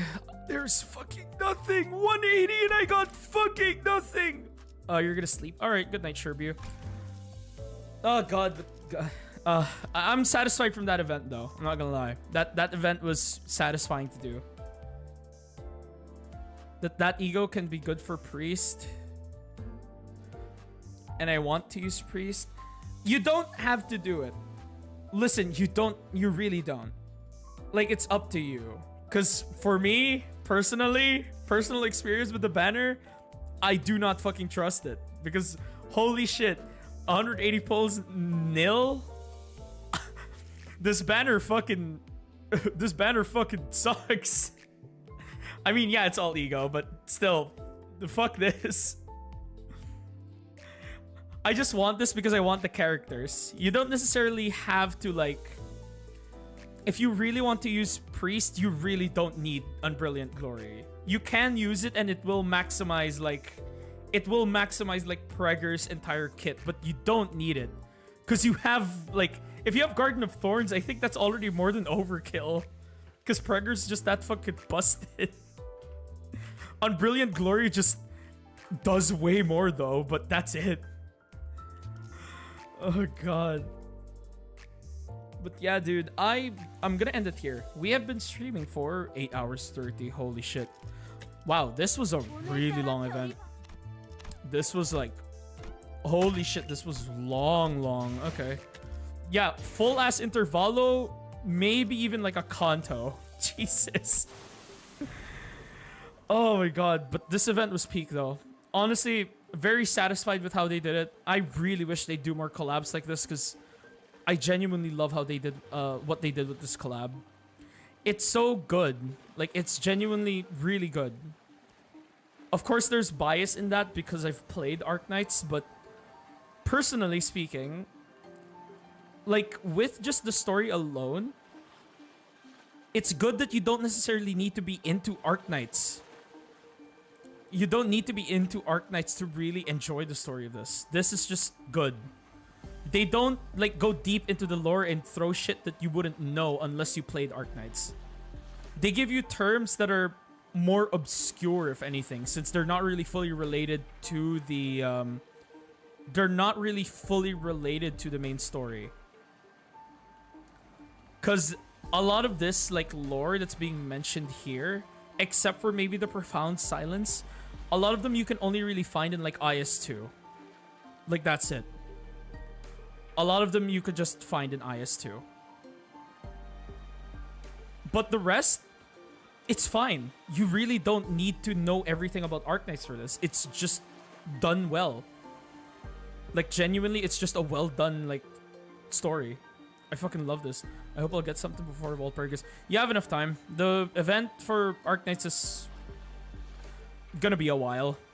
So you can, like, farm everything for...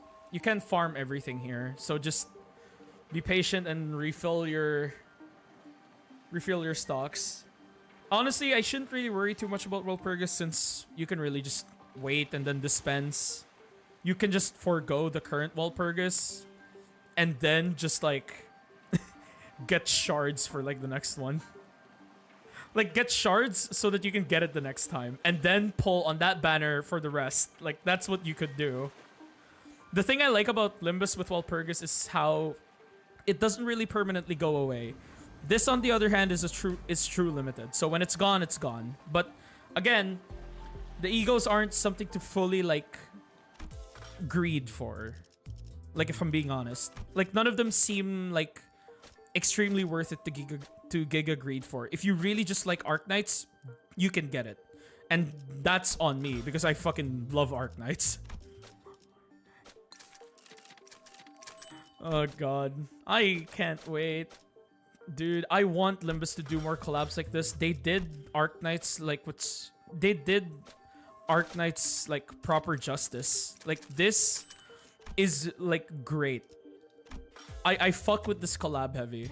And I absolutely appreciate Kim Ji-hoon for like properly like even like with like the limited amount even with like the limited amount of like content that they could push into like 14 nodes into like 8 hours of content.